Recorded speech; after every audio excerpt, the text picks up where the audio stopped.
Peace and respect to you all. Welcome to Demolished Doctrine, the beginning of the end of religions. And yeah, I mean all of them. Look forward to that, all that silliness ending. My gosh, don't you? What would our earthly relationships be like if we accepted reality and fully rejected all superstitions? What would that be like?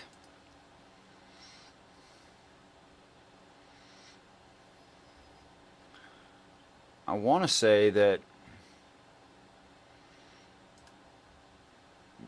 we wouldn't have all these things holding us back. Like, wouldn't have a problem with like anti-science. That's something that holds us back, isn't it? How much further along would we be right now? What if we accepted that the United States is consuming way too many food goods for the amount of people that are here? And we actually diverted some of that to a country that wasn't doing so well at feeding their people. You know, like maybe India or Africa or someplace like that. What would happen with that? What if we were compelled to take care of each other instead of on a personal level, instead of like giving to the government, then the government takes it and redistributes it in probably very inefficient ways, where a very, very low percentage of it actually makes it to the people that need help. You guys ever seen a review of these not-for-profits and non-profits, and how much of your donation actually goes to someone who's like starving to death? You ever seen the peace and respect? Welcome, Sammy.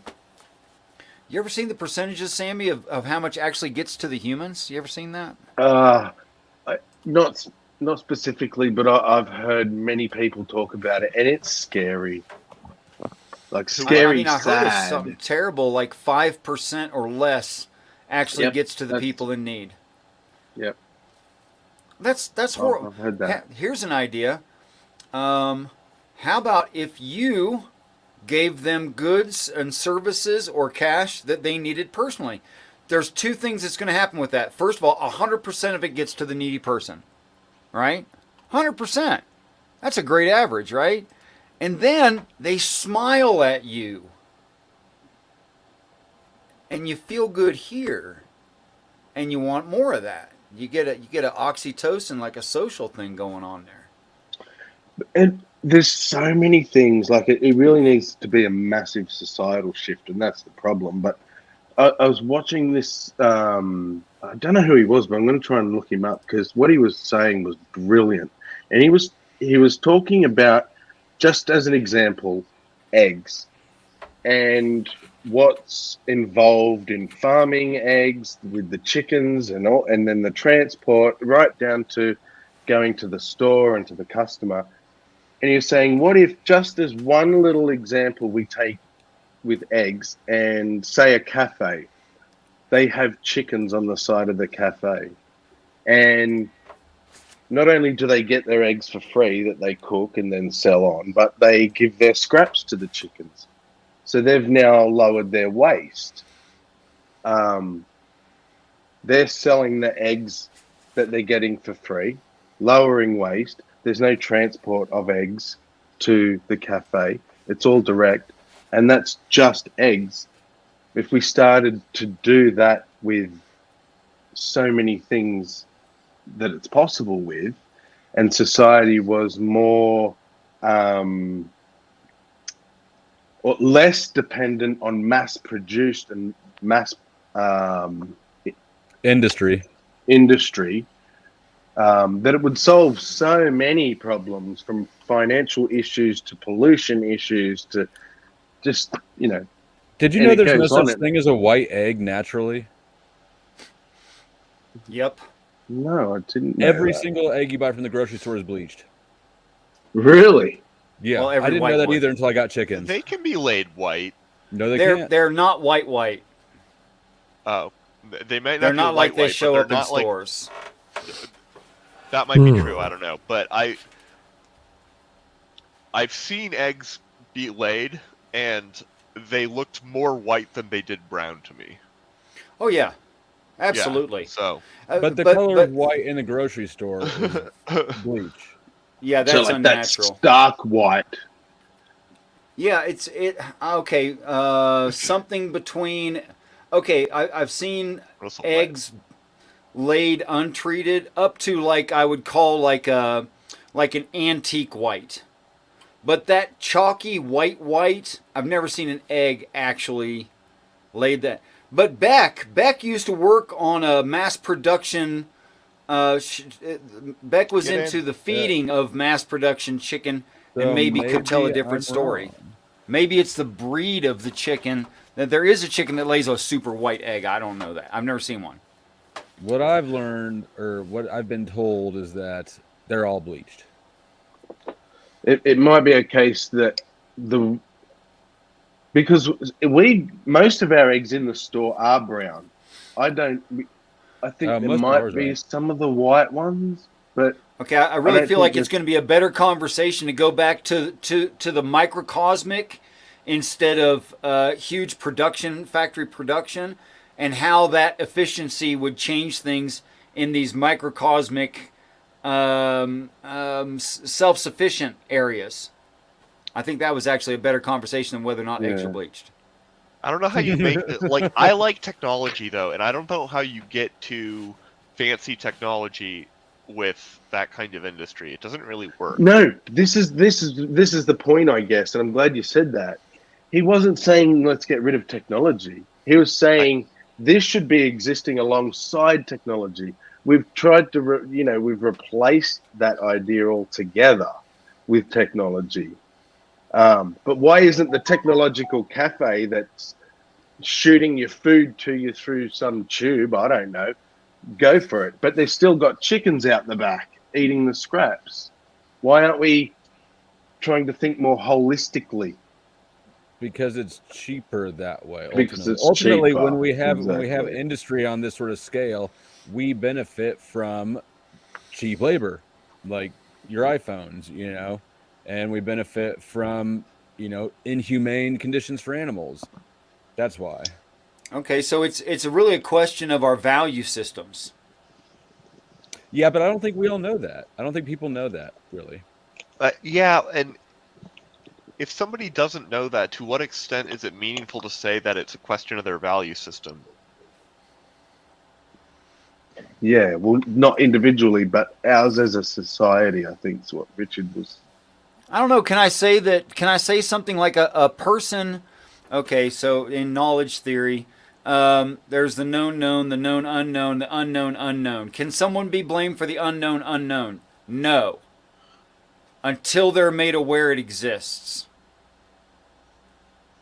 Now they're just lazy. Or even irresponsible. I don't think that's fair. You can... I think you need to have more than just them being...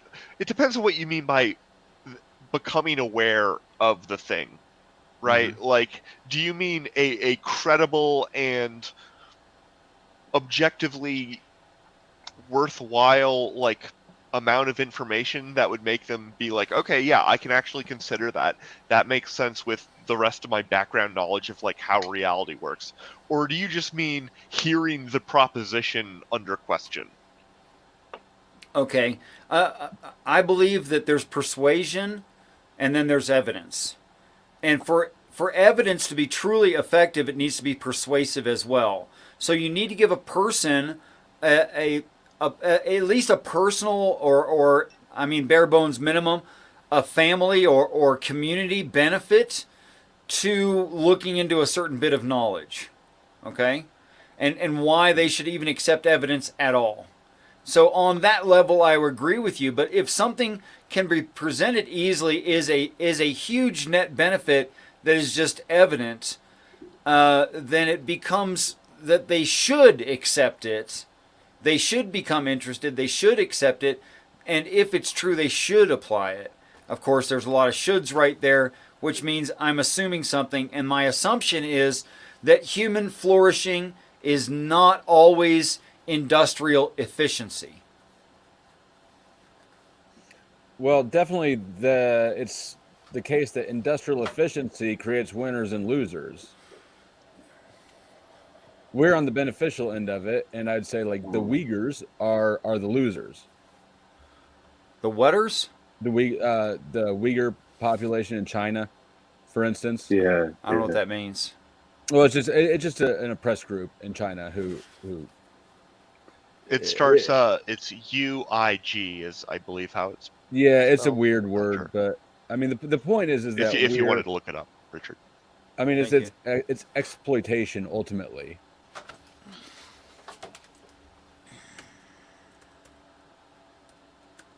UYGUR, isn't it? Uyghur. Yes, it UIG. apparently is. There are a number of spellings. And none of them make sense. Well, I mean, it's wrong alphabet, you know. With a H. The Roman alphabet wasn't designed for non-European languages. Imagine that. It's not even clear it was designed for European languages. Okay, so something like this.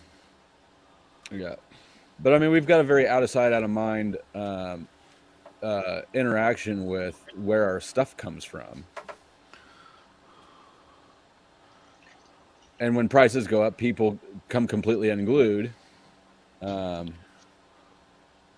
Nobody really wants to pay somebody to stitch their Nikes together, is the bottom line. But also people can know about a sweatshop, but it's not really integrated into their world. It's not like real knowledge. It's like parroted knowledge, which I think is kind of what was being got. That's what and Tapioca touched on it, is how do we get consensus? Because pick any topic and half of the people in the discussion will disagree that it's even a thing.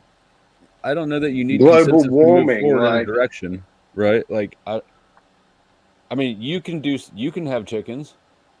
I have chickens. You can start doing things on your own, and that. But when we're discussing like societal size issues, it And I takes guess more than the individual. I guess I'm kind of opposed to like centralized authority entirely, and prefer things to be organic through individuals choosing that. So like a smaller possible community as government, if for want of a better word. Yeah. But I mean, we could scrap the government altogether, in my opinion. How? Yeah, that doesn't work. I mean, you need some sort of government, even if it's 10 people. Like what you'd need is a centralized either morality or sense of community, which won't work when you've got a country the size of America, and which nobody has really any morality at all. So honestly, it won't work with us, but it would be a much better ideal to strive for than to have the government rule us for us. I don't think my profession exists in a world where there aren't big countries like America, though. You don't think that private interests would have you don't think people would find a reason for that? I don't remember what specific part of science you do. I'm an experimental atomic physicist. I use like lasers and shit to cool down atoms, and then I mean, we if use there's them if to there's do cool stuff. if there's any utility out of playing with lasers, then probably not somebody within 20 years generally.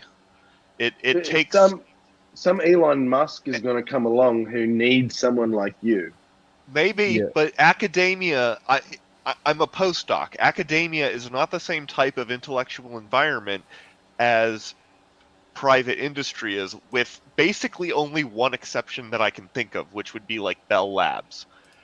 You don't have the same proliferation and firsthand emphasis on research for the sake sometimes just of research. And I think that that's really important. Wait, how do you have research for the sake of research? I thought it was for further learning and furthering the human race in some way. Well, I mean, there always has to be That's some what I sort of meant. purpose to research, but when it comes to companies, that was a terrible way of putting it. That was Okay. a terrible way of putting it. Research for the sake of research is a terrible way of putting it. Sorry. when companies want research done for one type of reason, and then there's also just the us wanting to the pursuit of information in general is another type of thing. But if a company wants something because it'll be profitable, that's a totally different motive. So I guess I'm stating the obvious. I'm sorry. Yeah, I get what you guys But are you saying. said But it very well. there is ultimately I don't think still some incentive to have research going in a direction that you don't know where it will end, because you don't know where it'll end, Research doesn't have a roadmap. Discovery doesn't have a roadmap. Well, I mean, if it's pharmaceutical research, then it definitely has a roadmap. It has a goal. It doesn't have a roadmap. If it's right. But I mean, I don't know. I'm a big believer in the free market, so I tend to believe in the invisible hand of the free market, and think that things will find their equilibrium better. Ultimately, I don't know how that would look specifically for research, but I would assume that it would get rid of some of the frivolous, unnecessary research and then channel it to more useful areas. Maybe that does mean less research. Maybe it means more research. I don't know, but I mean, how do we designate what's not as important of research? I mean, like I said, if yeah, Very exactly. tough problem. It's a very tough problem. And That's what I was saying about the consensus thing is, if we don't have, I now understand what you're saying, Tapioca. If we don't have large communities, who's going to pay for this stuff? yeah, It would be scientists out there trying to spruik their shit, and it would be the most convincing scientists that that's the way research would go. I it don't would be think it's not that that and way the right ones now. that are either independently wealthy or have really rich friends. And that produced a lot of great scientists over several centuries from like the 15. Well, I can think of examples back to like the 1300s through basically this past century. It was exclusively a rich person's game. It got a lot of brilliant stuff done. How much did it miss? Yeah. How much more could it have gotten done? The untapped human potential. Yeah, exactly. And it requires an entire sort of economic and academic infrastructure that is so easy to sort of take for granted. And that's it's one of my reasons for being skeptical about sort of a massive overhaul of the entire world order. Let's say we could defer military funding by 25% of what's normally spent in a given year. I mean, today, modernly, right? And we put that into science. And why is it that I should believe our That would present be amazing. government? I know. Well, only in America though, because only if what? Mainly only in America. Other countries Well, yeah, don't America's spend spending on near what military you is. do. Yeah, I know you're right. I know most people aren't spending near what we are. Okay, but let's say, I have to ask the question: how is it my government is doing a better job of spending my tax dollars toward getting human beings off of this planet en masse and onto somewhere else where we can survive as a species in a permanent state, instead of in this temporary state which is going to kill us eventually? Why should I think they're doing a better job than we could when it is evident that there's a high percentage of what is taxed toward that is getting spent in ways that I can't stop them from spending? Well, and let me throw in something just in front of that a little bit is that at least the kind of rule of thumb or figure of thumb in economics is that there's a 30% waste off the top anytime something has to go through government. Wow. That just pays for the bureaucratic structure of taking the money from here and putting it here. So, Yep. I mean, 30% sounds low in some cases and high in others, but that's I why see it's your just point. sort of a reference Yeah. point. I mean, couldn't we do this ourselves? I think we could. And if you think it's and there's enough What variety do in you human mean? beings, in my opinion, there's enough variety in human beings that humans have differentials in interest enough to cover all bases. And it would cover everything that we're actually interested in because on average, there's a percentage of the population who have great interest in that thing, whatever it is.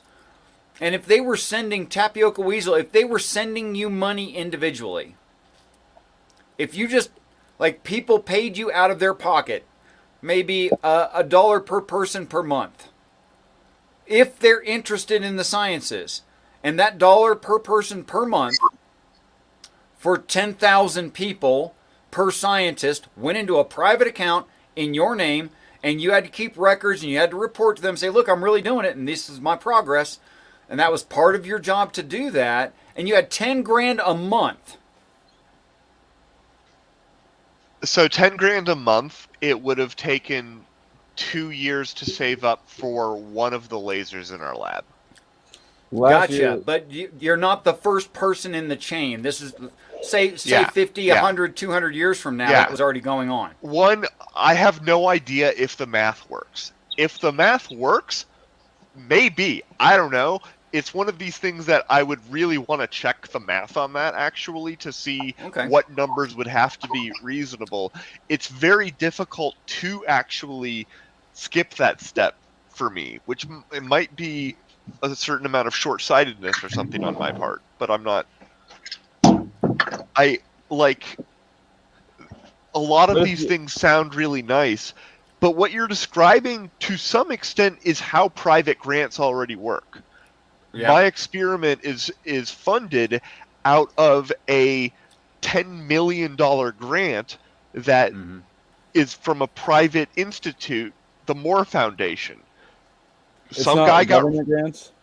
It's not. This one is not a government grant. Most science research is, though, Yes, right? yes, that's true. That's absolutely true, and that's why I've actually been defending, the government thing more, even though I'm funded out of a private grant, right? Like that's just- new and- for me, by the way. In graduate I don't- school, all of it was. I mean, we opened this up and just threw it out there, and it's just see where it goes. So I'm not saying that I've really thought about this in depth, and a lot of it I'm saying is off the cuff. But if someone who went to college for economics can say something like, it's a general number, but 30% off the top is waste.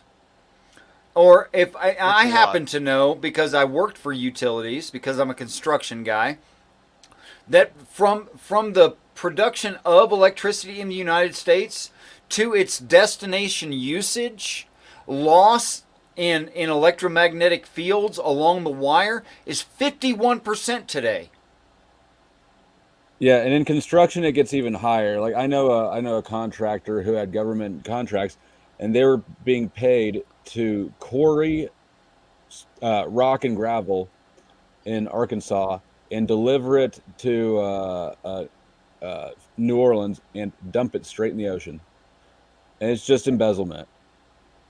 Wow.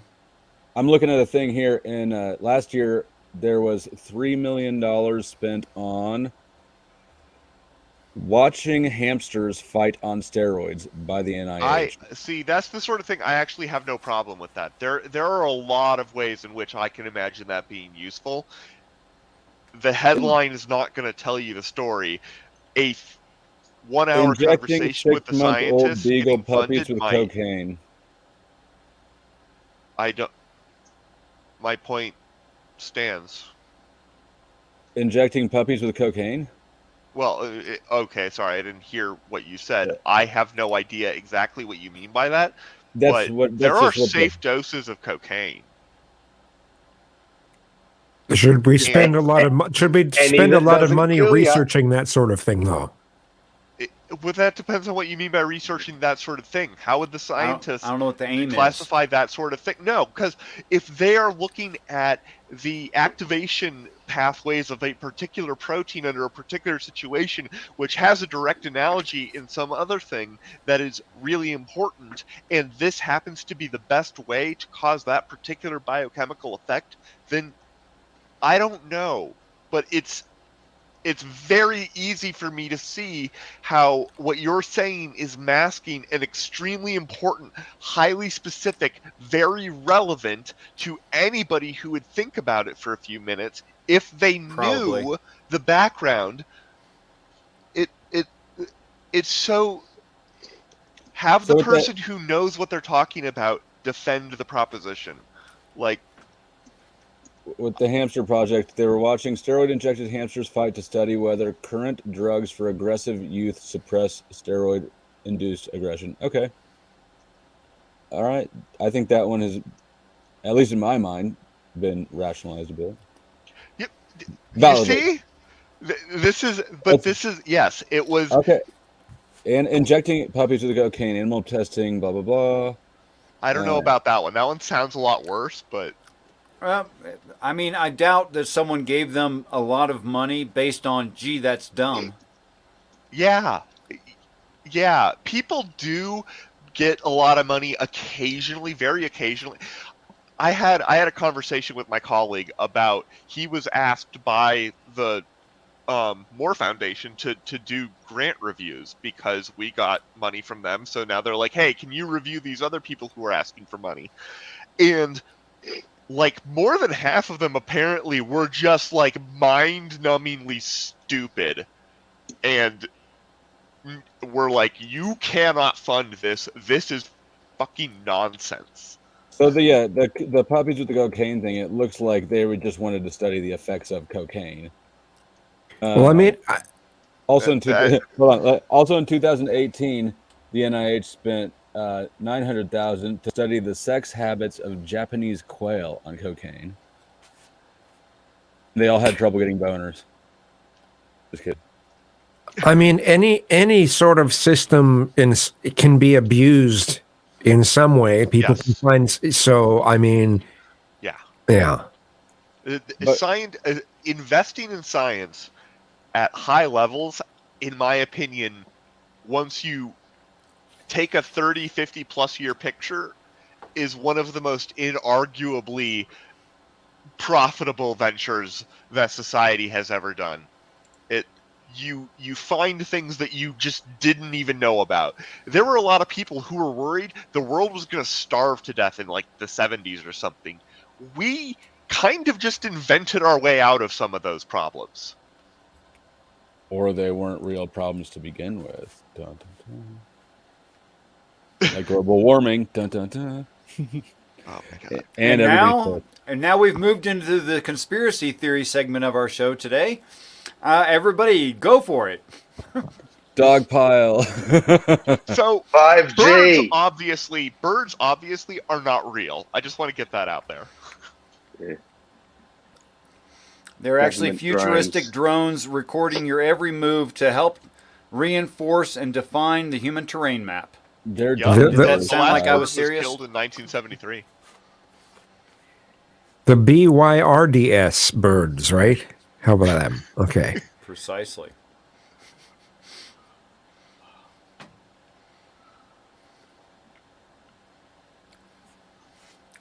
Yes. Okay, that killed it. Let's try something else. Well, I mean, No one loves a conspiracy anymore. They all turn the out to be problem is none of us true. do any of us have any like wacky bad takes, because like I could try and defend the Earth being flat. Have you heard If of you want. Richard Madsen and his take on, like the Bible and stuff? Have you heard of that? Nobody understands Well, that that. guy's just a nut that job. I weirdo. don't want to be associated with that kind of riffraff. Fair enough. You know? I don't blame you.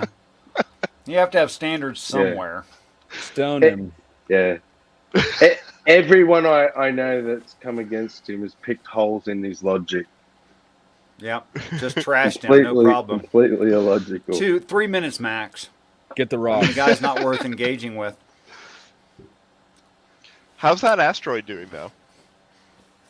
I haven't looked at it in about a month. I suppose that it's probably near the bottom of its circle. If we're gonna die by asteroid, then don't even worry about it. I mean, I could probably pick a fight with an asteroid and win if it was small. Maybe. enough. You do have lasers. I do have That's gonna be lasers. That's going to be a really small, really slow asteroid if you have a chance at it. Oof.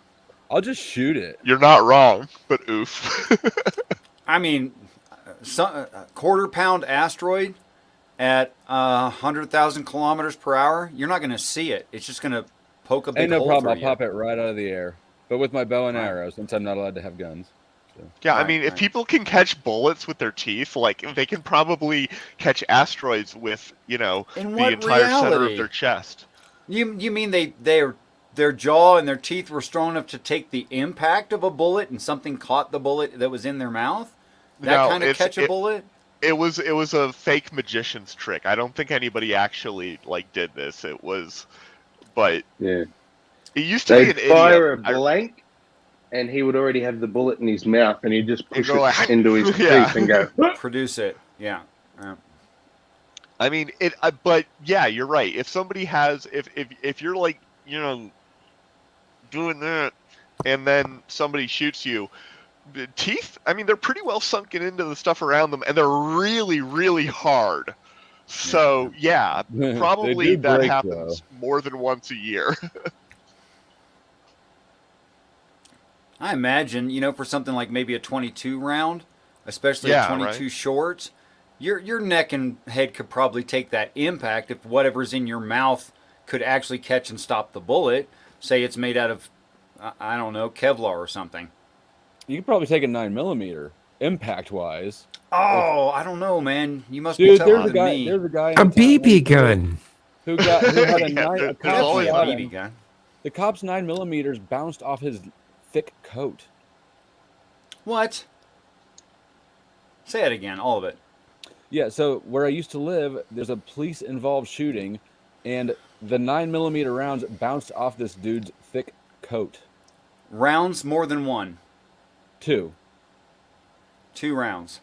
I mean, I don't know what kind they were. Obviously, they sucked. They were maybe Okay. old, but 2 rounds in a row being mismanufactured so far below American standards that unless it was bought overseas and stored way too long and barely went off, then I mean, I'd have there to was go. no crime in this town, so there's probably just old bullets. I don't know, moist powder. It burnt, but not well. It got out of the barrel, but not much more than that. Yeah, I don't know. I can't explain it. It's just the chances of 2 of those in a row being I don't think traveling it's a slow enough. mismanufacture. I think it's probably a crappy round from a distance that's old. You From a distance. We are instruments. Yeah, I didn't want to sing in front of Kazum. Actually made me nervous. That's respect right there, man. Because I do think I can sing. All right. I can't, but I weaponize it anyways sometimes if I'm There drunk. you go. Right on. I'm sorry, I just have to say this. I hear Kazum's voice, and I just check around to make sure I'm not in an interrogation room being analyzed. I just I had to say it. He Yeah, would have if offered you- you a if you glass ever- of water first. You ever lose your voice? and you could. positioned himself between me and the door, and then just stared at me and instigated the read technique Have step you 5. eaten today? And need any Richard food? behind him just glaring at you. Yeah. Well, now I killed it. I'm Like so that. sorry. Look what I did. I'm a monster. No, we're all sitting here experimenting out the necessary repercussions of that scenario. I think that's what's actually. You didn't kill it. We're all thinking. Oh. That's what I think. That's what I think. Usually, when there's pauses, not for lack of people or lack of Yeah. intelligence or lack of topic, but I think normally what we're doing is we're playing with the eye. Because here's where I went. Because Zoom gets sick, loses his voice, no longer does music, but instead studies body language, starts working for the U.S. military, saving lives in investigations where serious criminals don't want to tell the truth. First of all, the military doesn't save lives. It does on occasion. It's not true that they don't. It's fascinating because my mind, I was just looking at Richard's face, picturing what you said. Richard in the background there. Just being the bad cop. Just, staring through your soul. I don't do much of it, but I am a fan of body language. It's interesting. And its study. I really am a fan because, I mean, it's terrible on YouTube because it's very seldom you can see at least half the person's body on YouTube, which you need half or better, really. And you really also, you need background behavior, I think. Sure. Yeah, baseline. You got to get it. See, but I can get you to establish your baseline relatively easily just by talking about mundane things that you wouldn't bother to lie about. And some things you don't really even need to establish much of a baseline for because they're universal. Like Andrew Tate is an interesting example because he is constantly expressing anxiety through his body language. He is. He's the most insecure bro. Yeah. Yeah. Yeah. But like, Yeah, and so many and and his fanboys don't recognize that at all for some reason. It's such a beta male mindset. And when you say that he gives everything they're trying not to be. Flow State, when you say he's giving body language cues that indicate he's insecure, exactly what cues are you talking about? Like I would say the sunglasses, for instance. He's always wearing sunglasses during his interviews, and it's not, I don't believe it's part of his character, because if you were in character in sunglasses inside all the time, you'd occasionally forget that you're in character and take them off. But he never does. But if you have social anxiety, you never forget the danger on the other side of your safety glasses. That's just one thing. But I mean, you can just look at the way he sits, the way he moves, the way he sort of overcompensates in the things, or the way he says things. I mean, it's just not confidence; it's anxiety. And I just want to point out and mark what just happened, because it's rare, and I think we should point it out when it happens, that 100% of the panel just agreed on something. That global warming fake? No, that wasn't it. And it was about Andrew Tate. This is why you recycle your pizza boxes. I use them to light Because global fires. warming is real. I'm worried about global cooling, to be honest. I hate all of you. There's a certain percent of science that is very worried about global warming or climate change tipping the scales and causing a real cooling problem and possibly another ice age, because it's not always, this stuff's going to just keep getting hotter and the weather more severe. If certain things go in a certain order, it can have a rebound effect and really tip stuff the other way, which would, I don't know what I think the elephant in the room is that we're spreading so much cloud seeding into the atmosphere without knowing what we're doing with it, that it's just, I don't know. I've met some scientists who work on this. I don't think that's right. I don't think it's. You don't. So think what do that they we- say about the heavy metals that they use? Wait, I want Flow State to identify cloud seeding, and then I want Tapioca, by his experience, to tweak that to what he thinks is his experience. to identify it? Yeah, tell me what that is. Tell me, Well, tell me like I'm five. That's chemtrails. Okay. Not contrails, which dissolve very quickly and are never laid out in a grid pattern, but the ones that hang around in the grid pattern. And that's it's what is it, aluminum and barium. There's a few metals that they inject in the atmosphere, and it produces rain, or at least attracts in the water molecules and condenses them. So it's not a perfect weather control science, but it's definitely one that's used and has been for decades a lot. And Tapioca, do you have an experience different from that?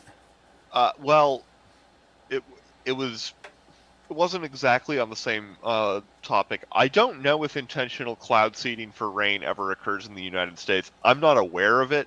That might occasionally occur, but I know it does occur in like China and stuff. So like Australia's that's the thing. been doing it since the 70s. Yeah, we honestly.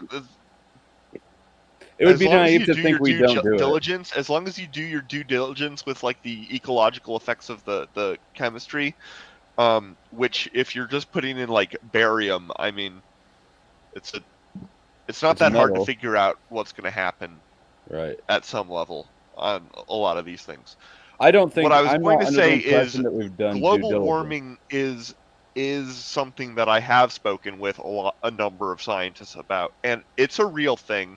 Humans seem to be causing about 105% of the current like trend, by which I mean that on its own the Earth would be cooling, and instead we're like going completely the other way, and it's a problem. It's like we need to do something about it. The rate at which it is happening is very fast, and while there might be some chaotic years, the idea that the Earth is suddenly going to shift into sort of a cooling trend en masse is not supported by Current evidence and trends. yes. I have a question that's out of ignorance, not out of objection. But why do we think that should be cooling? I'm going to do that in just a few minutes. There's a number of combinations. There's things like orbital cycles. There's volcanic activity. There's ocean currents. Is that what you said? You're stealing my future show. That's 5 minutes from now. Kazoom, did you have any experience about climate change? I don't have Or anything to add about that cloud subject. seeding? Okay. Because I mean, I think it's interesting that I mean I've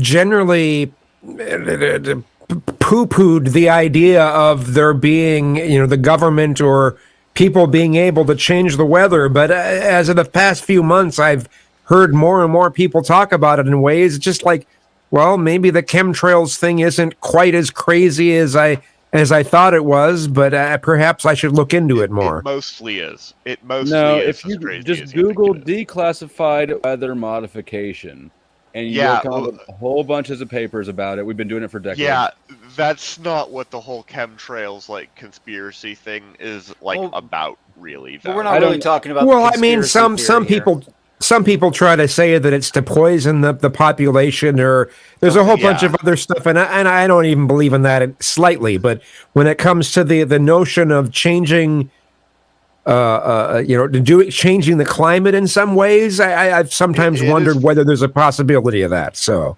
lately, I've wondered. Plausible. It is physically plausible, I will say.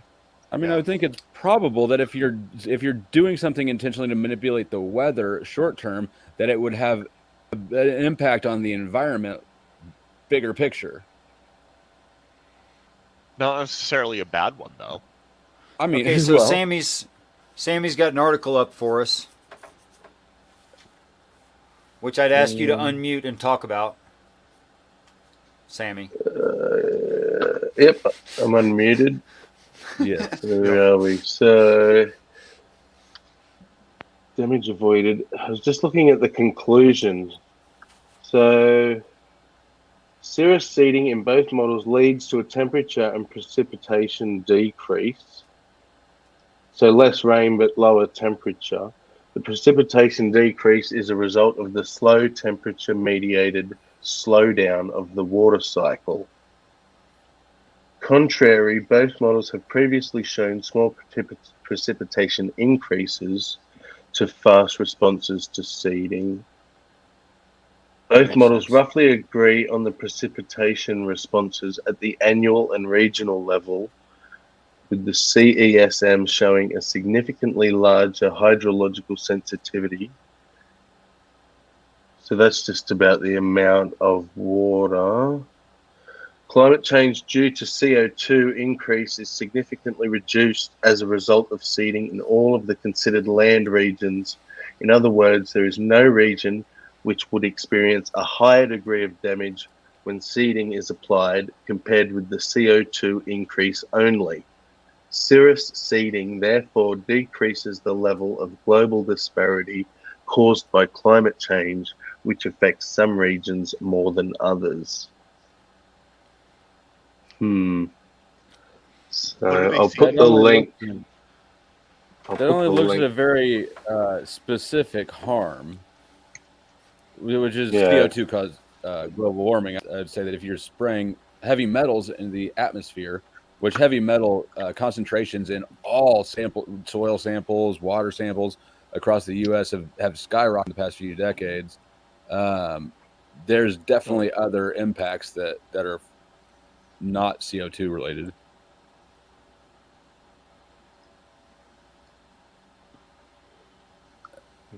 I'll Does that share it so you can. does that seem like a reasonable claim I just made, Tapioca? Yeah, I don't know if it matches reality. Like, That's fair. Well, that kind of answer would take time and research on that specific field. it's one of those things. Like you can have. When you say heavy metal, like, do you mean any chemical compound that contains a heavy metal? Because it's Aluminum. categorically false that all of those are bad. There's a lot of aluminum getting blasted That's not a into. heavy metal. Isn't barium or aluminum Barium. toxic? I'm sorry. What's the other one I said was in there? I mean, everything's Aluminum. toxic in some amount. Like, Well, I mean, everything is toxic in some amount, but aluminum seems to get that to that amount quicker than, say, carbon, right? yeah. And is it evident that this is getting us to that level in any sense significantly quicker? If it I is think true that that it's, aluminum I is just think getting that sprayed, I think that plus it is a reasonable assumption that would also not be looked into. If you don't want to know the answer, you don't ask the question. oh yeah, no, okay, that's where I think I fundamentally disagree with you. You can't stop us motherfuckers from asking questions. Maybe not Like, you, but the people, the yeah, politicians yeah, no. behind it. Okay, that's how scientists are, and Okay, there's a lot of us, but listen to and me. we I'm study not. all sorts of Don't different get things. defensive about scientists. I am All getting scientists, defensive about it. all I am scientists are getting defensive perfect about moral it. people. Okay, I'm just saying they're funded by who? Oh fuck! I'm not going down that. That's dude. I'm funded by the Moore Foundation. I have literally no idea what they want. I do not care. And yet, my salary and all my equipment and the salary of everybody that goes with me depends on this foundation. I don't even know what. What I'm I saying don't is even know what conflict they of do. interest is a real thing, but apparently it's not for scientists.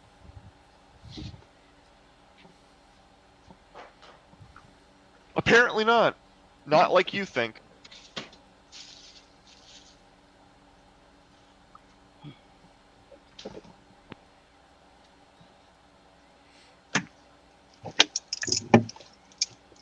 Sometimes people got to work stuff out. I'm generally okay with that.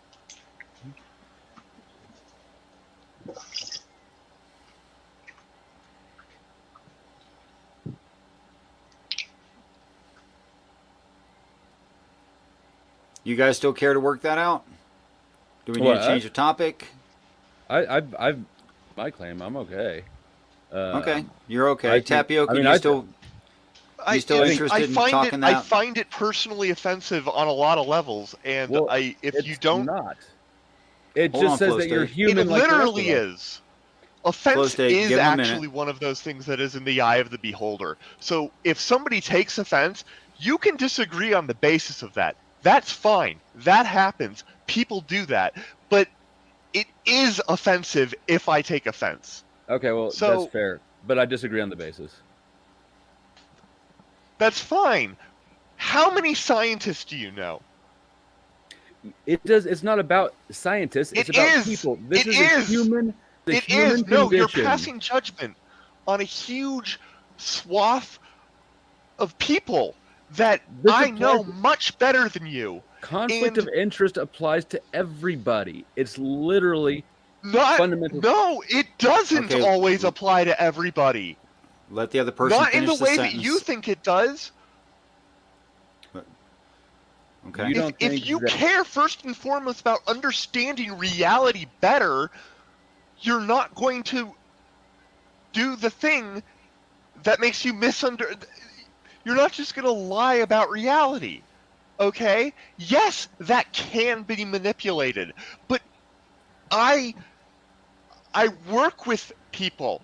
I see them every day. I know hundreds of them. I have personally met maybe two that I would say I don't think that they're working ethically. honestly. I don't think that they're working genuinely many- to understand reality. Okay, but That's Dr. what I am Tapioca saying. Weasel, how many of you have had sex with? In that community, Yeah. more than 3, less than 10. nice. Okay. That's a fair sampling. Okay. But I would say take a step out of your work environment and think about like the track record of scientists going before Congress and saying cigarettes does not cause cancer. For instance, like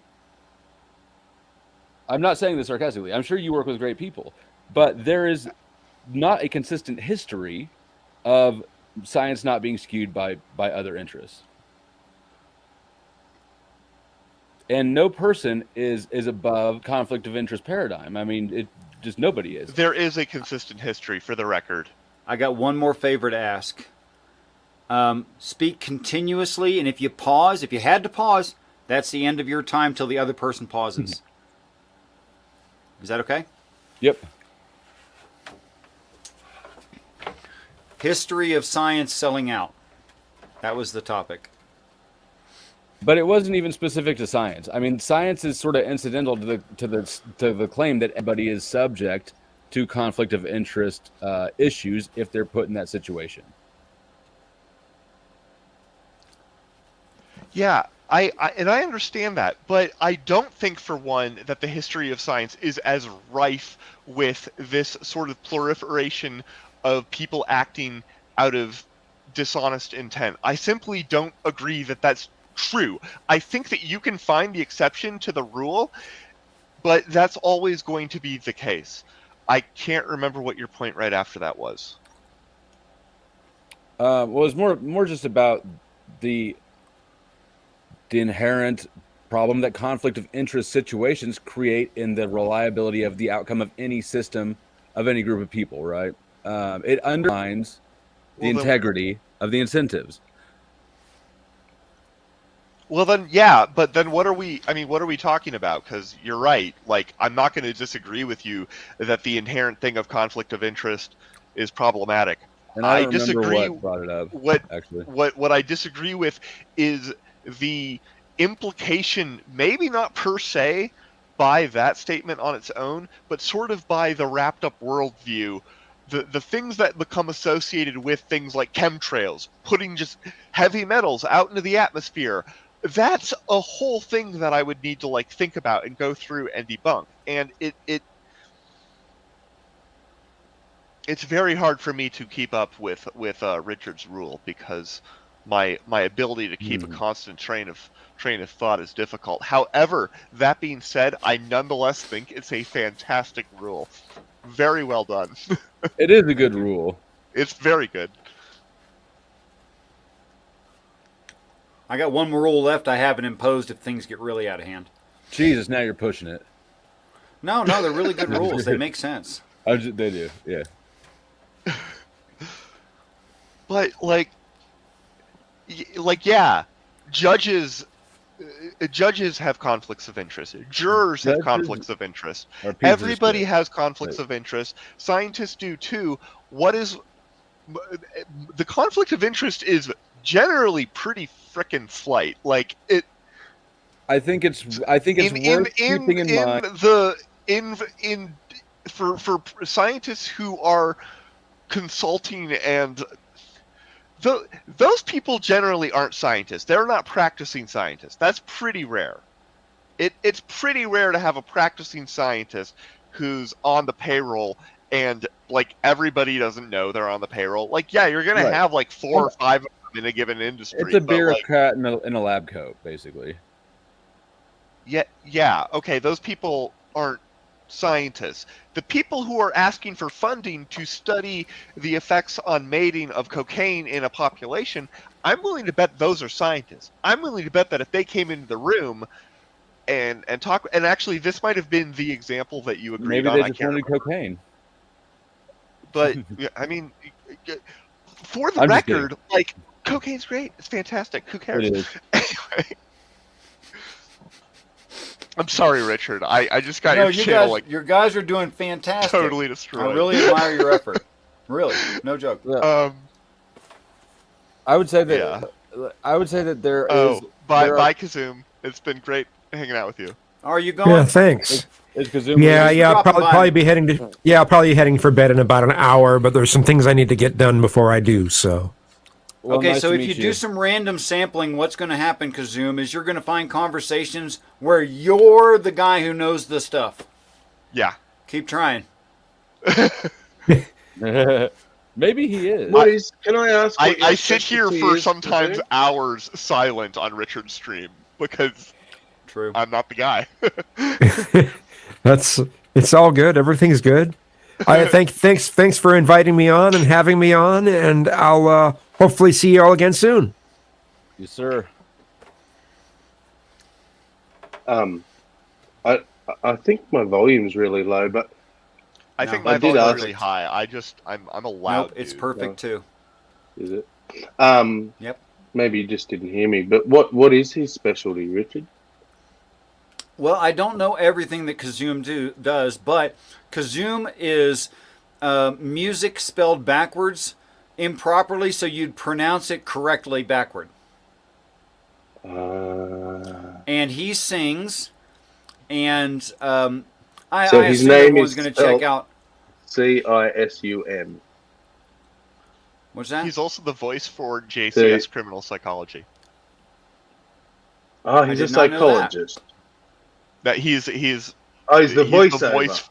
He's the Sorry. voiceover for it. It's sublime, I will say. I watched that channel. Yeah, And he a lot of people do. he writes very interesting, intelligent music with lyrics that I think make a difference. Is that on his channel? I Yeah. put a link in your chat earlier. I'll have to check Yeah. him out. How do you find these people, Richard? Well, first I have no idea. It was by accident. I've seen him on MathPig's stream a few times, which is how he, obviously this evening. Very good. But How's that head? Which one? Tapioca's sitting there doing the temple. oh yeah, no, that's like a thing that I do even when I'm not talking to people. It's in my baseline, as it were. Oh, it is? Okay. It looked like these motherfuckers are giving me a headache sort of thing, but Oh yeah, no. So Maybe I hadn't established your baseline properly. That would have been my baseline. No, if fair enough. if the person didn't have access to your information, would you be, so the idea would be to lie from the beginning, lie about the basic stuff, so that Sure. the baseline that you set is your lying line. That's what you call it. Yeah. Well, it'd be something like baseline and deviant line, something like that. And Oh, then you yeah. could get into the particulars of what they're deviating, why they're deviating, and what does that indicate, although all of it is inductive. Exactly. Okay. And they're not, are they used in court in America? Body language, not Behavioral normally. psychologists. I don't think so. Lie detector tests are, and they do similar things. They measure your vitals when you answer questions, so they establish a baseline. But it's not an. Maybe It's not civil. They're not in criminal cases. Lie detectors are not admissible in criminal cases. They are. So why do they do them? Somehow. I get it they're from an handy investigative tools. investigation. Yeah. See, so But Kazoom did a fantastic voiceover work for a series on the interrogation of Christopher Watts, and they do a lie detector test on him, and it's like everybody knew this guy was lying, but it's really more of an interrogation tool. They can be like, okay, you failed the test, you gotta tell us the truth, and then the person like confesses. Never confess. It's also a way to get coerced confessions that aren't legit. So yeah, Never confess. no. Well, never confess. Yeah, sure. Okay. Yeah. What Never about- talk without your lawyer, actually. Well, yeah, Yep. always talk in front of your lawyer for that matter. But still, there are ways to know that someone is trying to be yeah, I would engaging, agree. yet and agreeable, and yet avoiding. Like, and you can tell by the language that they use. Like, I'll give you an extreme, ridiculous example. No one would make this mistake. But it still applies theoretically. never say never. Did you kill them? I don't even know where that dead person is. With their neck slit. Evasive answer. My lawyer told me that I don't recall is a fantastic line anytime you're asked a question. Sure it is. A better one is I'm not talking without my lawyer present, but Well, I I know was in about to Canada get on. that's I not was- always an option. yeah, that was Yeah. his advice to me before I went on stand. So people will say yeah. things like, I'll give you an example. Girl is part of a search party trying to find their high school friend who went missing overnight. Every time she refers to this friend of hers, she keeps referring to the friend as if they are alive right now. They talk about future plans, things they want to do with them when they find them, which would require them being alive. They have this. It's in the language and the words that they're using, how they're thinking about it. Whereas someone who might have been involved in kidnapping that person or killing that person, and has personal knowledge that person is dead, they won't talk about future of that person in any meaningful way, and they'll try to create as many possible, plausible, believable stories that could explain them being missing. And so they'll start generating all these alternative scenarios. Why? Because they're trying to keep the attention off themselves. And that's where people fuck themselves up. Right. So, it's just like when you're talking to a Christian and you say, hey, what about blah, blah, blah conflict? And they go, well, that's not important. Let's talk about this other thing instead. And you're like, you're a dishonest bastard. Yes, they are. They are. Just like scientists. Yeah, and the suggestions of possible scenarios, that's a Gish Gallop. Because now you're heard busy that. with all this. You're What busy is with all this crap that you can't concentrate on the thing, right? that Aussie was being an asshole again? That happens. He was like, bloke, you can't trust scientists for shit, mate. Throw him on the Barbie. No, I could tell it was a joke. But was it? Damn. At the servo. No, you don't get your fucking durries at the servo, cuz. What's You'll a pay a dirty? fortune. No, you It's don't a- get it's dairies and you don't get cigarettes. sandwiches. You don't get sandwiches, especially not sushi. Durries are cigarettes. But you don't What's get wrong them with at the cigarettes servo. at the servo? The What's price. a servo? The price. Servo is a gas station. Well, you definitely don't want your sushi from there. I can tell you that much. Right. Hey, I gotta head out. You just have Okay. see ya. You just have alcohol at your gas stations, don't you? Yeah. You know what? Yes. Usually. But it's been really That's great bizarre. hanging out. So Thanks, Tapioca. I might be back later. I don't know. I mean, sometimes Richard is on for like 12 hours at a time. So I know. It's hard to say. It's hard to say. right. All right. See you later. Later. Pall Mall, $60 for 40. $60 for 40? Yeah, Cigarettes? see? That's what I Cigarettes? was telling you, bro. $40 for Wait a 60 minute. cigarettes or 60. Wait, are you talking about 40 cigarettes? Australia has the highest cost for cigarettes. We Pall have the Malls highest are even tax bad. in the world. That's terrible. I'm Thanks. sorry, mate. Thanks, our government. Wait, did you just say $30 per pack of 20? Yeah. Is that what you just said? 30? That's what I said earlier. Yeah. For Pall Malls, bro. That's your cheapest. People don't even say brands anymore. You walk in and say, what's your cheapest pack of 20s? Why do Pall Malls burn so much slower than every other cigarette, too? That's a mystery. They don't put accelerants in them. Do they put accelerants in Oh, others? that's good. Yeah, Marlboro puts accelerants in their cigarette. Marlboro doesn't put enough So it menthol in their burns cigarette, faster, so you smoke more, so you buy more? Profits. Fuckers.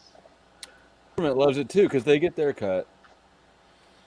I mean, it's an EPA approved. mine. It's a disease concentric approved accelerant. It's supposed to not hurt people, but it's an accelerant. Yeah. Here's an idea. Why not regulate the 1,000 fucking plus chemicals they pump into this shit? Let us have our nicotine You With know, a little I'll bit tell of you fucking something. late- with a little I'll bit tell of you leaf what's- matter. If I pay about 1/3 more, I can get a cigarette that is absolutely additive free in the United States. Okay? Are you talking about It's American an Spirit? additive free American Spirit cigarettes. They don't put anything in their cigarette except for freaking normal paper and freaking normal tobacco, and that's their cigarette. That's been their Nice. claim to fame since they started. It's not So as good, though. Here's my problem. I can smoke one, and there's a lot of tobacco there. They burn great. They burn consistently. They don't go out, and they take a really long time to burn. Okay? You get a lot of cigarette for your money with those cigarettes. I can smoke one till I get sick from so much nicotine, feel like I haven't had a cigarette. Because you're addicted to all the chemicals. Yes. I don't even care about the nicotine. I want the Yeah, filthy, yeah. nasty additives. Yeah. That's why a lot of people, Yeah. a lot of smokers struggle to go to nicotine vapes and stuff. Like Yeah, because I've it got won't do them. it. I've got 100 different types, but in a pinch, they'll take the edge off because I get the little Do bit you know of what I need a nico. vape of? Do you know what I need But a it's- vape of? I need a vape of crap Marlboro puts in their cigarette. I need that vape. Yeah. Then I could quit. Yeah. I suspect that vaping might not be as good for people as an alternative as it's being sort of billed as. I I mean, wonder. vape, because vapors, you vape differently than you smoke. You smoke a cigarette and then you're done with it, Yeah. right? It's a specific well- event, but vapors are just constantly hitting it. It is As a- it is a debate out there, but one place that I've seen that did a big study on it, and it was fairly extensive. Like I think they did it over 10 years or something, and so it was only completed a couple of years back, and it was like hundreds of thousands of vapors, smokers, non-smokers to vapors. So people who never smoked and started vaping, smokers that started vaping, and so forth. And what they found was that if you never smoked, it was bad for you to start vaping because it was putting particles in your lungs. But if you never smoked and started smoking, your lungs were far worse off. And if you were smoking already and started vaping, your lung capacity and cell degradation and stuff all decreased. So the end result basically was it's not like good for you, but it's not as bad as cigarettes. If you smoke, it is advised to go to vapes so far, but they don't have any long-term data because vapes haven't been around long enough. So it could turn out in another 20 years that all those vapors develop some different Surprise. yeah. So Well, I tell people that this is two servings of vegetables. I've got tobacco and menthol. yeah. Well, People aren't buying it. No, but I buy mine under the counter. I Probably would. shouldn't say that online, but Yeah. Is it legal to grow tobacco? Because I think that I can grow nope, tobacco. nope, not in Australia at all. Actually, I'm almost positive I could grow tobacco. I don't think I could sell it, but I think I could grow it for myself.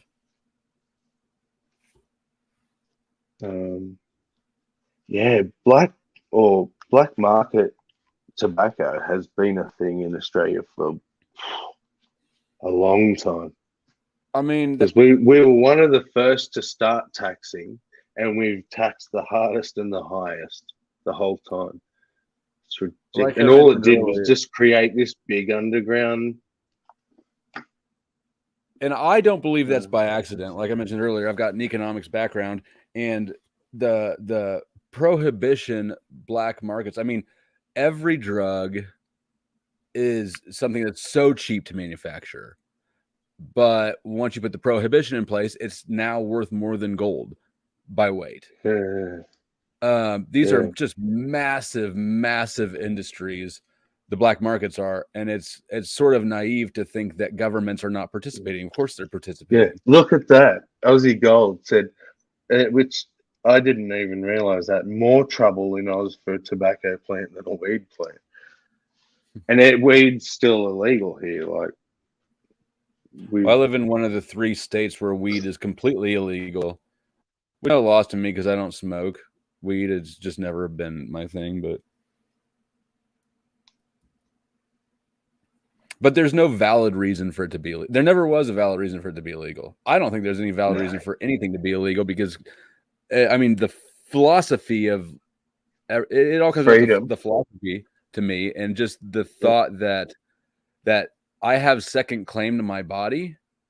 That's slavery in my mind. Yeah. Yeah, Peter, that's a good point. We are just Canada, essentially. But that's, I guess, being a British colony.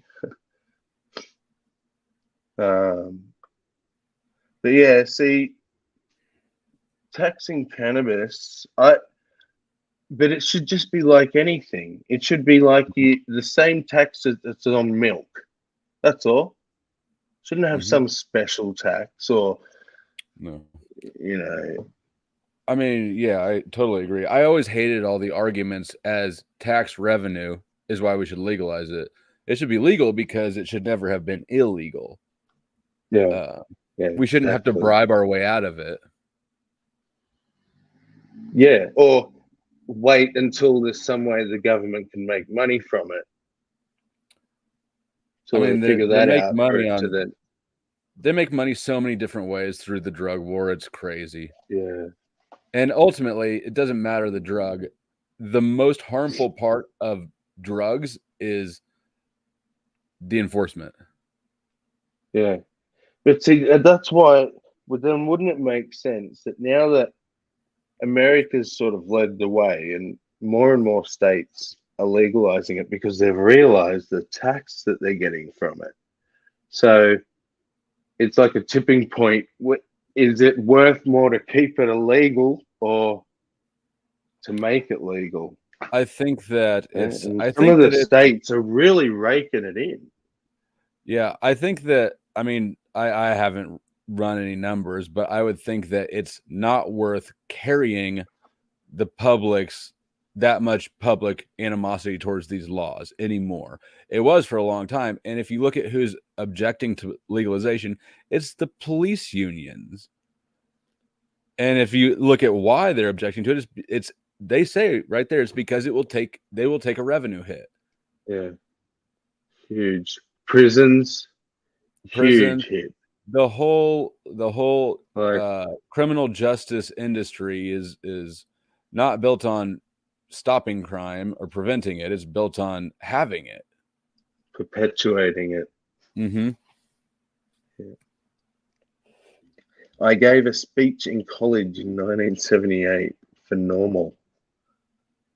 What was Normal? I do know that name. National Organization for it's marijuana legalization. Oh, yeah. Advocating for legalization.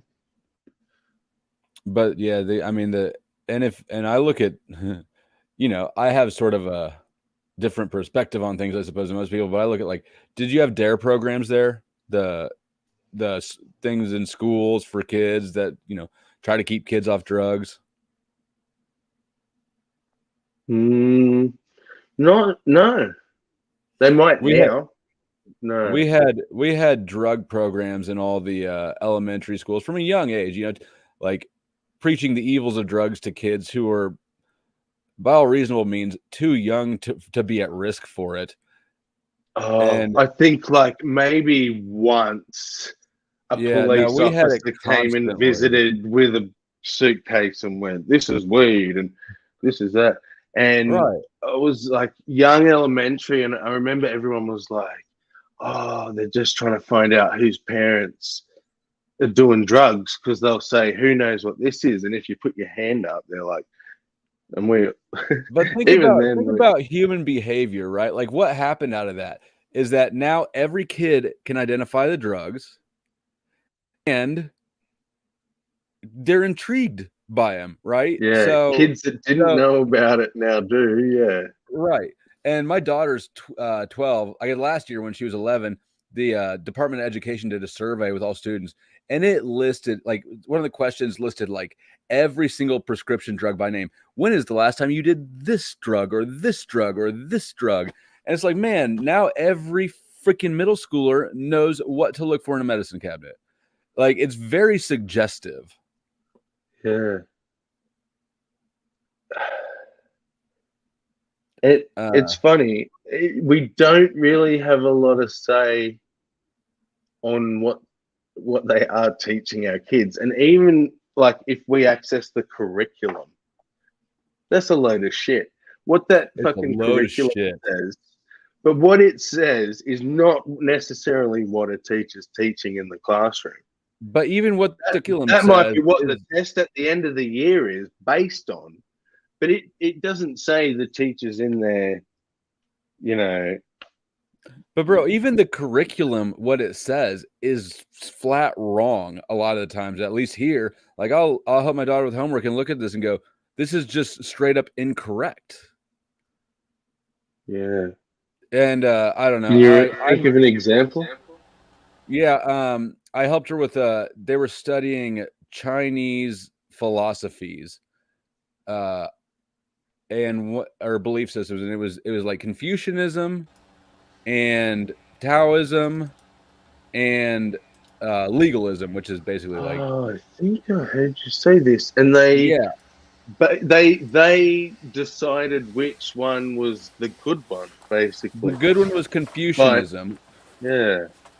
which I know enough about these to know that I don't believe Confucian is a good one. It's very authoritarian if you look into it.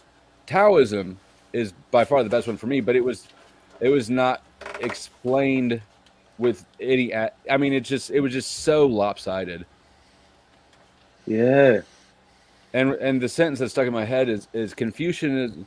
The thing that Confucianism has contributed to Chinese society is that it has contributed a lot to Chinese society. Like, what the fuck is that sentence even going on here? It like teaches kids to be stupid. Yeah. Yeah, I wrote. Because haven't they all contributed to Chinese society? Right. Yeah, But good, bad, and ugly. It would. But I mean, your contribution can't be that you contributed. Like, that says nothing. Yeah. Oh, I'll tell you one that kills me. The first You're spirit right. of God is the Spirit of God. Say that again. The first Spirit of God, according to the translators, is the Spirit of God, which they just threw in there because it claims there's 7 and lists 6.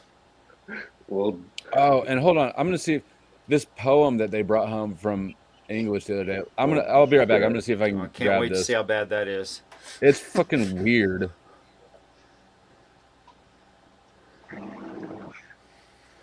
that's fantastic, bro. The Spirit of God is the Spirit of God. The first Spirit of God is the Spirit of God. You can read it in the King James. I'm not kidding you. Yeah. It's like the first part of the building is the building.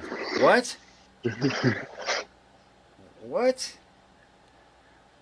I did discover. But isn't that like perfect? Go ahead.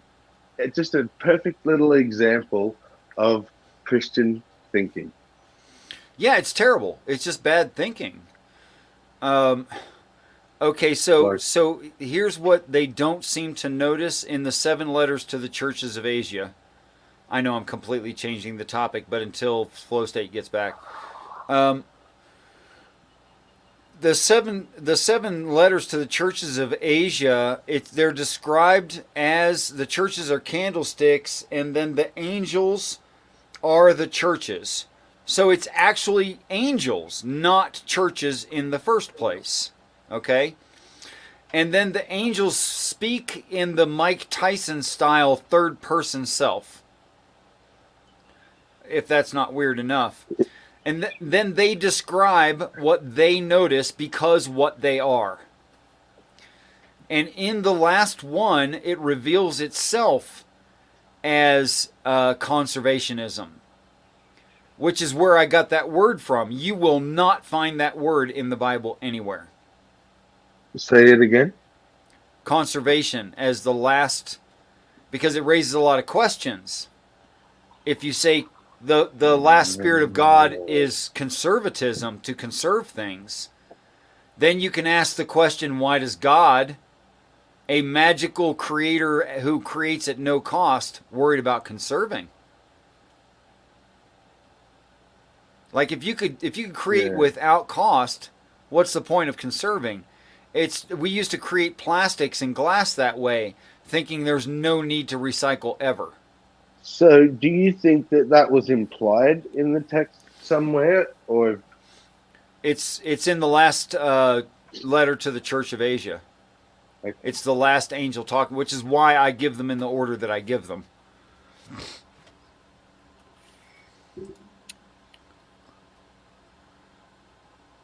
There you go. Or I can read it, or you just read it to yourself. But I'll read it aloud just for fun. okay. Is that the title of the poem? The poem is called Harlem, and it's by Langston Harlem. Hughes. Yeah. Okay. But what happens to a dream deferred is the first line, and then it ends. Yeah, the whole thing is on screen. What happens to a dream deferred? Does it dry up like a raisin in the sun, or fester like a sore and then run? Does it stink like rotten meat, or crust and sugar over like a syrupy sweet?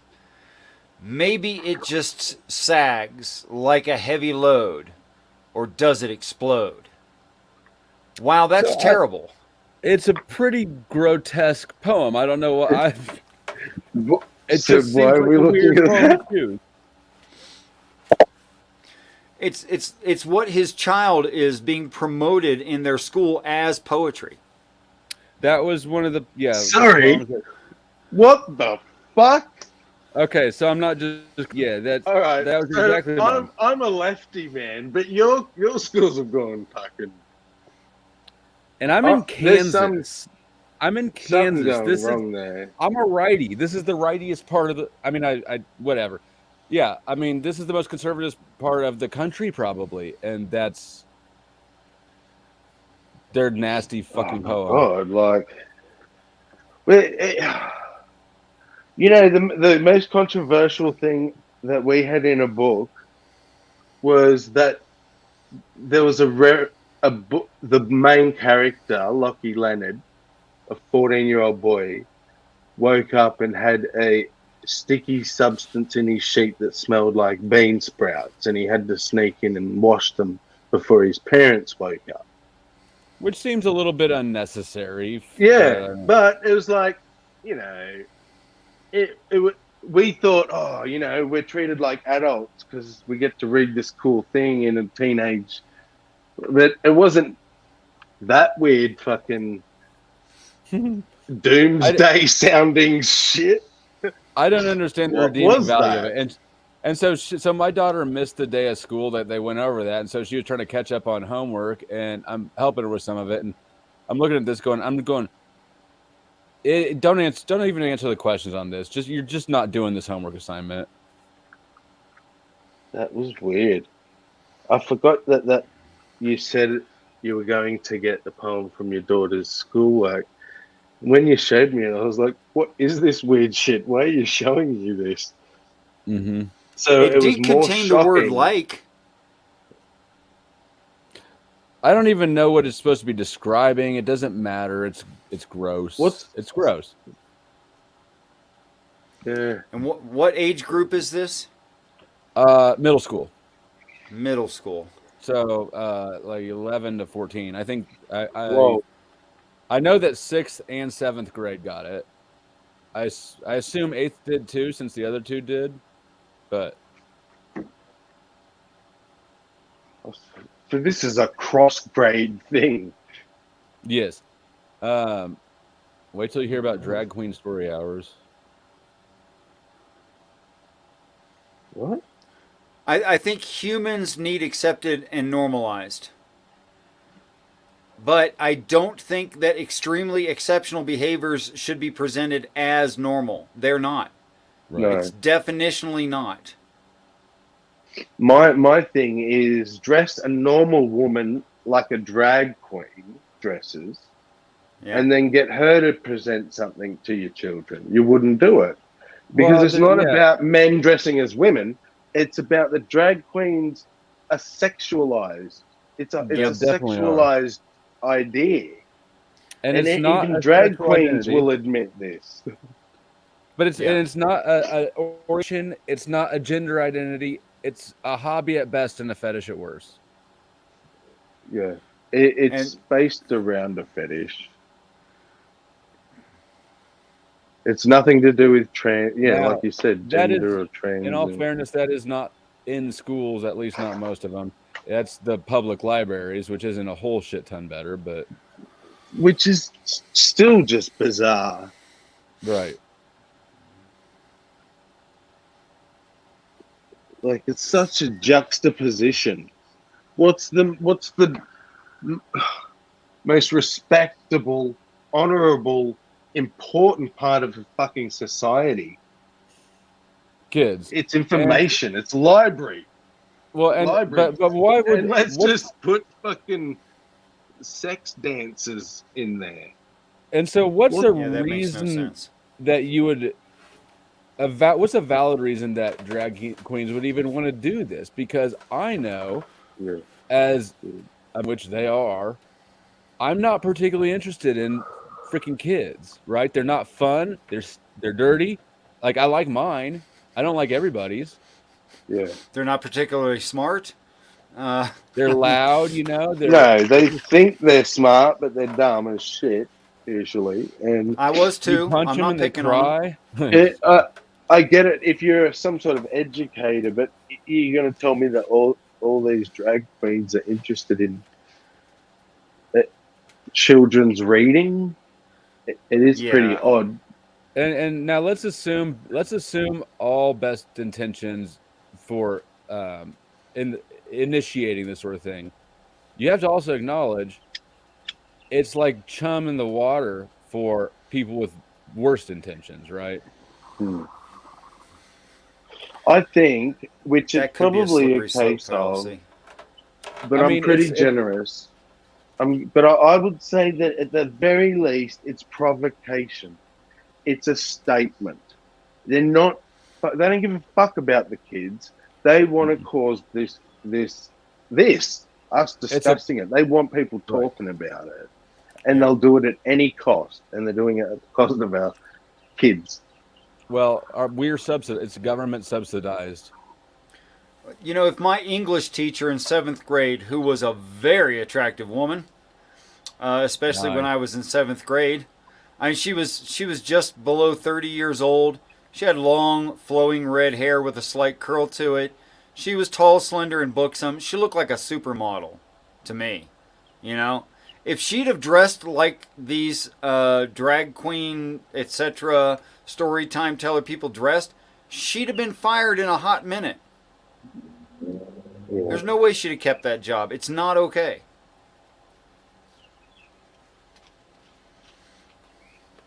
Yeah, it's I don't know. It still blows my mind. Like, how did we end up here? Would you take your kids to a strip club? I mean, do you think that's okay? I absolutely If the strippers were at the beginning of their set, and they were as dressed as they were going to be, but they were obviously dressed super provocative on purpose, and they were reading stories from VeggieTales, would that be okay with you? So I'm a pretty and I don't shelter my kid. Like, I don't believe in sheltering really. So, but no, I wouldn't. And I think I mean, it would. How much would that say about me, right? Right. Like, that says some real weird shit about me. I think a kid could be exposed to that and be fine. To have me expose them to it and then have it promoted by a parent, that's a whole different sort of paradigm than just being exposed to it, like we were to porn magazines when we were kids. KCA, just find me a drag queen which is not dressed something like a stripper. Yeah, before the stripper takes their clothes off. Yeah, well, you know, at the beginning, I said at the beginning of their set. You paid for money. I mean, it's just, there's just no, I mean, people can claim it's not sexual, and it's a lie.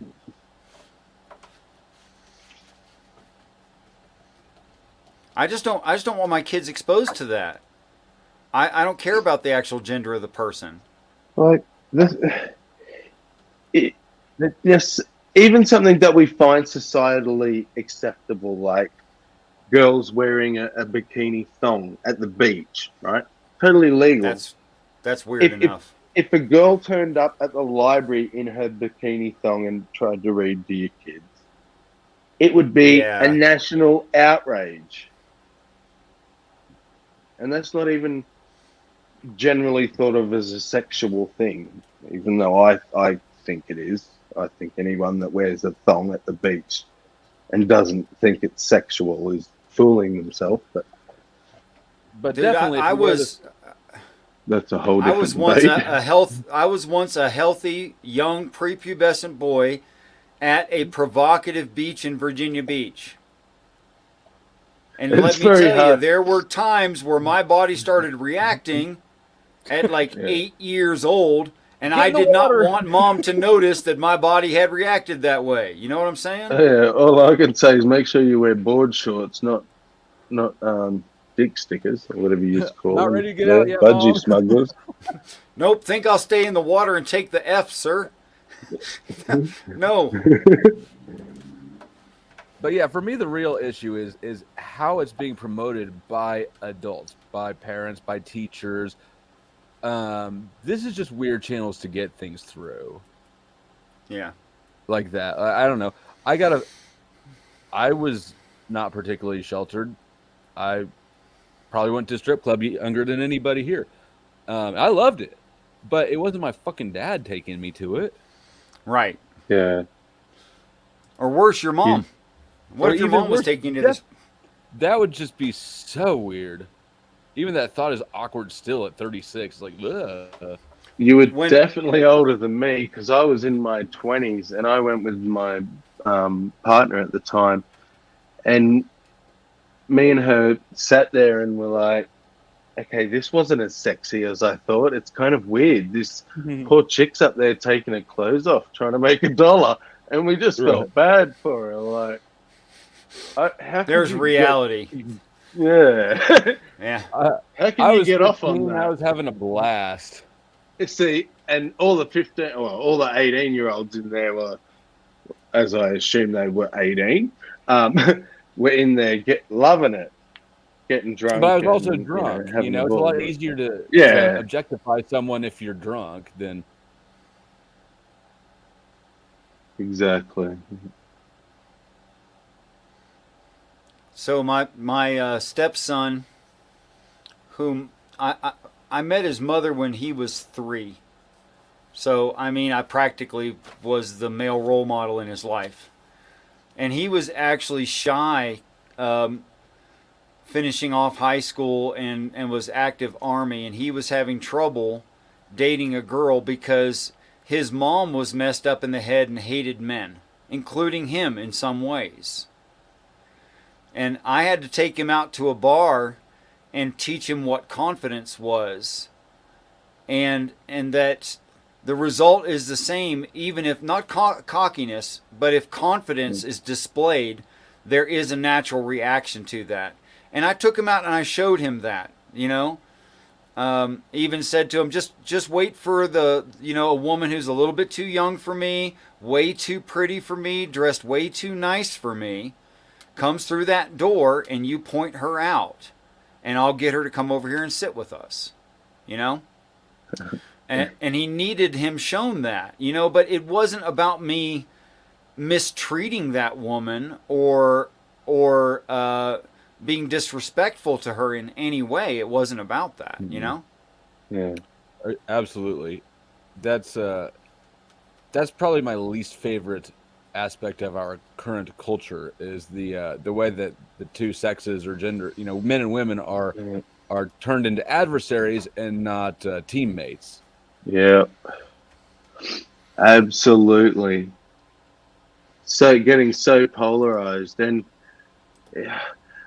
I know, it's just one portion and these video clips are cherry picked and stuff, but just the fact that it's a thing, you can have these women that will say all this list of expectations that they have of a man and then have those questions posed through the conversation without them realizing and have them be completely hypocritical. But I mean, it kind of goes both ways, and it's like really culture's fault in my estimation, but women are... and then of course you've got this toxic masculine bullshit happening as well, like Andrew Tate bullshit. And girls are taught that they're queens and they should be, given a whole bunch of money and not have to do anything ever. And men are taught that the best way to be a man is to cheat on girls and lie to them, treat a woman like toxic. she's nothing. Exactly. I was never taught that's what a man is. Well, but here's my theory on what a man is. A man is someone who's well-adjusted enough to reality that they can create an excess and provide for people they care for. Whether that's excess money, physical security, emotional support, whatever it is. Richard, is there according to that definition, what is not a man? Or what other categories are there? What do you mean other categories are there? Well, I mean, your definition of man was very without gender, I think, on purpose, right? Yeah. So, well, no, not on purpose, but because I think that's what a man is. As opposed to a boy. So yeah, I mean, what are the other categories? If you're not a man, what are you then? Well, let's say, for instance, you might be a woman. Okay, well, and define that. Okay, a woman is someone who creates an excess, a strength in themselves. They create an excess of womanly things like emotional support, empathy, Nurturing. understanding, nurturing, those kinds of things. Yeah. So those are things that men do not make in excess, but women do.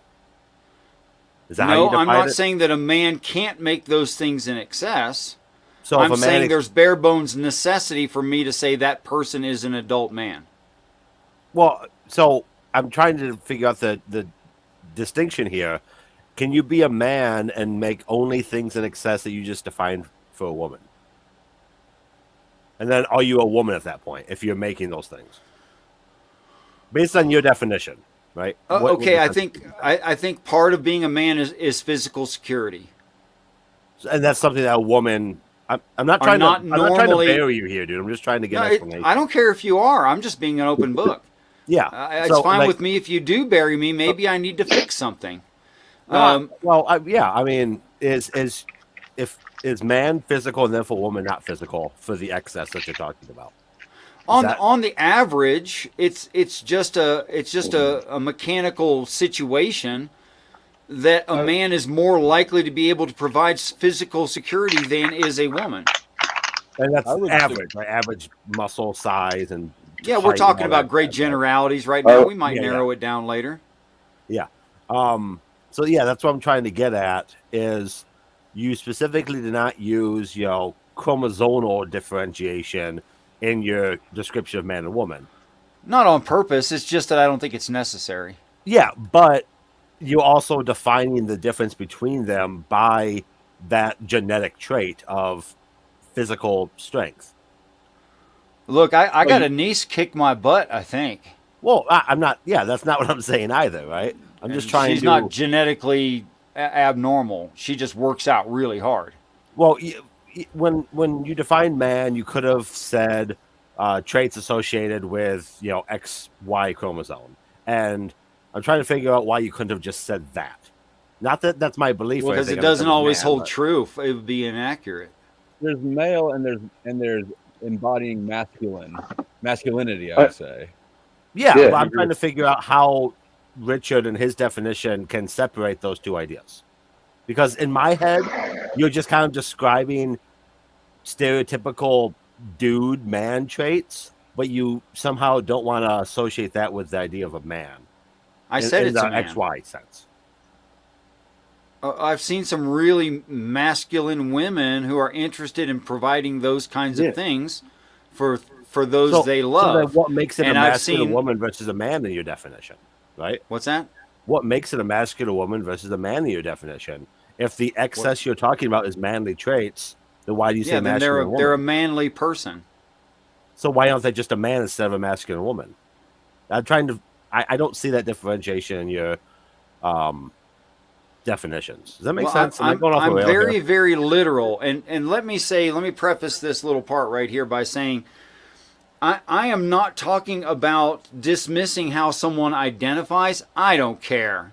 Yeah, Okay, and I don't grant even that. think that should. I think we should be so far past that we can't get past it for whatever reasons. But I think we should be just, oh, come on, man. Who cares? All right. Yeah. But I'm talking about someone who fills the role of what I would call man. Like when someone says, I'm a man, but they don't provide physical security. They don't provide financial security. They don't provide emotional security. I go, no, you're not. Yeah. But they're still male. They could be male. They could be genetically male and doing a Well, piss poor job. I don't think they're a man. But but there's two different men, right? Like there's the literal man, you're a man, you have a penis, and then there's the I guess idealized man. Yeah, I do appreciate that Richard is differentiating those two things, right? I think Okay. that's part of the point of the definition is to be agendered in that way. And then I guess I'm trying to dig into your philosophy here, Richard. Do you Yeah, think go ahead. that you can, in your definition, not be a man but also not be a woman? Is there a third option, or is it only black and white? Well, we only covered 2 topics because, my gosh, we'll never get to the end of that conversation, will we? Well, if you say there's more than 2, that's fine. But Humans can be extremely nuanced, which is why I'm just trying to hit the basics. Like, Okay, in okay. order for me to consider you a man, you do not have to be handsome versus pretty. You could be a pretty man. I'm okay with it. I don't care. Okay, I like the idea that your definition is Like, there's some- meldable as opposed to mathematical. I think there's a benefit to that. I'll say that, for the male, there are male models who are gorgeous men. Like, they're way too damn pretty, but that doesn't mean they're bad at being a man. It Yeah, just doesn't 100%. mean that. Okay. On the flip side of the same coin, I mean, you can just reverse that right over. It still works. I think being a man is how you engage with your close and extended society. That's what a man is. Okay. I mean, And it's also what a woman is, that a woman does those same things, but has different topics of interest or specialties that they purposefully develop and provide for that family group at of a whatever size. societal level, right? At a At societal every level. yes, Yeah. yes, absolutely. All right. But yeah. I think if you don't create an excess where you can give to others of your excess and you still survive well, then you're doing a crappy job. I would be a little more suggest that if you're accepting the responsibility, even if you fail, at least you're demonstrating manhood. Maybe you That's need just some my coaching or something. So, yeah. Richard, would you say that basically a large part of being a man is the capacity to produce something? Like you said, for example, security, products, Well, you know, Batman, that was exactly to my point. If manliness is the ability to produce something, then is woman the not ability to produce something? Let me define that. You know? Adulthood is the ability to produce beyond your need. And then you And then differentiate them into like men physical and produce emotional set health. A, women produce set A, men produce set B. okay. All of which is needed for society.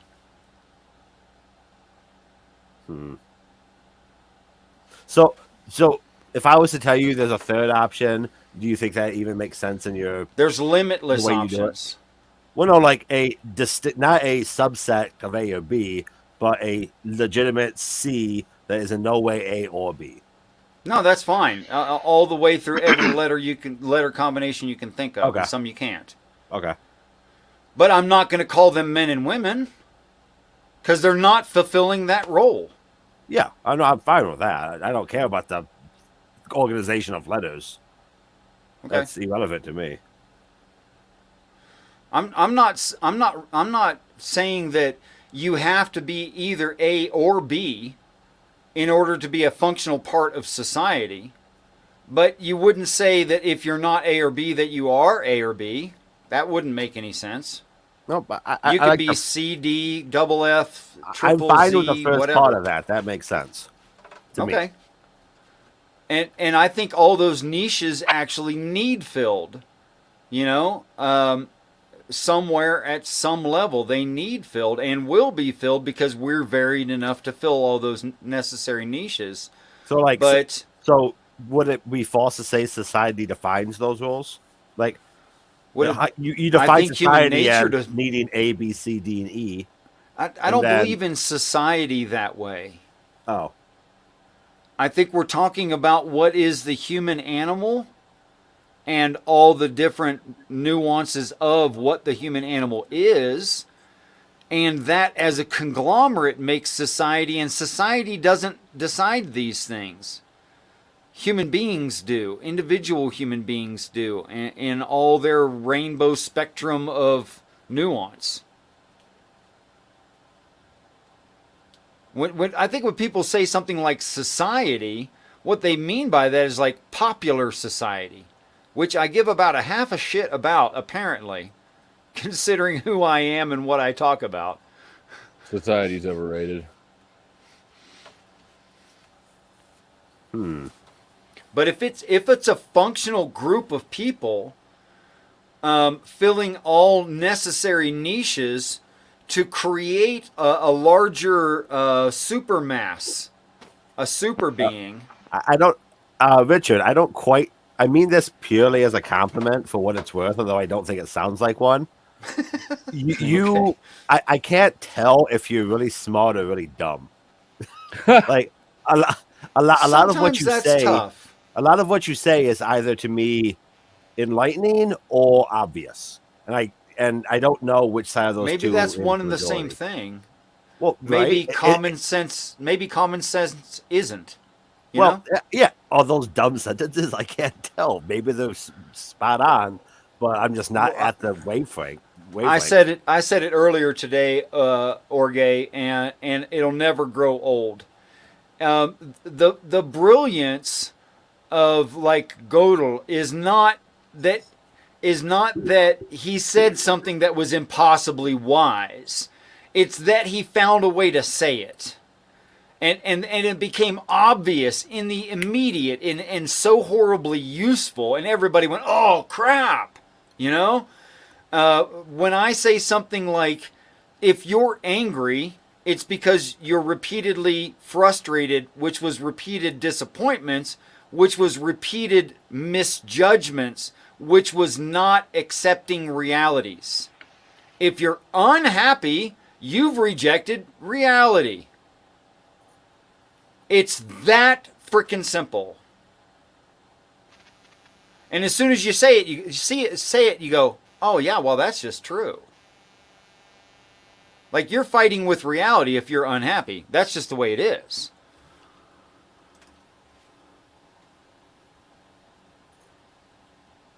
Yeah, again, I don't have a problem with a single thing you say, man, and I enjoy that you are the only person I know phrasing it the way you do. It's weird, but we all are, aren't we? Right. That's why we're here. Right on. Or boring. People are weird or boring. I don't know. Even boring is weird. I don't know if Yeah, I can- basically everyone's weird once you get to know them. Yeah, I think so. And by the way, the definition of heretic is the person you spoke to too long about religion. That's what a heretic is.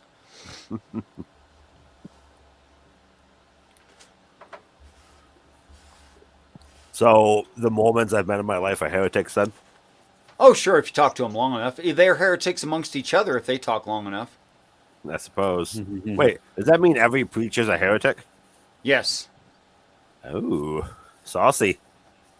Every practitioner, every preacher, the Pope, they're all heretics.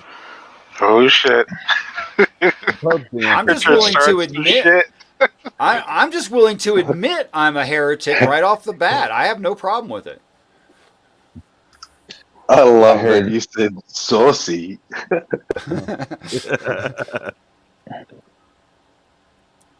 What is a good definition? Law of Faith asks, what's a good definition of popular society?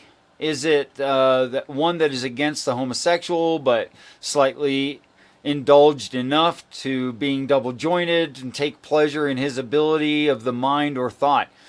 Wow, that seemed really broken up into like lots of thoughts that you were trying to squeeze into one sentence. And I need all of them expounded on to understand any of that, I think. Yeah, I don't understand it either. That was kind of crushed Hey, together, PTown. man. Hey, orgy. That's a Is it- mispronunciation. Is it orgy or You Wait. do whatever you want, man. Everyone does it It's- differently. no I no love no them no all. no no no? I want to tell the actual story, though. The actual story is it's a childhood misspelling Yep. of the word ogre. Well, unless you tell me what it is, I'm just gonna keep calling you what I thought it was. Yeah, How call did me, it feel? hey, you're not the first to call me orgy, so I heard a funny joke today. Well, it sounds offensive, but it's it's out of context. It's not. Yeah, you get 2 Jews in one room, and you're going to have 3 opinions. Is that? That's a really old Hebrew saying. It's a saying, isn't it? Yeah. It's not me Yeah. being Yeah, And- a rabbi would be the anti-Semitic. first one It's to tell you something that they one. say. We'll allow it. It's supposed, the way I heard it, which is not objective. This is not the only way it could be told. The idea is definitely there. If you ask of 3 rabbis their opinion on any part of Tanakh, you'll get 5 opinions. Yeah, same joke. Yeah. Same joke. They need Jesus. I don't know that that's true. Would you defend that? Ooh. Well, PTown. are you asking, would I defend it? Well, I mean, at the same time, I mean, look at all the different denominations of Christians and how much they agree on things. No, don't back Yeah. out. I mean, you're being nice, So- but you're being nice, but unless you want to retract the assertion, you should support the assertion or completely decline. Either way. Oh no. I mean, Jesus does fill in a lot of the gaps that they argue about. I will stand by that. Okay. What if I said that a person could accept all of Christ's message, never having read of Christ, just by accepting the Father God from the Old Testament? I think that's way too big of a summary. What if they accepted I don't the know. truth? What if they accepted the truth of God, the way or the right path to find Him, and the life? That is the giving of life, is to do that. So like they definitionally accepted Christ, never heard of Him.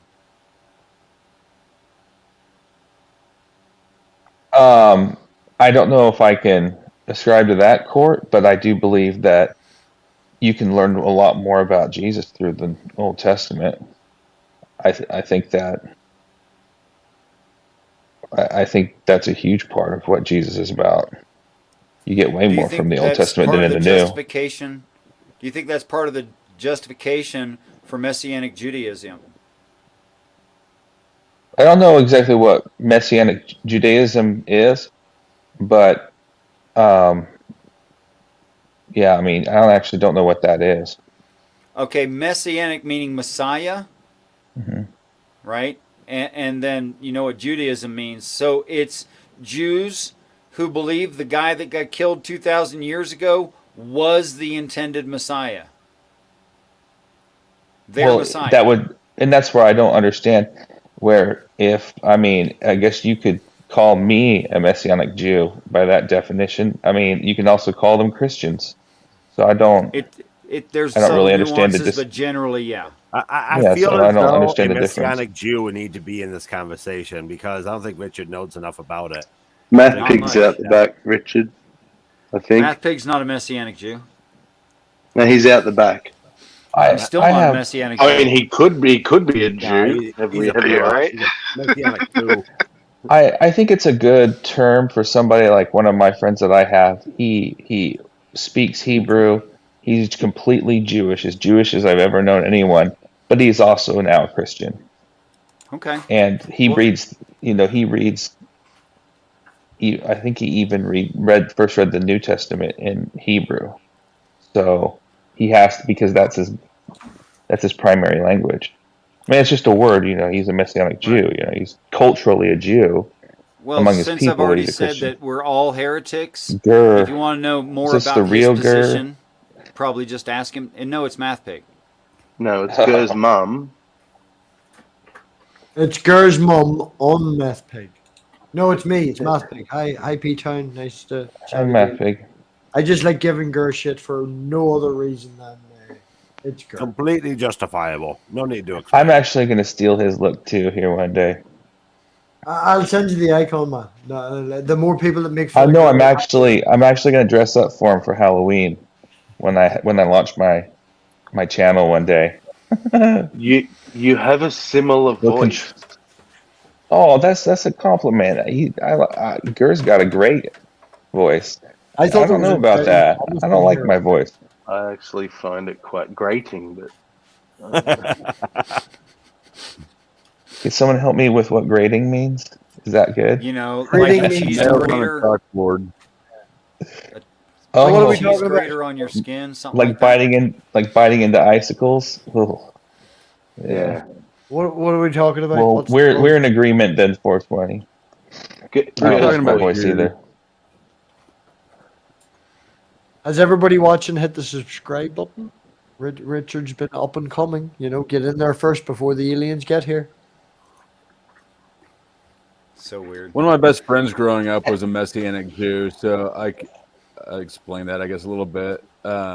It is basically Jewish in all aspects of their traditions and their holidays and their how they perform their religion, except they do believe Jesus was the Savior or the Messiah. So he had a bar mitzvah and stuff, and they do the Hanukkah and the candles and all that stuff. so they think Right. Okay, that's Jesus how had I a would define it. Yeah. Yeah. did Jesus Culturally, a have a Jew. brisk? Would Jesus have had a brisk? What's a brisk? In my belief system, he not only would have had a brisk, he also would have probably had a Marlboro and maybe a hooker.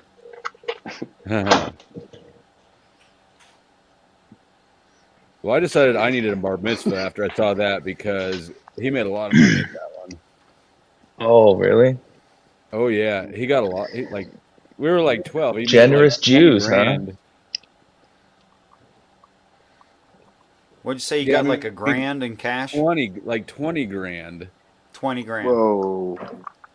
Yeah, this would be a good career move for all of us to convert to Judaism. They're not looking for new. Do we new all get a people. bar mitzvah? We're maybe a little Can- late for it, but I still feel like it would be better for all of our careers. I'm already cut, so I'm good. I'm ready to go. Oh yeah, me too. Our wieners are ready. You have Jewish Yep. wieners. Yep. Me too. Mom was Catholic. Yep. That's why I laugh at atheists who want to say, "Oh, it's all made up. The whole Bible's made up." I'm like, I don't know. Look at your penis for a second and think about it. Speaking of which, I'm Irish. I'm a complete man and offer of boobs. Love all the penises and the guys, everybody here in the panel and all the rest of it. Yeah.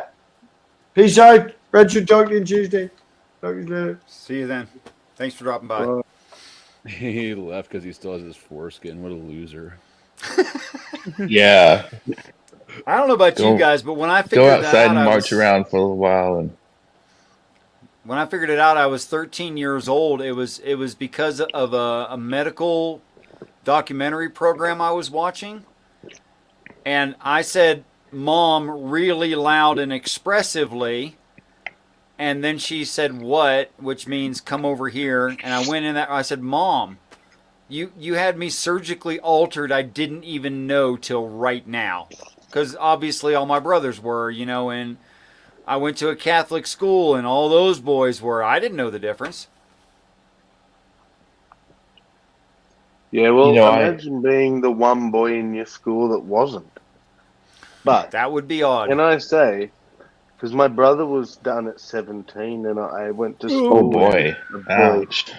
Yeah, I went to school with a boy who was done at 17 as well. He just chose to. Dude. Or I think he might have Poor had a guy. problem. I don't know.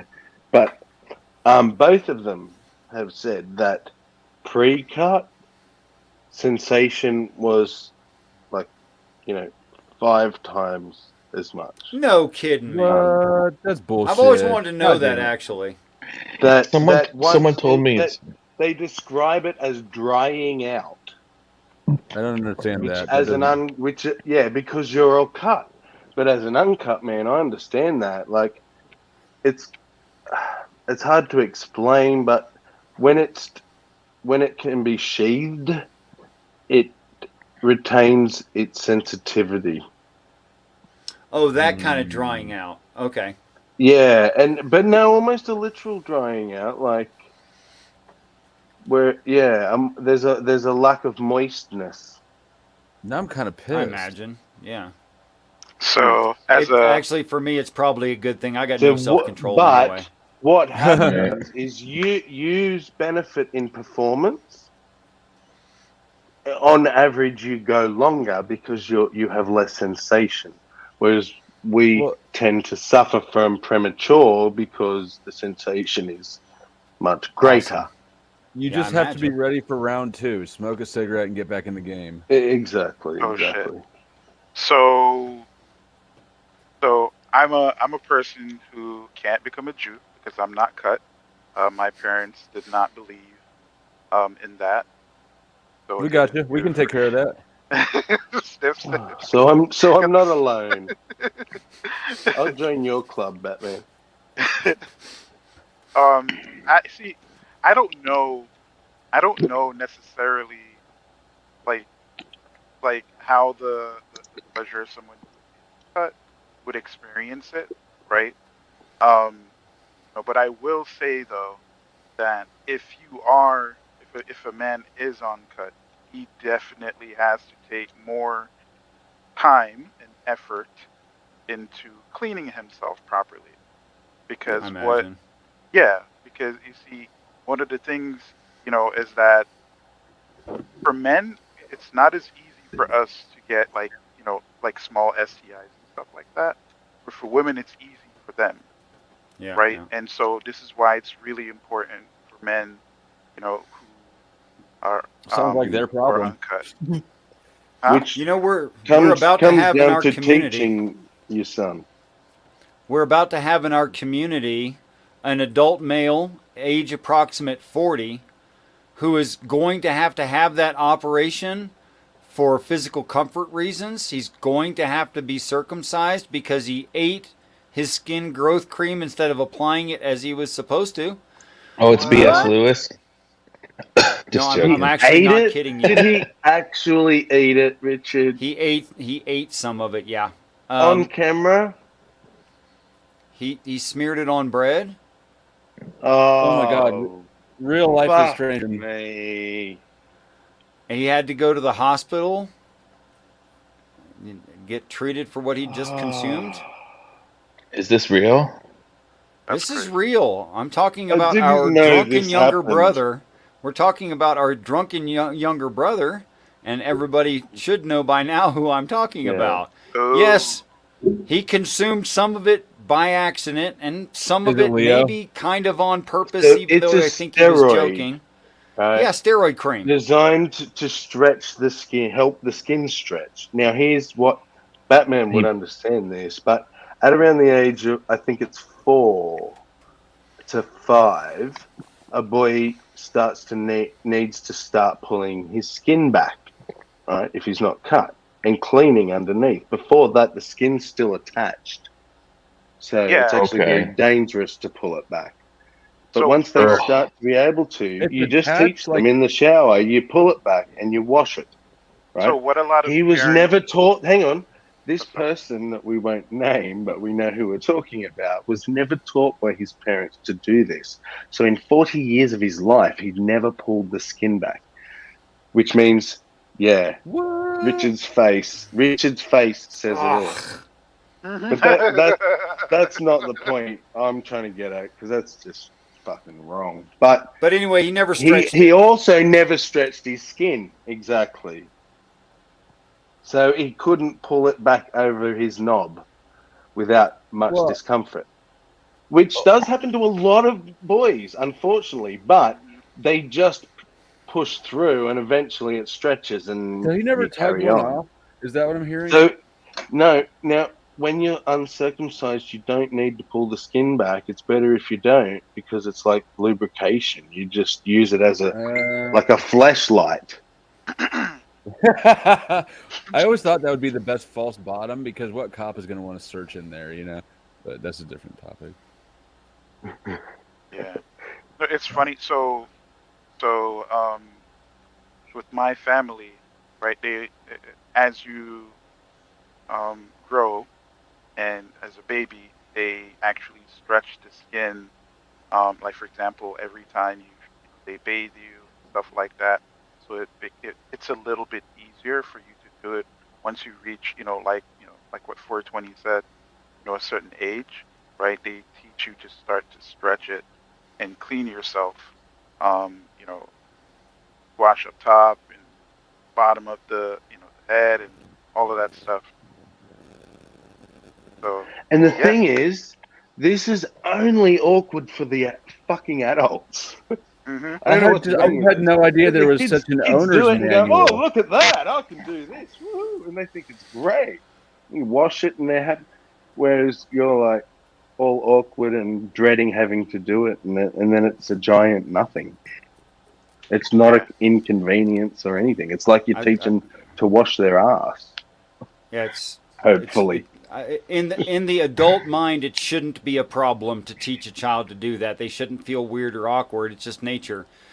But I think that particular person's mom did feel uncomfortable, and dad had either left or died or both. I don't know, but dad wasn't there, so she didn't feel okay with that. Yeah. So she Fair never. enough. So there you go. That's what happens. So She that's one she should way have been a good you mom can and fuck your child up. she should have been a good mom and said, "I don't care if I feel okay about this or not. This needs to be done. I'm going to do it." I Exactly. suspect another way you could fuck up your child by genitally castrating them when they're a baby, but who knows? Cutting off their clitoris as a child. Yeah, Well, that's that- crazy, dude. Baby. That is amazingly cool. That's it. Like, you hear of tortures and that, and when we go into countries for the oil and stuff, why aren't we busting in and stopping countries from cutting their Wait a girls' clitorises off?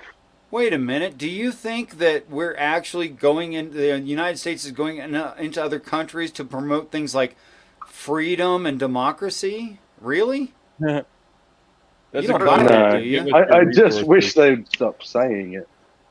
Well, Actually, I the wish they'd American stop I like to doing it. believe we stand for clitorises. Well, we I don't like to care, believe that. Actually, I You stand do, for but clitorises. a clitoris is something we need to be proactive about. I certainly think that I think it's worth going in for. I go in, but how deep? Send the And boys in. I'm not of age Just anymore. Surface. When it's appropriate to Just pull surface. out, no. about that far. This conversation. I love the double entendre, PTown. It was spot on, and if you did that on purpose, it was brilliant.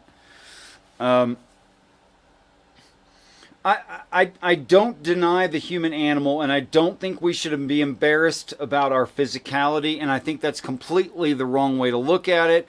And I think that makes taboo that which should be normal and accepted. And I think that sexualizes things that aren't sexual and is generally bad for all of our society. And I don't imagine those kinds of problems in heaven. So no butt stuff.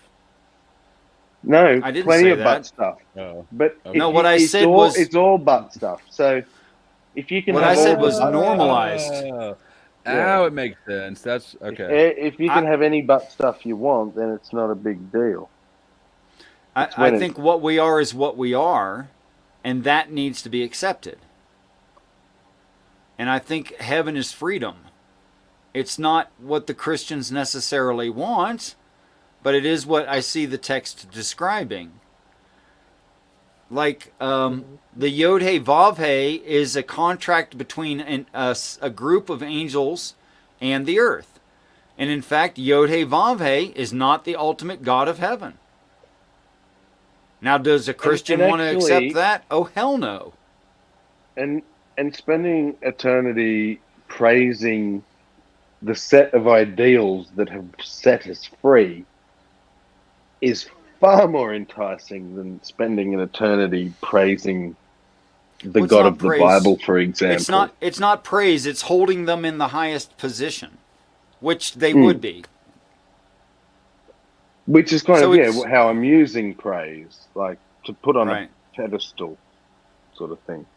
No, like a realistic, what would agree with our nature kind of praise. It's the sort of thing that's part of everyday life and how you interact with reality and your kind, and even in consideration of other kinds, and how you show respect to like life and physics and So you know, more the a actuality. celebration of our grasp of reality. Yes. Yeah, that's pretty cool. Well, it's what we're going to come to anyway, isn't it? Which kind of Makes explains sense. why the angels would be already living that way. I've often thought that your framework is like a shortcut to our eventuality anyway. No, I think that's what we're being offered is a shortcut to our eventuality. Yeah, that's what I'm Without saying. You know. without all the stumbling blocks. Like, you know, at this point of surface mining and deep mining and recovery of materials from the earth, in order to refine them and build stuff that we need, if we're going to get a significant number of human beings off this planet, we need to start recycling everything now and live in tents and put all the nails and screws and all the steel I-beams into that project. We need that steel. We don't have enough. So, well, What are we talking if about? I die before then, Richard, can you start a GoFundMe for cryogenic state like storage? Because I need me to come back. I don't need a recreation. And then I've He's got a solved deep my issue. freezer.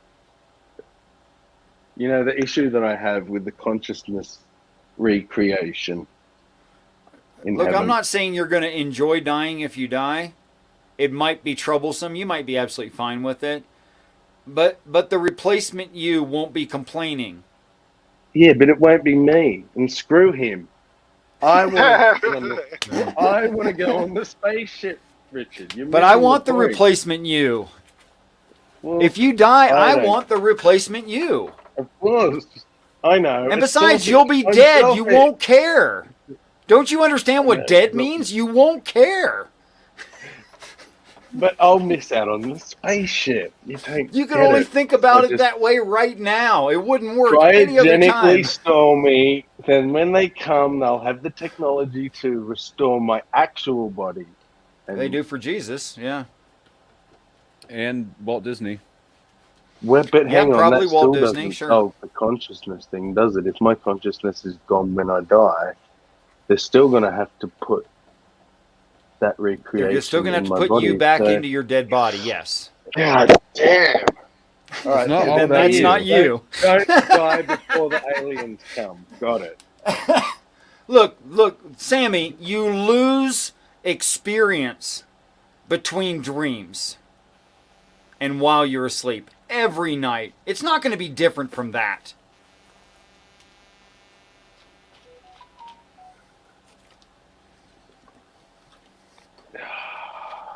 Yeah, I mean there are quite a few cultures that actually don't look at death the same way we do. Like death is just, to be honest, it's not even seen that different than birth. It's just a natural process, right? And at that point, your time of suffering is over. And so at this point, it should be seen as a celebration because you're not suffering anymore.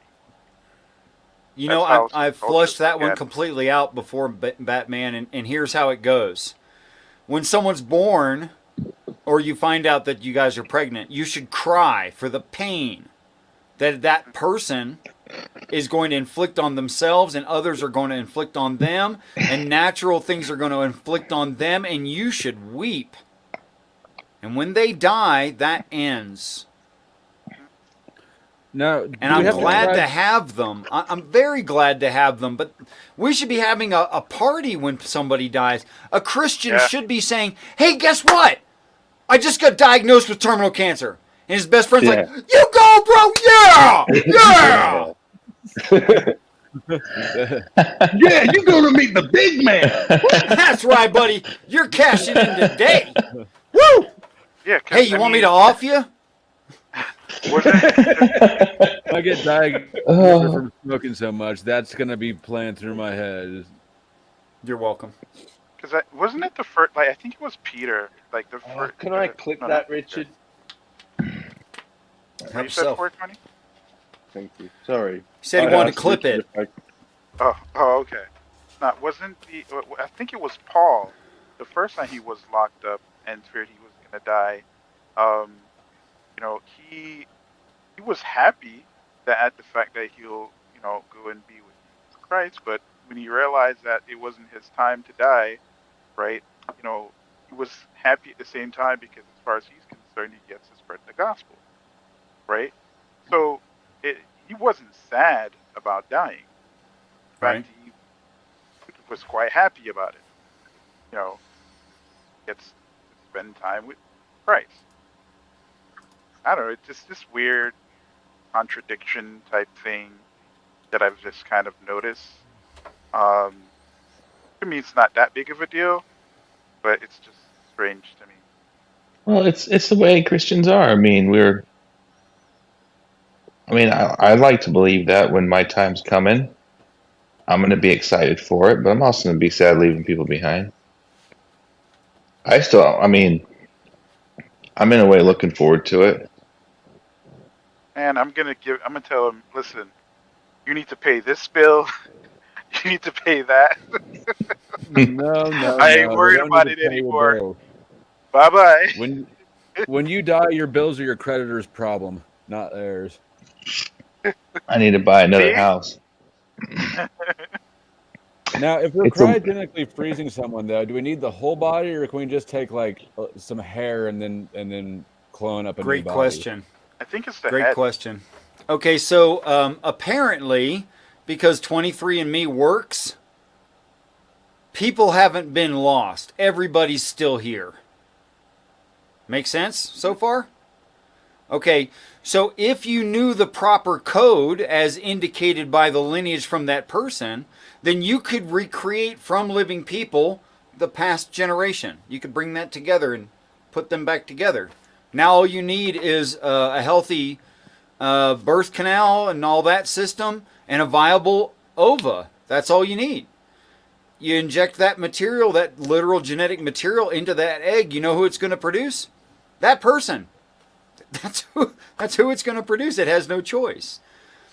And I think that's why it's being referred to in the text that we are reduced angels, and that there's parts of us that are going to be necessary to filling heaven, which is why it reads things like subdue and multiply and fill the land. Well, if we were just spirit beings with no reproductive value, then we would never subdue and fill the promised land. That wouldn't. What are we dividing our spirits into little tiny baby spirits? And what the hell are you talking about? At some point, I don't even know. And here's the really odd part. If in really dirty math, I'm going to take something that's actually spherical in shape. I'm going to take these spheres and I'm going to make them cubes, so it's easy to figure mathematically. Nice tits. These, I got some meat there, man. No kidding. You take these spheres and make them a cube, and there's a hard measurement given in for the New Jerusalem of 1,500 miles across. Okay? So if I had surfaces 1,500 by 1,500, look, it's John. Peace and respect, John. Haven't seen you forever. Why don't you hit that link and come in, John? I'll post it for you again. Okay. And each floor in heaven were an entire mile apart, which I think angels could fly comfortably in a quarter mile, but just for this ugly math process here. You would have 1,499 floors for obvious reasons, right? That would cover this Earth's surface, including the oceans, about 75 times. So like 75 Earth surfaces in just our heaven. Do you know what a skeleton crew that will never see each other, 8 billion people, is?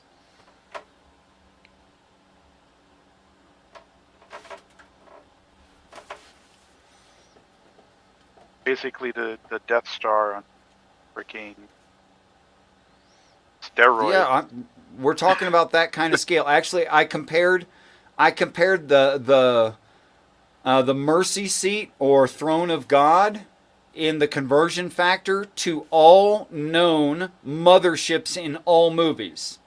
There's one thing that was bigger, and it was like it was a starship, but it also looked like a planet. I can't remember the name of the movie, but it was like they were all inside the planet, which is basically the same darn idea that I think is expressed in the Bible. And that's the only movie spaceship that was ever bigger than what's being described in the Bible. So basically, be like half the mass of Jupiter, probably. Half the mass of Jupiter. Jupiter's massive. In like the mercy seat, or do you mean like all 29 of them put together? All 29 of them put together. That's probably okay. Sure.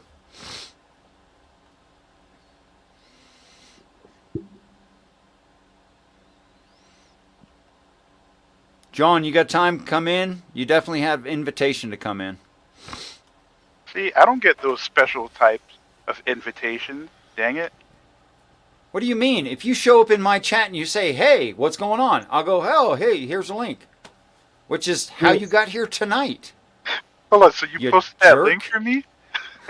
Yes. Oh, I appreciate it. I take at my word.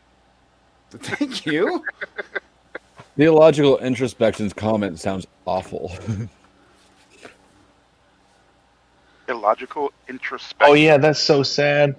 I know. I never have that sort of whatever. What's the phrase I'm looking for?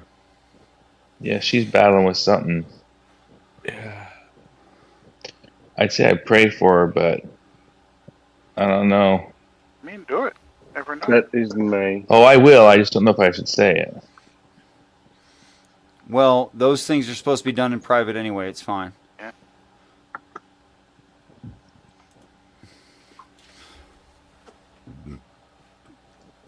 I don't know if I can handle the spaceship stuff, Richard.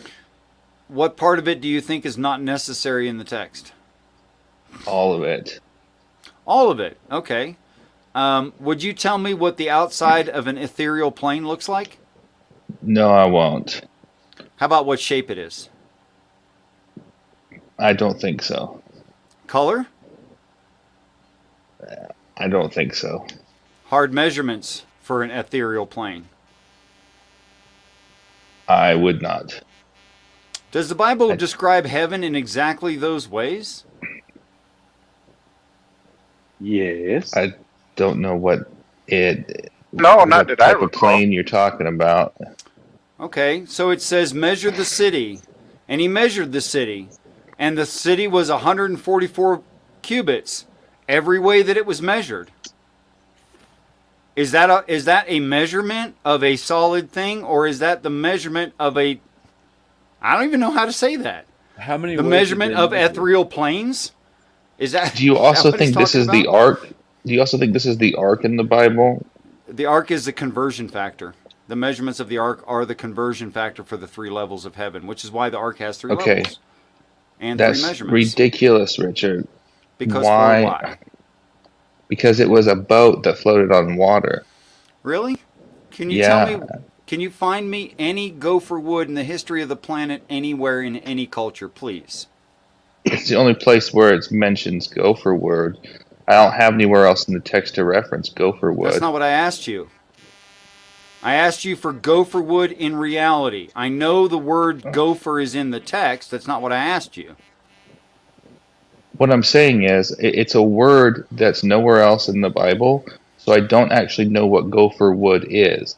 Gopher wood is just a man-made word to replace No. whatever that Hebrew word was. I'll tell you what the Hebrew word was. Gopher. Sure. Space wood. So the type of the little mammal that collects it? No, the mammal does Okay. not collect wood. The word wood was stuck in there. It doesn't exist. But it does read gopher. Do you know what the gopher means to the Hebrew people? I'm guessing it means spaceship metal. No. Is that what you think? Okay. No, it's not So what I tell me think. what does the word gopher mean? It's a pest that digs under your house or under a tree and you never get rid of it. The word gopher means something permanently housed. That's what a gopher is, permanent housing. That's what it means. And that's what the ark was built out of, it says in Hebrew? No, it doesn't say Made the out ark of was gopher. built out of gopher. That it definitely does not say that. What it does say is that Noah creates a container of permanent housing. That's what it says. Now, if I said biblically, there's a claim of a container of permanent housing. What's the only container of permanent housing anywhere in the story? Earth? Nope, not permanent. In fact, this is called a tent or temporary shelter. Heaven? For Would it be heaven? 420, so- are you trying to share something poorly, or what's going on right there? You You've got wanted- two, You want is that heaven? a troll? Hmm. Sammy, is that a troll or you trying to share screen? That's me. That's me, bro. That's just a little clip of you. Oh, okay. We'll play it later. When if you the want. Is it the yeah, cancer high when the five? conversation dies, it is. All right. Well, Okay, so Richard, Pete- along this go ahead. line, like, what is pitch then? What is water? What are mountains? Great, You know, great, and then great, how are great. cubits Quit not listing actually stuff. cubits? It's Shut like up. Okay. Don't gish gallop me. It's damn dishonest, and it's not I didn't mean to respectable. gish gallop you. What I'm Would saying, you like what to I'm pick trying to anything that explain, you listed? what I was trying to explain was I don't want to go down it, is what I was trying to express. Not trying to. I don't know what gish gallop is actually. Maybe I It's was. when you I don't list a know. lot of things so nobody can address it. Well, I was just trying to express how it's. See, what How- you'd like to say is that won't continue to work in context, Richard.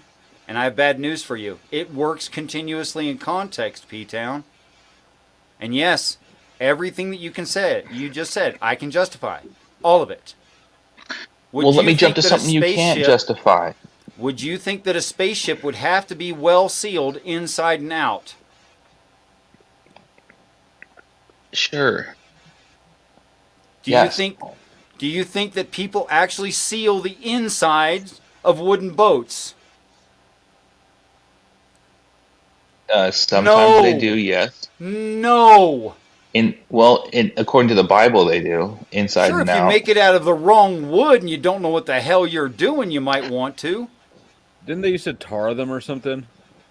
It says, Yes, they would allow them to swell and then tar them after they were already soaked in water. But you don't tar the inside of a boat. It's actually detrimental. It keeps the wood grains from locking into each other when they swell. You would not do that to a wooden boat. McEver.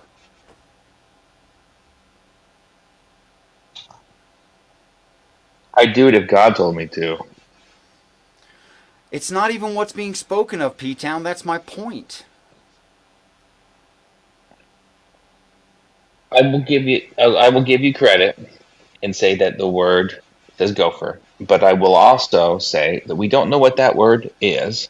We do. Actually, you can speculate. Nope, don't have to. Okay, well, so pitch. Do we know what pitch is? Does pitch come from trees? Richard. One kind of pitch does, yeah. Okay, what about the pitch that's described in the Bible where God says to use it inside and out of the boat that's made from gopher wood? Is that Yep. possibly pitch from a tree? We're going to find out. Where else is the word pitch from a tree used in the Bible? Is it used other places? Is it pitch from a tree? You know? Gish gallop is a word too. So, Yeah, that's a real term. yeah, I thought you just made something up. No. No, named after somebody Gish, who was a religious guy who like participated in debates, And it was one of his tactics to make it look like he did a good job of offering good arguments, but he just really offered too much for them to address. And then when they didn't answer, he'd point out that they didn't answer points A, B, C, and it'd make them look stupid when he was just cheating. I think Gish is also the name of a Smashing Pumpkins album, if I'm not mistaken. Okay, so here we have the definition from the only usage in the Bible, as you said, gopher. What does it mean? Right there you go. Wood of which the ark was made. Probably, it's probably is a key word here. It's an unused root. They don't know. It's probably used. It's associated with something that people house in, which means something that they live in, Richard. Yes, it's referring And to it being says lived a in, kind of tree or wood, as used for Yep. building. Uh-huh. Okay? And what would your definition of it be if it was here? Not that. I'm showing you. But whenever a lot of these words in the Bible that are, they're describing the root of the word. Well, the first time something's used or if it's used really early on, that's the actual root. The rest of the times it's used in the future we can speculate on where they got it from. I'm not making sense here. Problem is I'm running into 2 minutes of Christianity and the definition. Strong's wasn't ignorant of Christianity either. Strong wasn't. So what you're saying, there should be some sort of a definitions key, like in previous uses. The literal idiom is something that's permanently housed. It's not a kind of wood. There is no record of anyone ever claiming there was a wood that anyone ever called gopher wood. Gophers don't harvest trees, by the way, and they don't live in trees. They're not arboreal animals. They like trees. They like trees. They like trees for their root mass because they can dig under it, but they don't live up in trees. They don't house themselves in trees. They house themselves on the foundations of things. Yeah, I don't know why they translated it to gopher wood back in the 15 or 1600s. Well, let me just show you this. I need to figure out how to make a snare for a raccoon. Look. Is the word wood right here wood? Well, actually, if that were true, it would be wood gopher wood. So they do have the word wood in there. S. Don't talk to me about your translation. Let's look up the words. I'm looking at it with you. That was on the left. The left-hand column was the words that came out in that translation. You know that, right? It's not the actual words. So here it is. What got translated into wood. To fasten, to make firm, like the eyes made shut. Does that look like wood to you? See, that's not the idea of wood at all. It means firmly fastened. And they translated it because of tradition to mean wood. It does not.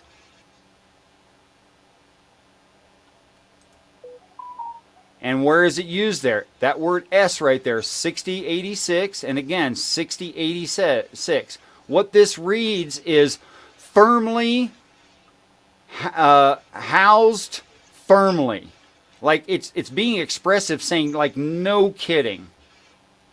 Well, what I'm saying is that it could be described that way simply because it housed Noah and his family. Okay, I mean, and that that the word is, and that the words that proceed from that word in the future stem from that instead of the other way around. Do you deny that tebah, what came out as ark, means literally a box, a container? And that reads container of really fixed house, really fixed. Well, see, then the other time the word ark is used is with Moses when he's when it's quite frankly, it's just a basket of reeds where it's floating down a river. I have a question for you. In that context, was the ark that Moses was in, was that a spaceship too, Richard? And was that a real river or was that something else? You know, arc is a shape, right? It means arched or rounded. An ark is something that, according to the Bible, is going to be Noah's It's a Ark or it's going to be the basket. I don't. You can go into that's what the arks are in the Bible. it's a container that's normally round in shape. Up until Okay. I think it might be the same word for the Ark of the Covenant, but I'm not sure. Which, Would you like to go to But Ark tell of the me, Covenant? what about Moses' basket when he was a baby? Do you believe that there was a baby in a basket that flowed down a river, or is it something else? I think that is literally a reed basket, according to the story. is ark used to mean boat anywhere else, like in the Bible or otherwise? Is ark can be used to mean boat, sure. Outside of the Bible, inside of the Bible, it could mean boat, but it means boat in the way that it's a container, and a boat is a container. So you could say that the boat is a container, sure, no problem. It has kind of a spiritual context to it, as far as I can tell, because it's kind of like God being with you and protecting you. You can see it when God commands Moses to come into the ark instead of saying go into the ark, as in essence, he's coming and God's going to be with him. Okay, You know, the that's- Ark of the Testimony, which you referred to, right? You called it the Ark of the Covenant. That's fine. I'm not complaining. What's the word ark right there? It's a different word. Yeah, I didn't know if it was or wasn't. Yeah, it's a different But word. I do know the same word is used for Moses and for Noah. It's the word Aaron. Yeah. The word ark here is the word Aaron. What I wanted to know was the word pitch. Like, can we decipher that comes from trees? I'll go back. Was what I wanted to do with you.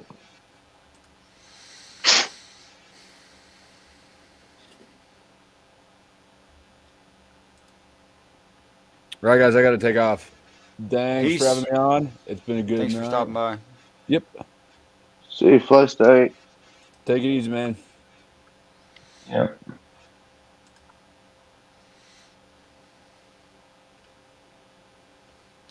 Okay, is it the same word in both occurrences? 3722? No, it's not. This is 3724 and 3722. It's not even the same word. 22, kapar, kafar, implied pronunciation, means to be covered. If you're being specific about it in certain context, it would be covered with bitumen or tar pitch. Bitumen. Yeah. Tar pitch. Yeah. Yeah, okay. And the other one, kofer, which is rooted in that idea but is an extended word meaning a cover. So it's not an act like to coat something. It's the idea that it's already coated. Oh, look at that. As the henna plant is used for dyeing. Oh, okay. Sorry, this is unrelated. It just speaks to me a little bit. Okay. Okay, so it's 'Cause not it's the also- same word, and they both got translated the same. I have a problem with that, right? Well, 'Cause it we doesn't use mean words the in same English all the thing. time where it can mean, you can have a word that's, you can have a noun and a verb, and they can be very similar. Yeah, Ford's a Like manufacturer. an example so is would Chevy. be pitch. They both make mid-sized trucks, but if you told me that you had a Ford F-150 and I found out instead you had a Chevy 1500, I'd call you a liar. What I'm saying is the word pitch can also be the physical pitch, and also to pitch could also mean the act of covering something. Yeah. It's still both. The word's still pitch. If you're okay They're with very that, you're similar. okay. But the idea is to coat something. Or to cover something, right? Those were the ideas. That's what the word pitch means in this context, yeah. Yeah, it means the coating, not what the coating's made out of. When they translated it, they translate it as if you have to use bitumen to coat something. Not so. Right, that's why I wanted to see, is there a place in the Bible that describes pitch coming from trees that's the same word? I don't know. That was what I was trying to... And by the way, in their language, it was often used figuratively, meaning to expiate or condone, to placate or cancel, to appease, to make an atonement, to cleanse, to disannul, to forgive, to be merciful, to pacify, to pardon, to purge away, to put off, to make, reconcile, and reconciliation, i.e., a full description of what heaven does for us.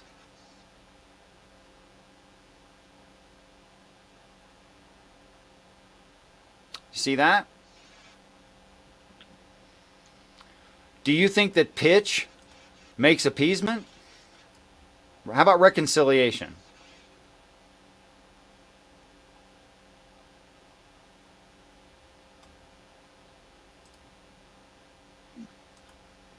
I mean, is that what heaven does, or is it just my imagination? Is that the job Well, of I Jesus? mean, There? I can do the same thing and say, oh, this is also, passively expressing what God did to the ark Yes. as well. I mean, What do you mean? the The boat. ark doesn't get appeased. The whole expression of it is that God's protecting him, coating it in and out with pitch. On the outside, I mean, it's And that does what for the people? What we're getting into is poetics, honestly, Richard. Yes. I mean, What does that do for the people? Everything you just mentioned. What does it the do? ones outside of them, No. outside of the I boat, said- or the ones inside? I said for, like in the positive, for the people. Well, it's I going to didn't cleanse ask what does it neglect to do for people. I said what does it do for people? Well, I mean, protect. Does the It ark- protected the people in the ark. Does the ark do this? It makes appeasement, it makes It's an atonement, expression. it cleanses, it disannuls, it forgives, it's merciful. Doesn't it do all these things? In a poetic sense, yes. Well, I think it's being used poetically necessarily, or they would have chosen a different word. I also think it was actually pitch. It's fine if you want to feel that, think that, believe that. I have no problem with it. But it's not an argument against what I'm saying.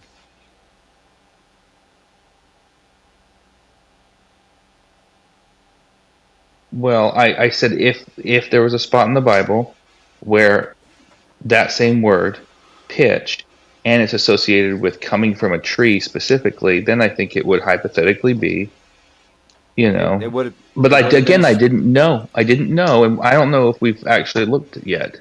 But What do you I mean? wasn't trying. If we've looked yet, what do you mean? Look, there's no root word. You see that? It's a prime root word. It happens a lot in these. There's nothing further to investigate. This is a prime ancient word. It's a fundamental idea. It's fundamental, like cleave is fundamental. To make into two parts.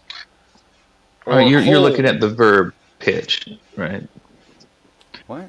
In the Hebrew. I don't know if there's. I don't know. I don't have it up in front of me, so I don't know. We can move away from pitch. Look, they're all going to work. We can just keep going like this.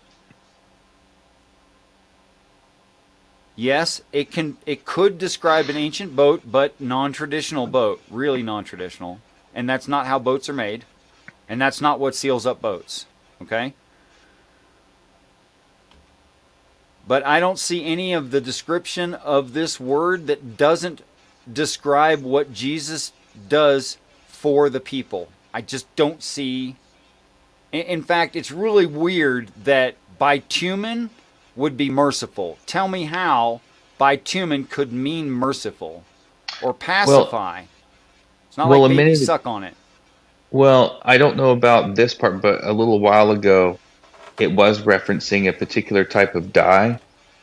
And sometimes I don't know the exact words. I don't know if this word's associated with it, but there are dyes out there, particularly some bugs that die on trees, also the pitch of trees. But poetically, it is used to compare it to Jesus.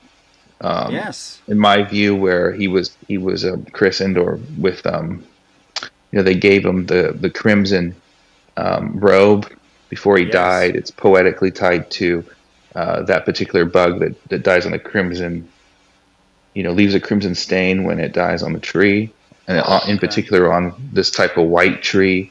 There's a lot of that. I don't know if it's tied to this particular word pitch that we're looking at on Do the you want me to ark. look I up the don't other know. variations so you can look at the definition again? More than happy to. Well, we're looking at multiple different words here that are been translated pitch. So Here it is right here. yeah, you see, and the henna plant as used for dyeing.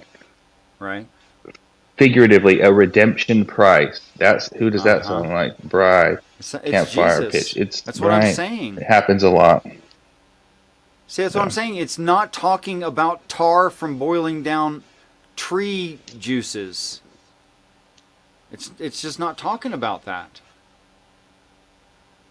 Well, it could be though. That's what I'm saying.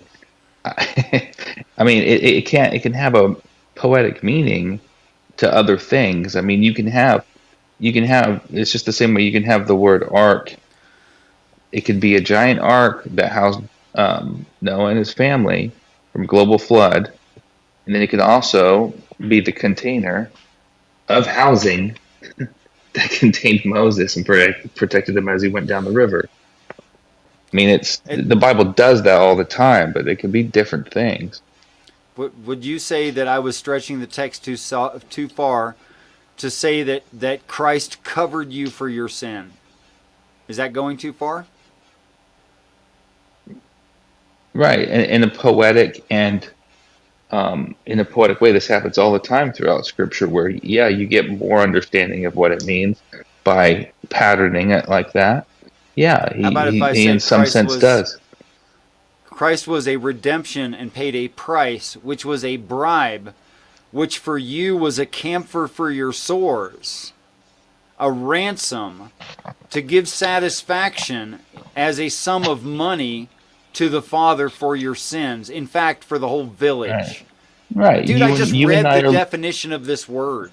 right. Isn't I know it. This is an example of how powerful the Bible can be once you start Yes. studying it. Yeah. I mean, I see these things, and it's what I'm talking Yeah. about. Right, but like sometimes it's why I legitimately had to ask you though, Richard, is like there is a difference though between, and I'm glad you said it, the the reeds, the reed basket with Moses versus Yeah. the ark. Yeah. When I see you sometimes try to combine them as being one thing, and this is a bad example because you admittedly said it's not the same. I have never said that they were the Right. same. I have literally, you will not find in 200 plus videos, me saying that the ark of the baby in the river is the same as the ark of heaven. I've never said that. I never thought it. I Well- don't think it right now. Okay, so but these different people throughout Scripture, do you sometimes, are you tie them together as being maybe one person? Is that Not correct? precisely true. But not precisely even if true. it's partly true, though, Not, I mean, what do you not mean by precisely that? true. Okay, I don't By know that, what you I mean mean- by. I know, but I heard you. Sorry. There can be more than one person who does the job of stone carver. Okay? And if I said a stone carver is one who carves stones, every time I use the proprietary like Hebrew word that means stone carver, right? I'm not necessarily talking about the same person, but I am definitely talking about the same job. So when I say that Adam was the father of all, I'm quite serious. But I'm also saying that Abraham is the father of all, and of those that survive, Noah is the father of all. And I'm not kidding about any of that. That's one person. Okay? Okay, well, so just, and I don't want to cut you off, but are they the same person in your mind? Yes. Those are the same person. That's where I have to draw the line and tell go you ahead. no. Because you, Okay. like, this is why, and I know it offended you, but like, they are different people, Richard. That They're doesn't different offend time me. periods. There's a genealogy where it goes, this person begot this person who begot this person. It's a huge part of the storyline that God made so that we can see it and read it and his truth be revealed. Like, for you to say that they're the same person all because they share a commonality where they are poetically the father of all is a stretch, is not true. But you are grasping the what partly what the Bible is about, how it is an integrated message system.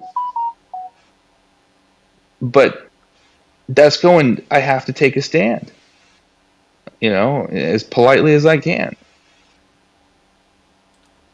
I can see your effort. I'm not saying you're purposefully rude.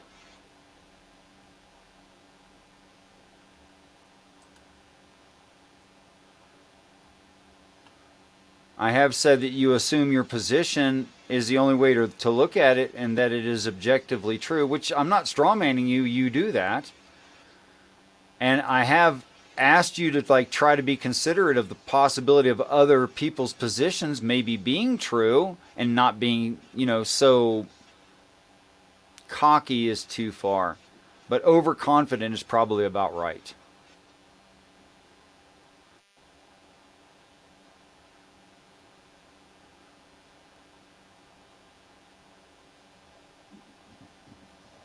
But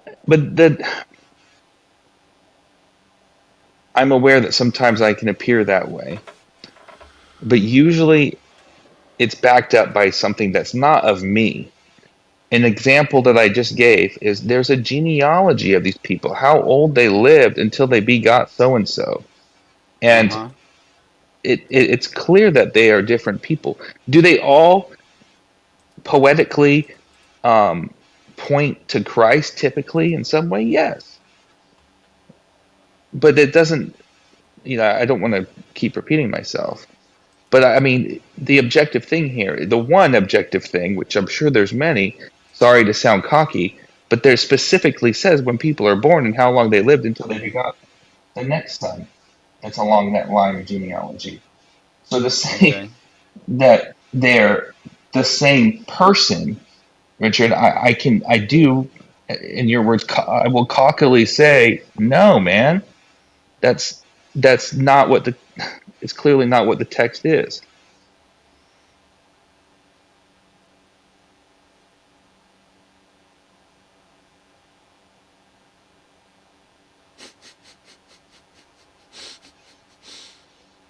Do you see what's on screen right now?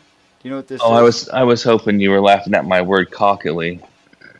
No, I was not.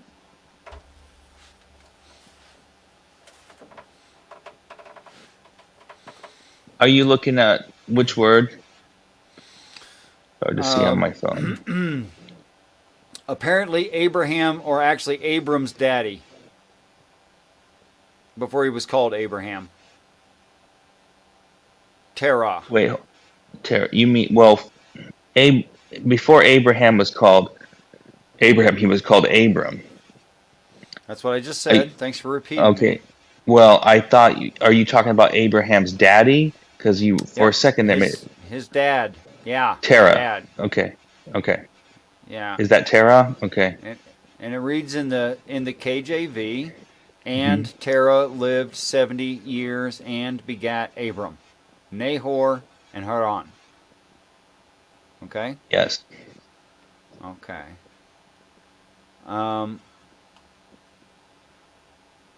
Wow, interesting that you could have the word and the word lived both derived from Hebrew 24:21. Don't you think that's kind of odd? What two words? And lived. Does the Well, idea of and sound similar to the idea of lived to you?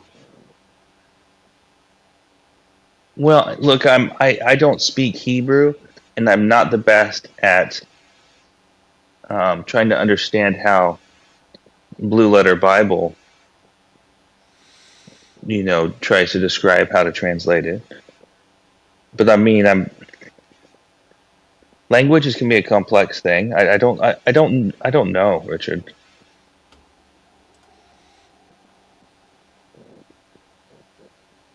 But I mean, are you saying? I mean, I think it's pretty clear that Abraham's dad lived this many years when he begot Abraham, or at that time Abram. Okay, I don't know how long you're going to have patience for me. Do you understand that the Christians thought it was kind of like voodoo magic, along the same lines as like astrology and the astrologers and the soothsayers and the magicians, to say something like, this letter has a numerical value, and that number can also represent something along with it being a letter? Do you understand that the Christians didn't like that about the Jewish language? I would argue against your view on that. I think that the numbers reveal stuff as well a lot of the time. Okay. But I would agree with you. Even now, I mean, it takes a lot of work to really dive into the meaning behind a number in the Hebrew text. But it is significant. Okay. So to say that I find meaning in it, and I'm a Christian. So I don't know where you're coming from. Well, you already Hey, Joel. accept the gematria idea of the number 7 representing perfection. You've already accepted it, I'm sure. And in normal Christianity, 666 means not yet perfect, not yet perfect, not yet perfect, or not perfect. That's what the number 6 means, which is why you'll never find a 6 in the age of a nice guy. And if there's a number 6 in his age on giving birth to so-and-so or death, then he's going to be an evil guy in the text. Now, do you think evil people have a 6 in... They have to give birth at age 26, 36, 46, 56? Do you think it works like that? Or do you think the 6 is expressing their evilness?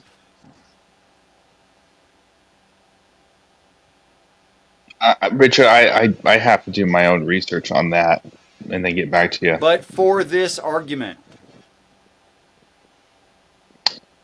people's names, even today, I mean, describe who they're going to be and who they are in some way. I think but I think it's especially prevalent in the Bible. Yeah, I mean, you see it all the time when it comes to if their name contains a number 6, that means they're evil. I would prefer to do my own research on that. And while you're at it, go and look that if their age mentioned contains the number 7, they're going to be godly, 100% of the time. Go ahead and do that one too. I'll remember that, Richard, because I do learn things from you. Joel. Okay. And my Hey. overarching point, if there was a number that had the word 100 in it, the Hebrew word 400, like it meant 100, but that number came out 300, 318. Is that hundreds? 3318, is that hundreds?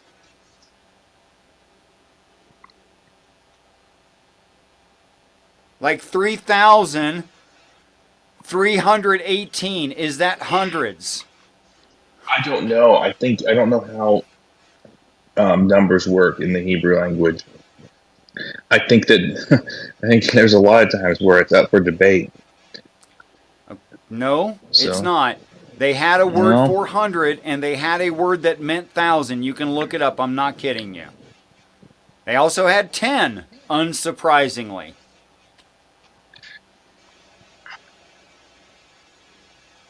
Okay. Well, I need to pee. Joel, do you want to pick up from this for a minute? Just I kind of it could be like one of those wrestling shows. You know, we can. have a nice, Tag you comfortable in. pee, and we'll see you when you get back. How you Okay. doing? How you doing, Joel? And Sammy and Batman haven't spoken forever either. But Joel, since you just came on, Hey. Yeah, no, thanks for letting me come in. I've been listening for like the last half hour, 45 minutes. I mainly wanted to ask why you guys were talking about this. because seemed, I'm asserting spaceships, and he says I can't see spaceships. In the Bible? Yeah. You see. Well, if I don't know who this helps or not, or hurts, but I'm going to add the thought. The word Terra equals station Yes. brought to my mind space station, and I know there's an extra R, but I wonder how or what kind of etymology is there for that turning into the word Terra, Terra, for the word Earth. I'd have to look. I don't know right now. I look at planets as a boat or as a station, as a container as well. I'm seeing a lot of, You want to hear the for lack better of a better part? word, unity. The variation of the proper locative noun, locative noun, Mm-hmm. meaning indicating a location, is delay. So it's the masculine station and locative a delay in the word terra. And definitionally, it's also a desert place.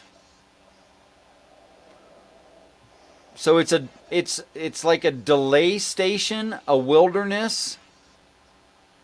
And from the perspective of heaven, how would they look at a planet? Oh wow! All right, I'm back. Did you hear what we That- just deciphered, PTown? What's that? To the perspective of heaven, any planet would be a station thing, and it would be a delay thing, which is quoted as being the dad of Abraham. Yeah, he's a station. Yeah, he's the station. The Right. Just as you're trying to. He's a just Yeah. as you went to free the P, maybe. P-Town, I was correlating how the Abraham's dad's name, if there's some The sort station. of etymology into the word Terra, Terra, which is the some word for some whatever, I don't know where that's from, for the word Earth, the name for the Earth. And how Oh, you how noticed that when planet- you pulled it out. Yeah.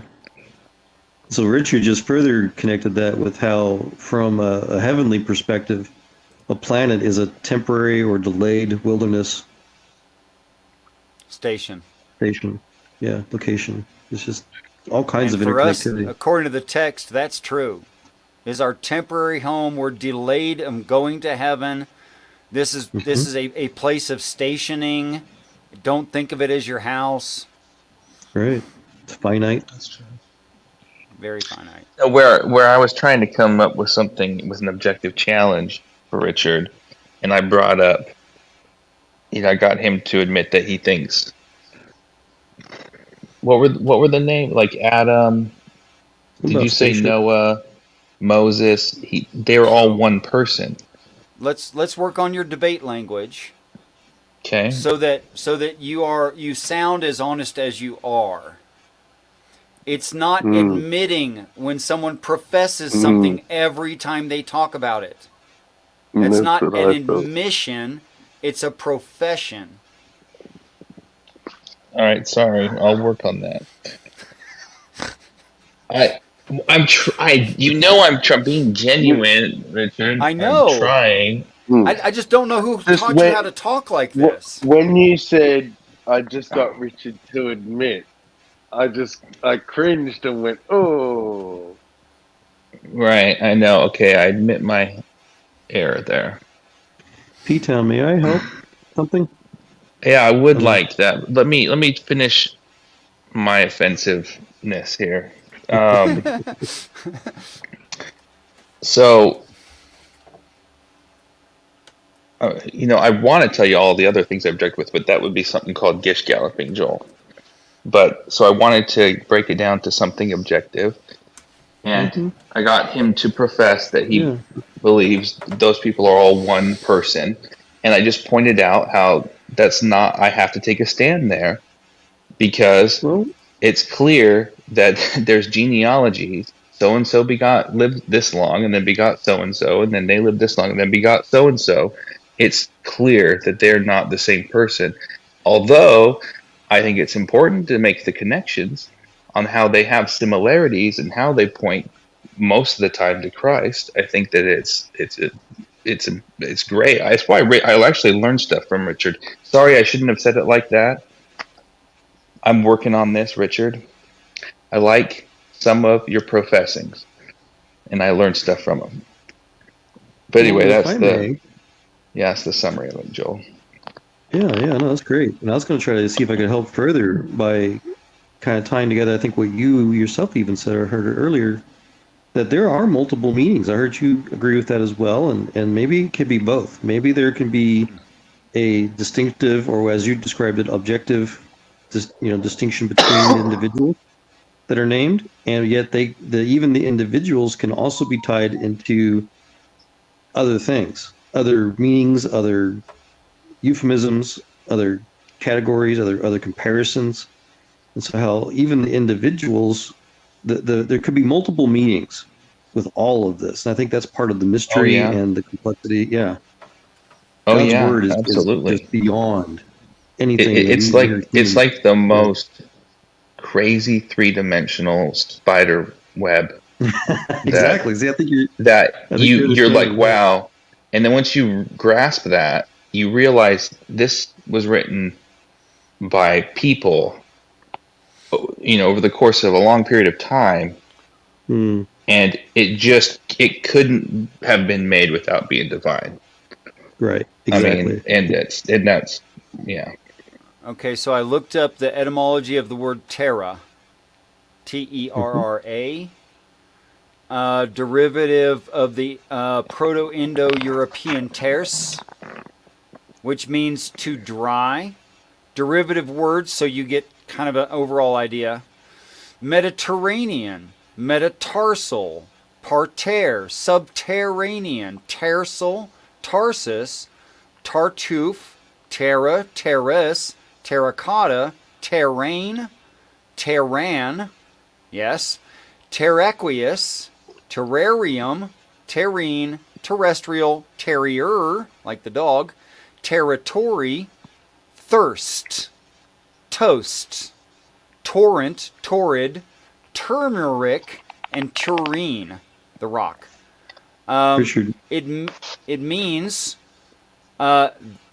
dried up, a dry solid, to become dry, to make dry, to dry up and parch, to be dry and barren.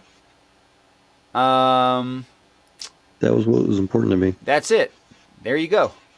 That's what I wanted to try to quickly interject. That to dry part, when you first started and then just ended, isn't that part of what the Bible was saying his name is something to do with being a desert? That is extremely powerful, it seems. Yes, it is. But I find every time I look something like this up, it's extremely powerful. Yeah. Like the smallest, most neglected, stupid word that you think doesn't matter. It matters. Those are the ones that hit you the hardest. Yeah. Oh, it's Abram. Abram's a major character. But what it's saying is he's born of a desert. He's born of a scorched, dry, terrible wasteland.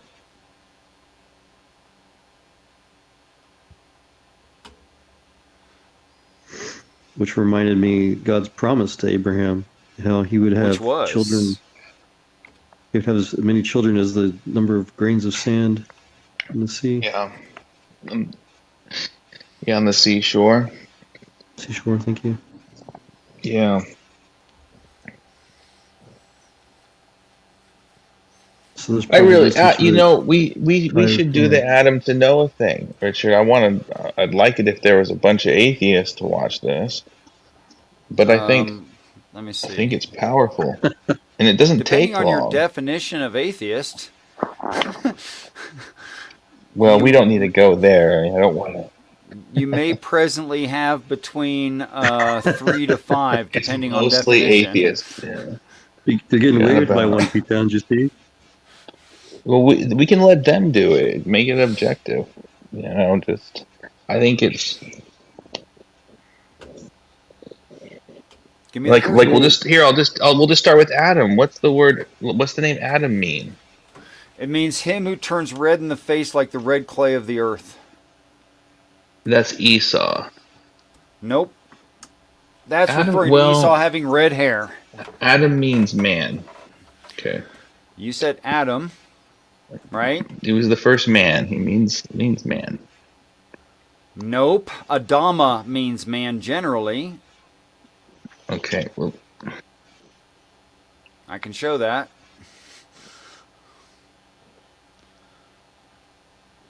Let's see. There's an occurrence of Adam near the front of a sentence. Adam, Hebrew 120.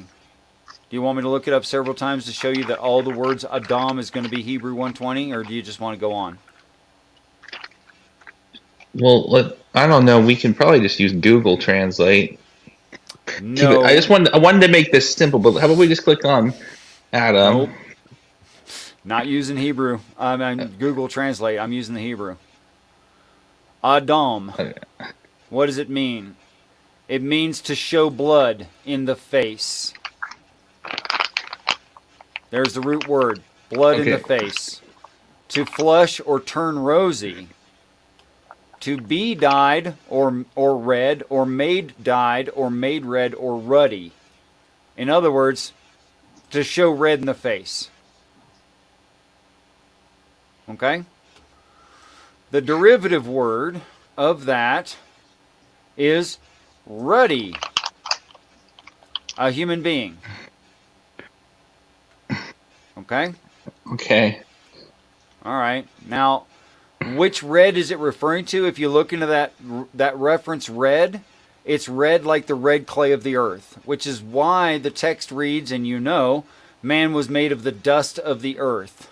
That's the dust part, the clay, the red clay. Okay? Which you've heard elsewise. I don't think you're going to argue that, are you?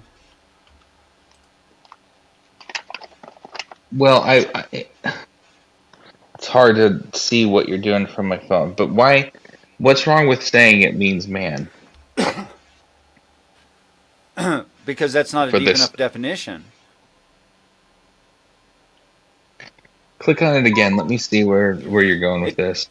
Look, the root could have been thing that walks upright. Right? That would have been a good definition of a man, right? Well, I'm saying let's not go look at the roots. Let's just look at what the word means. Jump to what the word means. Let me read the usages because I already read the definition. What to be red, ruddy, Nazareth, rub red, dyed red, redden, to cause to be red, to glare, to emit, to show redness, to redden, to glow red, to grow red, or to look red. To show blood in the face, i.e., to blush. When we show blood in the face, it's because we're blushing. The root of our name is that which blushes or shows blood in the face, without being injured, of course. Interesting. Okay. Now what? Now if you scroll down further, Yeah. You get more. now of we're the at the same strong. Now we're at the strong. Let's see. Right. Perfect. thing. That's okay. the Strong's definition right there. If you want to go to the BDB, the lexicon and just read a whole bunch more of the same in different languages, I'm okay with that, but it's all going to mean the same thing.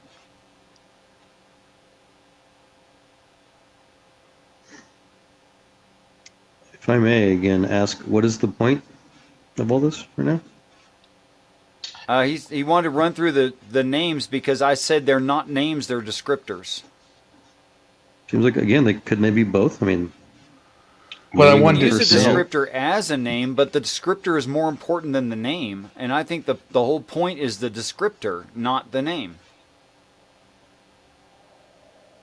Hey, Richard, when you say descriptor, do you mean in the sense of a role? It is sometimes a role, okay? It is sometimes the physical appearance of a thing. It is sometimes a role to the extent that it's a typology, but they're just descriptors. Okay. So that was the root of the word. Here's the derivative, right? Mankind. So the very first time, even the first time Adam is used, it means mankind. What kind of mankind? Well, the kind that's a human being who turns red in the face. That's what kind.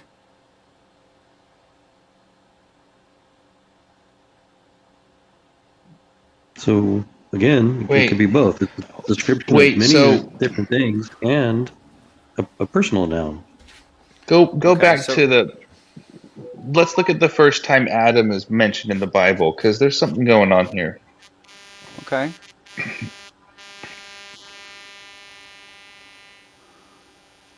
You're in Genesis 2, man. That's not the first time. Let's go to the first time the word Adam's used. I just indexed the word Adam and hit go. I know for some reason, Blue Letter Bible, there's got to be something.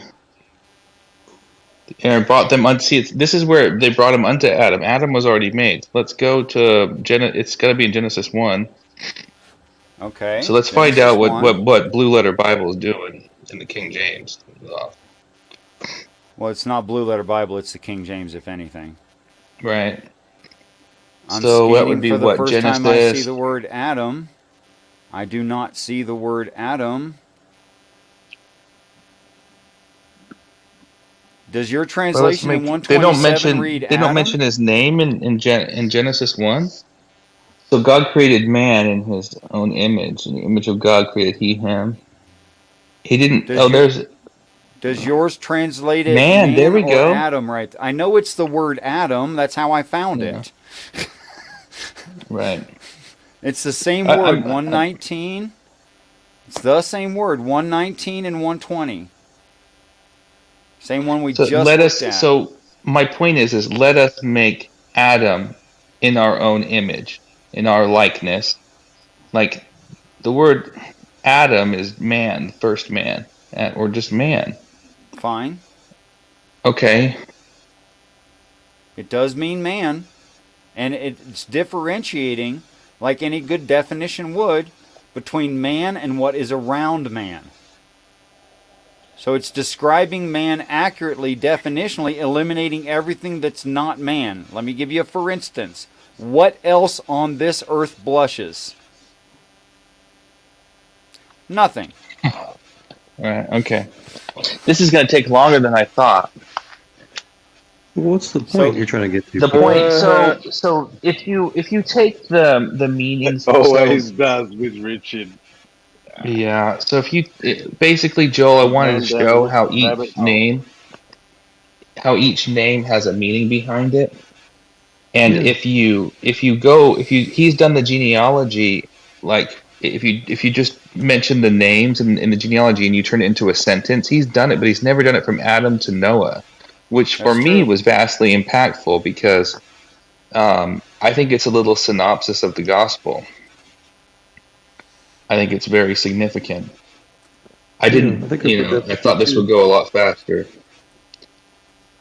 but Well, I mean, if my experience with Richard is anything, he'll take something that might be relatively quick and easy, like a redention of the genealogy, and he'll turn it into 5,000 page thesis, which is Right. epic. I kind of knew it was You know? coming, but let's go to Seth. Yeah. Let's do Seth. Why not? Let's, In fact, I remember. I don't know if you remember, Richard, on my stream, you're wanting me to review some sort of 500-page thing once. You said you might be able to break it down to 22 pages, and we never did Yeah, get to it. If I would send you the link anytime. I haven't thrown it away. Sure. You could just do the parts that are the direct word for word, idea for idea translations, and then the contextual translation, and it would only be. I mean, you could go through all of the falsification and all the scientific citations and all that, but you don't have to see the idea, and that it's totally plausible within the definitions of the actual words, with less conjunctions, by the way. And I would link you that tonight if you wanted it. Sure. I feel like I need to write down like Richard's, or I guess I shouldn't say Richard's definition or description of the word, but Look, Do you have gonna- an email? it is not unfair, P-Town, it is not unfair for you to say that you've heard this translation from no one else, and it is fringe in the extreme. Those things are true, okay?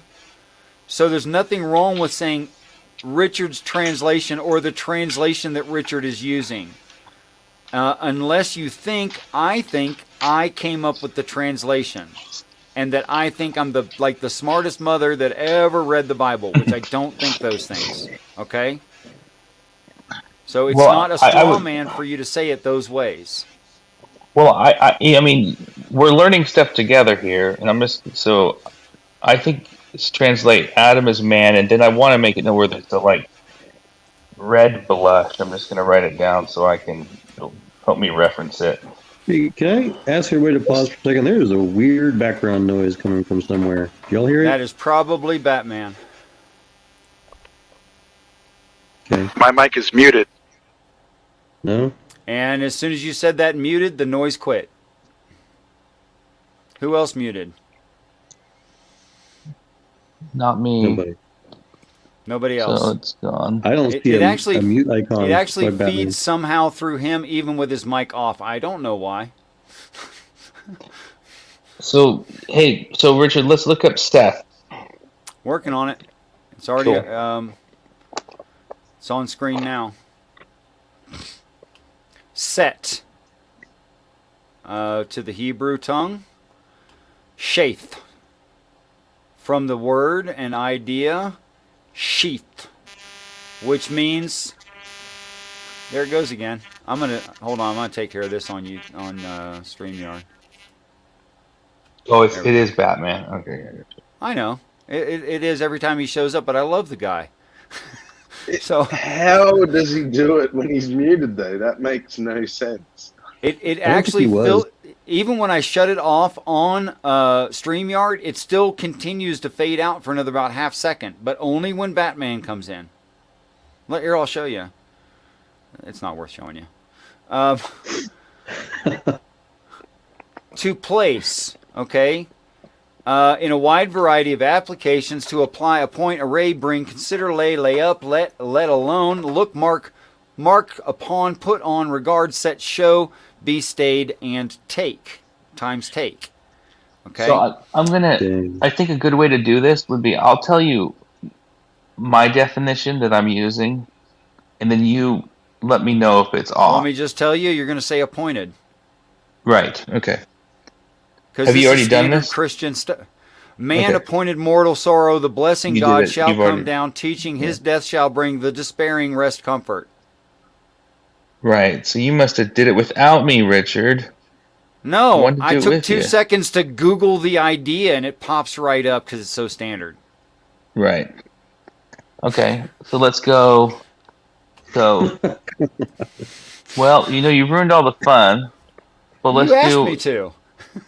Well, I wanted to do it with you and not Google it. That was the part of the fun. I wanted to see if we can come to the same conclusion. Shaith, welcome to Richard. To be placed as a substitute. Okay. So it's not just emplaced and it's not just substitute. It's purposefully emplaced as a substitute. So it's predetermination. And that's what that list back there is missing, is the idea of predetermination. Which Richard, you would have got you- if you look up the words. Sorry, but I have to just have this thought while it's there. Do you think me sitting through these conversations, which is like going back to the beginning for me, Yes, sir. is like indoctrinating me?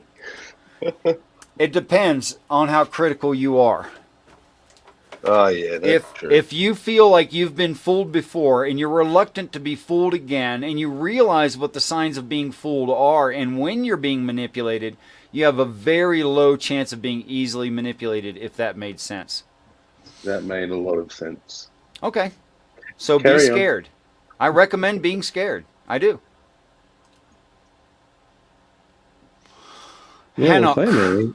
I may, I don't think that this little what should we call it? This little, again, I'm not very good with words, but this little thing we're doing is going to have any impact on you.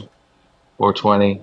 Unfortunately, I wish it does, what but I I'm don't think saying, it will. dude, what I'm saying is I've sat through this exact discussion probably 7 times at least, including the discussions I had myself with Richard about this sort of stuff.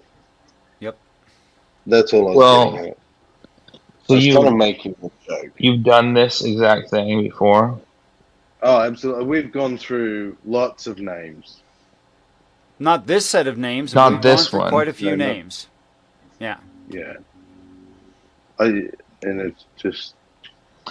And I can make an argument for why I think this one's significant, but it'll be like the 5th or 6th person. PTown's just jelly 420. Jelly? Am I too old for the slang? What? he's talking Jealous. Yes, jealousy. you are. It's jealous. Oh, jelly. Yeah, yeah. He did it with 420 and not with you. Okay, so the root of Enoch, You're not his first. Hanok, Shanach, properly to narrow. Okay, as in to make narrow, like refinement, to initiate or discipline, to dedicate, to train up, to narrow. The derivative word, Hanok, initiated. So it's the idea of narrowing someone down until they're where they need to be. Why does that give me the image of making an arrow? It should. By the way, one of the names later on in these lists is Man of the Dart. Uh-huh. Yes, same idea. To the idea of the dart, or to be narrowed or to be sharpened, is to cleave two things, or one thing asunder into two things, as in the valuable part and the not so valuable part. Next name. Kenan.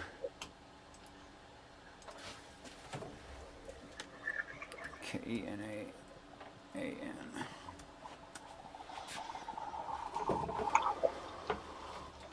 Only one time ever.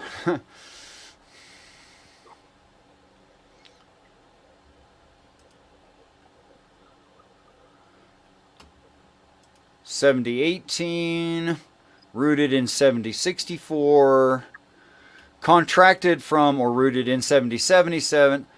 Kanan. You might recognize the sound of that word.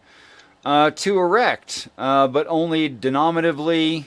To nestle, i.e. to build or occupy as a nest, to make a nest, nesting. All right, so this is like the idea. So far, it was like, I'm not going to try to go through them all. I hope you're keeping track of these. Like a nest of a bird. You're not a chamber, like, a dwelling, a nesting room. I don't know how you look at these words is correct. It's like you're looking at a piece of the word or No, it's the idea of something else. possession, like you're nestled in someone's arms and they have you. I thought he was just reading the Possession. website. PTown. Okay, right. Like if they have sorrow, is it does it mean sorrow or not? I don't see anything about sorrow in Okay. this word.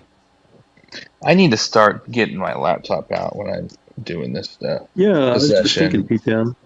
Yeah, because he's reading straight off this website. Right. No, yeah, I'm not trying to accuse him of anything. Oh, okay. I need to get if I better heard you at. correctly, it's kind of like you were asking him where he was getting these definitions and things from, and he's just reading it. Well, so I think it's important to look at the root of a word and all that. Yeah. I just think sometimes it can. I mean, again, I don't. Is this etymology? I don't know, or Is he getting too deep, The maybe? correct word is etymology, Adam. That is correct. Yes. right? But well, I This mean, is a gonna good be a a good big example is word. the word Adam. Like to say that the word Adam doesn't mean man, and it means something else because people have used the word Adam for other things in the future after Adam. Uh huh. You follow me? Like Well, like you said well, earlier I by mean, in yourself, that case, it's P-Town, blood in the many face, words right? have multiple meanings. Right. Look, Yeah. let me see if I can straighten that out real quick from my view. If this animal, the first mankind, needs a name should identify the thing and eliminate everything else. That's what definitions are for. The perfect name for the first of mankind is the animal that goes flush in the face like the red clay of the earth. That's perfect, because nothing around him did that. But what does that mean? Well, it says it again. Look, no animal is suitable as a mate for me. I'm very different.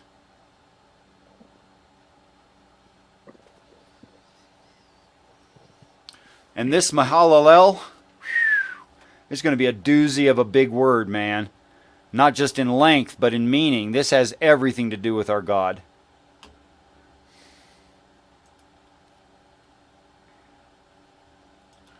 And it's got some deep roots, figures. Oh, cool. Rooted in the word ul, which means to twist, like making a rope, which means to entwine, to make strong. There it is.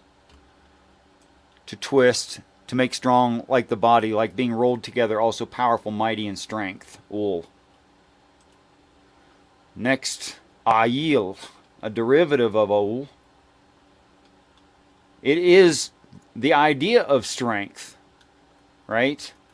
So we have twisted together in strength. Also a chief, right? A ram for his strength. A pilaster, like a post that holds up a roof, like an oak or a strong tree. That kind of idea. So it's twisted together and strong like a tree or a post or a ram.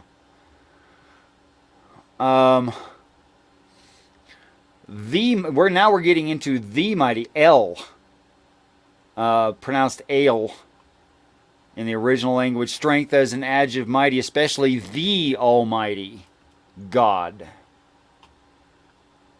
So is it like the essence, the mighty, mighty, mighty, almighty God kind of thing? Yeah, like they're serious. Like Yeah, that like God. the super almighty God. Twisted Okay. together, you can't tear him down. That God. Yeah. Okay, this is where it gets cool, I think. Halal. Halal, which by the word, I'm not going to go into that. To be clear, okay? To shine. So this is like the ideas of purity, innocence, all those kinds of ideas. To give glory, to be celibate, to commend, to give in marriage, to be praiseworthy, pure, to be clear. Like clear water, that kind of an idea. Having no color. Okay?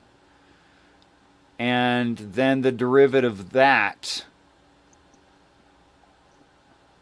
So the way they like to define that is Halal, okay. Praise, but to me this is more like praiseworthy, not just praise.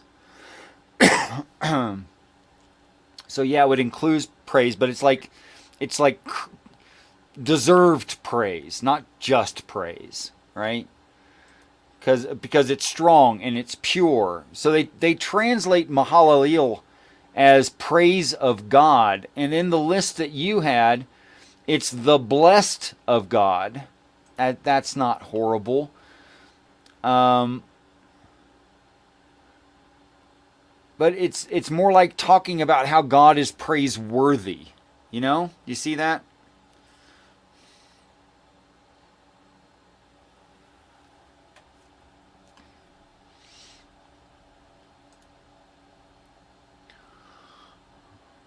Yared.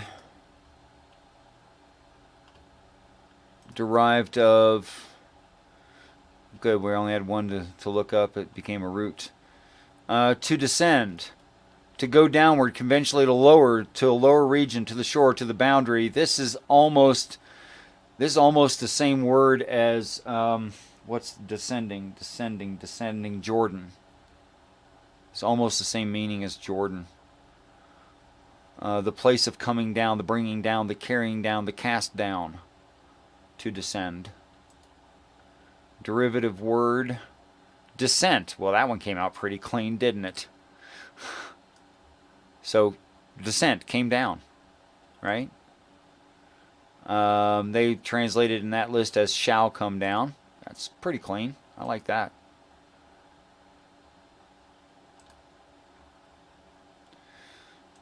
Hanok. Canok. From Konak. Again, to narrow. This is the same word. Dedicate, train up. Remember?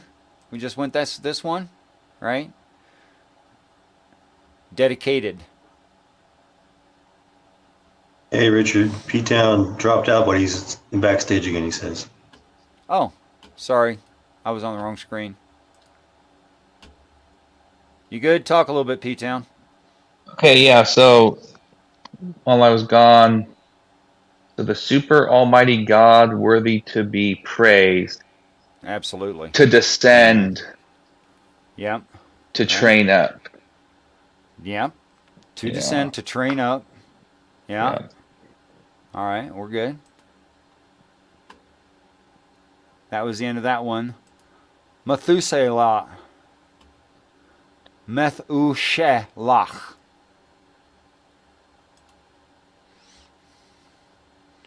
Wow, this one's got some deep etymology in it. Please stop. He's Sometimes the you go like oldest person in 5 the steps Bible. down. He's the oldest person in the Bible that was born and died. Okay. To send away, to send out, to a point, okay? To be sent out, that kind of send out. A missile of attack, to shoot forth in growth, like a branch or a dart or a sword, a weapon. And this is the word I was talking about earlier, Joel. Yep. I knew that one from memory. Man of the dart, Methuselah. So descending, shooting forth, and if you understand what the word dart means, it's the same as knife and sword, which is why you have these usages in the word dart that were in that last definition. And that's the idea of separating. It's the same idea as the wheat, the chaff, the sheep and the goat, the bone and the meat. Separating. All those expressions. Same. Lamech.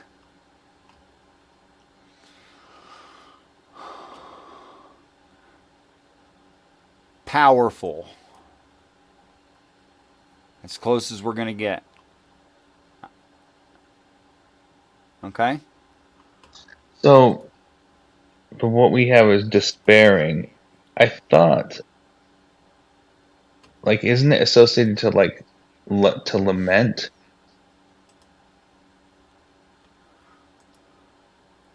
To lament. Lament what? Yeah.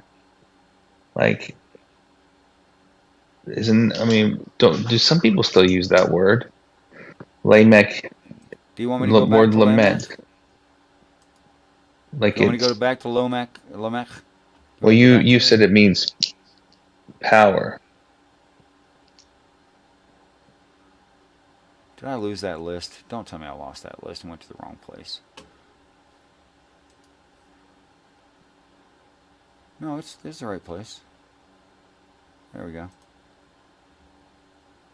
Yeah, powerful, not power. Powerful. Powerful. Mm-hmm.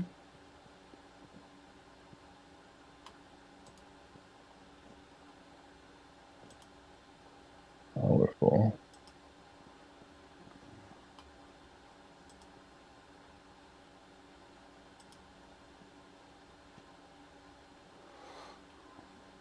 Root word to rest, as into like settle down. Settle down, you. Noah, yeah. Okay, to dwell, to Yes. stay, to let fall, to place, to let alone, to withdraw, to give comfort. Okay, to be confederate, to lay down, to be quiet, to remain. This is the idea of like permanent rest, not like temporary. Although it includes the idea of transitioning into causatively into rest. All right. So it's like an action into rest. So it's like the rest journey, I guess you could say. The resting place, the quiet, the resting place. Okay. Last derivative, rest. Okay, so it's transition into rest. Specifically, it's the person who gives you transition into rest. Because the personage isn't to be dismissed here. Is that the end of the list you wanted to do? Yes. Okay. Well, what'd I you end always up thought, with? my impression of the name Noah, I always thought it was since God cursed the ground, but I think that curse was lifted after the flood, right? So anyway, so us toiling the ground as much. Well, I guess it didn't quite work out so well, but I'll read it anyway. Uh-huh. So PTown loses in this case. So man, as in red blush, um, to be a substitute, make narrow, train up, possession as in a hug, Mm-hmm. the super almighty God worthy to be praised, Mm-hmm. will descend to train up, to send out a missile to attack. I guess, sorry, my handwriting is so bad. Like a dart, powerful rest. Yep. It's end times.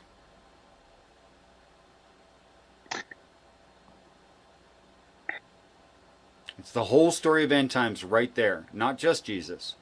Jesus Yeah. is in it. I admit Jesus is in it.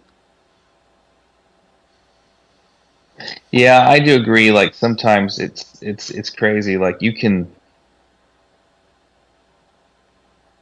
when I've done this on my own to verify, like the Adam to Noah thing, I come out with something. It can mean multiple things. That's why I tried to hit all the usage and the etymology of all the words, so you know that, so you have as much depth, so I can twist it as little as possible. So I don't have wiggle room. But I do think it's interesting. Like we do fully. I think we agreed on a few things. Well, almost man. I don't know. I can. But the one that gets me is Mahalahel, and then to descend. Mahalahel Jared. So the Yeah. super almighty God To descend. to descend will descend. Yeah. Yeah. To train up. Yes. He It's like descends God in order himself will descend to to train. train someone. Yes. Yes. That's right. And then I generally to agree with teach. Jenna here. Sorry. Go I ahead. generally agree with Jenna here that is super chunky ideas, and they don't have transitions between the ideas, and it's not very English at all. And you're right. But if you look at this in the Jewish structure of their language, they would say it several times different ways so that you have no choice about the context. But this is actually a perfectly good sentence in their very chunky language. Yeah, they didn't have vowels, and I don't think they had spaces between their words. And they didn't have Originally. conjunction. They did have drop letters, like if you ended in the letter S in English, you would take the bottom hook on the letter S, you drop it below the line, below the whole line of other letters. You'd extend it downward to show end of sentence. So they did kind of have a period.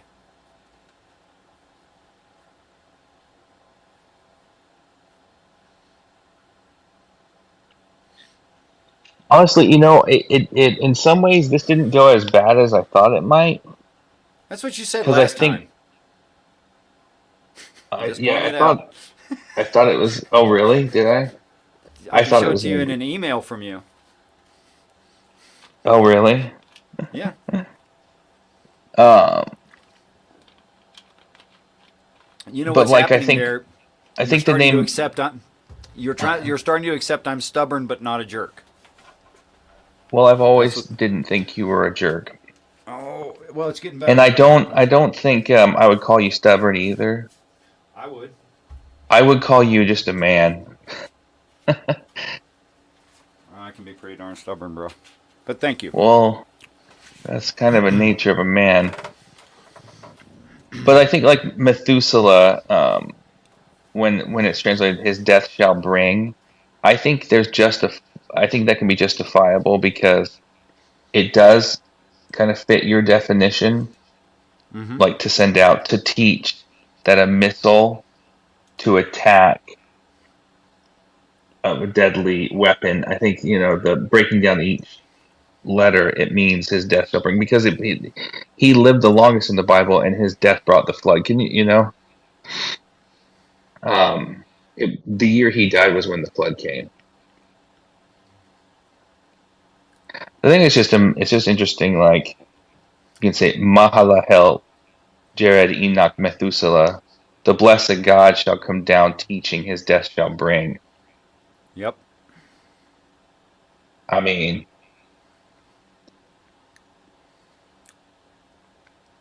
just the fact that the blessed God, the Almighty blessed God, worthy to be praised, will descend to train up that his death shall bring. It's just because think about it. Can you imagine? Oh, hey, son, yeah, we're gonna call you Methuselah. your, your death shall bring. Such a Right. weird I mean, thing. Like, it would be a weird thing if it didn't also make a partial sentence. yeah, literally, it's a long name. Like, Mm-hmm. hey, what's up? Your death shall bring. What's up, Methuselah? Oh, What's the longest one that I know of as a sentence fraction? Mahalahel is pretty long. That's a pretty long one.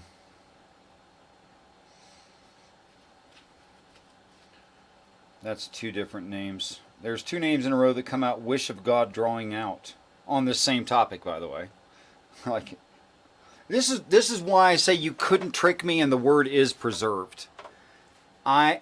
I would be myself bored and you would lose patience for me to tell you all the different ways they tell this same story. I mean, it is way beyond quadruple redundancy. I mean, it is redundant times redundant. Right. I mean, I can see how, you can I mean, you're an example, Richard, of I mean, if you literally think these are the same people and like the way that the Bible it does kind of unfold on itself. So much so that you could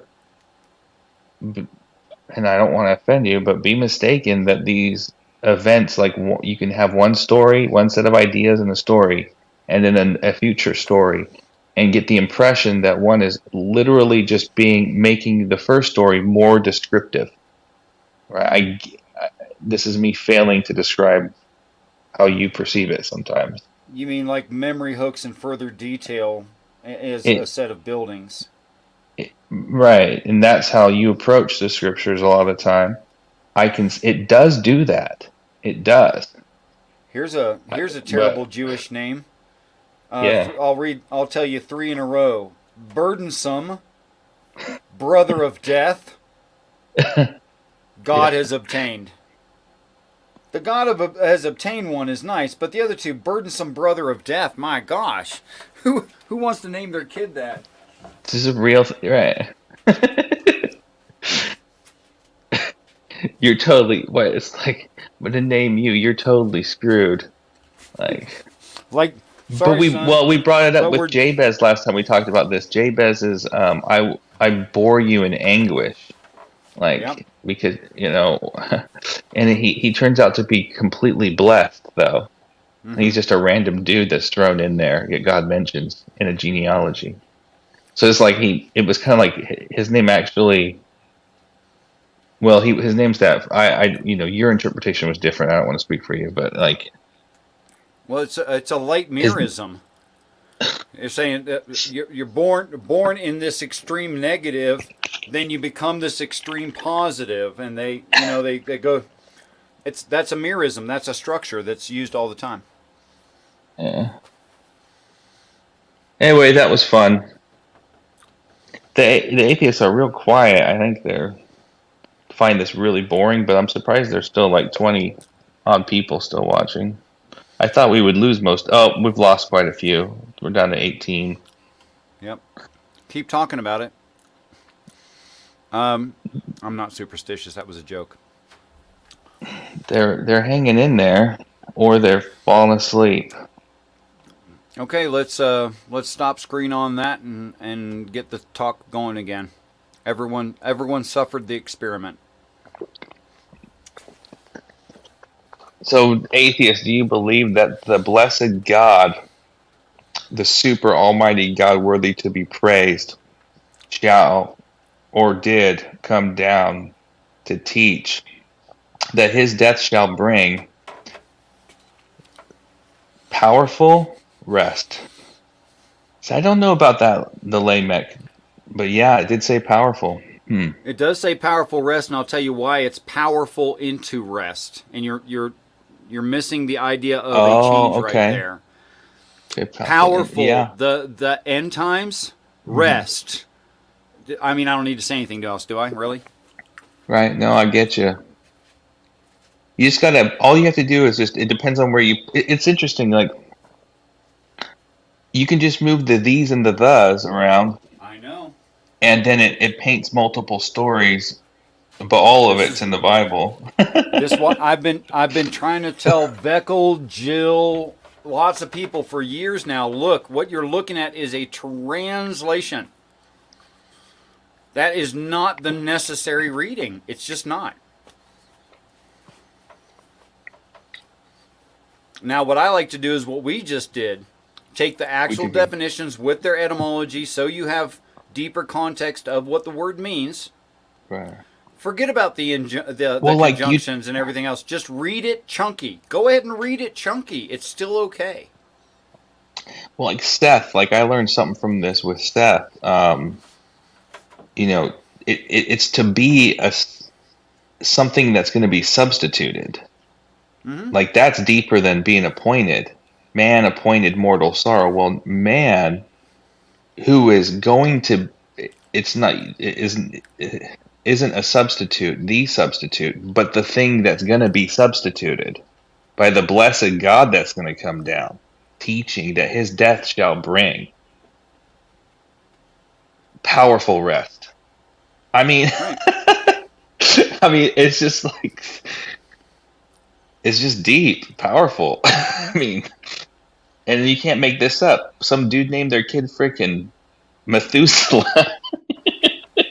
Yes. I don't know. Look, whether it's factual history or not, we can't say something like the name Mahalalel. It is an accident. It just happens to work out that way. No, there's no way. That is just so clearly the God of God, the blessed God. Like you can even hear it when you say it. Mahalahel. Like Mahalalahel. I mean, you just know it's, yeah. By the way, the middle word in that is halal. You recognize Halal. that word? You know what I halal do. means? Off the top of my head. What's but that? it's like, Go ahead. it means, isn't the part that means worthy to be praised?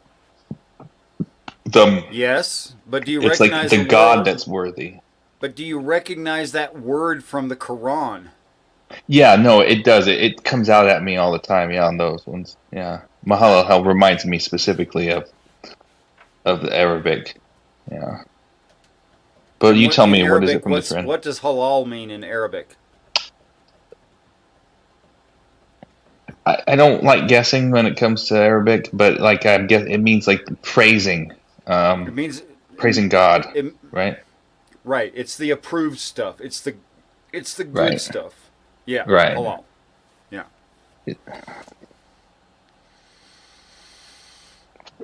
Well, I can't believe, if anything, the atheists are, maybe the quietness speaks something, I hope. Nah, they just But fell asleep out of boredom. Yeah, I know that we lost them in the beginning. But I do think that there's somebody that's going to listen and hear this. And, at least for me, see, being an atheist, or even when I was making my transition to being a Christian, the whole concept that God can come down as man, okay, is ridiculous to the man of me. But when I first did this on my own, kind of like we did, Yeah, it was like, it was significant. It played a role in helping me. Because you get this, like, it turns out to be the most crazy man-made story into, this is the most beautiful story that can only be written by God. Like, it can be both, I'm not going to say there's no assumptions in there, but I personally feel that if you read enough of the definitions, two things happen. You can't go to a structured church because you're going to find out they're talking like Sesame Street. And I can't be in love with Sesame Street. I'm not 5 anymore. And you're also going to find out that it defeats their traditions of how to look at the story. You can't look at it that way if you look up enough of these words. And I don't know if that was a warning or a promise of hope that I just said that. But what I said is true. Well, I mean, I can't stand the way most churches are adding to the text, adding traditions, doing exactly the opposite of what Jesus stood for. I struggle to like pretty much any church, to be honest with you. The true church is what we're doing right now, Richard. Honestly, I know. Definitionally, you're correct. according to the Bible, that's what they did. They went to houses and talked to each other. If you and I are here to struggle with God, this is church. Israel. Yep. Is there no Christian version of halal or kosher? Asks Harple Blues. Sure there is, George. It goes like this. We're not under the law. There you go. That's halal. So, Richard, how are you doing? Hey, Midnight. How are you? I really wanted Midnight to be here for this. Well, I am. And your wish came true. But you missed all the fun. I Well, tell you I what, was well. I'm gonna smoke a cigarette. Y'all talk about it. Well, I was well, Jewel. Well, P-Town. If I had to choose between hanging out with a beautiful woman and between you and her, I'm gonna pick her every time. Okay, that's what I was doing before. Did it end short, midnight? Did you What? did you tell her, sorry, honey, we gotta wait until marriage? No, we were just friends P-Town. for now. And she's a Christian too, so Oh, all right. yeah, a good Christian girl. Well, that's good. Maybe. I have a good Christian girl. Are you sure? She played a role in straightening me out. I'm still working on it. Did you take your I know you heard the straighten me out part, huh? Midnight. You just couldn't resist. Straightening you out. What, were you gay before? Oh, Oh. you missed Batman! all the fun. You missed the Adam to Noah thing I've been wanting to do with you, atheist. I mean, you had Sammy and you had, well, actually, no, Batman's a Christian. Never mind. Is Batman Christian? Yes. Oh.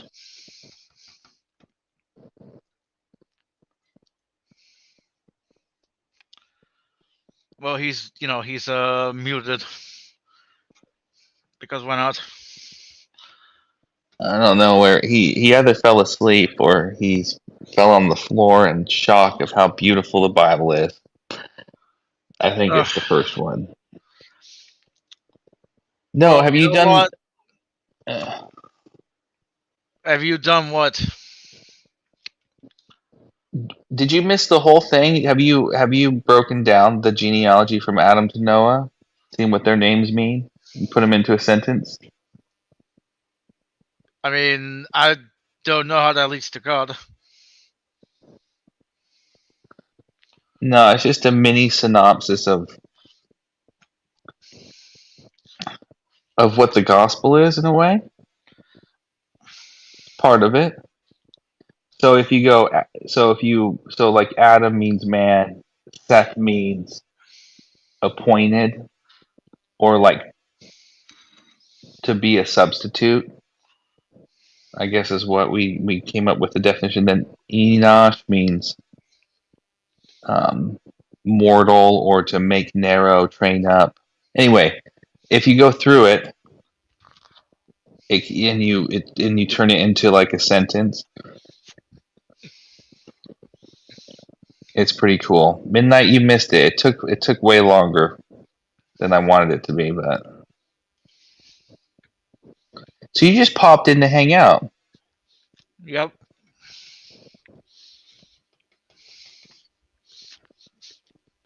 Is that so wrong? Oh my gosh, Jenna's such a just always trolling. So Adam, I'll clarify. Adam, the descriptive word for Adam is red blush, to be given life, basically. Blood in the face. I disagree with her. I do think it means man. Adam means man, but specifically because he was the first man. Hmm.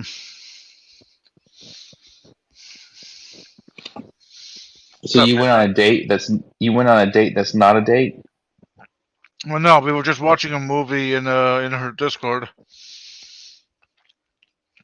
Oh, it was a virtual date. It wasn't a date. Aw, Batman, you're a Christian? yeah.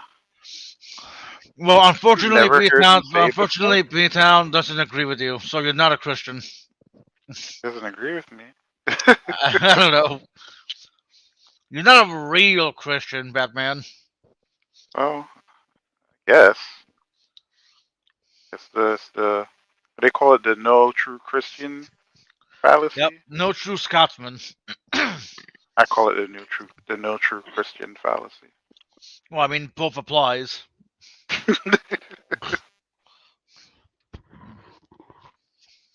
So hold on, Midnight.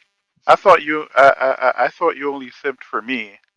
What you doing hang out with that beautiful woman?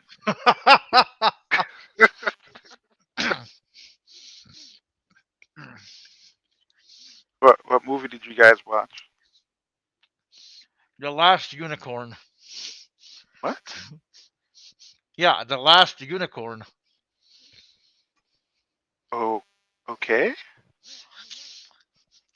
What? It's I don't know. It sounds. I don't know. It sounds like it doesn't really sound like a movie. I don't know. Maybe I'm just like prejudging. To be fair, right? But when I hear the last unicorn as a movie, I don't think I don't think of it as like anything serious. It's probably like a kids movie or something like that. Well, I yeah, don't know. it's a kids movie from when we were younger. I never seen the damn thing. Oh, okay. I guess I'm wondering like why you guys on a virtual date watching a kids movie. It wasn't a date. How many times do I have to tell Listen, you? I agree with PTown. It wasn't a date. Ah. Yet. Yet. Yep. So, what would make it a date? Like, would it be like intent? Would like make it a date or something? Well, I mean, it would be a date if I asked her out in the first place, but that would make it a date. We were just watching a So, movie as friends. oh, I mean, you can watch movies as friends and it be a date. The date could be watching the movie. I, I mean, I guess if you want to call it a platonic date. I mean, yeah, it's typically what you Typically, it start off starts with, that way. Jinx. right? I can't- love what's going on in the chat. You got God, you got Christ in you acting all crazy and insane. And is like, damn it, I just want to know. I just want to, damn it, Well, damn it all. I want to know who was in control before God got control of a well, shit now. Midnight. We went over. We had a wonderful Bible study thing going on, and all the atheists became silent, and it was quite profound. I thought, even in the chat. Oh yeah, And I was like, either they fell asleep, or it's just like the Bible said, and their hearts are too hardened, and their ears are just not Yeesh. listening. But then you come in, Sparkle, completely blinded and ruined it. We had this Well, like, fuck you too, PTown.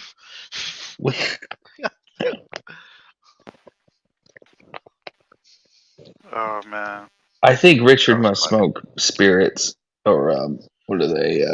American spirits. I'm His in love cigarettes with a are like, stripper. you're in love with a Christian, Sparkle.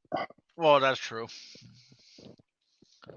You said in love with a stripper Christian? Yeah, it's a song. It's I don't know if you ever heard the song. I'm in love with a stripper. I forget who sings it.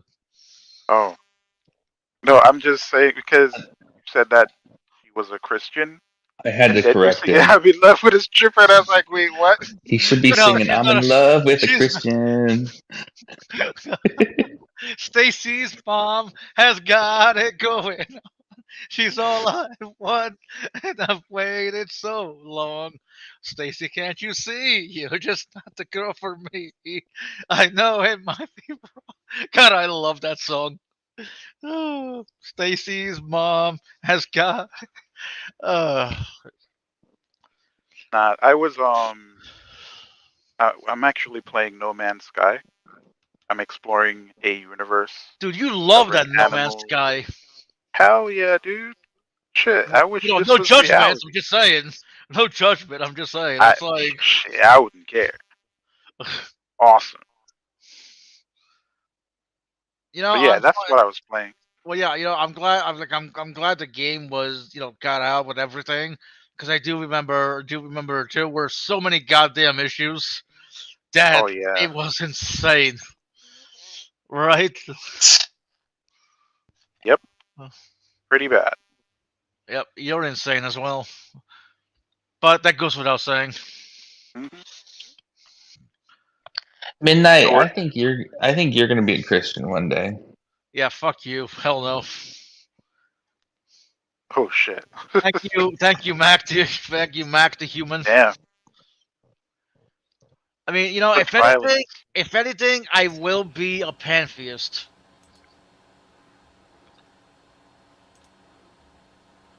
Nobody What's knows what a I pantheist. don't. Basically, I believe Whoa! God. Basically, I believe God Demolished is doctrine Lord. just appeared. No walk-in or Demo- anything. to demolish more So, doctrine. Richard, so everything was still quiet. No atheists wanted to comment on our little Bible study.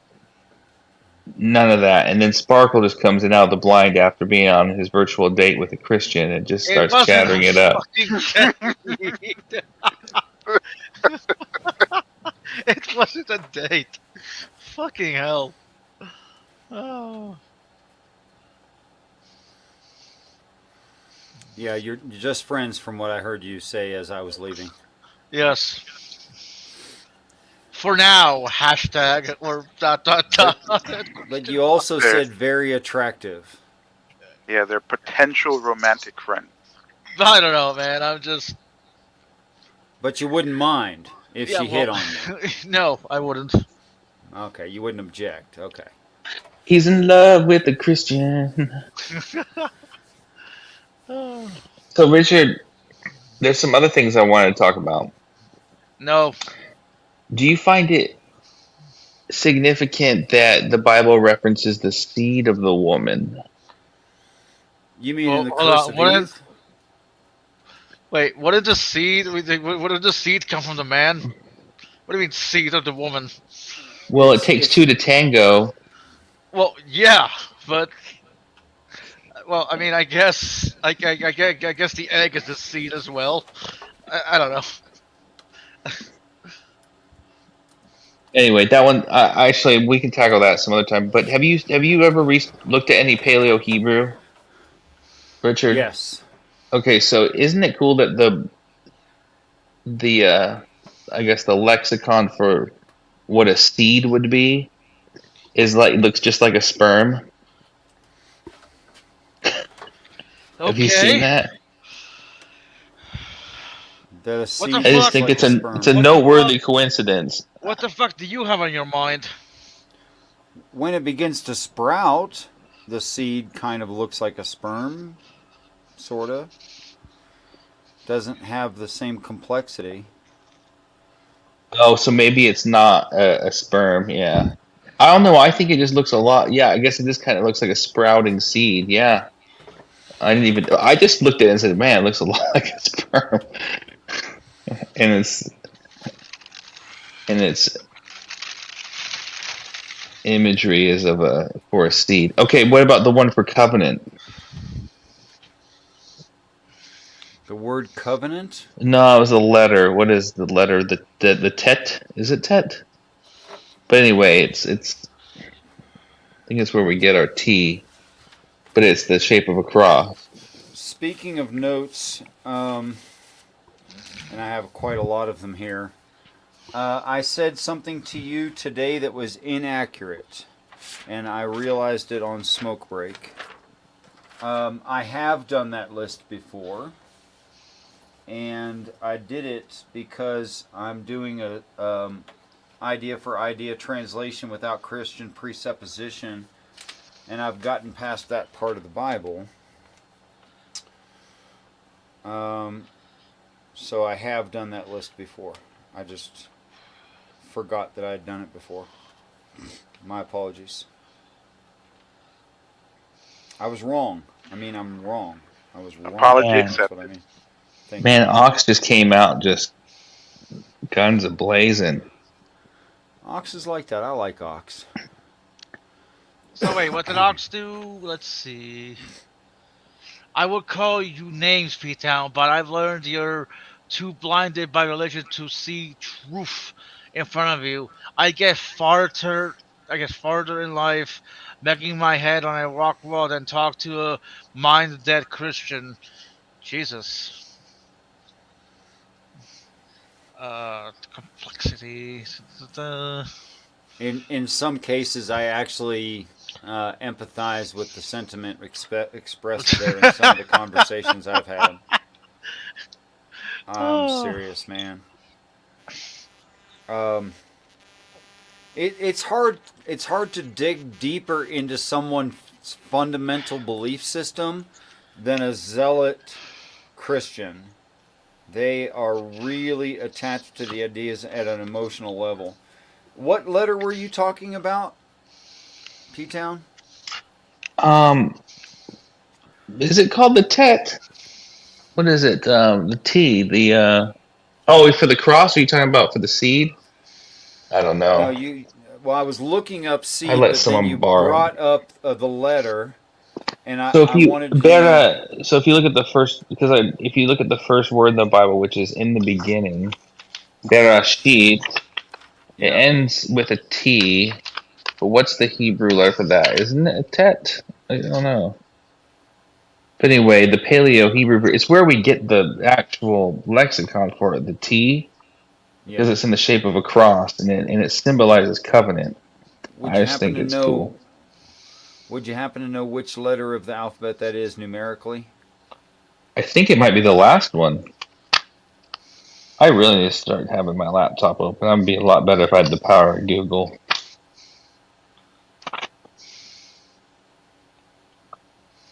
Yeah, it might be the last one.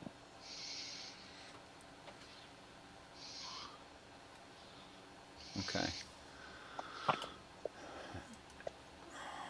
And I was looking up the word seed. Zara. Zara. Okay, it's That consistent. it wouldn't be the word. It's because now when we get to the Paleo Hebrew, we're just talking about how even the letters have meanings. Yes, they do. Sometimes, like pretty cool. It's just amazing how Hebrew works. It's Okay, to Midnight Sparkle, the reason seed can be from a woman is also that it means to yield. So, in the idea of yielding a child. you should just Google Paleo Hebrew and just pull it up on your screen, and we could just comment about it, Richard. I'm sure We they'll. can we can do that. Put it.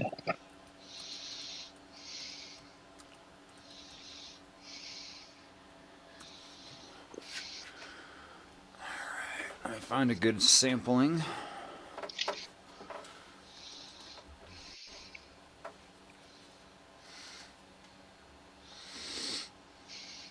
You got to find one that's big enough and that says all the stuff and all that.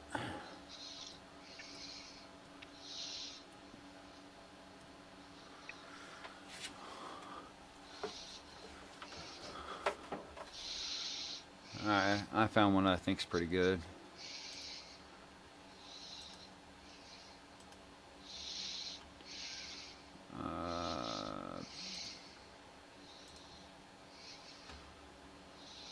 You guys see that okay? You're not going to be able to read it. I'm going to have to read it to you.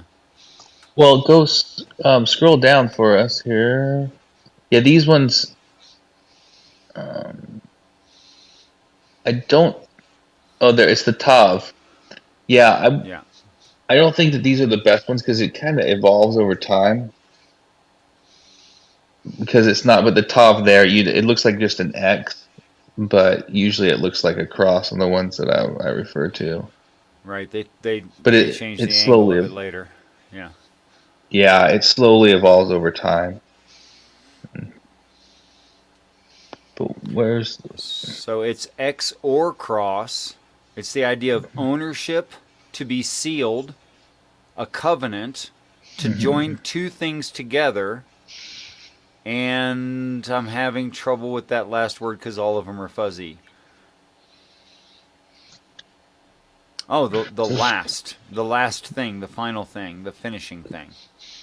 Which is interesting though, because it should be the last letter in the alphabet. Oh, it's because it's right to left. It is the last. So even in this Yeah. image here, it's from right to left, just for the Yeah, it's last. yeah. Scroll up, Richard. There's one to show you, the one that looks like a sperm, but I don't think it's going to be on this one. Yeah, it's not going to be on this one because even the Aleph is not right. You see the upside down A though? Yeah. For the where we get our alphabet. A lot of it. Yeah.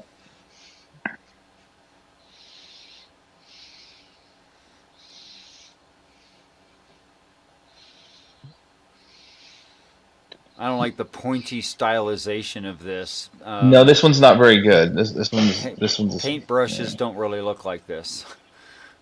So I could pick a good one if you go back. Did you search images, Paleo Hebrew? Yeah. Hold on a second.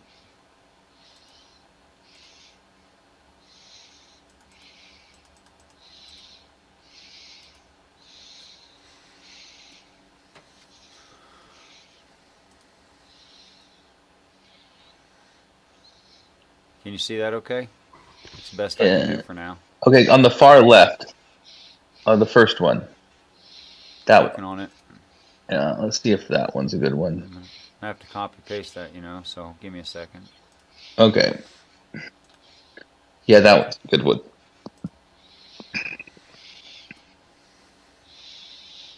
Yeah, that one's a lot. This one will be an older version than the one that we just looked at. So you talk about the nun. It's the seed, the fish, the activity, life. The third one down on the right. Yeah, it's literally sperm.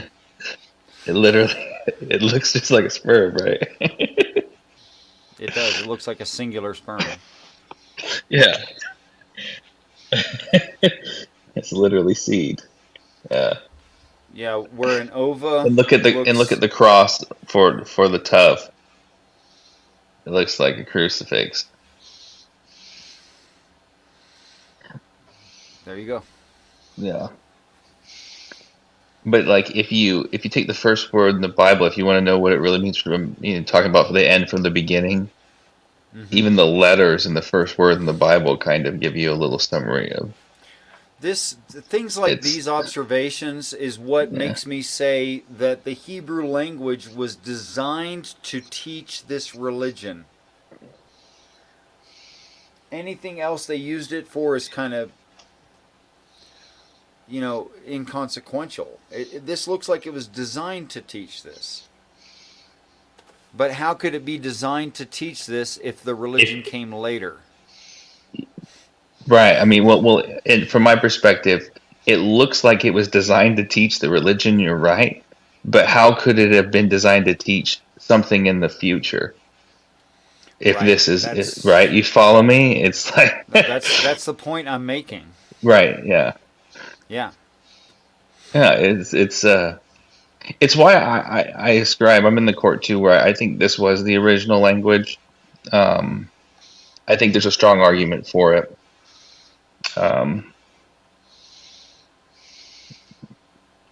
I don't have the time to do all the research for that, but I've looked at the Chinese language, and you can kind of see how it branches off. I mean, you can clearly see where how a lot of our English comes from it, just looking at the alphabet. Yeah.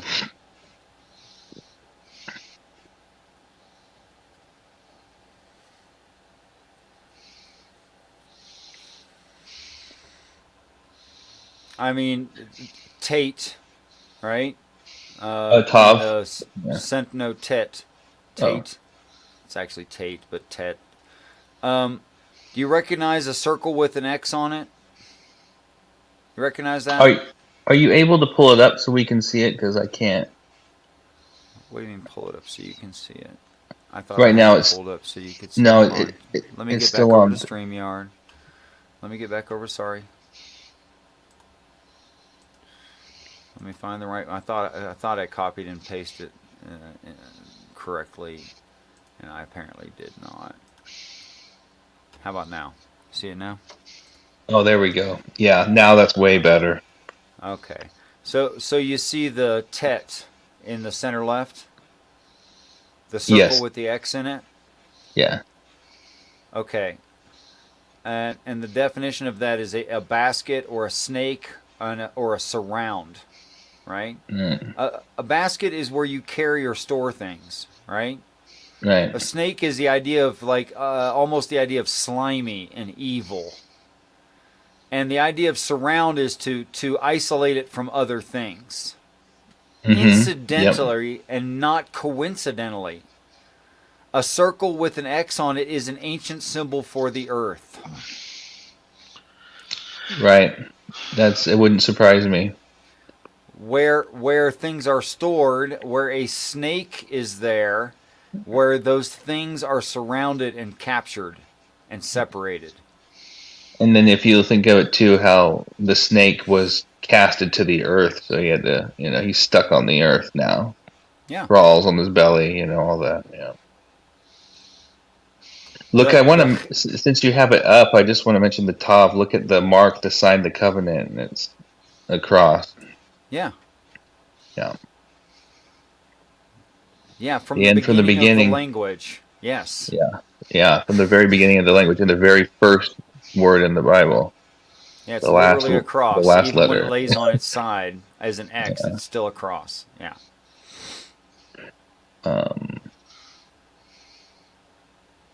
Since we have all the, it's cool how if you have, I think it would help everyone to understand where we're coming from if we can. What's the generic example of how this works? If you go Abba is a diminutive form of it, but AB, so Allah bet. Actually, that's where we get alphabet, by the way. AB, alphabet, Aleph, bet. Yeah. That would be the word for father, right? And the you can, yeah. Yep, yep. And naturally, people will say Abba because it's And it's what hard does to that say mean? Ab without going. It means father. it means the strong house. Right, With the leader of the house. The leader, the strong leader of the house. Yeah. Right, I was going to That's what show it them. So if you means. scroll up to the top, so we can show them we can show them the Hebrew way of doing this. If you scroll up, Richard. Oh, sorry, I had the wrong. Let me close that other one because it's the wrong one. Yeah. I had it open twice. So Yeah. if you see the ox, which means strength, leader, and then next you have the bait, which I know that looks like a really weird tent or house, but that's what we're talking about. Is you have Aleph bait because in Ab the ox is before the house. That means the leader of the house. That's the word for father. If you flip it around, you get the word for son, I believe. Correct, Richard? For what? Yeah, I think you get the word for son, So but I'm not wait, sure. hold on. Name none. Is that why nuns are called nuns? Because they're seeds.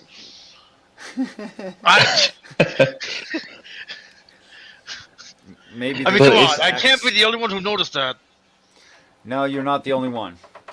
But No, isn't it fun? In It's fact, interesting. there's a name Nun in the Bible, and it's talking about the hero, and his mother is Nun, the son of Nun. Yeah. Hey, Well, man with no legs but waving. no, Lo, no, that's a behold, man. God. That's a man praising God. He's on his knees with his hands raised in the air. Oh, It's well, the essence. It's the essence of God. It's a very significant word. It's where you get Abram to Abraham. It's the he, the breath of God. The ha, Actually, he. the word for son is Ben, which is the bait, and then the Yeah. Nun, Oh, which is house seed. Oh, okay, gotcha. Interesting. Yeah. As in born into the house. You're a A house son. seed. I'm telling you. At least I was in my prior life. Just kidding. Never had one. Well, get Um, this is what crushes me though. You know what the word for love is? So no we idea. already covered, really, Richard. So I we think I covered know. Aleph Bet, which means father, leader Yeah. of the house. Yeah. You know the background behind why the he is important. We'll insert the he into father, and you get ahaba. That's the word for love, the essence of the father. So it really paints a picture of the gospel in a sense because a father, given his son. Anyway, love means the essence of the father. Um, actually, in different arrangements, that's like um, leader behold the house, or behold the house of the leader.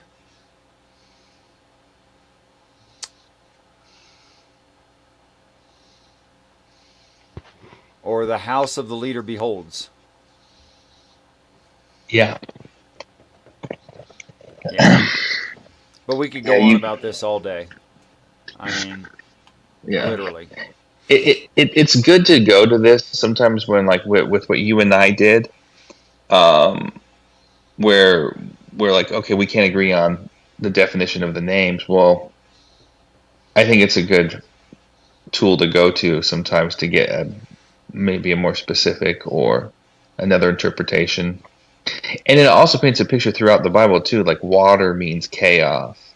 You see there with the mem, where we get our M from, by the way. You ever looked up Um, Yod Hey Vav Hey this way? yeah, I have, yeah.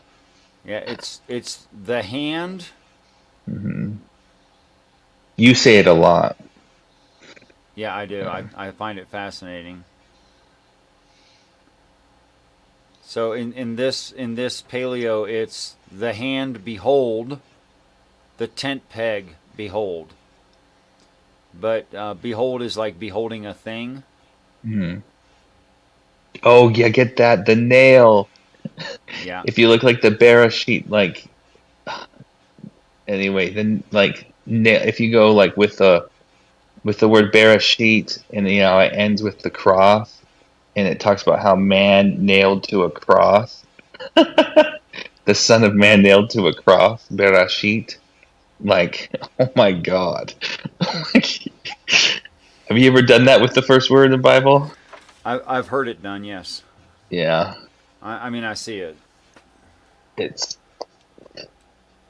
I mean, of course, I'm a Christian and I'm looking for these things, Yeah. So we have but so biases. I have a That's bias. good I to admit admit. that. Yeah. Yeah, I admit that. But it just strengthens things for me. When you're like the hand that's nailed to a cross, the son's hand's nailed to a cross, bear a sheet. I'm the end from the beginning. Like, wow. You go to John 1:1, and you see when Jesus, in there says, in the beginning was the word. Like, in the beginning was the word. Yeah, literally, the first word in the Bible is in the beginning. And he was the Word. In the beginning, I was the Word, and the Word was God. Word was with God. He manifested and dwelt among us, even though the world didn't know him. And then it paints a picture of what he did for us in the Word, in the Paleo Hebrew, in the first word in the Bible. It's powerful. I mean, I think it's fun for me to do that sometimes. Wait a minute. Sammy was asking about David and Goliath. That's what it was.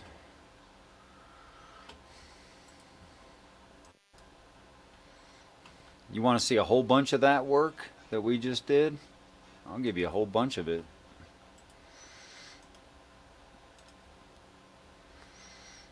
There you go. There's a 150-page document including scientific citations and falsifiability of why one of the depth of reading the story of David and Goliath applies to our inner solar system and would perform the signs of end times.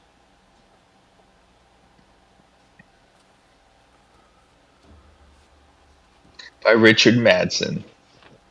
Yep. Sharing it with the world. You know, I'll have to look at that.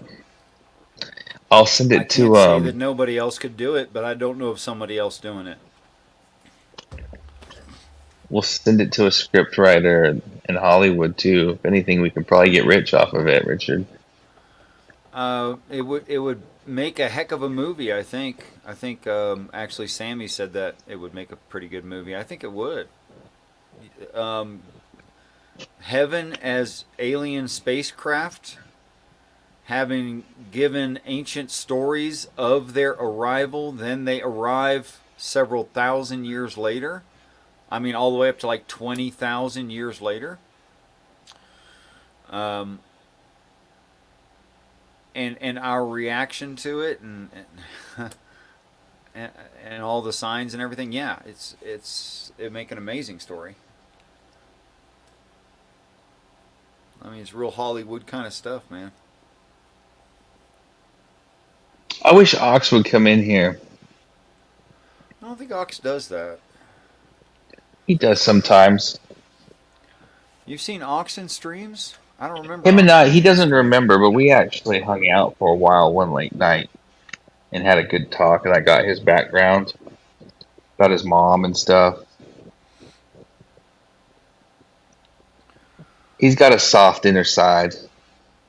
I sense that, actually, and a very nuanced sense of humor, and He called me he calls me a D-esser a lot. Tells me to go S and D, but he's Okay. got a soft inner side. yeah.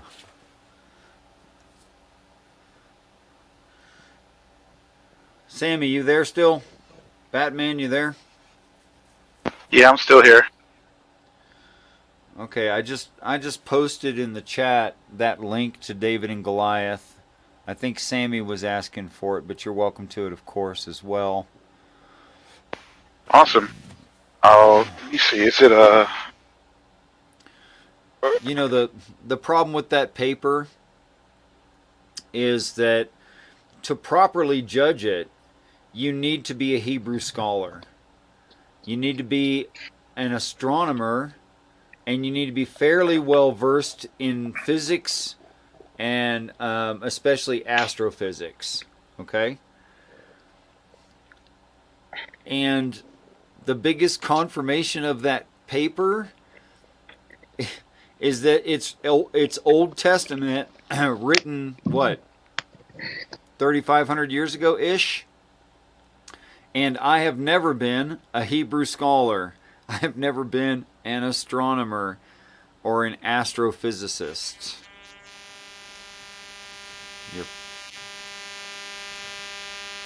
No, I I'm think really that's serious. pretty cool. I was talking to your buzzy noise, Batman, when I said no, I'm serious. Yeah, I've never studied any of those things, but it's plainly in the story to me. And an idea for idea translation allows it. And it really shouldn't.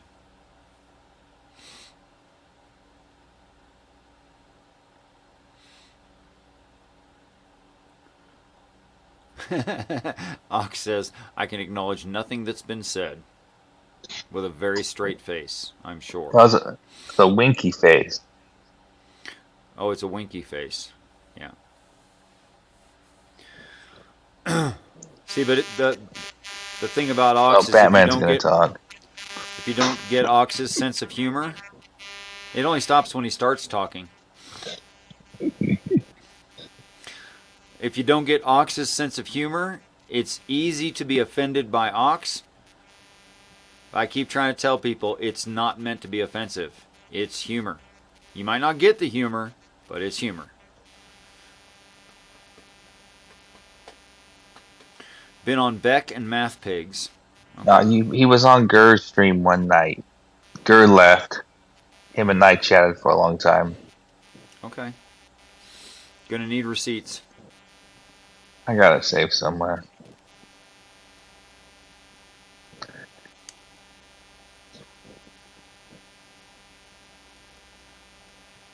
Okay, nobody's talking. What are we doing here? Well, Who's that doing was the fun. shutting I down? don't know. I mean, it's usually there's a lot of discourse going on, but I think that, our little Bible study was pretty impactful. We still got probably 20 atheists watching this. So I'm actually really happy. Okay. Well, no matter Should we say atheist, a prayer? agnostic, religious, you're welcome. You're welcome to pray for whatever you think God would grant within His plan anytime you like. I don't encourage it in public. Yeah, I was just making a joke. I thought maybe. Yeah. One day we'll So, get there, I hope. religious of whatever ilk, agnostic, all the way to hardcore atheist. I want people to feel welcome here. I do. I want harsh critique of my position, especially if I'm committing some kind of logical fallacy. I'd really like to know that, and I deeply appreciate people when they can educate me. Which I got a little education yesterday, a little small point but important point from Simus Funk, who pointed out the way that I'm using the word information, I should be using the word communication. He made a good point. He was right. Yeah. You know what? You know what's funny, Richard? I remember the first time I actually went into a Hangout. Back then they had Google Hangouts, G Yeah. Plus, stuff like that, and you know, uh, I engaged in the conversation, and a gentleman, he was an atheist, and we engaged, and he asked me to justify my beliefs, right? Why do you believe this? Mm-hmm. And I went back and listened to what I was saying, right? Yeah. And it was super incoherent. It didn't make like a ton of sense. And it's like, to me it made sense, obviously, right? And the gentleman straight up told me, he's like, dude, go learn philosophy and come back. The way how he didn't say it like that. He was, he added a couple cuss words in there, and but he told me, But that you know, was the gist of the idea, though. Yeah. yeah, yeah, right. And you know what? Like at first, I was like super incensed, right? Because I was like, damn, yo, like, why is he being such an ass? You know? And I went back and actually watched the stream, and I was like, damn. Now that I was frustrated listening to right? Right. Because the way how I was speaking made it seem as if I never thought about my position, right? And so as a result, I was like, you know what? I'm gonna do what he tells me to do, right? So And I'm so assuming you have by now. yes, um, I'm Good. not. I am not. I am not super like into it as I used to be, because a lot of it was um it came, it was more so doing it to show that I'm smarter than everyone else in the room, right? Like, I would not be charitable. Like, I was a Christian who wouldn't necessarily be doing the apologetics, so to speak, or so the attacking, right? Because Yeah. again, I noticed that a lot of people who are atheists don't necessarily think that deeply into that position, right? If you really push it to its limits.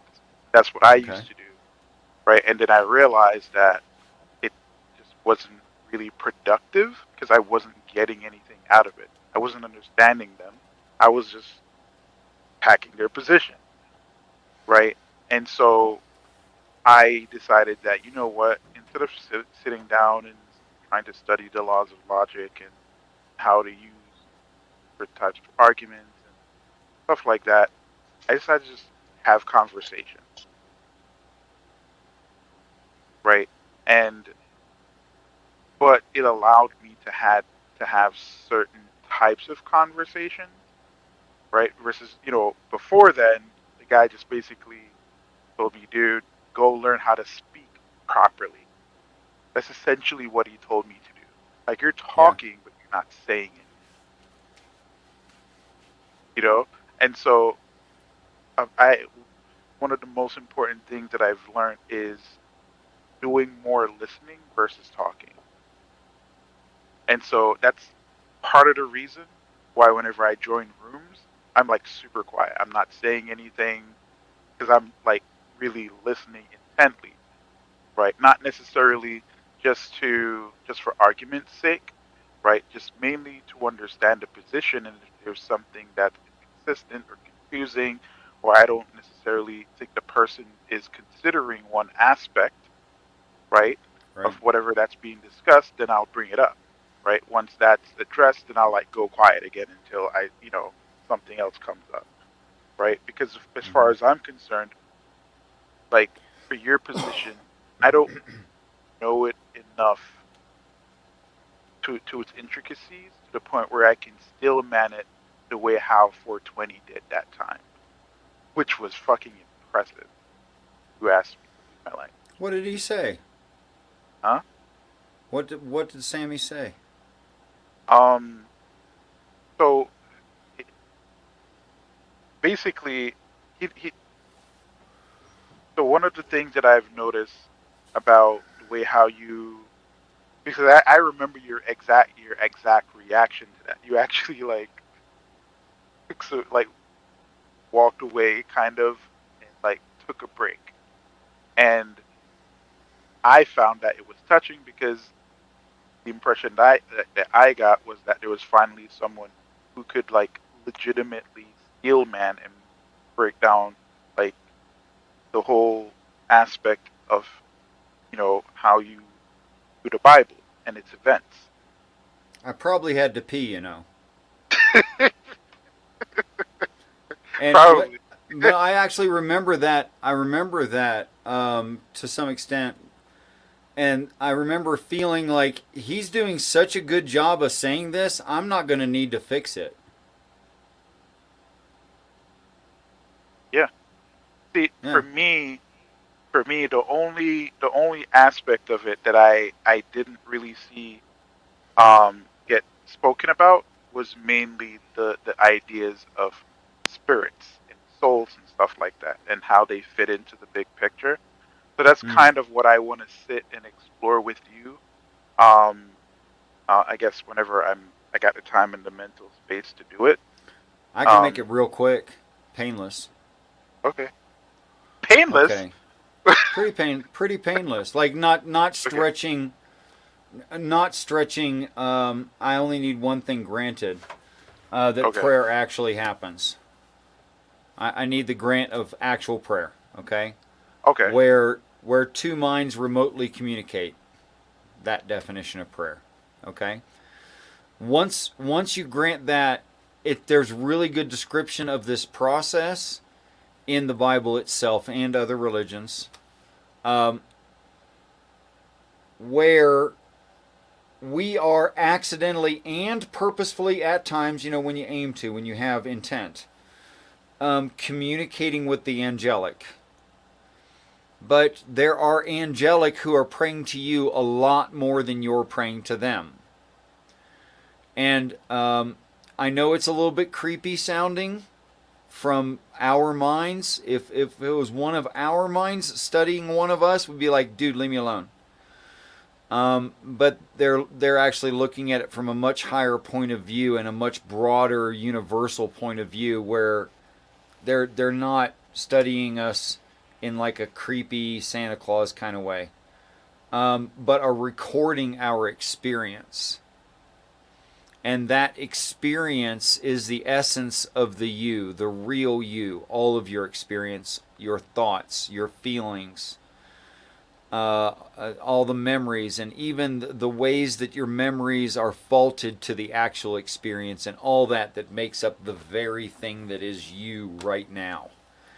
Even if you're a deep meditator who says something like, I am not my experience, but I wouldn't forget them, you know, and I have every possibility to be something different than my experience, which is something else I believe is true, but would be true to an individual in their experience as they're experiencing it. That is, you're on the path you're on. And they record that. And then once, if you die, born into, of course, if you live through end times and into heaven, then you just carry the experience with you, and you're precisely the same being, which was 420's objection earlier, that he would want to only be exactly the same being, or maybe not at all. He never finished the thought. I don't know that part of it. But even if you die and are born into heaven, recreated genetically, physically, at some point in your perfected physical self, a perfect vessel, there is some kind of, I imagine, kind of a ceremony of transition into adulthood, where in meditative state, the angel or angels who collected all of the you that they've been storing for you, so that when you're recreated, you can be fully recreated. And maybe it's, you're 13 years old and you've been expecting this your whole life, and now it's time to do that thing. Are you ready? Sit down with you and pray with you and pray you back into you. Interesting. In a very Matrix kind of download sort of way, without the brain plug. So there's actually a TV show called on Netflix called Altered Carbon, and what they did, it's a futuristic thing. What they did was that they basically backed up your experiences, right, and your memories on basically a hard drive, right? And the idea was that they they have it to where it can be backed up locally, right? Or it could be backed up on like a server in space or something like that, right? Okay. And so what would happen is that when you get old and die, or die, right? As long as that hard drive isn't destroyed, right? What would happen is that they would just clone you, create a fully mature body, right? And Sure. they would install that chip back into that body, right? And Okay. you would go back to being you, essentially. Yeah. So it's what Only you healthy described. again. Yeah, like a healthier you, right? It's basically that, except that the body that you get, right, it'll still age. You can probably still get sick and stuff like that. But again, the memories, relation of that, right? Um, it's still recorded, and it'll be added on the more you experience. Now, the Right. other part of it is that uh, in the show, this is illegal. This is illegal in the show, where you cannot duplicate someone, or no one is allowed to duplicate themselves, Okay. right? Um, I don't feel like they've went a lot into the reasons why. To me, it was kind of wishy-washy for story purposes, but I guess it's fine. But is that something that was accounted for, right?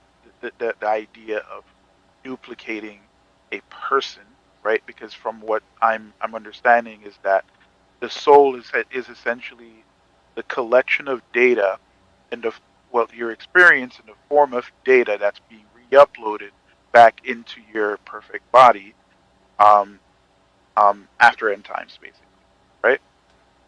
That's pretty much it. Yeah. Okay, and so that is what you would consider to be a soul or a spirit. Yeah. Well, the soul meaning the physical, and the spirit meaning the personality. The personality. Yeah. Okay.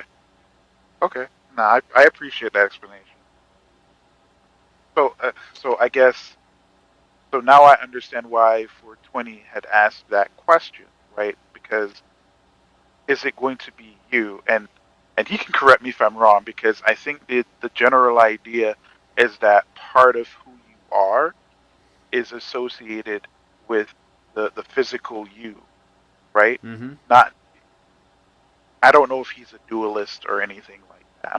I don't know if he thinks minds are actual things, right? I think minds exist.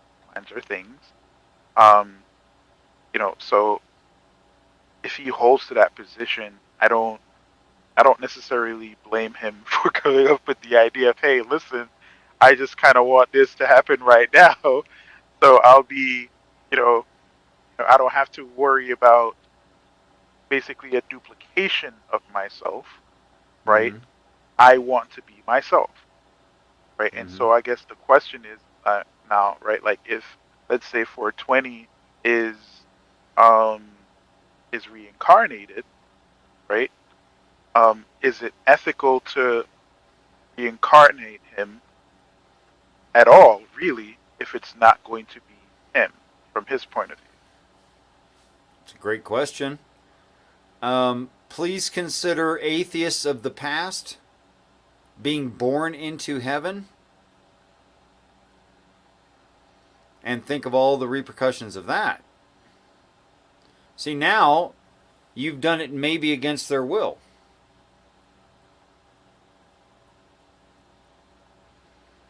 So, so the selection has less to do with the person's will versus the life that they lead, Oh, no. and their No. so their beliefs are not accounted for. No, not until they're to the age of accountability. Okay, See, but they wouldn't even remember being Einstein until they went through that rite of passage, would they? mhm. So they wouldn't be sitting there growing up in heaven in this environment going, "Oh, I'm Einstein." They wouldn't be thinking about it that way. The atheist's back, baby. Welcome back, P-Town Mr. should be Atheist, happy now. sir. And to answer P-Town from way back then, did you want me to disagree with the name thing? Because I don't, but it certainly doesn't support your Christianity, if that's what you're thinking. I think it could be used in support of Richard's idea. Where have you been? Doing I've what he been was doing. watching. I had to leave for a minute, so I'm back now. See, the reason he didn't take the camera with him because it was private. You probably shouldn't have been listening while you were doing that. I'm She's gonna always be listening. upset. Hope it wasn't too distracting. It was her idea. There you go. Maybe go a little longer. Who knows? A little distraction can help. I'm speaking So from personal Well, experience there. I'm casting no aspersions on anyone else. Distraction was always a good thing for me. Sammy, earlier you asked for the David and Goliath. It's in the chat, close to the bottom. Okay, cool. so Richard, right? So wouldn't it be a situation where let's go to the person growing up in heaven, right? Yeah. Wouldn't it be a situation where um Lucky bastards, may I say.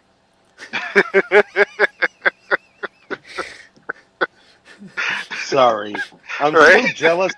I'm still jealous about the other me going to heaven.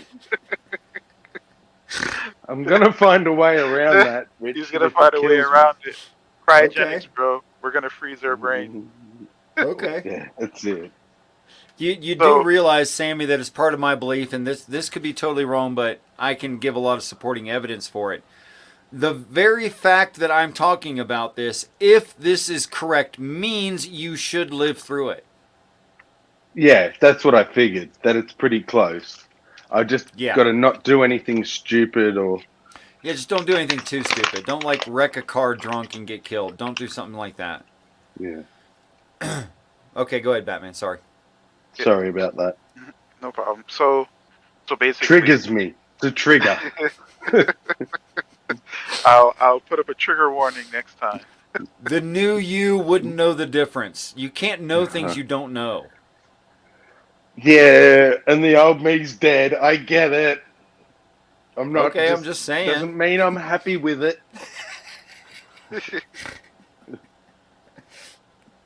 Sorry. So I get. Sorry, Carry go on. ahead, Batman.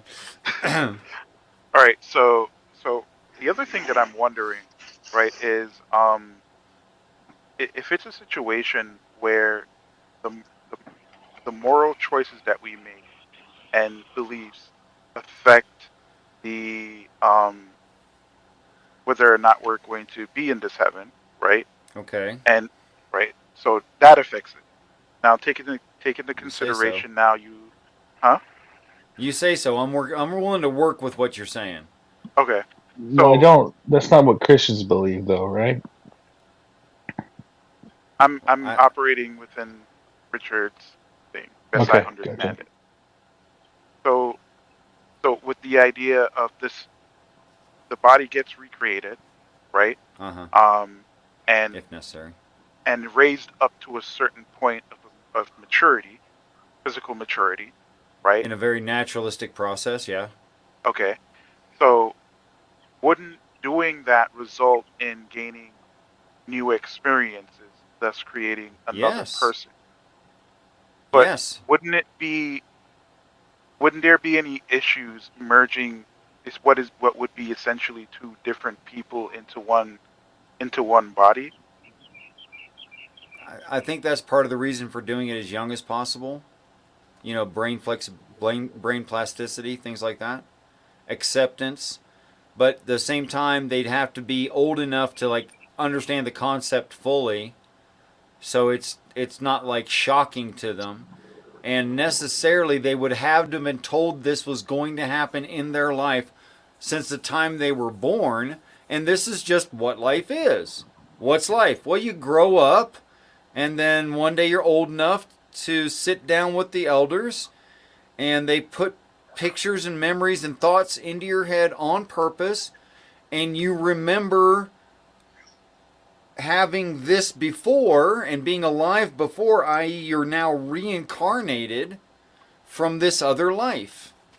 Yeah, but wouldn't it? So, say for example, if it's a person that has experienced a lot of trauma, right? That, for example, might have caused them to go Sure. into And there will be. depression and right now this person, right? The newer version of this person, right? Mm-hmm. They didn't experience that, and so they didn't have. They're not going to have the mental capacity and toughness, I believe, to deal with being instilled all of those prior experiences. The So traumatic the experiences, yeah. traumatic experiences, right? And so it would cause a massive mental breakdown, if you ask me, right? Um, and Could. so how would you account for that? Like at the end of the day, because now this person's going to question, why did I have to go through this in order to to be where I'm at right now? Why couldn't I just be born in this current state that I'm in, right? So I won't have to go through these experiences. Okay, so I don't believe there's imposition of will in heaven because that's immoral.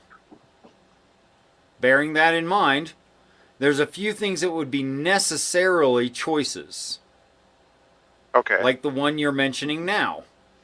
And also, I think it's a real possibility that those in heaven are guiltless, not put down for it, not shamed for it, not socially pressured for it, if they want to kill themselves and not be restored.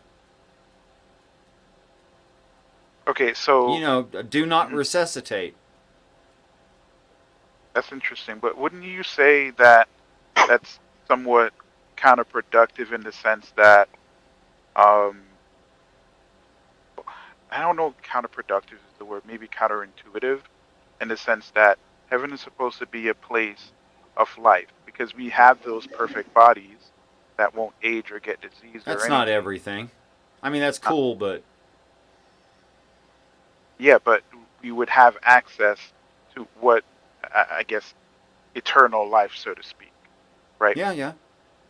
Yeah, yeah. So the whole point of heaven is life, right? And It's more living than life. forever. It's life with community. Okay.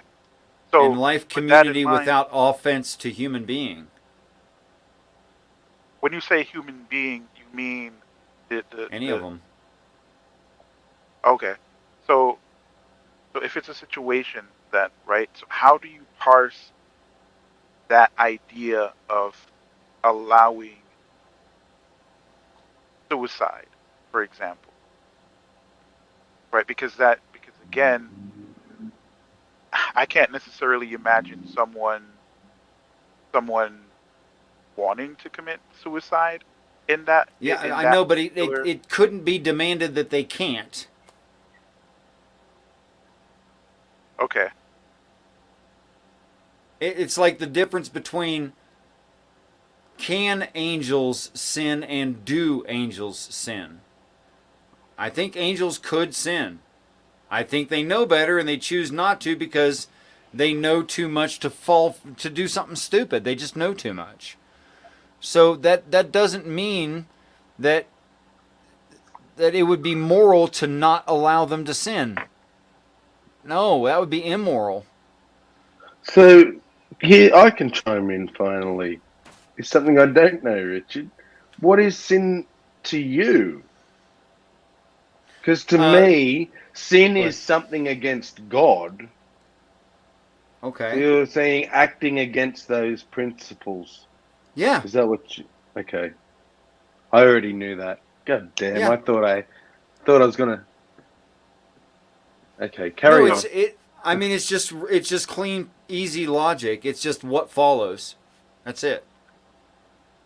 So Makes so sense. so there would be a set of principles, right? But no For one heaven? has for heaven. Yeah, but no one has to necessarily follow all of the principles, basically. So wouldn't you say that we're kind of back to square one at that point, right? Okay, Because cheesy movie reference. Star Wars: The Force. The angels are perfectly capable. The demonic are perfectly capable. The angels know the Jedi know what's right to do. They know what's right to do, and it's not maybe. mhm. And if they care about their fellow being, continuation of the universe, the existence of love, things like that, then they will do what's right, even if they could do what's wrong. Okay. So how would you account for like certain personality traits? Like let's say for example someone who is uh naturally greedy.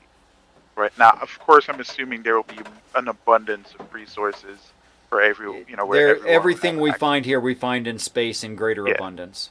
Yeah. yeah, right. But again, humans already, right?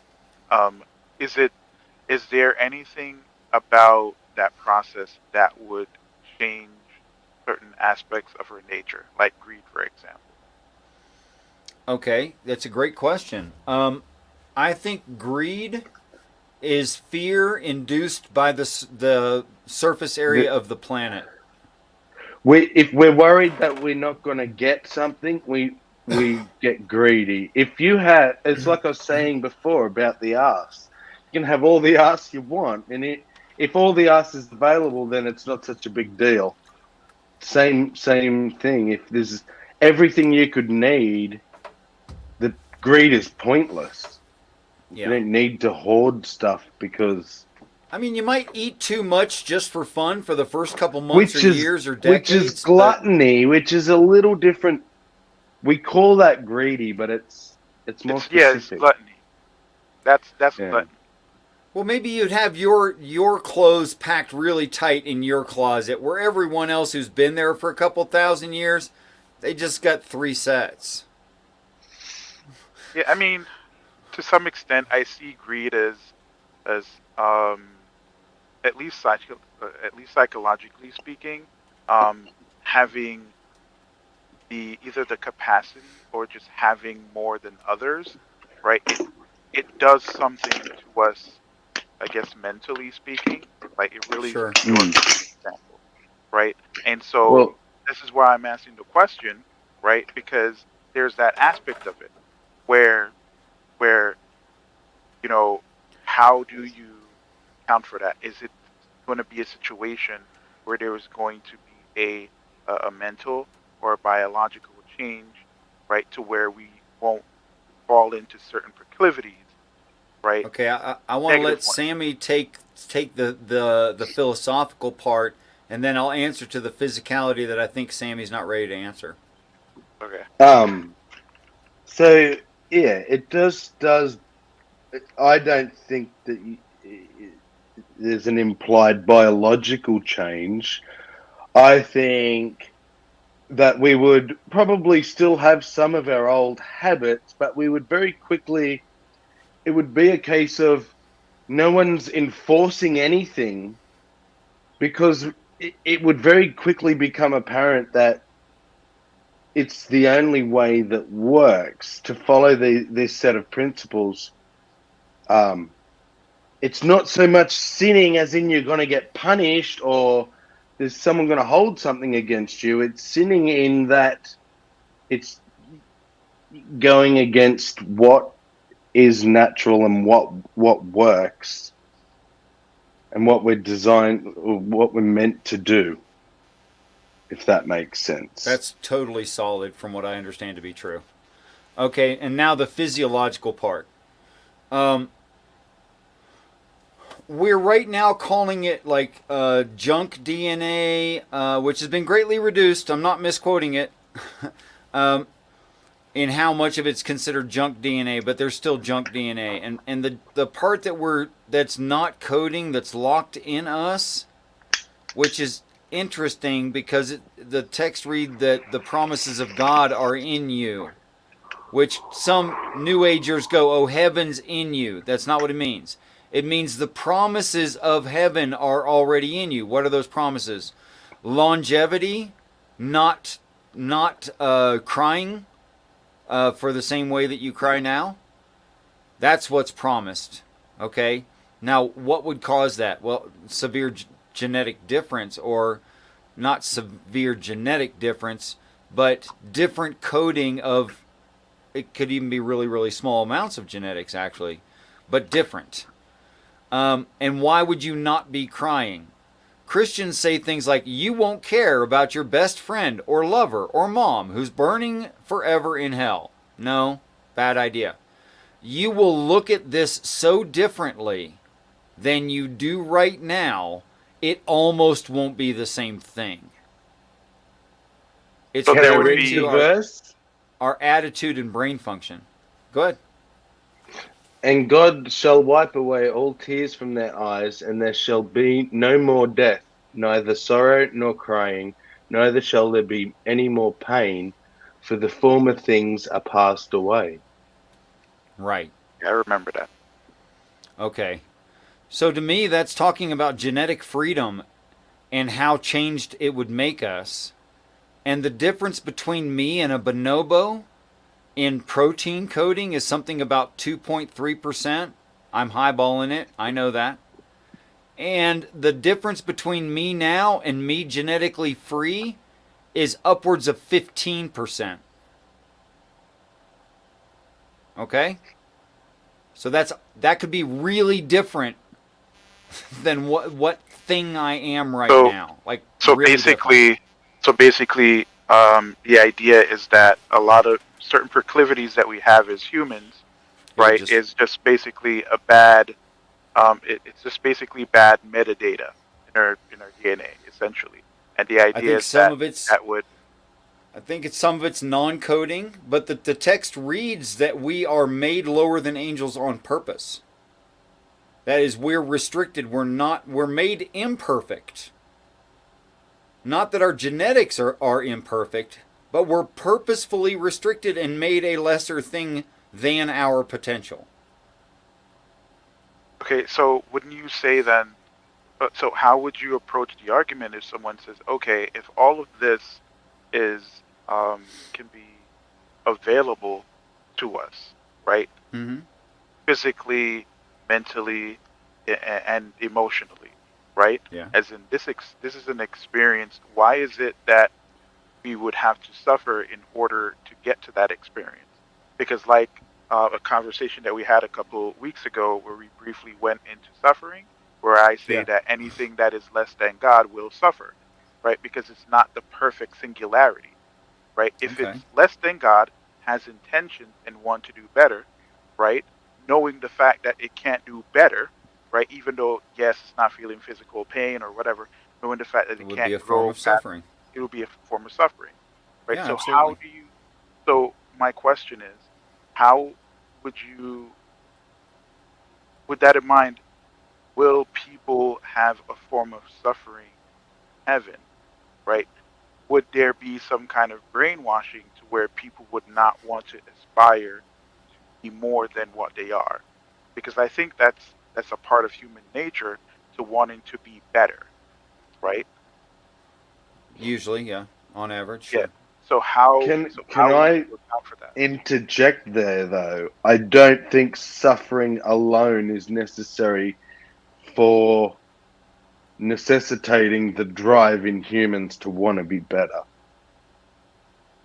Yeah, yeah. I don't. I do agree that that is a massive part, but I don't think if we ceased to suffer, we would cease To want to improve. to want to improve. Yeah, But but I Yeah, think we that's still where would. Rich why Richard says that the suffering now is necessary so that those people can look back on our suffering and learn from that without having to do it themselves.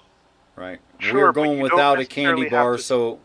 so a Okay, I'm thousand sorry. future children can each have a candy bar. Okay, That's I it. understand that. However, I think, at least my impression, anyways, right? I could be completely wrong, right? As a human, you don't necessarily need to suffer to want to be better, It's right? not Or about to have wanting to be. more. Look, there's Christianity baked in here, and you said it twice, and I think that is the stumbling block. Okay, here's the baked in Christianity. You and your thoughts and your belief and your life here on this earth decide whether or not you go to heaven. Okay. You have to suffer to earn heaven. Nope. That's a doctrinal idea. That is a non textual idea. It is only doctrine. Will you suffer while you're here? I mean, did Buddha talk about it enough, or do you want me to continue? Did Yeah, but that's not. Ecclesiastes talk about it enough, or. Yeah, I mean, I'm not. It's not necessarily a point that I'm trying to make. So maybe I worded it wrong. So Okay, try when I again. was saying that, when I'm saying that, um, even though there are humans, obviously, who don't suffer as much, right? Sure. Maybe a rich person or whatever who had a great life. However, right, they want to be better, right? Whether better meaning, I don't know, better than their parents, you know, better than their cousins or whatever. But in general, they want to be better. And so in heaven, right, how do you account for something like that? Is that a nature, a part of human nature that would be erased? Because sometimes humans can interpret being better means wanting to, you know, I guess, triumph above other humans. So would that Above be other something that, humans. yes. Okay. But that's what I'm asking, like, how do you account for that? Like, and I mean, if there's any scripture you can give to kind of make it make sense to me, that's perfectly fine. But I'm just trying to figure because again, right, like you like you put, right, I'm, you know, I'm not against the idea of heaven being how you necessarily described it, right? However, in order for the maintenance of the existence of heaven, existence being the community, right? Yeah. Us being together in that community, right? While maintaining certain proclivities as Uh, humans, we're gonna run into a few problems that we still have I think now. you've missed a crucial part.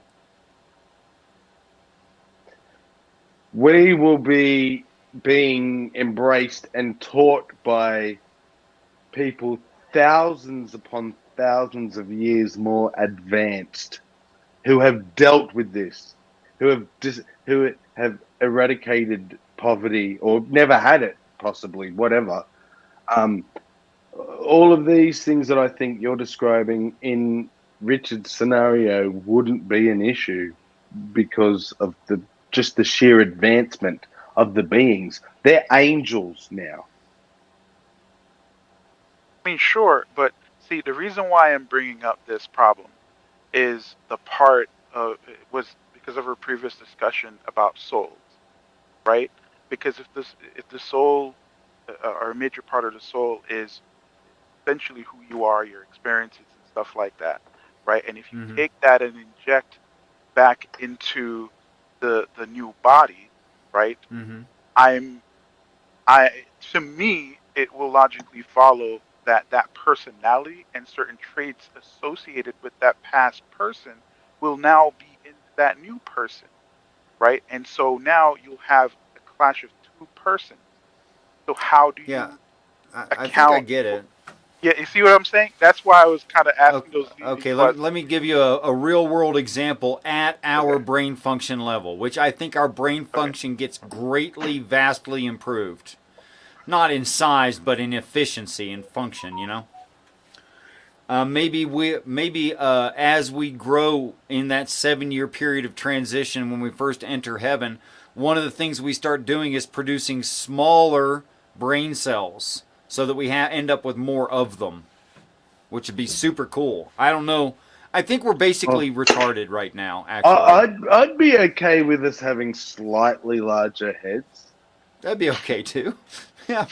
Uh, so basically, we would have Maybe more. that's why aliens have those big fucking heads. no, the reason that Maybe some it's small us. things, the reason some small things on this planet have great cognitive ability is because they have to scale brain cell sizes.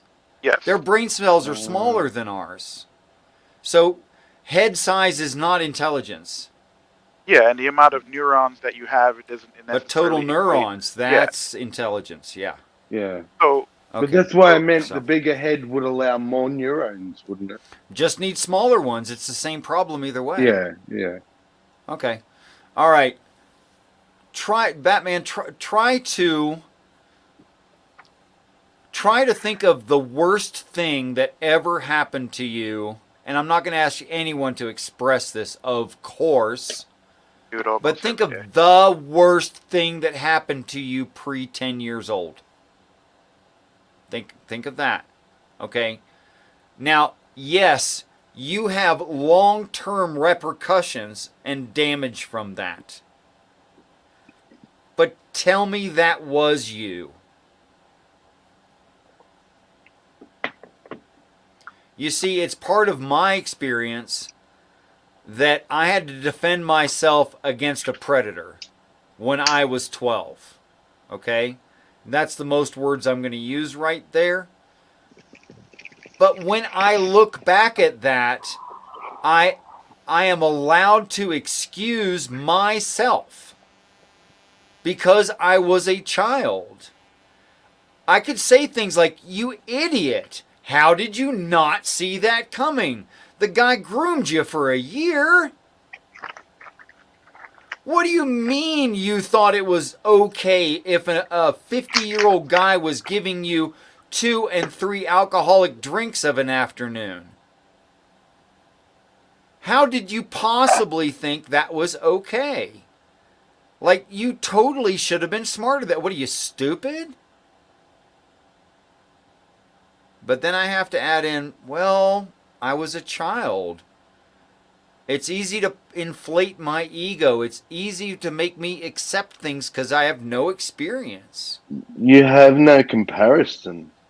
Right. Yeah, When So- when and I mean, something is the first time, there's no comparison. Right. And I never heard that story from someone else. So I literally had nothing to go on. And I Yeah. thought, wow, this man really respects me as an adult. He's treating me, and he was. He was treating me as an adult. We sat down and watched philosophical movies and talked about logic and philosophy. And basically, he like reviewed his seminary teaching to me. Is basically what he did, you know? Made you feel special. Exactly. Right? So was So I I'll- an idiot for feeling special? Let me wrap it up. I'll wrap it up as quick as I can. I was not stupid for feeling special, okay? I was just too innocent to see the larger picture. Now take me now looking back at that. Put me in heaven perfected looking at me now. I'm an idiot right now, and that's okay. I'm doing a bunch of stupid crap right now. It's okay. Okay, so basically, what you're saying is that it's the, because me personally, right? I think that the really bad experiences that I've had as a child and as a teenager, a young adult, right? All of those things used to build character, right? The character that you see now, I'm sure right? they And did. so the idea is that um, there's two forms of character building you're referring to, right? Yeah. The form of character building, being raised in a society without any of the pressures associated with the previous life, right? So you get an abundance of food, right? You get taught logic. You're able to you get taught all of that stuff, right? So that process is to basically prepare you to receive the the past you. And so the Right. idea is that when the past you connects with the current you in heaven, right, you will have the capacity to parse out, right, the experience of the past you. So I guess the question now in my head is that will a younger you able to, let's call it the younger personality versus the older personality, which one would be more prone to dominate that character, right? Because if you spent 60 years on Earth, right, building, building your character, let's say it's for the most of it was bad, right? But as far as you're concerned internally, right, they, they were bad because you were put in positions to do bad things, right? Right. So therefore, And other people were too. yeah, right? And so therefore now you're going to have to try to parse that out. Now, to me, it makes more sense that the dominant personality would be the one with the most experience.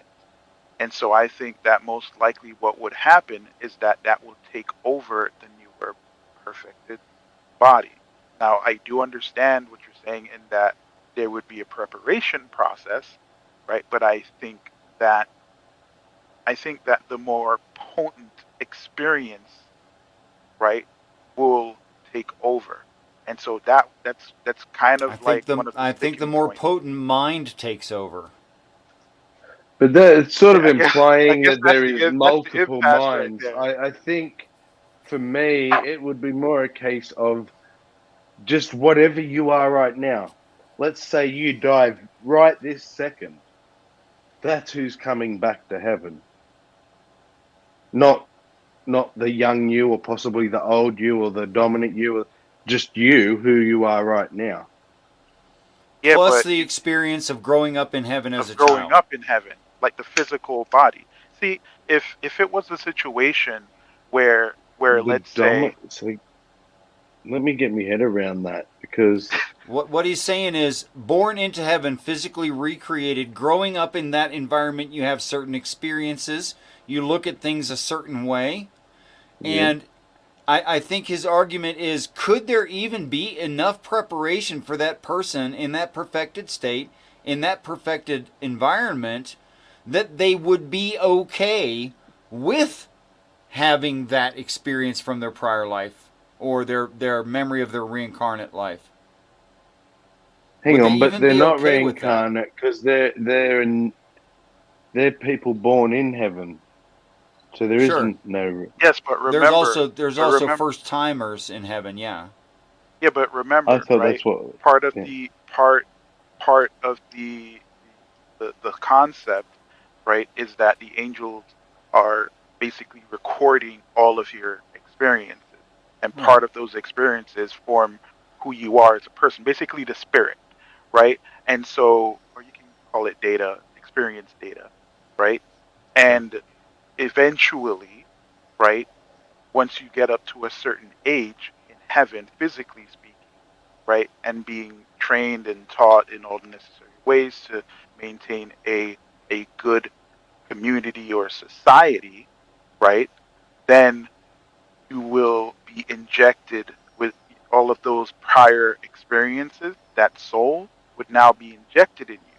And what I'm saying is that it basically it's mind versus experience. Which one will take over? That's the So, impact. but see, so that has to entail that you're going to be reinstated like as this blank slate and exist as this blank slate, learning and having experiences, and then get the memories injected. Wouldn't they inject the memories from the get-go? So the person that opens their eyes is you. I No, don't know, but it seems like it's That probably a would be better way more to do likely. it. Yeah. for Maybe me, start when they're like beyond the man. It's got to be some kind of weird Okay, would it be my mom if it's not my mom? Well, no, it wouldn't be my mom if it's not my mom. She needs to make up tunes to Exactly. whistle as So she goes to at be my that point, mom. you might as well just create generic beings. Right, and that would be pointless. Right? You're not so restoring people. Hold on a second, Batman. Let's flush this out just a little bit. okay. On the other hand, if she was 2 years old and knew she was my mom, dude, that's heavy. Like, she remembers giving childbirth. She's 2? That doesn't seem right. Like, Mm. that. Like, did you even try to have time to explain to a 2-year-old? Did they get good enough at language and concepts by the time they're 2? So all of this is very, very experimental. And the next necessary conversation, by the way, is nature versus nurture. How much of And it was already in your genetics? And again, I think we're just having such a narrow view. There is already have been in existence. I think he's still alive. I don't think it was this long ago. The smartest person that ever lived. And no one knows about him because he didn't get rich and famous. But he Right. was, whereas I think Einstein was 160, Newton was 180 IQ. This kid was 240 and was correcting works, written I know who you're works at talking the about. age of 2 and 3, was accepted into university at 9, and was fixing mathematic problems in the maths Wasn't department. it a That Russian kid? I The think Russian guy? so. I don't Yeah. know. But that just happened here on Earth. Now, that 2-year-old could probably understand how birds and bees were made and have no issue with it. So I think we're forgetting just the advancement that we're talking about here. This is a Kardashev, what do you say, Richard? 4? To meet the claims 3? 4 or better.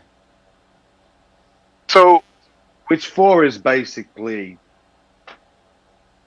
I almost get what you're saying. unlimited power and I get what knowledge. you're saying. The only problem that I'm having is that I think humans are very intelligent, right? However, we tend to still make very dumb decisions in our Sure. lives, right? And Granted. illogical decisions, right? And what do Now, we whether always or not, blame that on, though? What do we always say about teen pregnancy or it's not guns, it's the people? Pick anything. It's education. I mean, fair enough, but Education.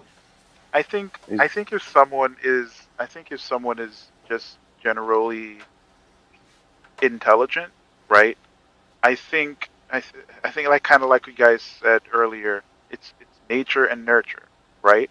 And so if in an environment where that would foster the mental growth, right, of an individual, and like you said, we would have perfect bodies and certain um, metadata that would be erased from our DNA, so we would have full capacity um, to be able to learn properly and all of that stuff, right? I don't necessarily think that's good enough when it comes to making certain decisions, like certain moral decisions, right? Okay. I think, I think it would make more sense for people to build character, right? And essentially, how should I put this? I think having, I think having a certain, I think having a certain level of character built would be necessary. And I don't necessarily see how one can build character without going through certain experiences, I agree right? with you. And so and so again, right? This is where I'm still at the impasse of you know coming to the conclusion, I should say, that the more powerful or the past soul is going to overtake the newer one because it has more character that's been built through more experience. I think we're Uh, dependent on that happening in order to have our past loves restored. You would need it to be that way. and I Yeah, tend to have to disagree too. Like, I'll give an example from my childhood. In the group of 5 or 6 boys that always hung around together, you had everyone had a role that they just fell into. You had the boy that was always at the front of the pack if we were riding bikes, and you had the guy that was the one to climb the tower first to see how unsafe it was. And I was always the boy that stood back and let everyone else go, and I would just watch and I would learn from their mistakes. And I never had to make the mistakes. Of course, I make my own mistakes, but I don't agree that you can't build character by only. I don't think it's like you. I get that your life, what who you are, was made whole, like not wholly, but a lot by your experiences that were not good. But that's I think your experience, and it's not just the only way that character's made. I think a thoughtful person can learn and build character without having to make the mistakes necessarily. well, I'm when I say waffling a bit, but no, I get what you're saying, but I think the thing that you're missing is that I didn't specify good character. When I say character, I mean whatever that person, right? Whatever is the end result of what that person um said, that hey, this is the compliment, this is how that person would describe their life at the last moment, like the whole experience, right? Based Okay. on my life, was I a good person, right? Was I a good character, right, in this grand story that's being told, right? And I think that um, Frank, I think some level of manipulation probably would have manipulation of the soul data would have to happen in order to create for that fusion process to take place, to where two experiences and persons would be able to meld together, right? Okay, so I want Because to keep this in perspective. We sure, don't have according to this, and from what I understand, we don't right now have that brain. Okay? Mhm. And everything that we're talking about is very experimental, and you might say some of it might be logically necessary, and maybe I would even go with, okay, this part would be logically necessary. And I think I see your overall point that there is definitely a tension between what was and what now is, and the melding of those into a functional thing that would actually be a complement to heaven, if that's what you mean, all of that. And frankly, I have no idea.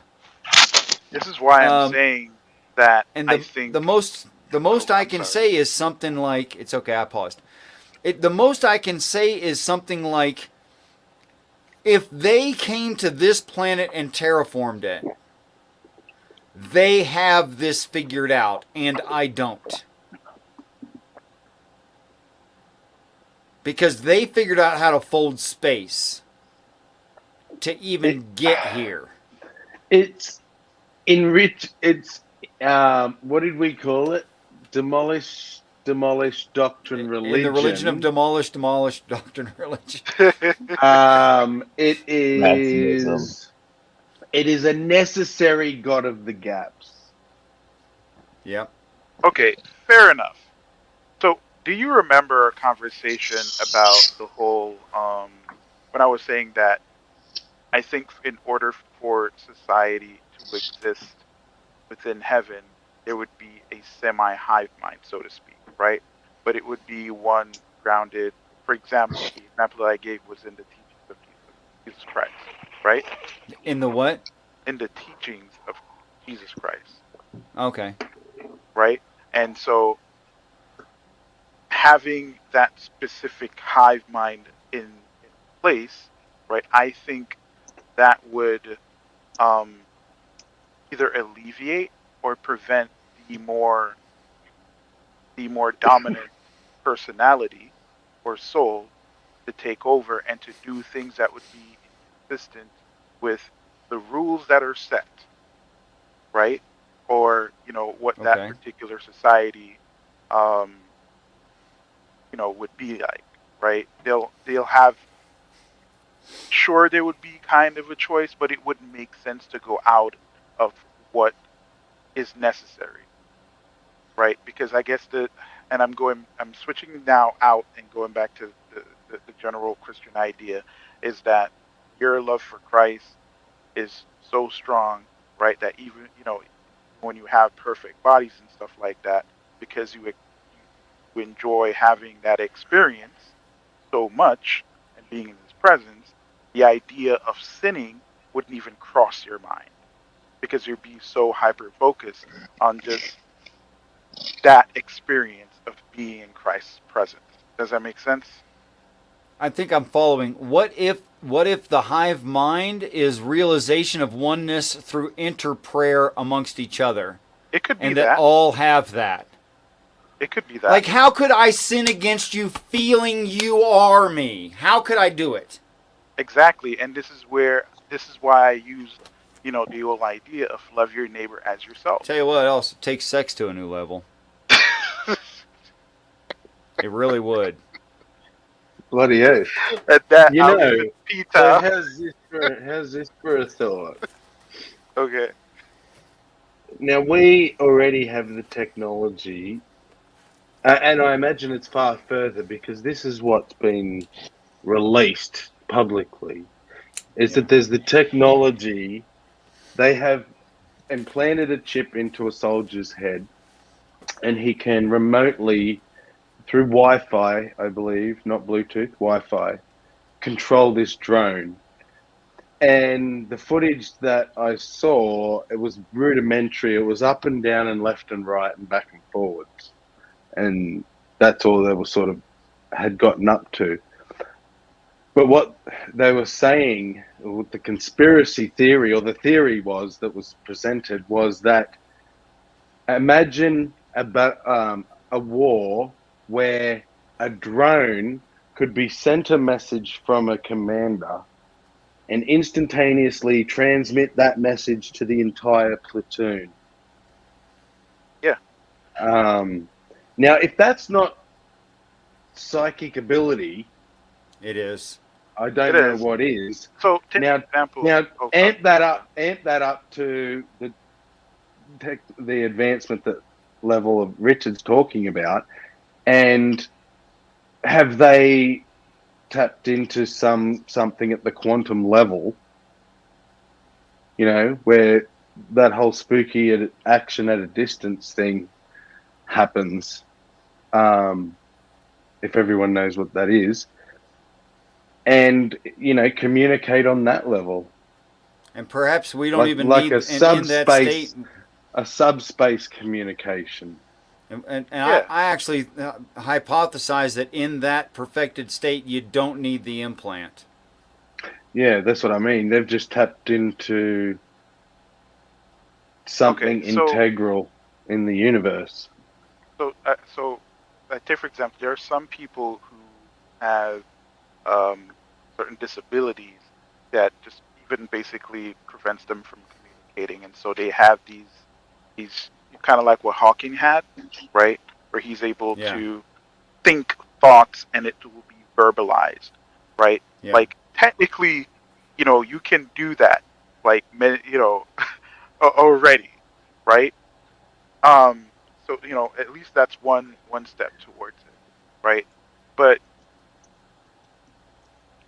I think that in order to account for quite a few things, right? I think heaven either needs to have a form of semi hive mind, right? And to be fair, to some extent, right, human beings do kind of have a hive mind, at least philosophical hive mind sometimes, political hive minds, right? Sure. Yes, so that would have to exist, right? Or it would have to be a situation where only people develop the certain type of character that would allow them to exist peacefully with other people with that same type of character to Oh, exist that's me. in heaven. That's me, Oh. Richard. Well, hi. But thank you again. That was lovely. Oh, That's hail the my hive mind. There you go. that's my personal account. But you get where I'm Go coming on. from, though, right? Like, this like, again, my understanding, especially like as it relates, biblically speaking, right? I don't have a perfect understanding, so I'm just kind of, going off of a basic understanding. And so the conclusion that I have right now is that in order for this to work, heaven to exist, there's two ways you can approach it.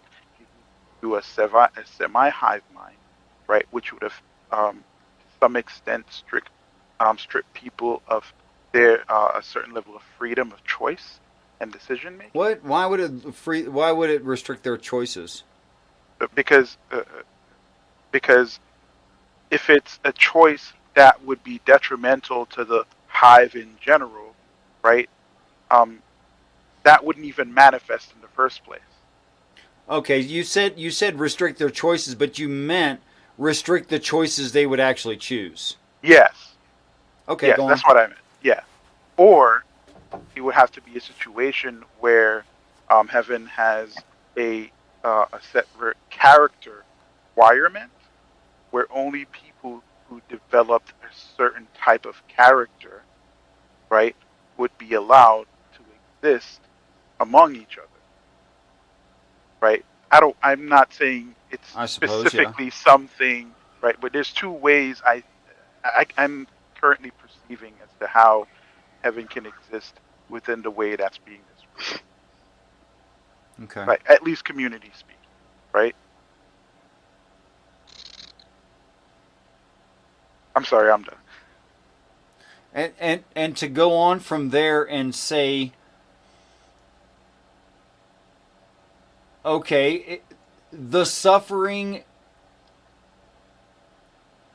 even if I can say something like the ends justifies the means, and even if I can say in my perfected state I wouldn't look at my life here the same way, I would look at myself as a reincarnated being, and I would have all those experiences and those personality traits, and I'd be truly me to those around me, and as far as I could tell, I'd be truly me. And what now? Well, what now is the next Earth. That's what now. Yeah, fair enough. Sorry.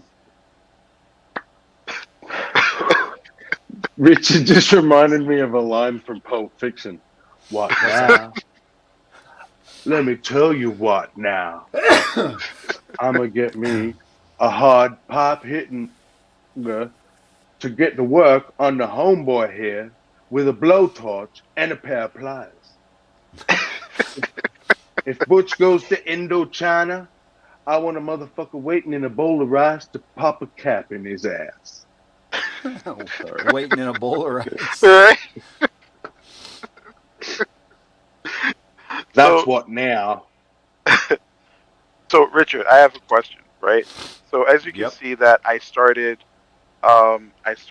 from existence, having a lower existence equaling suffering is just going to be a thing that's just going to be part of our existence, right? To character, to the process of transferring soul data and the physical body, and to how that community might exist in heaven. Now, the way how that, what are your thoughts on how from where I started versus to where we're at right now? Like, do you felt like my line of questioning was reasonable, unreasonable? I thought you were real solid the whole way through. Some of the way you phrased things, I think you could have phrased better for yourself, and maybe not better for yourself, but definitely better for my brain. Okay. And those were the points where I stopped you and said, "Wait a minute, do you mean?" But you cleared them up real easy. Okay. Okay. I see. Sometimes I feel as if whenever I'm trying to get to understand someone and I'm asking questions, right? And I typically start sometimes with clarification of certain things. Okay. Right? So we can be on like at least the same understanding, right?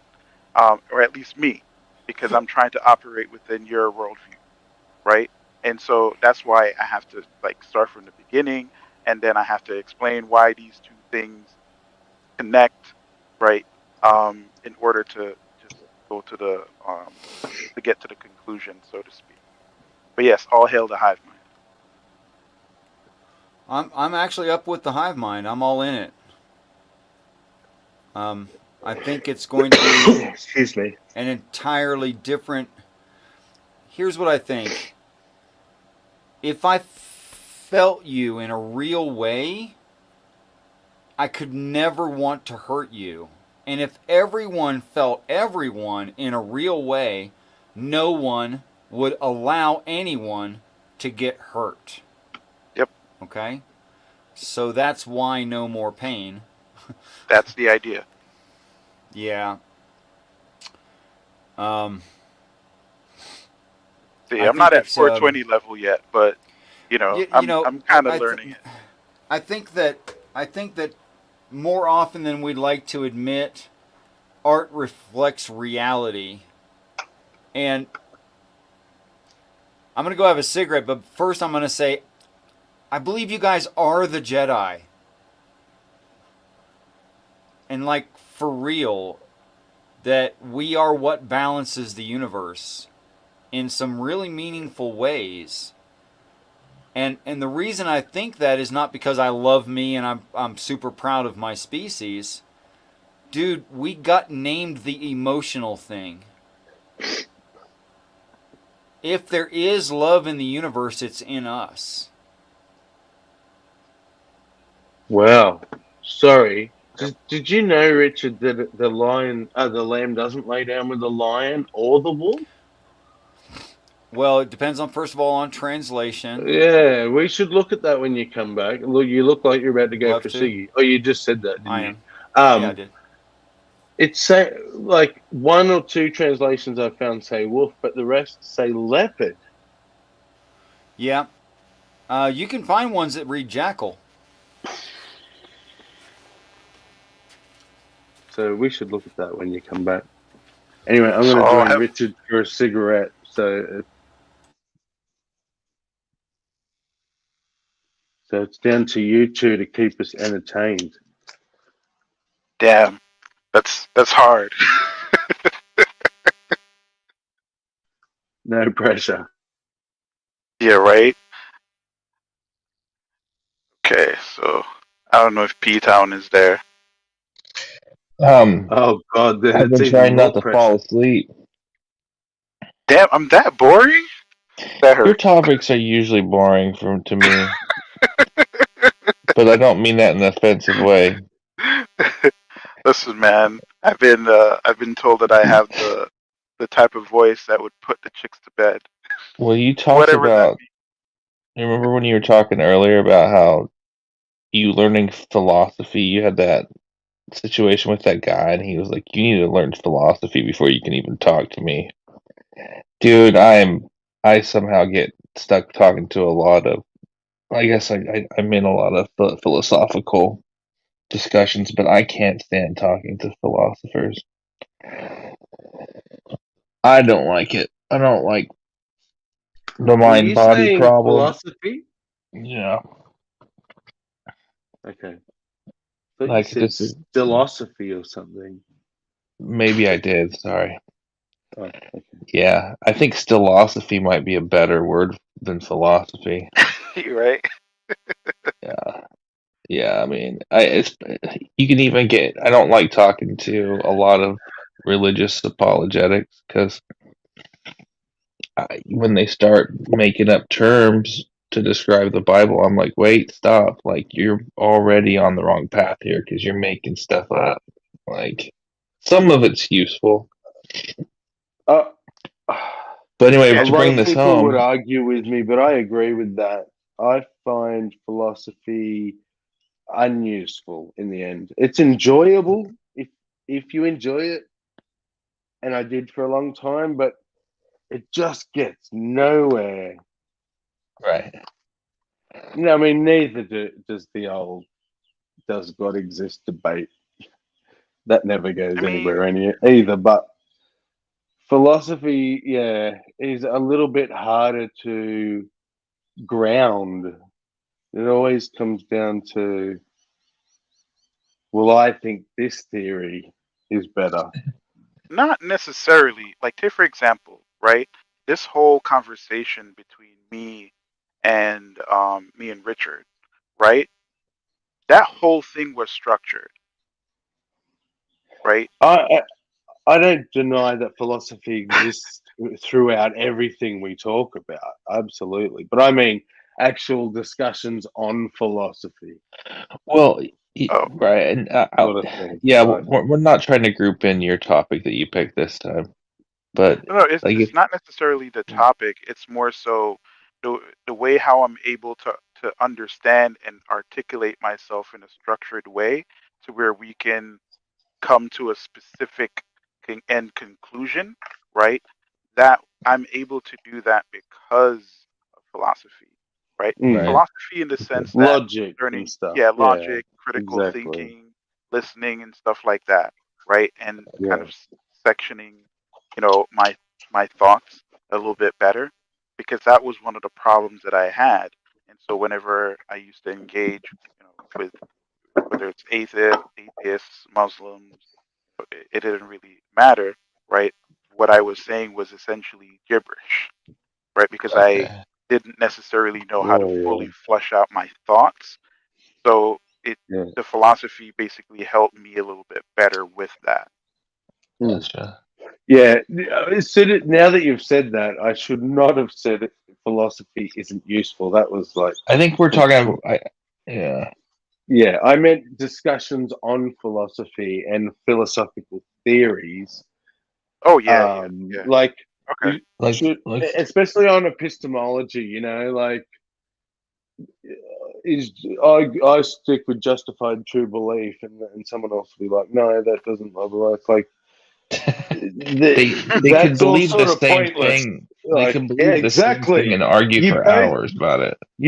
you both reach out and touch the chair, and it's there. So let's just Right. move forward from that point. Right. It drives me insane. Yeah. And to be And fair, they start arguing about how they define something that they forgot that they made up in the first place. I'm like, you guys are. Yeah, and half the I don't know. discussion is arguments over definitions. Right. it's funny because so I remember I had two ideas, and I wanted to create arguments for them, right? And I wanted to go through like the actual process of creating a proper structured argument. And dude, it took some time, and a lot of writing, and it's crazy. Like you'll have the idea, right? Your first, your second, your third premise, right? And you have to have all of those flush out to make sure each one of them follow, right? And your conclusion Yeah, has to was follow I? as I was well. gonna say, was it because of you ended up in like a logical regression No, of having um, having to prove the previous foundation? Some people struggle with developing um, logical arguments. That's why they have classes on it. Philosophies. the hardest part of it is breaking down your argument into Right. simple terms. I've never struggled with that because it's math. I've never struggled with that. So, but Yeah. like there are some people out there who actually benefit from those classes. Yep. So we're talking about syllogisms, right? Yes. And so you can have a whole like your say for example, your my first premise would basically be like a whole paragraph. Second premise, a whole paragraph. Third premise, a whole paragraph. If there's a third premise, right? And then I would have to keep breaking that down and simplifying it, right? And the idea that the interesting thing, what happens when you do that, when you simplify it, right, is that by simplifying it, the more you try to do so, the more you realize or figure out the kinks in your argument, right? And it's also good to bring it to other people, right? Because it might make sense to you. It doesn't necessarily mean it makes sense to other people. And so the idea is that you'll have other people, read your argument and challenge it, Peer review it. basically, right? And, you know, I used to find that like pretty interesting. Like I remember I made an argument to basically justify that the universe is created or set up in such a way, right, to create more complex objects. And right now, the most complex thing that exists thus far are us humans that we know of, right? It's not necessarily an argument to justify the existence of God. It was just an argument to demonstrate that the universe and the way how the laws are set up is specifically here to generate more and more complex things, right? Complex that includes generating things that has purpose. So that was essentially what the argument that I was working on was about, and it was not easy. So Welcome back, Richard. to spin this to something else, well, back to what were you guys just I was falling asleep, but were you guys just talking about hypothetically what heaven would be like in a nutshell? Yes. Okay. Then I started thinking about that. Then some sinful stuff started popping into my head. What do I Wait, what? do? What? What do you Well, mean sinful stuff? What are you talking about? What do you mean by sin? Well, I started listening since I get kind of bored. Then I start hypothetically thinking like what heaven would be like. Then I was like, well, what are some things that I like? Then I started thinking about ladies, Yeah, me and I was like, too. well, that can't be. Dude, they're going to be. Look, everyone at arrested 27 years old once they grow up. You want to know why angels aren't taken to marriage? Because you can't lie when you have prayer to each other. You can't. Which means you can't maintain a marriage. Oh, that's Grab back. funny, Richard. Yeah, I don't know about the whole how they angels can't marry, and then people tie that to sex. I'm not quite 100% sure there, because if you go back to the beginning, angels You came down and say did it with. it's funny, but Richard's deadly serious. And now, Richard, you dirty old bugger, I know why you're waiting for heaven. You want Dude, yourself some 27-year-old ass. I'm going to be hot. She's going to be hot. There's no way around it. See, So this it is wasn't sinful. You were just dreaming about the real heaven. I don't see anything Why? sinful Think about. about it. Honestly, this is to all Christians everywhere. Why would the almighty loving God not want you to have that pleasure in heaven? well, If heaven I is don't. meant to be an eternity of bliss, I think it does come down just makes sense. to. I that think. I sex think would honestly, be there. I think a lot of that with atheists, it really comes down to. I don't think they want to go to Why heaven. did your brain go straight to atheist, bro? Well, it What are wasn't you straight there. avoiding? I kind of wanted to skip the part. Well, because I didn't really go into details about these women in my dreams. Let me run And down some. There ain't this is no way what's that this was wrong with godly. your Christianity, bro, is you feel broken and dirty and sinful, and It's unquestionably you dirty where my mind goes. so This you is not but like. to who? To who and To why? your God? Who? Let me What It's run. is not. your We thought? don't need P-Town. to go to the deepest and darkest parts of P-Town's mind. P-Town, let me run down some logic with you. Let me run down some logic with you. Could it be true that all people who go to the promised land end up in a little plot of land on the Gaza Strip? Could that make sense? All right. Okay, but what does the promised land mean? It means heaven. You think it was in Gaza? Well, traditionally it would be a part of the Gaza Strip, namely In the land of Bible, Israel. it was. It was. If you want to take it like that, if you want to take it as a place on this earth, that's where it is. Okay?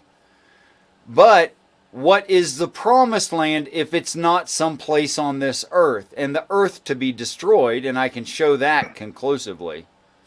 Like, no doubt, their intent is to destroy the planet. Please don't stay. Take the ride. Become a space traveler. Okay, then the promised land now is heaven.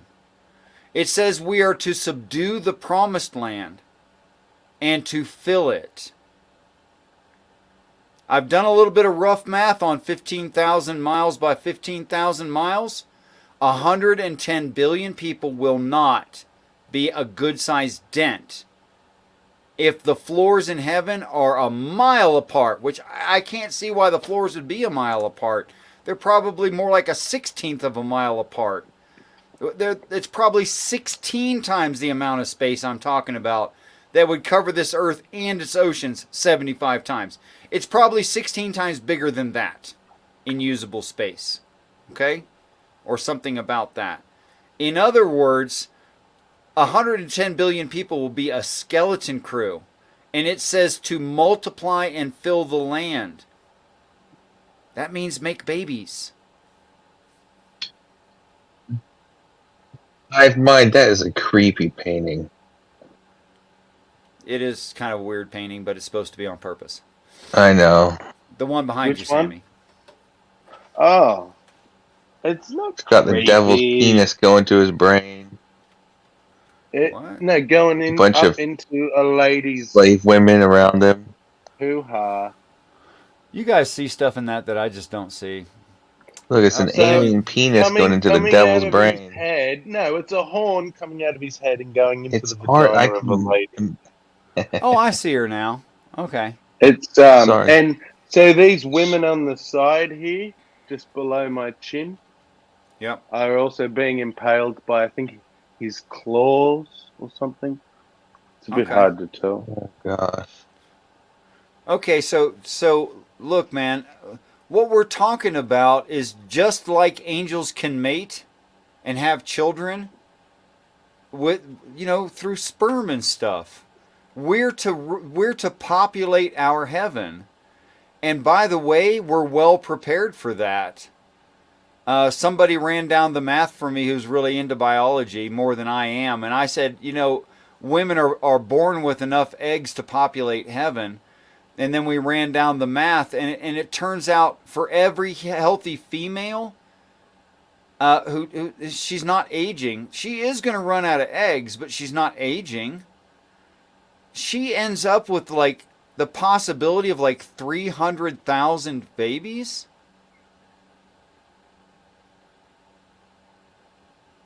That would restore everyone who's ever lived on this planet that was a human being, and have plenty left over to populate heaven.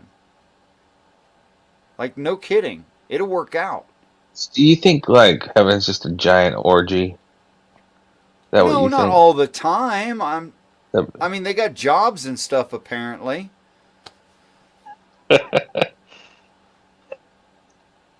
But if two people But feel that you way don't about need each a job? other, Do you have to have a job?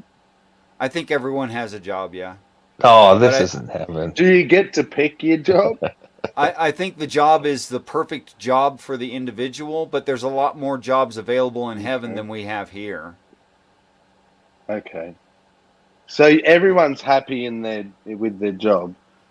Well, living in Dude, a Adam had a functional job. commune. Okay, the Ayn Rand Atlas Shrugged. What it's missing and why it can't work here is you need perfectly able-bodied 100% of the population. So True. in the And story, I'm thinking from this point of view, I'm fat, I'm lazy, I don't want to work. If I was fit and healthy, I'd be like, what can we dig? Sort of dude, when shit. I was like So- 27 years old, I once did a ruck march with and I had 55 extra pounds I wasn't required to have just for fun. A 12 miler with 80 pounds on my back with a 25-pound minimum. Because I could. How much did you weigh then? 165.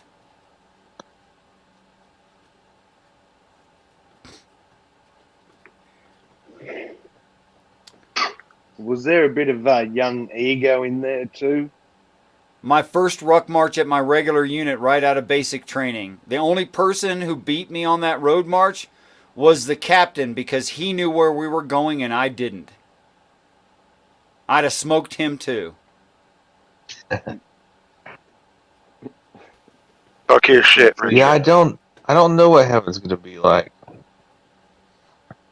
Well, do the math, man. The word vessel means your body. Perfected vessel means perfect body. You know, we have bodies. There's levels. What are you going to do with a perfect body? What is your brain, how do you interpret, here we go, that's the word, PTown, the verse and the idea around the verse, and there will be a new heaven and a new earth. Do Do you think maybe the orgy could just be while we're still on Earth for that next 1,000 years or whatever? And I then, don't know why. What do you and got then against? What do you got against our natural sexual tendencies and wanting to procreate? What do you got against it? Bloody Christian well, I just repression, man. Sex is evil. Violence good. Sex evil. No, sex is good. Violence is evil. well, sometimes people, a lot of people kind of got that kind of tied together quite a bit. The thing, and you've touched on this, Richard. I'm not talking individually, PTown, so this isn't you, right? But I feel there's projection going on. We talk about the bullies in school who picked on the gay kid, and then find out 15 years later he's a raging homo, right? Isn't that just what Christianity is? Like this massive projection of their own insecurities. Oh, I thought you were going to say gay sex or something. No, Yes, overall. but no, just overall. But that's included in there. I have no idea where we're going with You're this. made to feel so broken if you Hey, by the- desire to have gay sex, for example. Basically, sex is Or- moralized. Before I forget, I got Ox mixed up with Exactly. Oz earlier. Ox, I'm You sorry. got Ox mixed up with Oz? That's a big Yeah, mistake. because Jenna was in there, and then I had a couple drinks, and so I was wrong. Well, Sorry, Ox, I Oz. hope you caught that.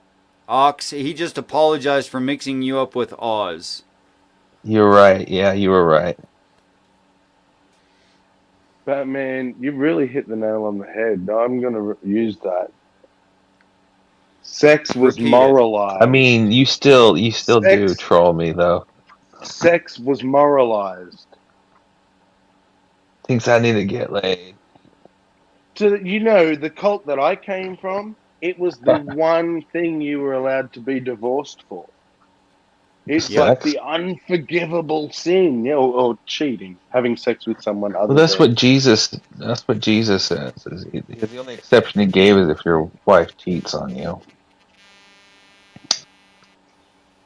So there's scripture rooted in that. I'm not a If you scientist, but don't that was get my married, perspective. then it's not an issue. Well, having sex with someone is kind of like getting married. I think maybe. Yeah, man. How many? Dude, I just guess I married got a lot of man. wives. Dude, I got wives, I got husbands, I got Oh god. goodness knows. Hunter, you I'm glad this is virtual.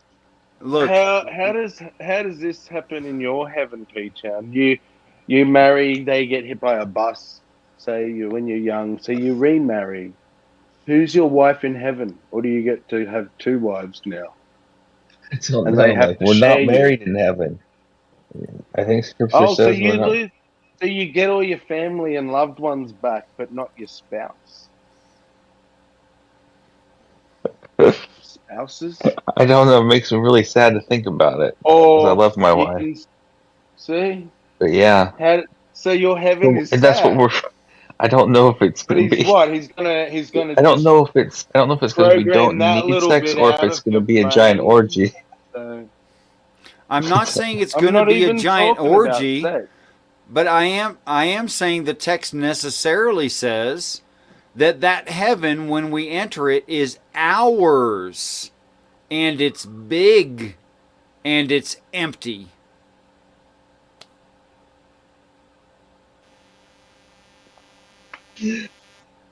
BS is in the house. Ugh. So I'm down for space orgy. It's a funny way to put it, but look, I'm not saying See, that everyone not is, everybody, I'm telling not you. everybody wants to be in an orgy. That's never been a fantasy of But- mine. Okay. In fact, Give I'm it probably time, the most Richard. boring. I'm probably the most boring dude I'll ever. work on you.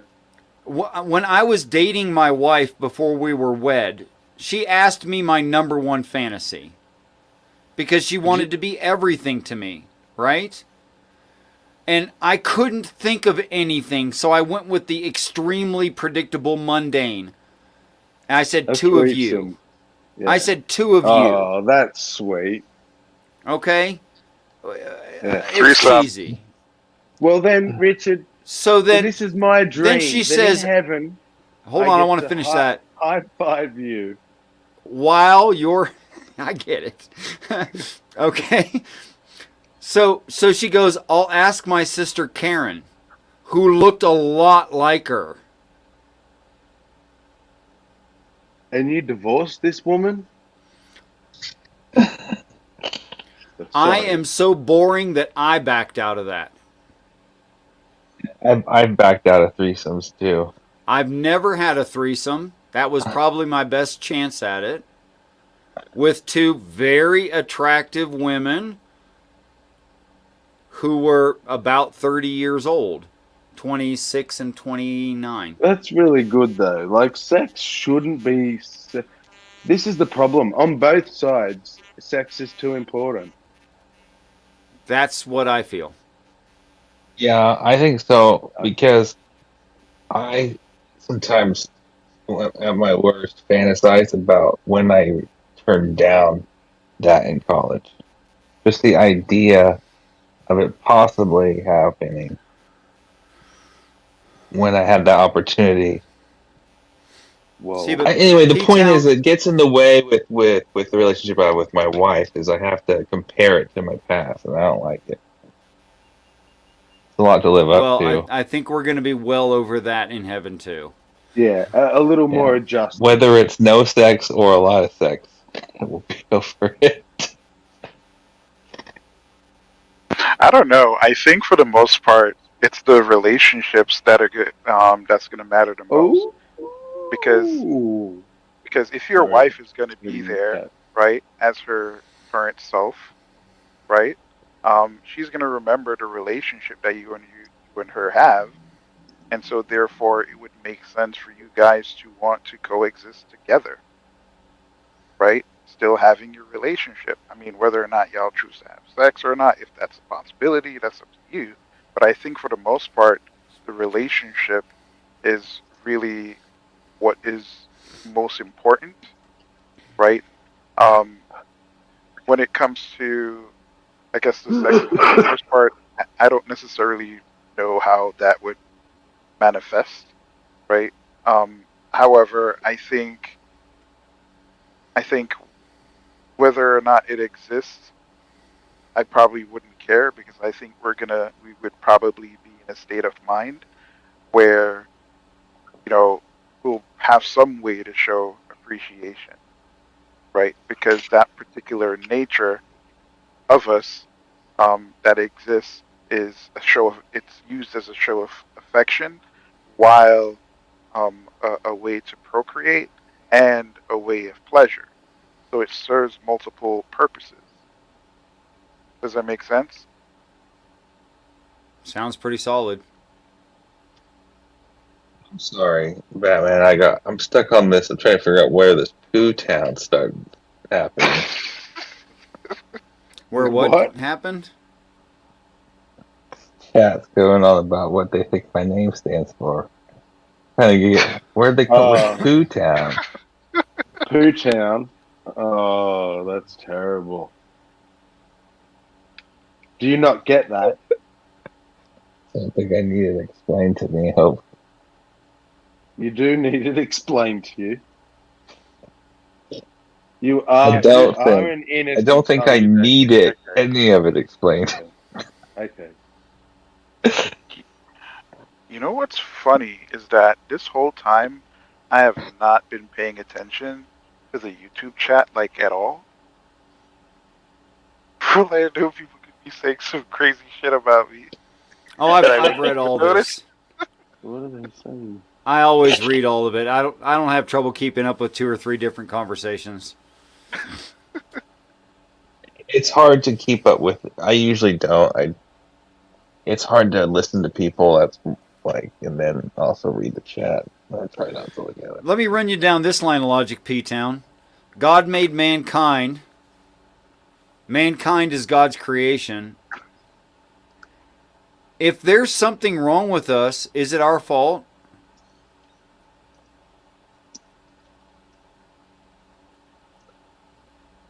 I don't understand why God did it, but I think it's pretty clear that there's some things wrong with us.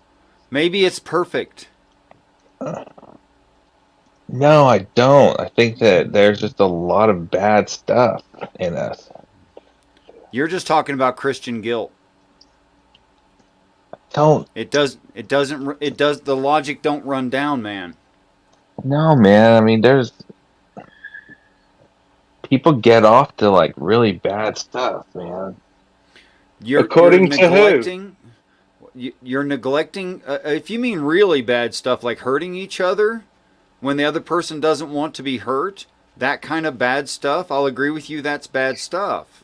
Okay. Yeah. But you're also talking about defects, not perfection.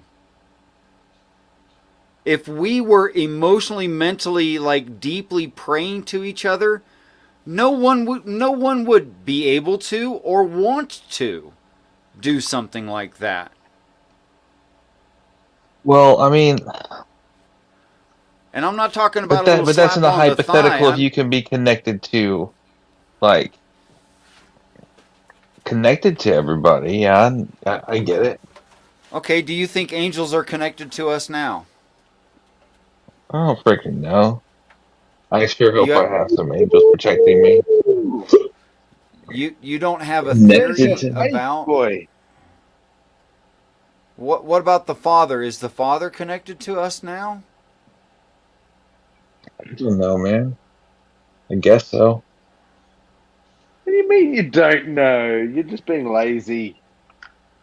What if I quote text to you that says things like, "I knew you were before you were born. I knew you when you were in your mother's womb." And what about David saying? What about David saying things like, "I could go to the bottom of the ocean. You're there."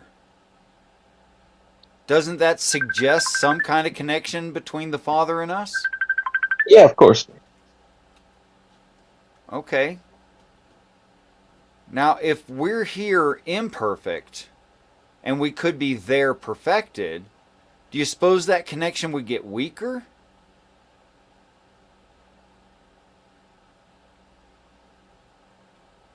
No, of course not. I would think it would get stronger.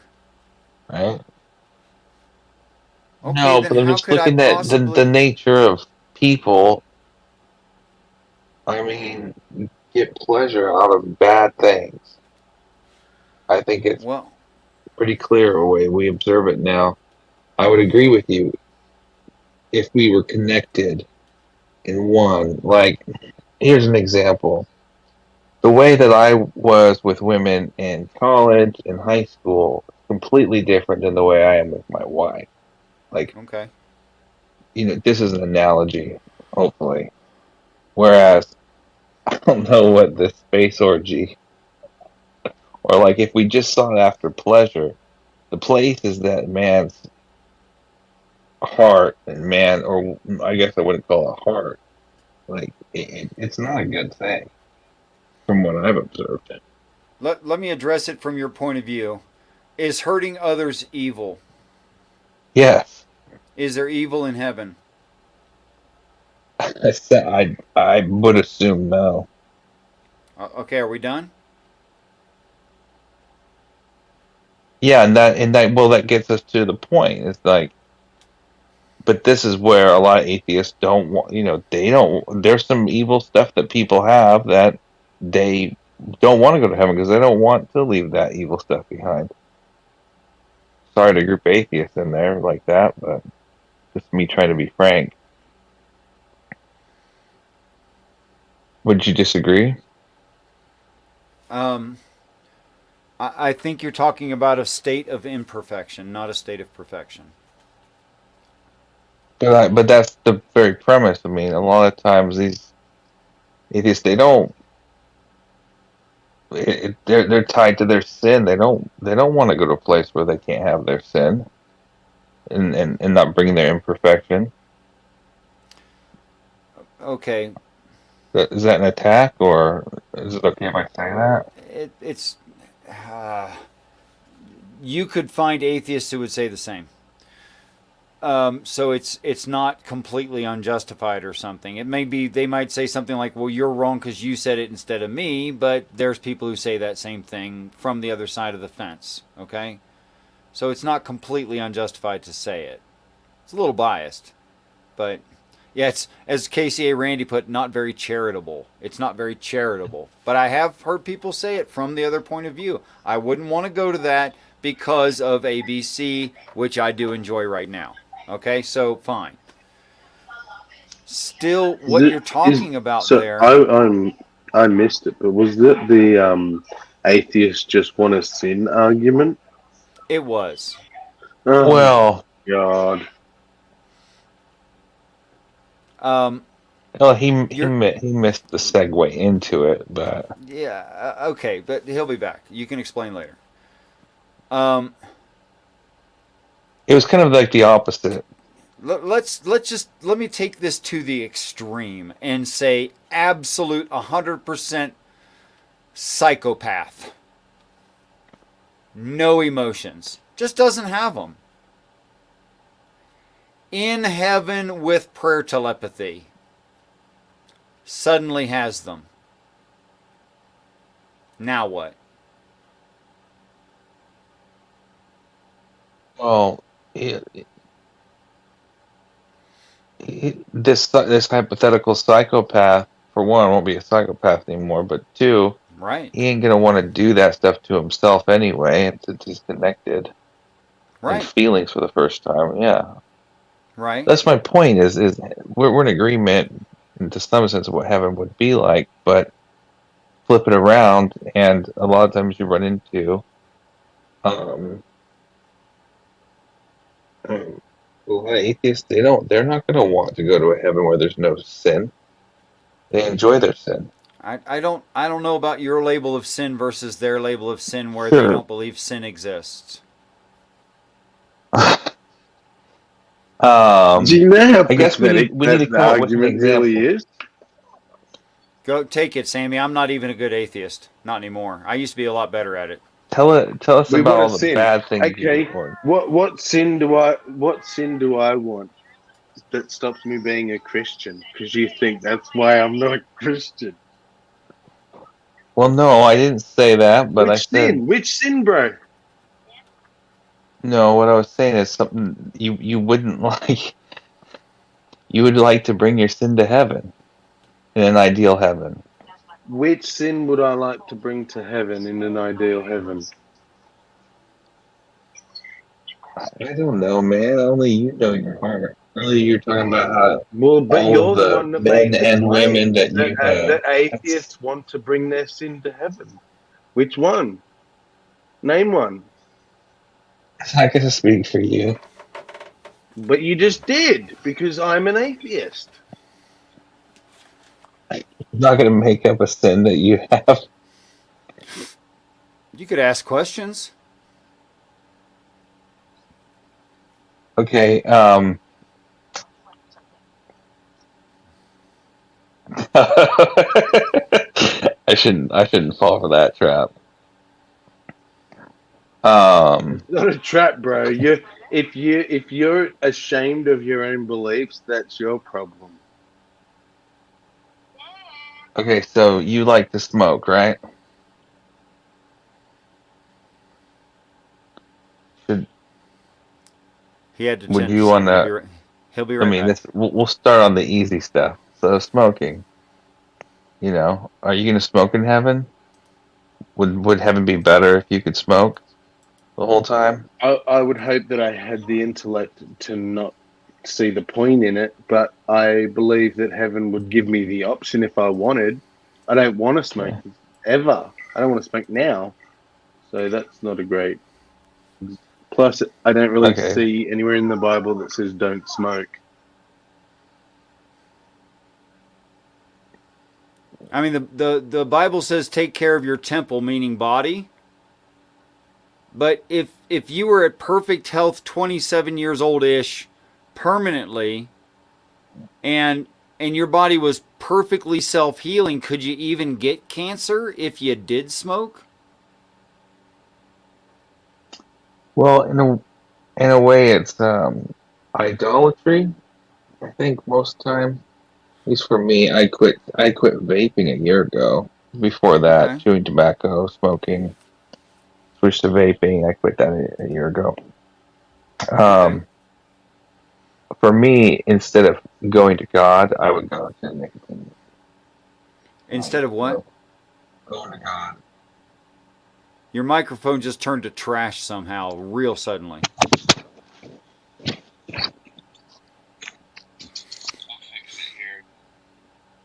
Thank you.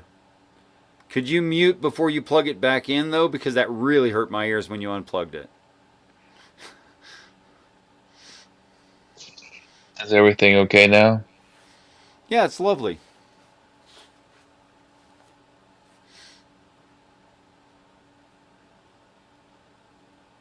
Are you pausing on purpose?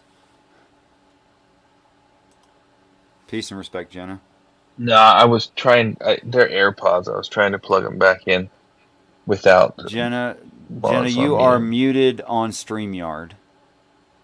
Could you So unmute on StreamYard, what I was please? saying is, I would go to nicotine instead of going to God, Richard.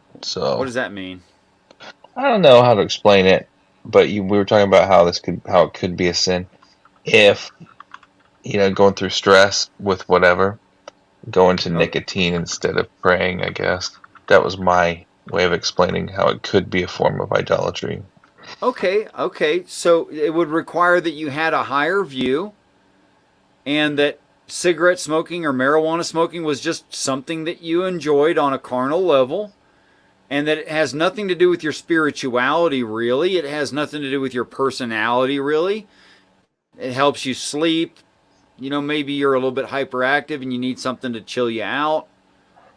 But you don't have any health problems that where you like have to smoke or anything. Oh, is he talking about weed? Yeah. So I'm trying to A No, figure I out was where sin? the talking. No, nicotine. I didn't no, smoke. it I don't doesn't smoke weed. matter. Cigars. It doesn't matter what the subject of smoke is. Just show me the sin in it.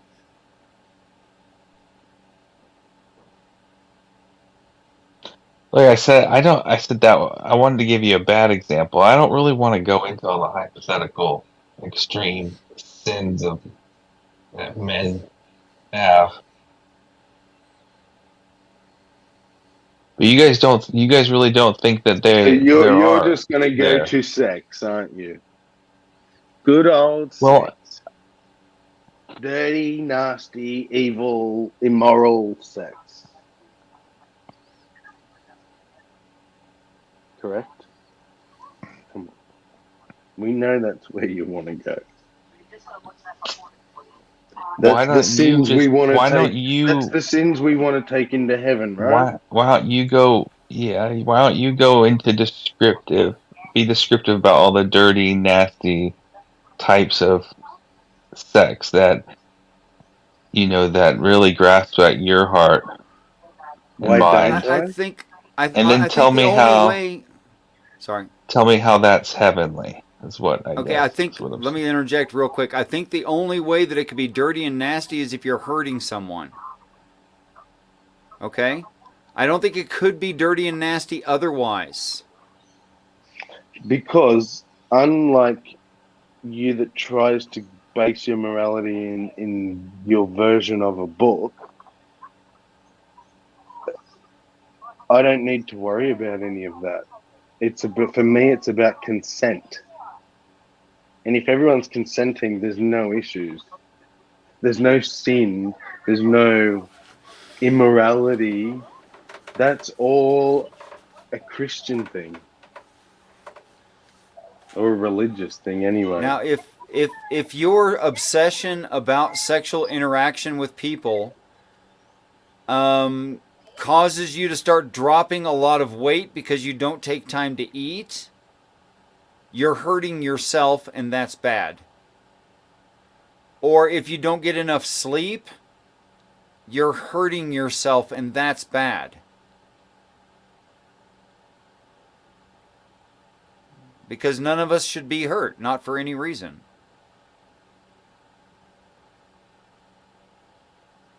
But if you like to get your butt slapped, I just don't see that that's a problem.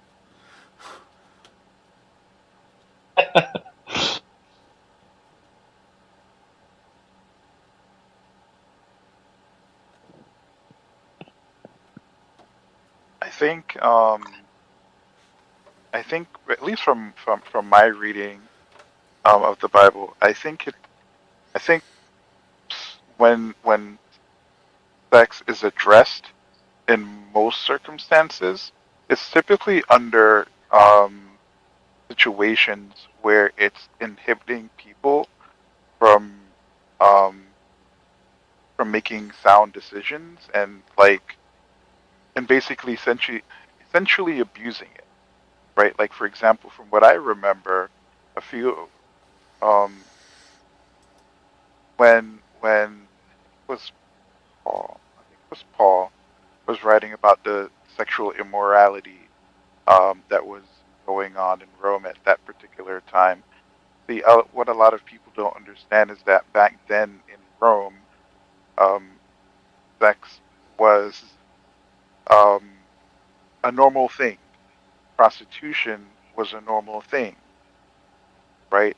And it was just this lifestyle that people engaged in, and essentially it caused a lot of people to kind of live shitty lives and live immoral lives, right? And so maybe that's one of the reasons why it was kind of instructed to, I guess, followers of Christ to temper your desires when it comes to that, not to not have sex or to say sex is bad. So I think maybe at some point, um, Christian church fathers kind of took that idea and ran with it and moralized sex, right? Without obviously showing the context in which, um, you know, the what was written or the message, the what was written telling them, hey, listen, don't do these particular acts or engaging these activities because of this reason, right? Because the context is given for all of those justifications. See what I'm saying, Richard?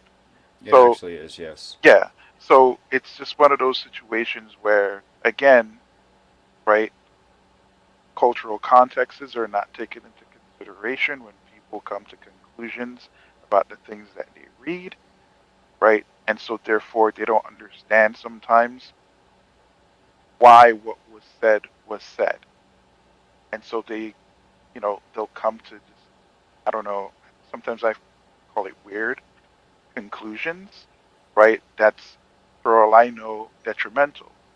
Now, and I do understand the idea of the body being a temple, right? Um, and wanting to take care of the body. Me personally, I don't drink, smoke, or anything like that, but that's not necessarily because of my belief. It's more so because I don't like to have my mind inhibited at any point, right? And I don't Are want to you depend. saying? And have you ever smoked? Yeah, I drank before. Okay. Actually, I What have a about really high smoking? smoking. No, I actually have a So you're pretty high saying you tolerance learned a for lesson alcohol. without having to make the mistake? How did you learn? Uh, you know what? It's weird. Like, it just never interested That's fine. me, right? And after a while, I realized that, you know, just the way how my life was structured, it required hyper focus all the way through my teens to adulthood, and so I did not want to destroy that focus. Can When anyone tell me why I hear like little birdie sounds in the background? Sorry, that's me. I'll mute. Jenna Goddamn Oz, tell Australia! us, Even the birds are trying to kill you. Jenna Oz, tell us about, if heaven existed, what it would be like. PTown, fuck off. Orgies. Richard just left off. I think it's butt slapping orgies. I'm just saying there's nothing wrong with a person who has preferences, and there's nothing wrong with people interacting sexually as long as they're not hurting each other. That's correct. You're really hung up on this sex thing, Peter. You're muted, Jenna. I'm not muted. I'm sharing a mic. I'm not hung up on it. I don't know what heaven's going to be like. It is. I think it's a fun thing to entertain. PTown, you should go watch Owen Telltale if you've not already. And there's an interesting scale on who that they started after World War II. Who are the most likely, based on their beliefs, based on their ideas, would be the first to sign up for like communism, especially like the Hitler version. And all the shit that I hear come out of your mouth, I think you should take that test. I think you should go take that survey and fuck off with it. I think that's what you should do.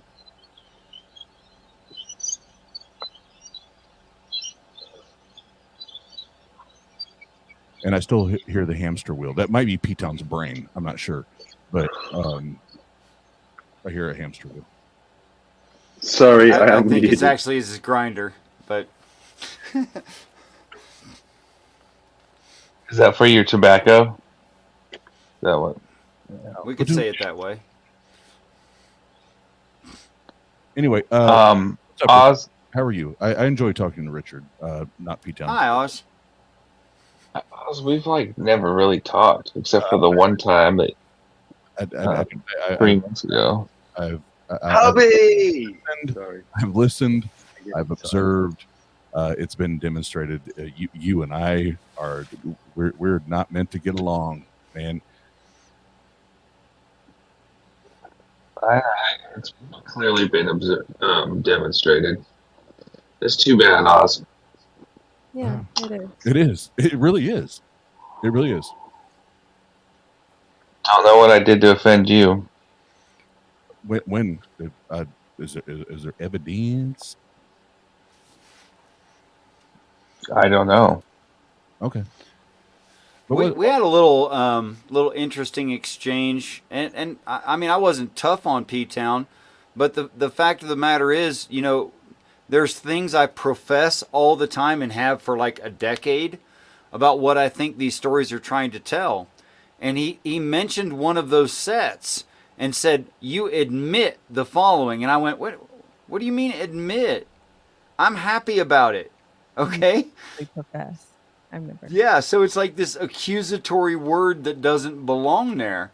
And I just wonder how much Christian interaction, P-Town, that you have had that has caused you this way of using the language. And here's what's interesting, Ox. He really didn't process that as an intrinsic insult to me until I pointed it out.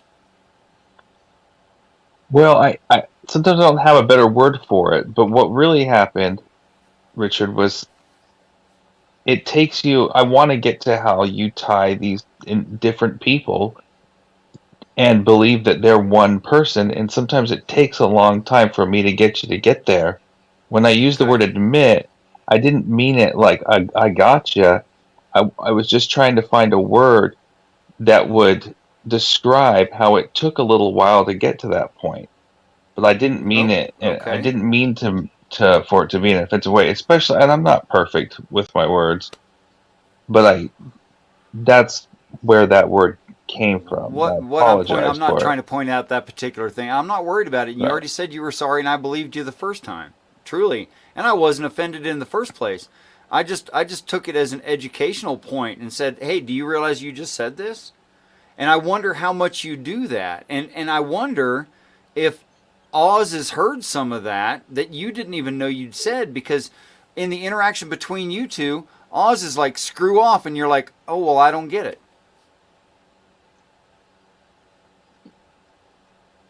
Well, yeah, I was asking Oz specifically what I've done to him. I know that I get it that go ahead. I'll be clear. Let me tell you. you've not done anything directly to me, or at me. It's been listening to you engage with other with other hosts or other guests on other channels that I've heard you exchange ideas or beliefs or lack of certain beliefs, or just saying things what came off in very, very bad taste. And then the yes, the what do I want to say? The cherry on the top. The cherry on the top was the other night when I went into Praise's channel and literally Praise allowed it, and they had someone threatening one of my friends with physical harm, with physical abuse, and you jump in there and you talking sideways and trying to distract from what we're talking about, which is real life shit, not YouTube shit, not make believe shit, not woo woo shit, but literally someone saying, I want to grab you by your beard, drag you down, and punch your teeth out. And you jump in there and you placate and you play along, defending. You came in, you were out of line. No, you were. No, you came in starting trouble, and I said it, and I'll stand by it. And actually, PTown, you came in after me, so don't tell me I came in. You came in. You came in and tried to ride the wave. That's what you did. It was We came in about the same time. You came in after me, bro. Get out of here. Well, from my end, we came in about the same time. Okay. Look, and I wasn't trying to denote like why. Like honestly, I get why. Bro, I'm not gonna let you do this. You came in. Let's say we came in at the exact same timestamp. Let's say that happened. We're talking about someone that made a physical threat. I want to grab him by his beard and smash his teeth in. How can you come into any stream and defend that? That's not what he actually said. We have it timestamped. That's exactly what the fuck he said, P-Town. I get it. It was out of line.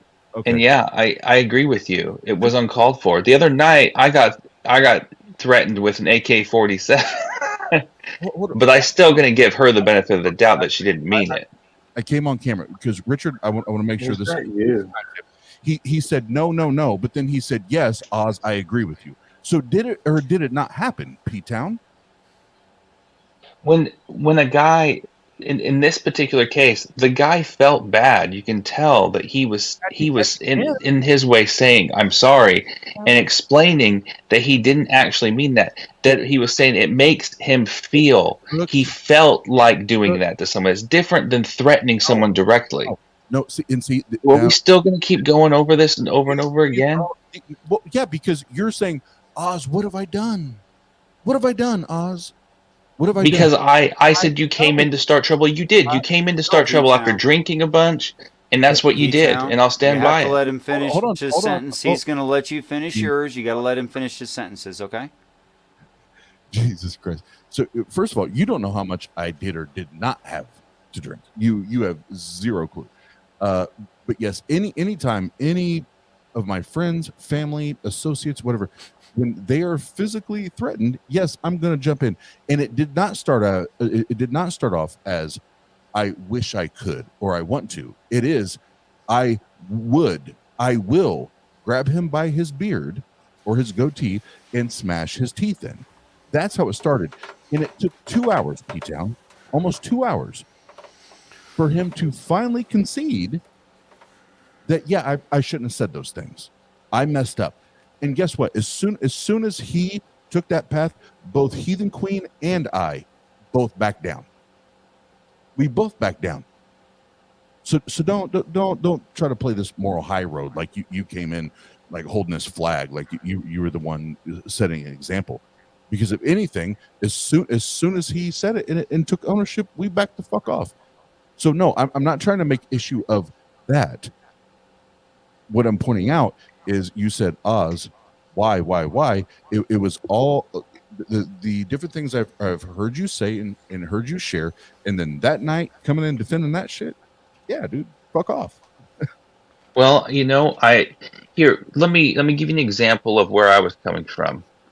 When it comes to the other night, Stephanie, I believe her name is, it looked like she literally threatened me with an AK-47, and she got booted from No, the stream. But my I point is wasn't I'm there. still She said, I'm "I have one and I can defend myself, so come and get me."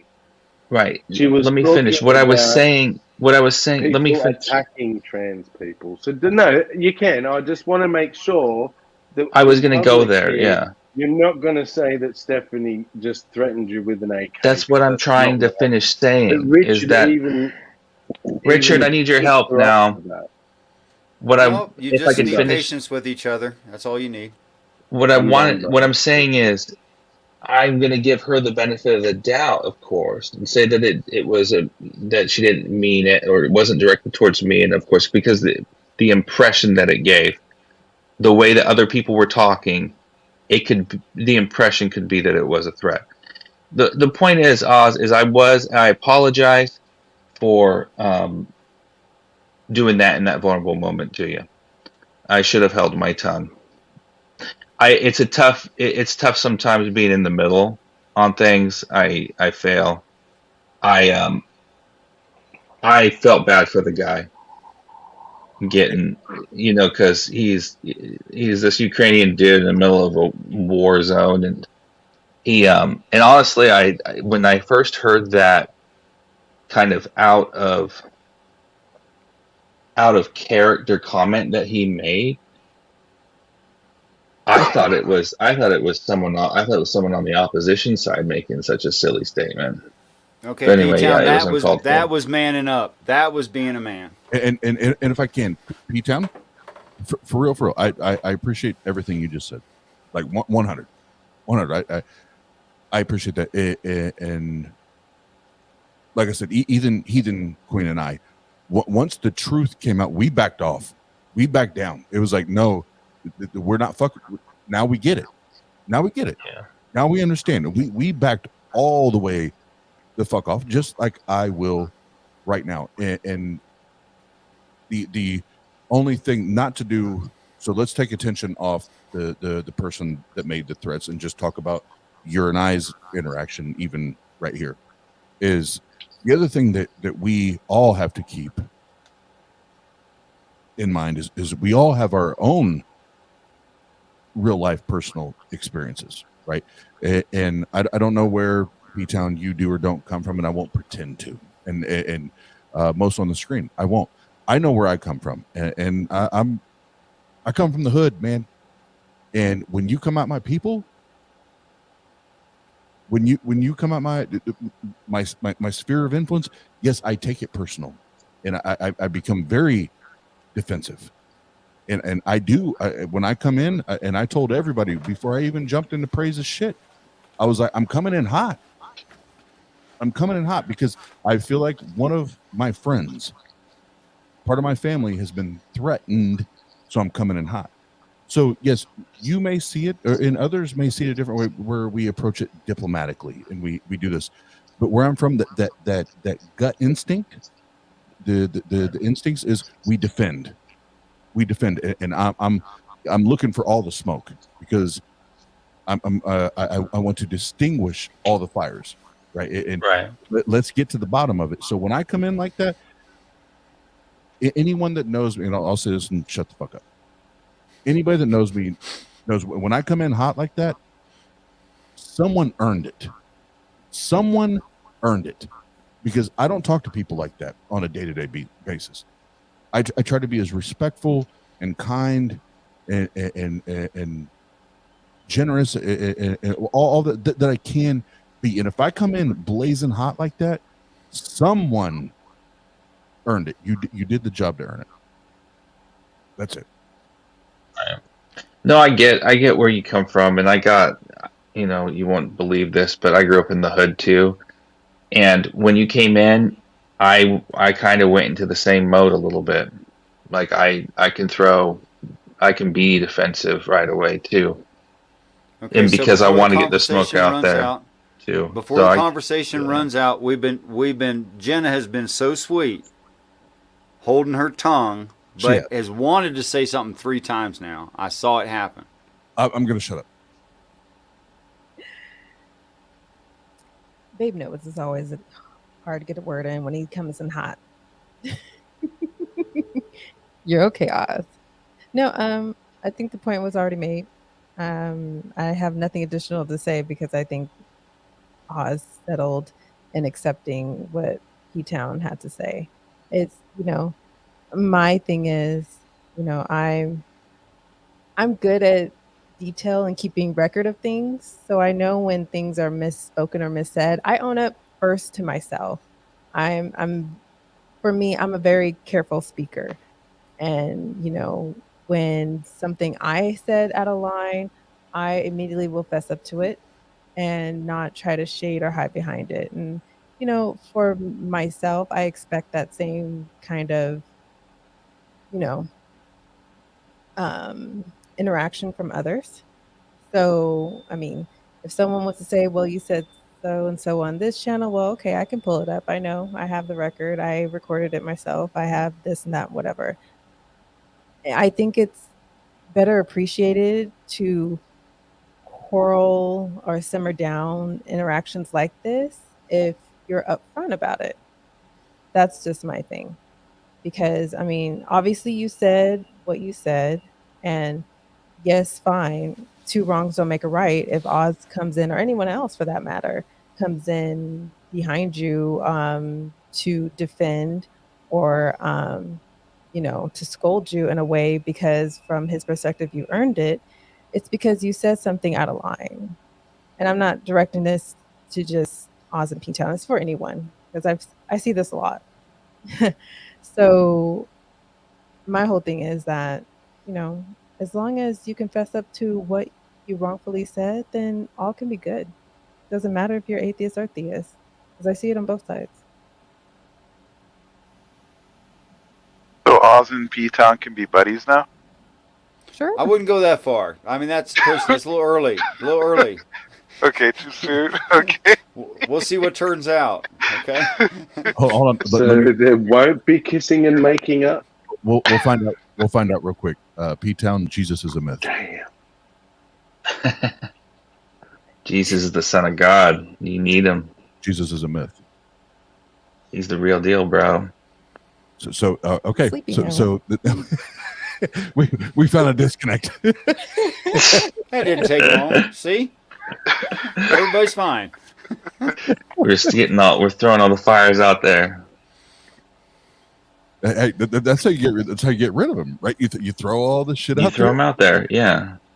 And if I may, just because I know Oz comes in just as hard as defense for me as I would for him. He can be very brash for some taste, and it's important to see the person underneath that before you make judgments on the surface. That's all I gotta say. The guy that you guys were calling out, I think you would have seen me too, because I was pushing on him. He should have apologized a lot faster. He should have just said, I'm sorry and I made a mistake and I didn't mean it. Please forgive me. It's what we're supposed to do as Christians. And I was more upset with him. Mm-hmm. And I think I vocalized that too. Regardless if you're a Christian, Muslim, atheist, nuns, whatever, you should do that. I think it's what humans should do. Exactly. Yes. Who Sammy. said that? Who said that? Sammy. Which one's Sammy? Me. All Hello. hail hive mind. All hail. Oh, that's why you didn't know who I was. Sorry. All hail. See, Richard, we're getting there. We're working on it. Yeah. It's building. I do appreciate the background. Now switch name, Sammy. I appreciate the background. That's badass. That's badass. Is that something you drew? No, I wish. The artist name is down the bottom. It's actually a background, a filter. So now that we're all friends, can you what would be if heaven existed? What would be your ideal heaven, Jenna? that I no longer exist. All the sushi. All the sushi. All the, All the sushi. I want to go. I honestly, I just want to go back to where I came from, and that is not existing. Can I have your spot? To what? To heaven. To heaven. I To don't. the I don't. spaceship. If heaven is what Christians describe, or even what Muslims, Richard's heaven. well, I'm not clear on Richard's heaven, so I can't comment on that. But what your traditional Christians talk about, and even Muslims talk about, I want nothing to do with their heavens. I just want to not exist. This was my point, Well, Richard. imagine earlier. if humans evolved to a Kardashev 4 scale and then turned up in a spaceship bigger than Earth, like multiple Earths big, and said, let's go. That's heaven. You forgot the butt spank. You forgot the butt spanking orgies. No, we're not focused on that like Hold PTown. on. PTown, or is this new doctrine? Is this new Christian doctrine or theology that there's orgies? Wait, Oz, think about this. Either the text is claiming that the promised land is a little place on the Gaza Strip where almost nobody will fit, or the promised land is heaven, right? If it's heaven, it says to subdue it and take it as your own and multiply and fill the land.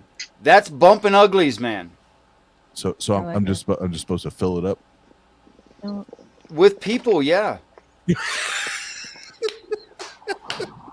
Hey, let's fill it up. I'm all for it. Let's fill it up.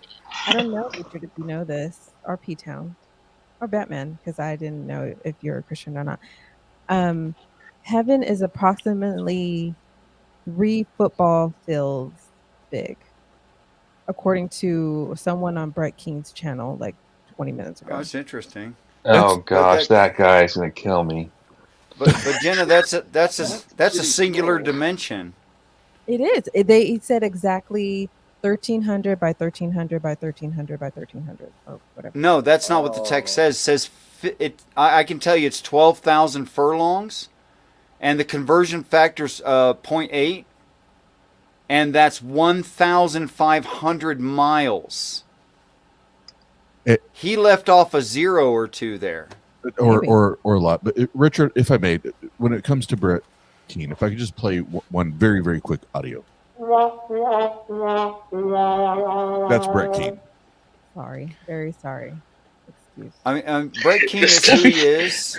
I accept Brett Keane for exactly who he is. I can see that sometimes he's a manipulator. Sometimes he's genuine. Sometimes he's confused. Sometimes he's aggressive. Sometimes he's insulting. He's all of those things and more. Okay? Did you know, according to him, he's one of the most popular people on YouTube? And I don't even know who the hell That's he what he is. says. He's been there forever. But Richard, Richard, I do want to go back to what you just said. I find that statement very, very interesting. That sometimes he's, and we can talk about anybody. Right? Yeah. Sometimes he's this. Mm-hmm. Sometimes he's that. Sometimes he's this. Sometimes he's the other thing. Sure. How? Why? What do you mean, why? What? Like, when you listen to someone like that speak, I've for me personally, I've never heard Brett Keane speak and me ever hear him come off as wise or informative or honest. Wasn't on my list. In all fairness, I didn't list that one. I've never any of the kind descriptions that you provided, and I've had two interactions with him now, and listened to many of his videos at this point. The positives that you attributed to him, I want to know where. Like, how do you land there? Because I'm not landing there. Right. Okay. So first thing, as a rule for me, is I'm going to give up all I can and give the other person every benefit that I can without lying. That's what I was going to say. He's always generous And I know, and Richard, I appreciate that. to a fault. So, and I was about to say, I think sometimes, Richard, that could go to a fault. So It can. So, Richard, why give that credence? Why Because, Oz, overreach? because I think you're going to be an angel. And I think he is too. I am an angel. No, I mean, Richard, I am an I angel. mean, That's JENA. well, in ways, I'm sure that you are. But what I mean is a fully evolved human being living in a society of fully evolved human beings. That's what I mean by angel. Do you know Richard's catchphrase at the end of his shows? Or even when he just says goodbye in general? I always say I You've look forward to been- the day that we're all great friends. And I'm really Oh. convinced that we will be. I like that sign off. Well, and It's What- really what is- beautiful, yeah. You do have a catchphrase. I guess so, yeah. I guess that's better than you've been Matsoned. What?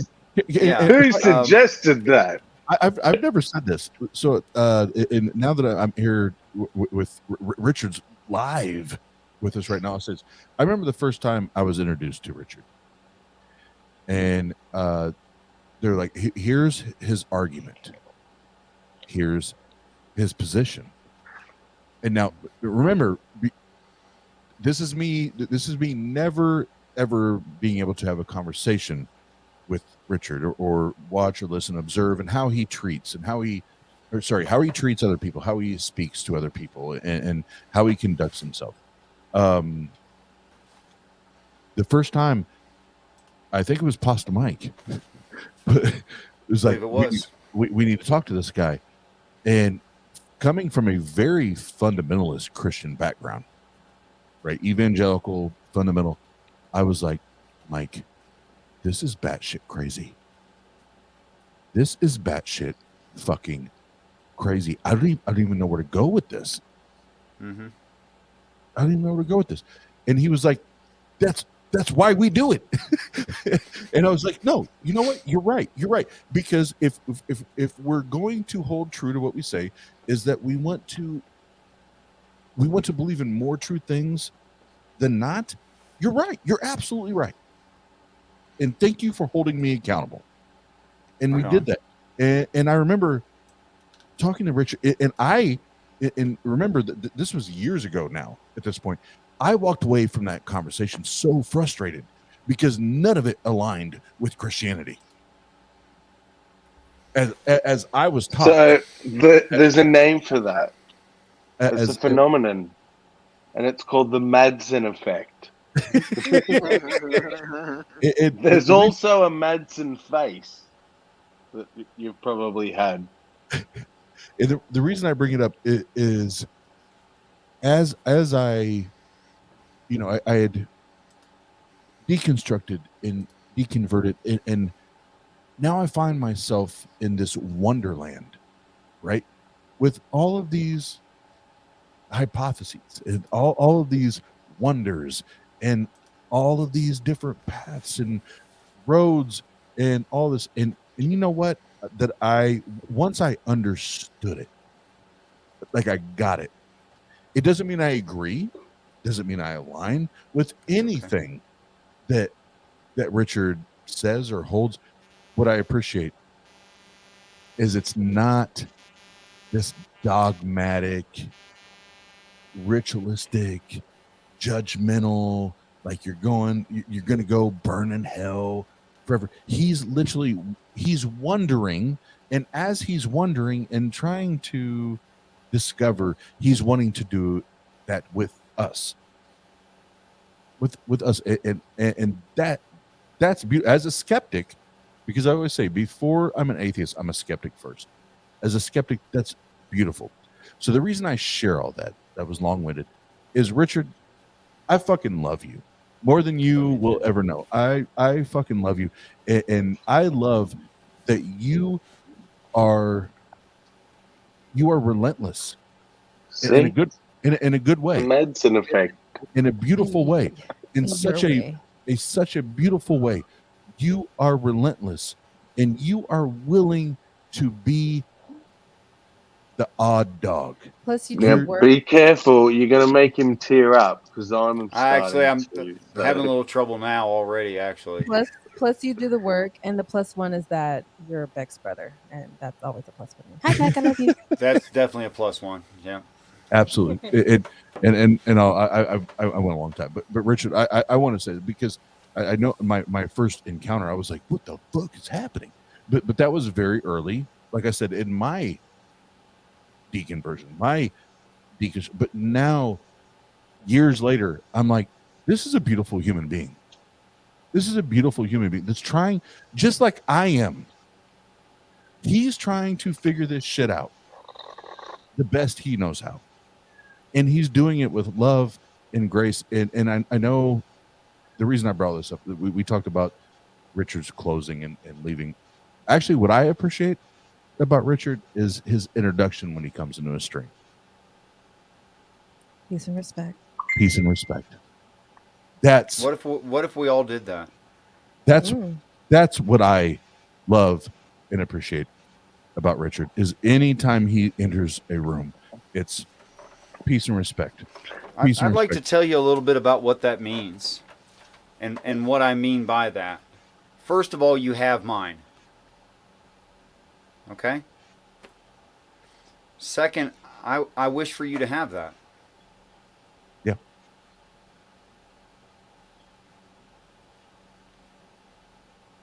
Oh, that was it. I thought it was. It's real simple. I feel like that was the Richard, like the nail in the coffin. Like just and be I so think effective and not be long-winded. That's fucking awesome. you literally just described the exact experience that I had with Richard, word for word, and I think most people have with Richard. But what Richard does is give belief a good name. Right. Oh. I was so anti theism before I met Richard, and he actually made me realize, okay, all theists aren't YouTube Christians. Right. I'm not trying to focus on anyone that's in the panel who's a Christian. But yeah, so, it caused me to be much more open to things other than the way I was already thinking. Program. I'll tell you what, guys. I mean, we watched it happen tonight. We watched it happen on this very stream tonight, where indoctrination causing unnecessary judgments and guilt and loathing of self and our nature and the very animal that we are, like there's something wrong with that, in accusations of others and a lack of forgiveness. And if you left some Christian cult, congratulations, because you chose reason over comfort and comfort in emotions that were probably very, very deep in your life. And that wasn't easy. Amen. That was hard. That took strength. That took independence, and that took a loving group who supported you through that. Oh my God! And you're better for it. And you hate yourself a lot less. You might still hate yourself, but it's a lot less, I've right? been a lot in the last 7 months, and right.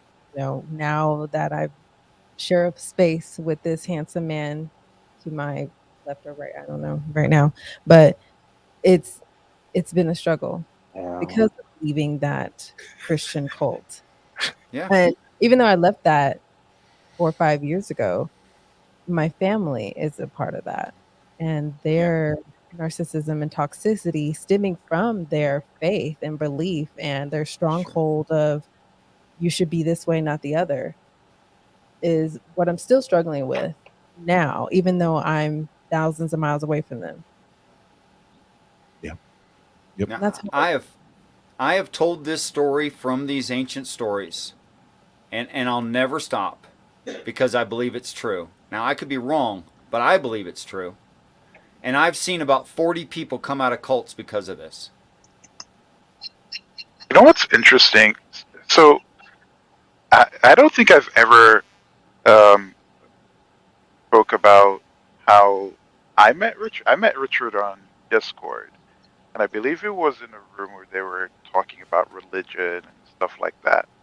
And my first impression was that, okay, this man is clearly intelligent, right? But everyone else in the Oh room yeah. was intelligent, right? However, is what interests me the most is how people use their intelligence, right? Use it in such a way to where when he had entered the room, that peace and respect, Oh, right? And like he said, that's the first thing he gives towards whoever he's going to engage in, right? And the funny thing is, that's my mindset just in general whenever I interact with anyone, right?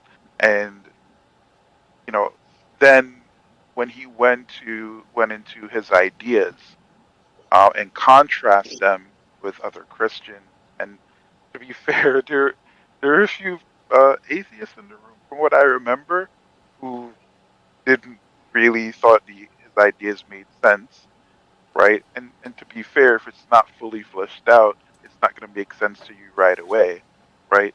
However, to me, the logic followed.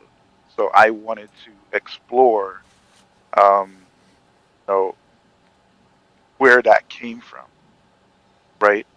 And the most impressive thing to me that made me more comfortable to be like, hey, you know what? I'm going to find this guy's YouTube channel, right? And listen to whatever he has to say for a couple hours, is then watch a bunch of videos. And then one day engage him when I feel like I understand enough to where I'll be able to engage him in a conversation, and a meaningful conversation at that, right? Meaningful, not necessarily just about being charitable during a discussion, right? Um, but having enough rigidity and being able to steel man at least parts of whatever he believes to gain some understanding, right? Because I think that's the most important thing that you should probably have as a Christian, right? Is understanding, right?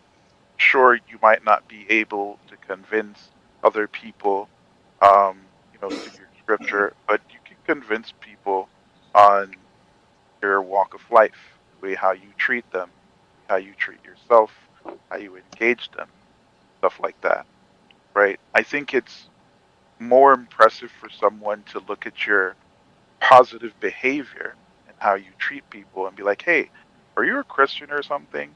Versus someone looking at, you telling people they're going to burn in hell and stuff like that. And they're like, oh, that's Christian. See what I'm saying? And so my view of Richard was that he's a Christian. If not a Christian, a Christ follower, Hear that, PTown? yeah. right? And I am Batman. I love that.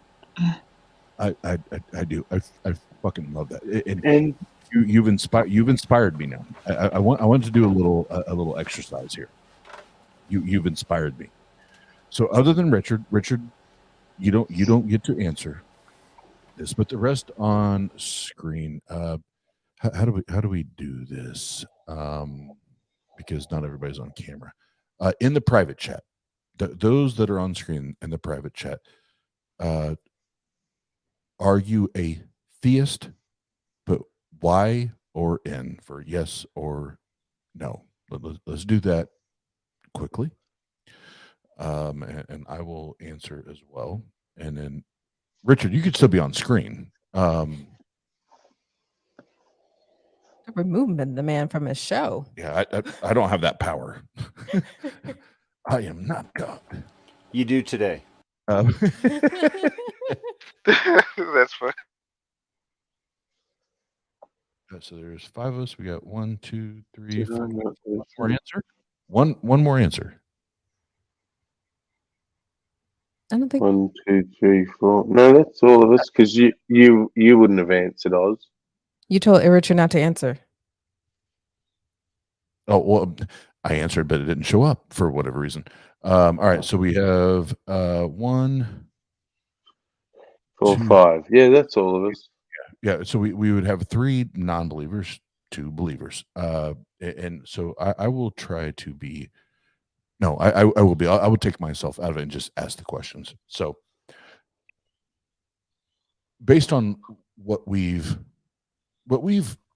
learned and heard from Richard, would we uh um how do I want to say this? How, would we describe in our day-to-day lives, would we describe Richard as a Christian? Yes or no? Do you want us to just put it in the chat or say? You're talking about the way he interacts with people, not Yeah. his beliefs. Yeah, No. the interaction, how he interacts, how he treats people. Right. Like you don't have to put that in private chat. Like say it out loud. Just yes or no. No. No. I think he does demonstrate the way a Christian should be when it comes Wow. to that. It's interesting. Oz, you're pointing something out. Fascinating. Yeah, I think that's. But We all want to claim Richard. yeah. Well, that's the beautiful thing about Richard is he brings because he's. No, I don't want to claim him. By the way, no, I'm just joking. But when it comes to him as a person, yes, You right, fundamentally said Yeah, right. you don't root with As a him. person, yes, not his beliefs. Yeah, Yeah, Richard's a beautiful person. Yeah, absolutely, I agree. So to keep it going for the exercise. So PTown says, yes, I am Batman. Would you, having just heard or listened to or watched the way Richard speaks with people and treats people and how he approaches day-to-day conversations, even if it's just here online, would you assume that he was a Bible believing Christian or no? Yeah. Okay. Sammy? No. Okay. Jenna? No. Okay. I'm going to shut up because I'm the odd man out here because I'm asking all the questions. And then when it comes down to what Richard shares when it comes to the way we should live our lives based on his understandings that he's shared with us and what this possible eternity may or may not look like. Is this something, and this is 100% pointed at the believers, is this something that you see as possible or plausible based on the text? His view? Yeah, as far as eternity in heaven is concerned. I don't know what eternity in heaven's going to be like. But no, I don't think that heaven is going to be a spaceship. And so it's made of not metal. possible. Okay. I am Batman. Remember the question I is, do you think it's possible? Not do you want it to be or right. believe it will. Do you think it's possible? I mean, yeah, I don't necessarily know how those things will manifest, or those events will manifest, I should say. So I'm pretty open-minded about different ideas as to, as to how it might actually work out. That's trust me, I spent like what, an hour asking Richard a bunch of questions about that whole thing. So yeah. Right, and I respect that, and that's what I said. This part's more of an exercise, and if anything, for those that were here earlier, a refresher. So then I would ask, why why is Richard's interpretation? Why is Richard's study and effort in gaining understanding to the fullest he can, to the best he can? Why is that not as easily attributed to reality as those that we, putting my old Christian hat back on, why is that not more reliable than those that we look back 2,000 years ago, that we don't actually get to have conversations with? We don't get to talk with Paul. We don't get to talk with Matthew, Mark, Luke, and John, even though we know that those aren't the actual authors' names. Why are their attributations to what Jesus actually said? Why are those more significant than what Richard is saying?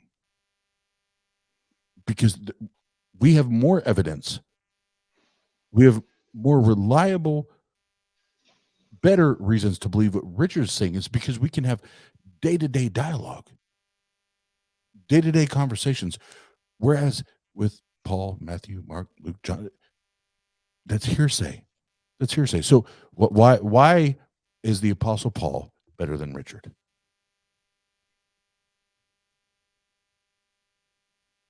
You want me to go first? Whomever. Okay, cool. So so from my understanding so far of Richard's position, um, the letters and the letters from the disciples, for example, are taken into account in his particular view. So those aren't necessarily separated. Um, the other thing too is that the in terms of the cultural context, Sorry, Richard, go real quick. ahead. Can you better? Because I'm not sure what you meant by that. Can you better articulate that for me? Okay, which part? I'm sorry. Your first point. Okay, so basically the whatever writings that exist that makes up the New Testament, right? Okay. Richard has taken that into consideration in his theses, right? And so that's part of um his beliefs, so to speak, right? So therefore, it's I can't necessarily answer your question for two reasons, right? One is because he's taken those two things, the New Testament, into account, and two, I don't fully understand um, his his beliefs as it relates to what's written in Scripture, right? However, it makes it a little bit more easier to understand because he makes the verbiage easily available, and um, he has taken the cultural context in which certain verbiage was used. He makes that easily available as well. So I can't. Does that make sense? So for me, I It- can't give you a straight answer because I don't have a perfect understanding, right, may, of what as to what he's on about, basically. may I attempt? May I? Sure, Sorry. May I attempt to steel man what you're sure. saying? Is what Richard is saying is based on him going through the Gospels and going through the biblical narrative, and him basing his beliefs on that, whereas Paul is ingrained and is part of said narrative. Would that be a correct stillman? Yes. Oh, there's one thing I forgot. There are certain um, natural phenomena that should that has to be accounted for as well within his theses, right? And all of which, from what I remember, are all falsifiable, and that if these natural phenomena doesn't take place, right, then or if it can be demonstrated that these phenomena will not ever take place for whatever reason, right, then his whole thesis would go down the toilet, basically, right? Or he'll have to readjust, whichever. So Right, it's not just biblical aspects. There's some science in it as well. right. And that part you may be absolutely correct on that, because I am, again, to be clear, because I want to be clear and concise. I'm focusing on the scriptural interpretation right now, and not incorporating the science and the planets and the moving of the planets and all that, because I do understand that it goes deeper. I do understand that, but just looking at the ancient text and what we do or don't take away from that, there the only way that we can prove the book, and how do I do this? Not how do I say this?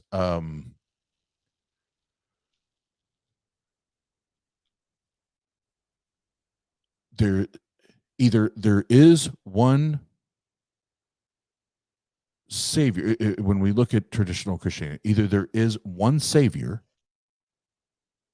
one omni attribute God, and I'm not trying to get in that argument. I'm saying that for this conversation, um,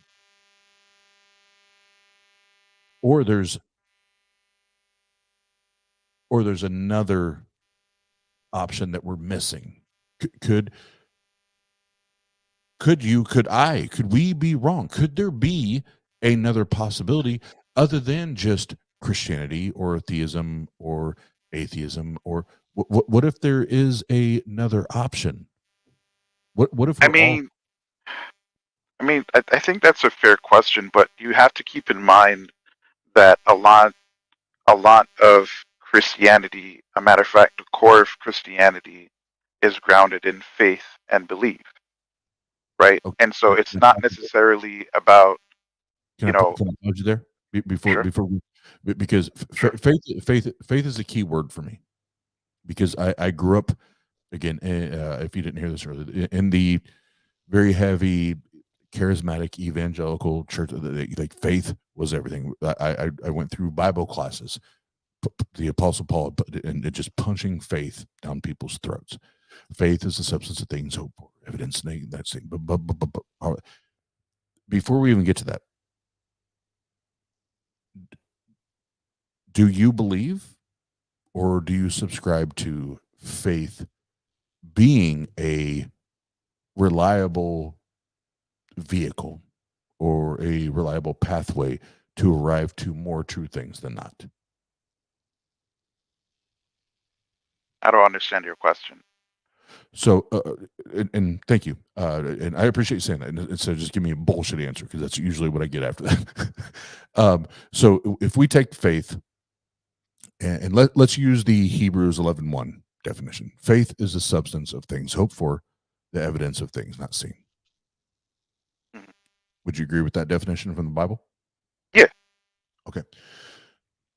Is that definition, if we use faith on those terms, is that a reliable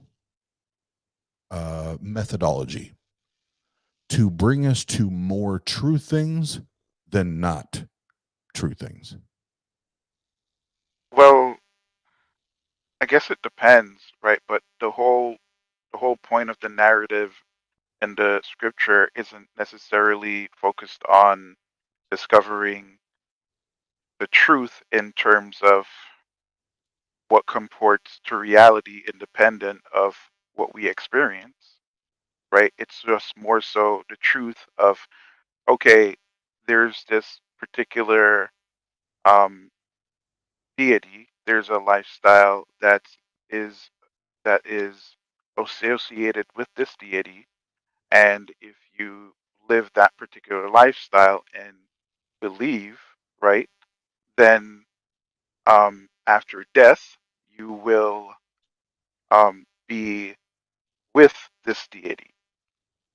I know I'm just, Right. some No, say no, simplifying it grossly, but no, and I appreciate you doing that and keeping it simple. But and again, being a believer for 30 years, I understand.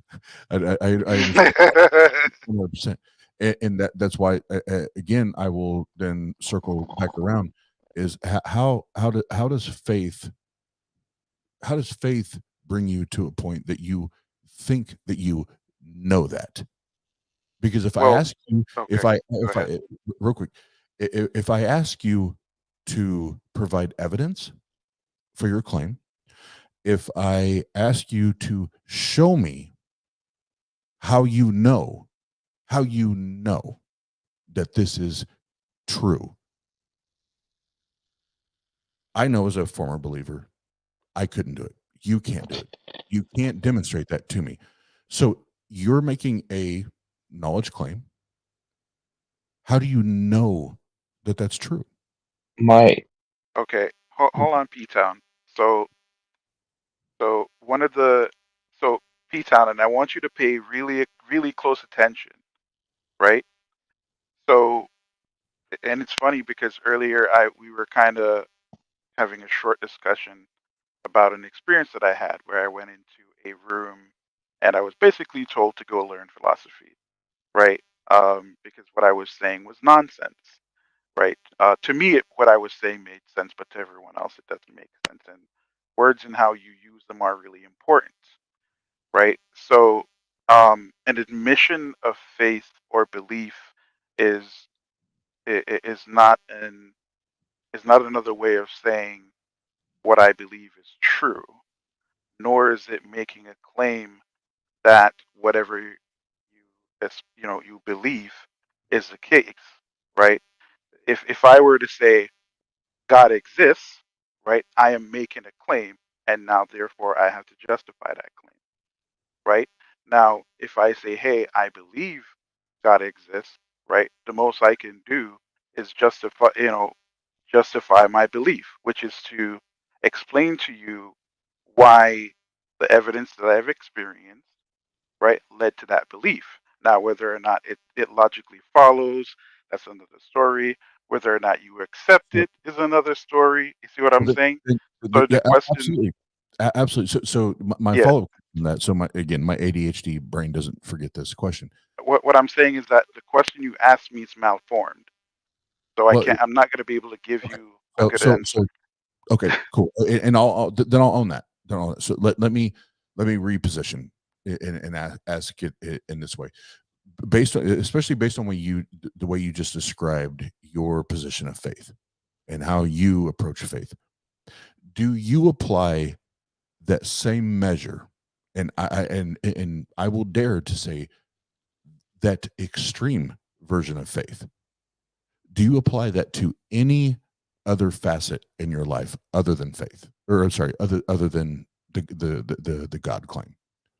Do you apply that same level, that same measure of faith in your personal finances, whether you do or don't, but a significant other, children, friendships, your job, contracts, any that would you do you apply that same measure of faith?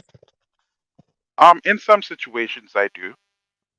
For example, when it comes to my abilities to perform at my job, for example, which it's creative in nature, but it requires the, the constant need to be consistent in how I do things, right? I have to have faith in my ability constantly, and that I'm going to be able to perform these tasks consistently. Now, having that Can I faith, stop you there?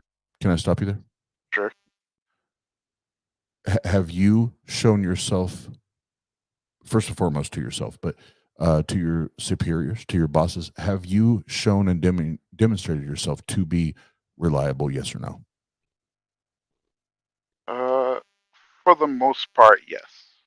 Okay, so that's not a faith. That's you've demonstrated that they can count on you, that you're going to be there, you're going to complete the job, you're going to finish the job, you're going to you're going to do what's required of you in that position to perform said job. So that's not that's not the faith that Hebrews 1:11 Well, is talking about. well, it's not necessarily about.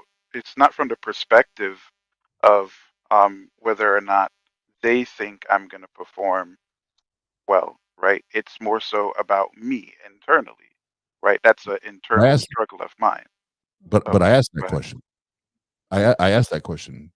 Do you, not just them, do you know, or do you believe that you have delivered and you've lived up to expectations, and you've when there's been where there's been deadlines, or whatever, that you know that you, more times than not, that you live up to expectations, and you deliver and you perform up to what they expect, and you said yes. So that's not a faith thing. Just like comparable analogy would be when theists say, well, when I sit in a chair, or when I sit in my car and I turn my car on. Well, no, we have demonstration after demonstration that when I sit in the chair, it doesn't fall apart. When I get in the car and I turn the car on, the car starts, right? So those aren't like faith acts. Those are those things have become reliable methods. We know when we turn the car on, it's going to start, so on and so forth. Yeah, sure. But again, right? Um, the faith that we're talking about, right? The how I used it was in regards to myself. Because I take, for example, if it's a situation where I'm of the belief, or you can say have the knowledge that I'm going to be able to perform, amicably every single time, then I wouldn't require faith. I wouldn't use the example that I gave you. But because I'm not of that mind state, right? Regardless of my results, right? Because even though my belief is that I've provided good enough results, my bosses, right, might not think so. So Right? so Maybe I'm underperforming. So I'm gonna say this, and then Jenny, Go ahead. you go. I'm gonna say this, and then Jenny, you jump in. I've dominated. I'm sorry, but you actually just proved my point for me. Is that faith is not reliable. Faith faith in and of itself, the word, whether you want to go to the, now faith is substance of things hoped for, the evidence of things not seen, that was just pulled up on screen, or if you want to go to the dictionary definition, faith is I'm sorry, theist, atheist, agnostics, whatever you consider yourself, faith is not a reliable method to arrive at true things. It's not, because faith can be applied to any fucking thing. And then I mean, I would agree with you if I'm trying to find the truth of a matter or a situation, right? There is deductive reasoning. You can use maybe some inductive reasoning. Like there's plenty of methods that you can go about finding the truth, right, of a matter, right? I mean, if you don't necessarily find the idea or concept of faith, right, regardless of application, to be useful, then I mean, it is what it is, right? There are some people who find it to be useful, right? And that you allows them to improve, but right? to be fair, So it just before Jenna jumps in, to be fair though, sure. because I'm not going to let you run away from it. You injected faith. You did that, and I said, Yeah. okay, let's talk about that. So, Hmm. but please, Jenna, you get in. You get in. I'm gonna shut up. Well, first, I know PTown was way ahead of me, and he had something to say. Go ahead, Jenna. I don't mind waiting. If I fall asleep though and start snoring, someone needs to kick me out because I don't want it to be disrespectful. Well, I'm gonna go off camera for a minute because I really have to pee.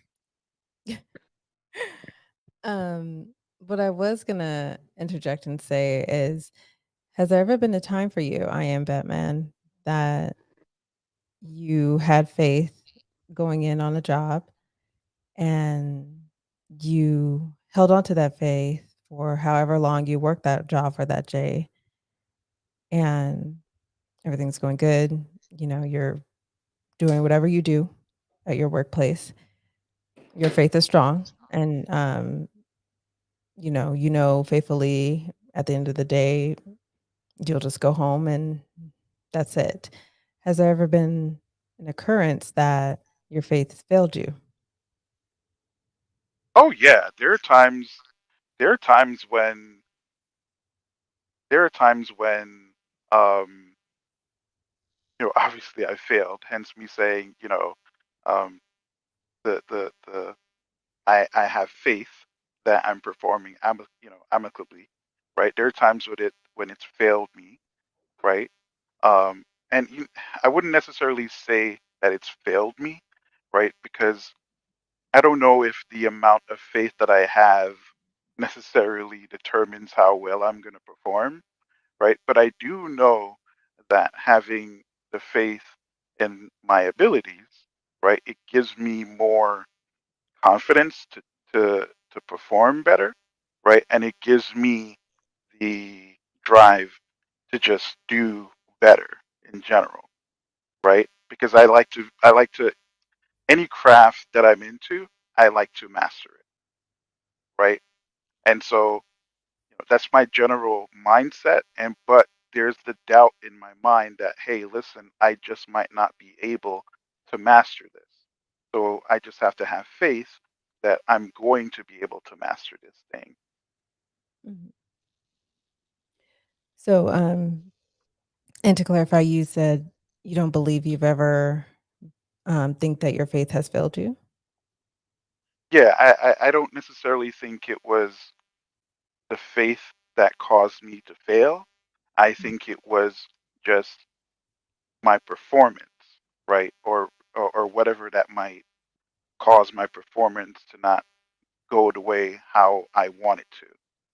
But in your day to day, you have faith that your performance will be top notch, correct? Yes. Okay. So, what would you identify if it's not faith that failed you? Because again, you have faith in your performance, and yet you say your performance is the one to blame in this instance for not succeeding on the workplace. I'm using weird platitudes because I don't know exactly what you do, and I'm sure you want to keep that confidential, and that's fine. Um, so you're blaming the performance for your lack of doing said job instead of your faith? I wonder why. No. So the faith is more so. Okay, I have an idea. The faith is more so a tool that pushes me pushes me to do better, Okay. having my doubts about my abilities. That's essentially the faith's job. So the faith's job is to give you that energy, that boost, that strength to push beyond your doubts. Yes. Interesting. I know I think I know where to go from there, but I'll stop there. PTown. Yeah. Um, what's the quote again? Faith is the evidence of things hoped for. The Faith what? It, Yeah. it's yeah, on screen. yeah. So the so Because I was and what's listening. the latter part? The last part of it? Hold on. P-Town, what's next? I was listening to when I went to the restroom, but I want to rewind back a second. I want to remind because this is where this is how I'm sorry. This is how your traditional, whether fundamental, even whatever it is, this is how they try to evade the faith conversation. You either align with Hebrews 11:1, faith is a substance of things hoped for, the evidence of things not seen, or you do not. It's not difficult, and I'm not trying to be a dick.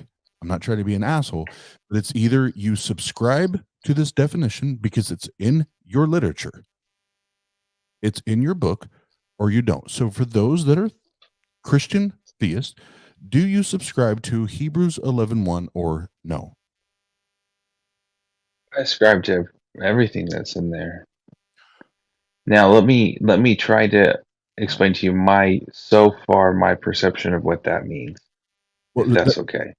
so thank you. So no, that's thank you, PTown. I actually appreciate it. So you do that, and then I am Batman. I want to hear your interpretations of Hebrews 11:1. And let me say it again for not just for you guys, but for those that are listening now or listening later. Hebrews 11:1. Faith is the substance of things hoped for, the evidence of things not seen. That is the biblical definition. Now, So let me dig into this for you. For me, okay, for some reason God made it so that in order, because I'm a guy who wants evidence and I have tough questions and I need them answered. That's the person that God made. For me to get those answers, which I never thought I would get, the only way I could get there was through having faith. I had to get rid of me requiring evidence and have faith. But then those evidences were received by me. And even though I know that they are true and I got what I need, I still, for some reason, I can't share those with other people because that would be, it, I'm guessing God made it this way because he doesn't want us to be able to brag about how we can bring other people to God. PTown, So there lies in PTown, I'm sorry, Jenna, you go. So I think therein lies the problem because especially since you can't really convey that to anyone else or properly demonstrate that in order for you to think that it's the most reliable to depend on, therein lies the problem because if you're struggling with how to interpret that to a person in order for them to have that same faith that you hold, then that's where you lose someone. I think. Well, The it's see this is how easy this definition of faith is just demolished.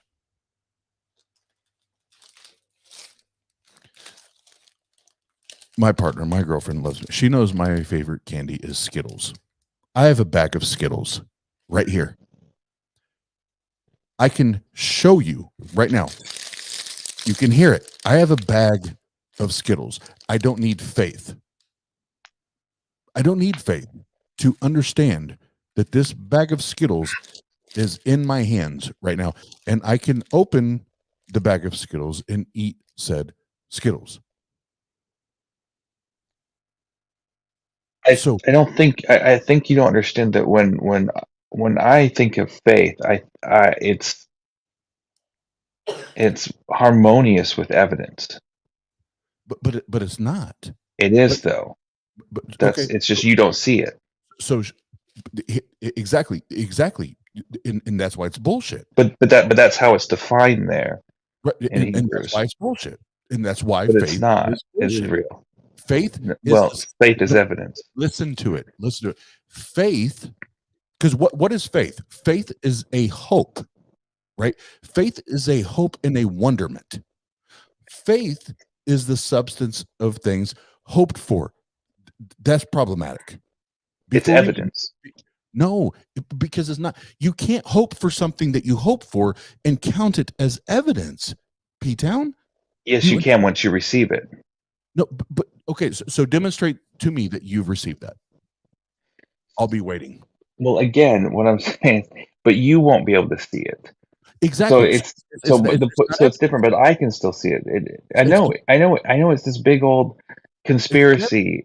But here I'll tell you some of the things. I don't mind telling you some of the things that really convicted me.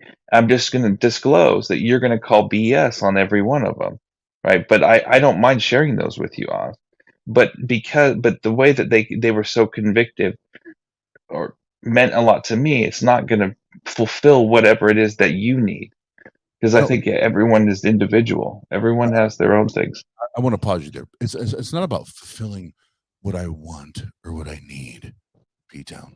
That's not what I'm here for. I can go to plenty other places and find what I need and what will fulfill me. What I want to know is that I'm living in a space on this planet with people that are being rational, that are being logical. I want to know that I'm surrounded by people that are thinking clearly. That's what I want to know. I'm not here for pleasure right now. If I wanted pleasure, I would go to Pornhub and do that online. I'm not here for pleasure. I'm here because I care about the But people. you're a dirty atheist, and all you think about is sex. I know. I know. Well, let me that. break it down to like logic for you, Oz, because can we agree, if you want to use logic, can we agree that either God made this world or he didn't? Is that okay? God or no God? Would you agree? I can't agree to that because I don't know. I think there's more options too. Yeah. See, this is where it fails. I think that be a God that my view didn't is make more. the world. So hold on. That's what I'm saying. Either God did it or God did not do it. P-Town, Let me break it down to that. P-Town, stop. Because this is a deflection trying to go to another direction. We're talking about faith. And faith is not reliable. And until you can demonstrate that faith is reliable in bringing us to truth, then it's full stop. It's over for you. Why? Because truth, if you hold a true thing, it does not fear investigation. And guess what? Every time the Christian theology or doctrines or even the text are brutally investigated, everyone runs, everyone scatters, and they want to know, well, then how do you ground your morality, and how do you know this, and well, hold on, why are you dancing? Why are you trying to move the conversation? You're claiming that there is this God by faith. I was trying to use logic to say, I was trying to, but you guys already stopped it in the beginning. I think that you're more religious than me. So that's my honest opinion. I think that you have more faith in no God than I do in God. I think you have to have faith in order to be in the position that you're in, as defined. I would, and I'm going to be fair. I'm going to be, and I'll convince you through logic. Hold on. I'm before you even say anything else, and I will literally hit mute and shut the fuck up. There's two parts of what you just said. I probably have more not God ideas or belief than you do to there being a God, but it has nothing to do with faith. It has nothing to do with faith. So I will probably affirm your claim that I'm probably more onto the no God side than you are the God side, but it has nothing And before you continue, do you know what that sounds to someone who doesn't believe in God, P-Town? It sounds like it takes more faith for you to not believe in unicorns than it does to believe in them. Right. I was just throwing the fire out there. Silly, but that's just silly. I agree, Sammy. It is silly, but I do want to be brutally honest, P-Town. You are probably right. I probably do. I am probably more entrenched in my no God idea than you are your God idea. Well, let me dish it without you and play my game for a minute. Okay, so go. And let's do this. Okay. Then I narrow. I'm going to try and use logic. Remember, I'm going to just disclose up front. I'm going to fail. I already know I am, but I'm going to try anyway. You have using logic. Can we agree that there's either God or that something else made everything, or just came into existence, or always existed? Can we break it down to something like that? As long either as God, as long or as God did not do it. As long as there are more than two options, yes, I will play along. See, we can't even deduce it into that. Hold on. Okay, fine. There, because you asked two questions in that. At first, you said, "Can we agree if there's God or something else, or um, something out of nothing, or whatever additional you said after that?" And then you went to say, "Can we agree that there is God or no God?" So you asked two separate Yeah, questions. On the first thing, I exactly. know myself, Oz, and Sammy can say, yes, we can definitely agree that it's God, whatever God that is. And coming from your point of view, obviously you're referencing the Christian God because, again, there's more than just Christianity. So there's that. We can agree to say that the three atheists on the panel can say it's either your God or something else. Yes, definitely agree to that. But with your second question, you are paralyzing that to just two things. It can definitely be more than just two things, no God or God. And then it's still, you're paralyzing that with just your God, the Christian God. That's probably I have all I've said. I can't even get to. Can we agree that there's a God or there's no God? right. I That can't even get to that started no, using logic with you guys. explain why that's problematic because you're paralyzing it to just two options, God or no God. And still, with the first option in your question, you're paralyzing it to just your Christian God. What about Allah? What I was about about to say I all it those could I be never God mentioned or any many particular God. gods is another option. But that's our point is it could be no God, it could be God, it could be many gods. like we're It could willing to be gods that create, gods that don't create. continue on It's a that. it's a false dichotomy. Yeah. We're okay to continue on that narrative that you want to push by that question, but you cannot paralyze it to just those two options. Fine, we'll stick with your Christian God, but the other option has to be at least you saying or something. Then we can Okay, I'll just jump to the end part of this, and this is not always bring up, but it paints a good picture, and it's again annoys everybody. But I bring up the eclipse thing because I think it's a good example oh god. of I know, right, whatever. But it really comes down to this: if you're if you're going to ascribe to chance, evolution, abiogenesis, whatever you want to ascribe as being science, okay, you ultimately are in the court of that did it by itself. Whereas I am in the court of God clearly did that. It comes down to you have faith that that happened by chance. Okay. So no, That's we that's don't how that we works. don't just sit Hold on, there and go, well, I magic, am more the logical in moon. this. Let me hold on, Hang hold on. on. Everybody, You don't just sit there and say let that the moon magically is at the right distance let to have an eclipse, right? Because 40,000 years ago it wasn't, and in another 50,000 years it won't be. So it's just right now we happen to be have the moon at the right space. How you And jump from that you have to faith to believe that. no, we Yes, can you do. measure it. You are religious. That's no faith. That's scientific fact. I We am the can more measure how logical much the person in moon this. moves away. P-Town, P-Town. How My God. based on a solar eclipse or any eclipse that we can actually predict. We have measures. We have ways to measure. We have systems to measure and predict when these things are going to happen. How does that make faith more logical than predicting an eclipse?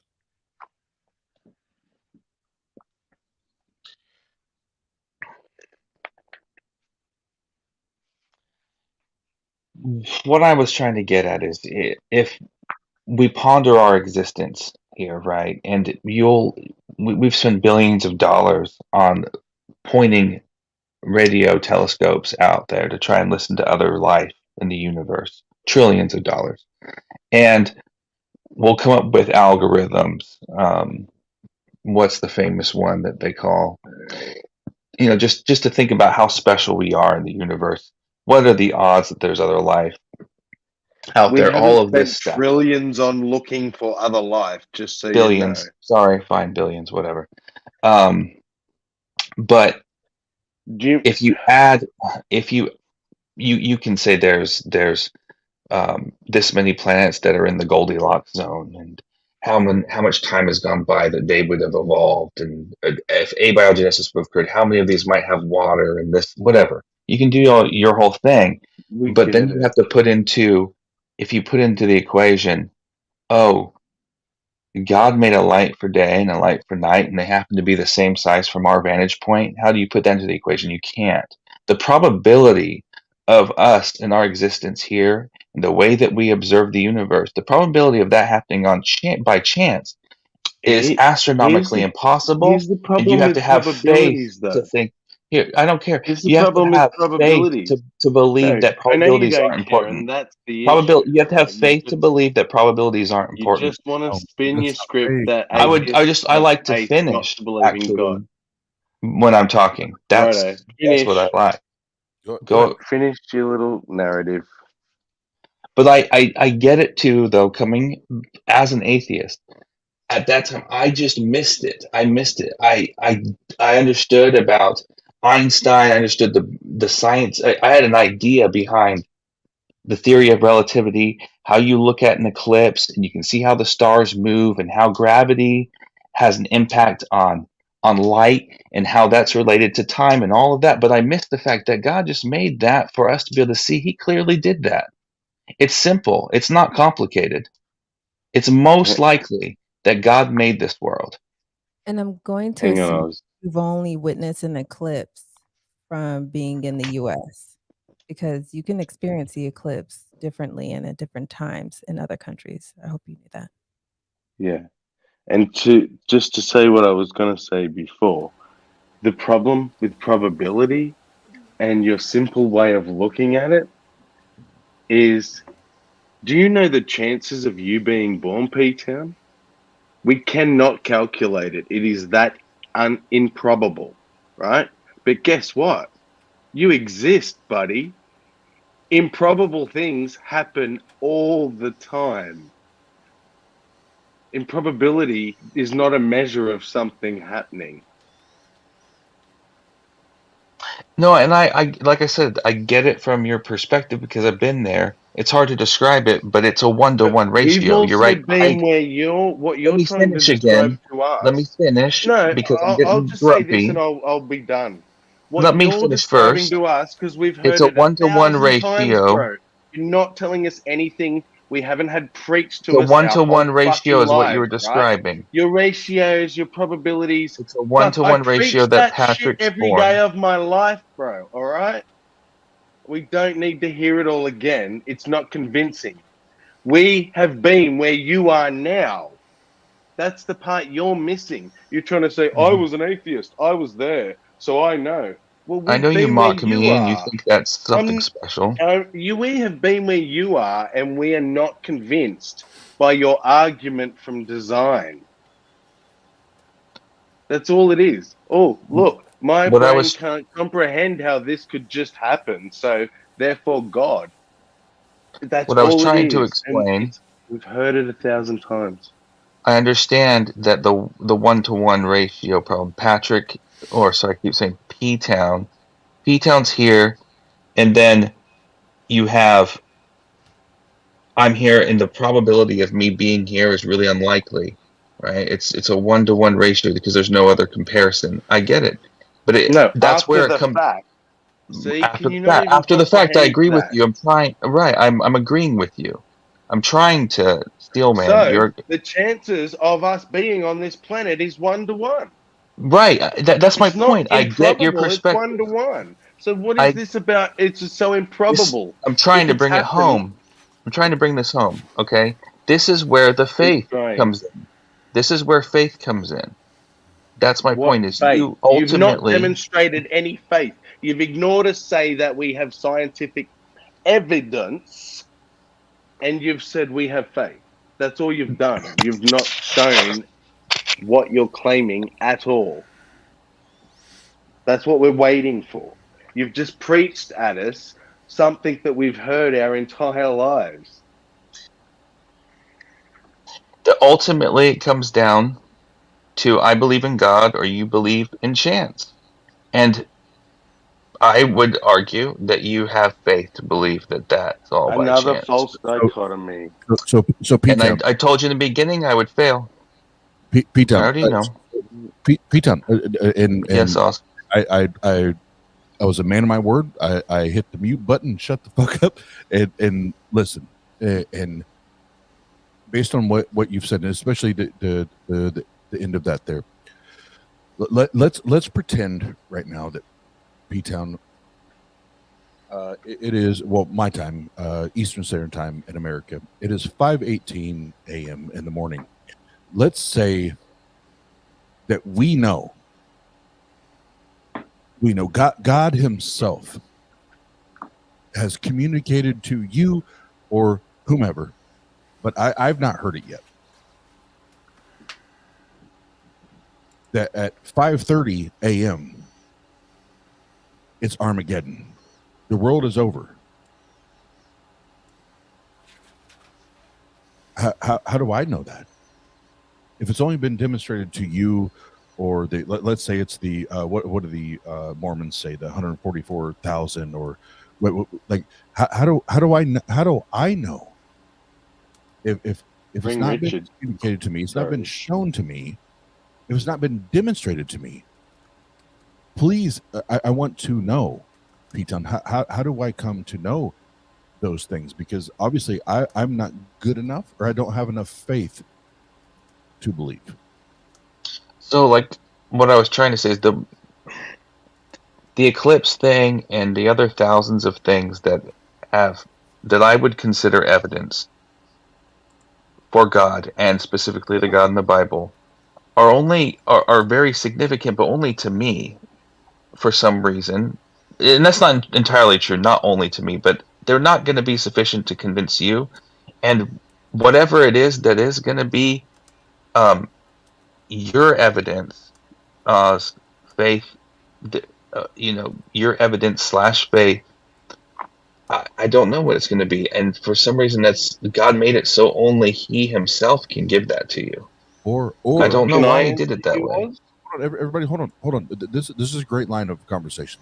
And Richard, I have one sentence I just need to input, and then I'll mute. I hope you're cool with this, Richard. What you just said, P-Town, is I think this is very important to discuss, because you're talking about what feels good to you and what matters to you. So I have to, before we go further, P-Town, I have to ask you, point blank, do you want to believe in more true things or not?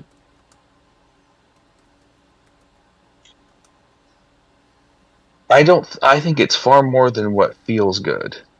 It is what I asked for. I wanted God to reveal Himself to me in a logical way. So is that a yes or a no? I want to drill down. He was setting up the question poorly. No, I was not. It was yesterday. You made it was an ask. You asserted something and then you asked a question. It happens all the time with me. Okay, well, you wanted to put it in a box of I'm not. I'm only operating under feelings. I'm not. I'm asking you. Point. Then strive hard to not put us in a box and say that we're religious. Yeah, I'm not. I'm asking you a very direct question. P-Town, let's pretend you and I are talking right now. Do you, as an individual, do you want to believe in more true things or not? Yes or no? That's an easy question. Yes or no? And it's not. I want to believe in true things. Yes. Okay, so you want to believe in true, and I do too. So we share that. We want to believe in true things. So let's, and I mean this when I say this. Let's join hands right now and walk through this. And I mean that. Let's walk through this. Based on what you've communicated to, and again, let's talk one-on-one right now. Based on what you've communicated to me thus far, P-Town, How does what you've shared with me bring me to or navigate me to more true things than not true things? Again, I disclosed that I know it's not going to be impactful. I know that what I was going to say isn't going to be impactful on you. I knew that going into it, and I disclosed that up front. I find it fascinating. Honestly, I do. I find it fascinating that um, the solar eclipse thing, how much pushback I get on it. I very Did, rarely get, wow, yeah, that is an uncanny coincidence. did you All I get also is notice, pushback on it. Well, You it, know, and did you also if I notice could, when you Oz know, asked, how can he I'm gonna come go to from bed. there? I can't. I Hang on. no, but I'm Just gonna. this one last question that I had from a minute ago. When he said, "Do I not have enough faith from God, enough faith to believe in God?" You struggled to answer, and that is because the answer that you've been giving us for the last hour is that it's not that he doesn't have enough faith in God; he has too much faith in not God. That's your logic. Take that to bed with you, my friend.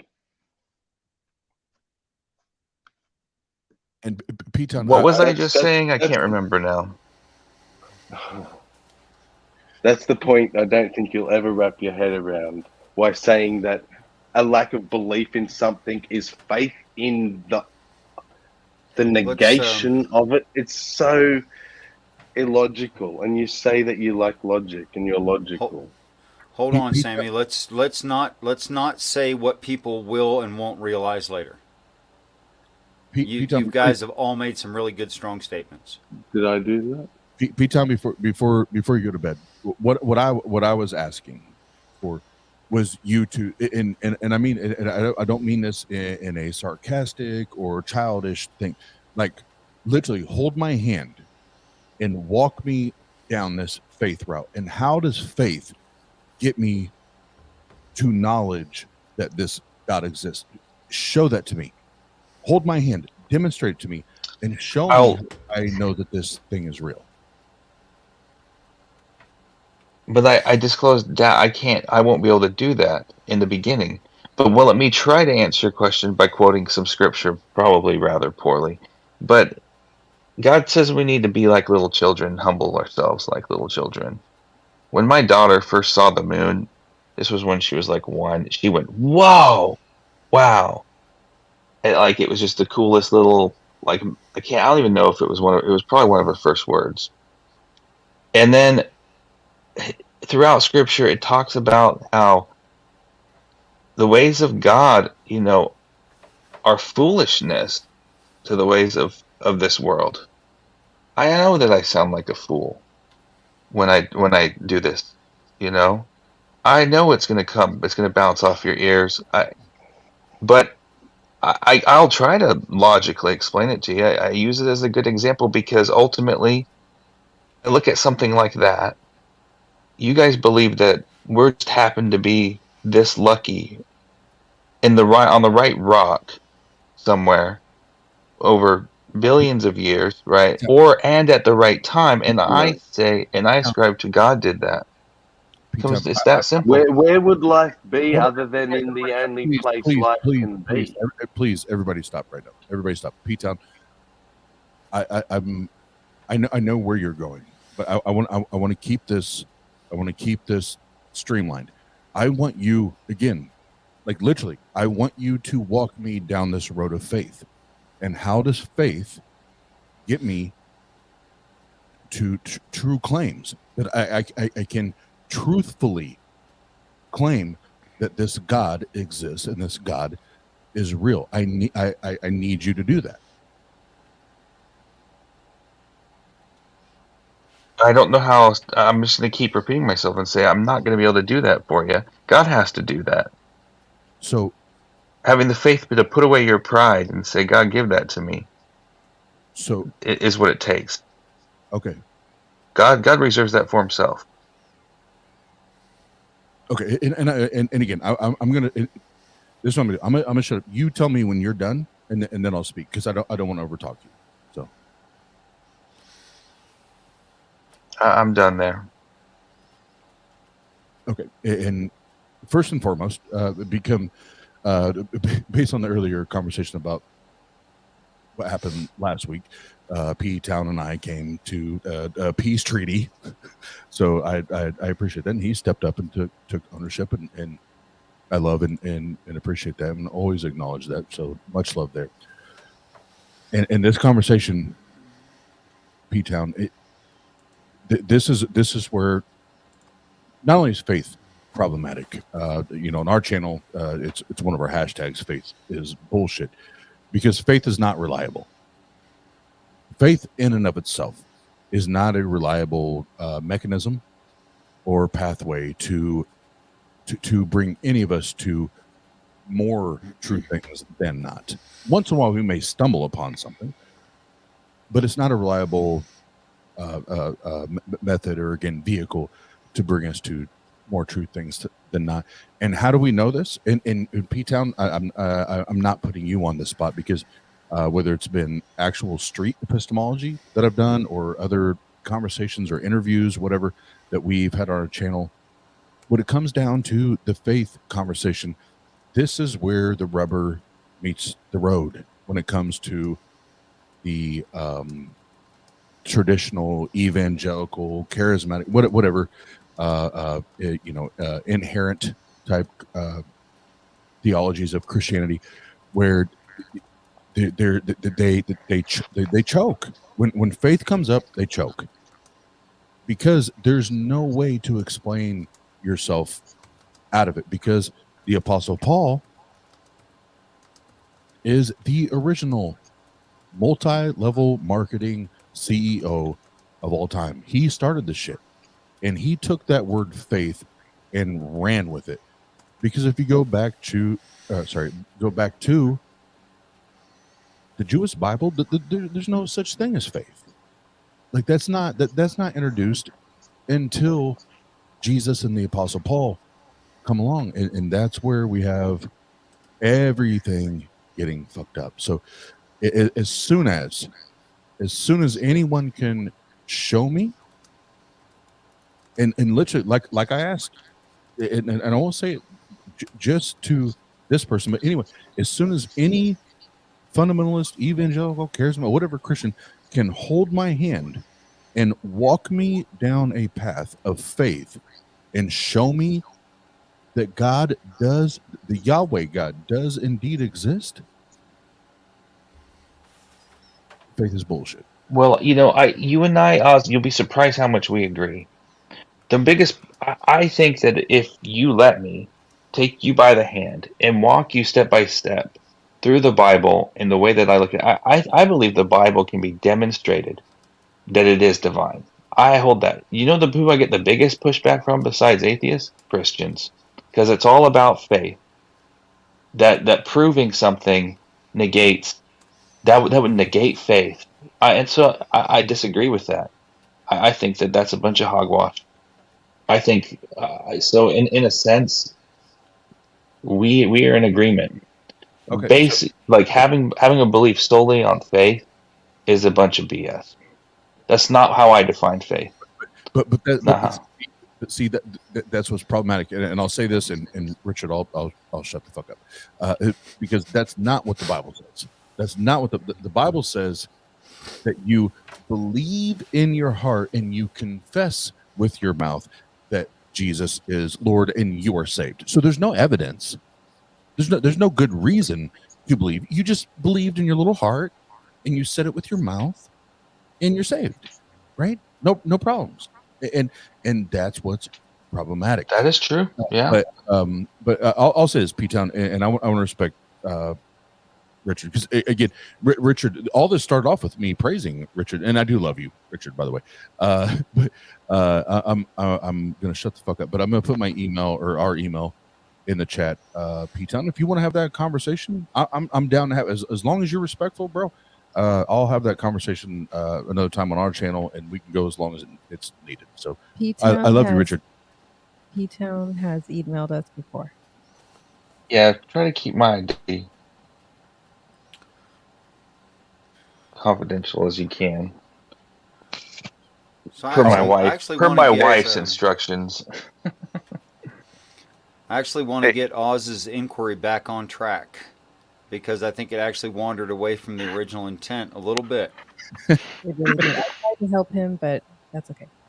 Hey, can I'm I just sorry, say guys. I'm very passionate, as you can tell, and Oh, that's Yeah. okay. I'm okay. these arguments, I'm not faulting you, but they're just kind of old to me.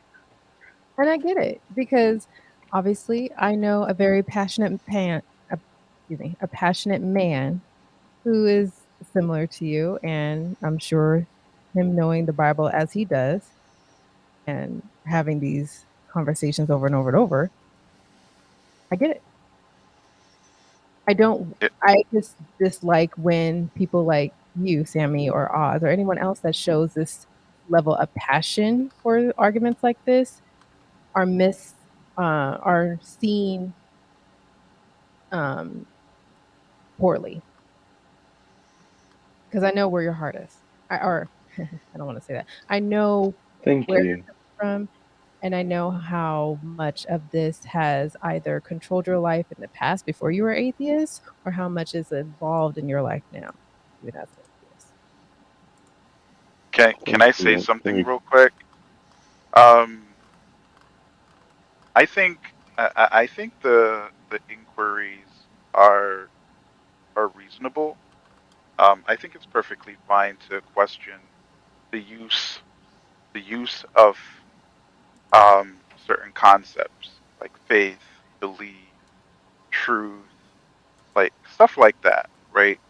Um, However, I think one of the most important things to take into consideration is asking something, asking the question based on the usage of the words. Like, for example, if you ask someone to use their faith to demonstrate truth to you, right?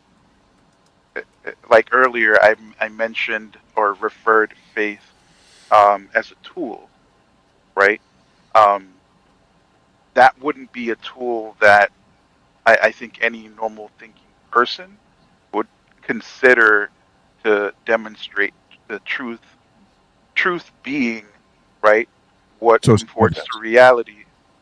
Truth being what comes, what comports to reality, right, independent of us, So right? it's not evidence. Yeah.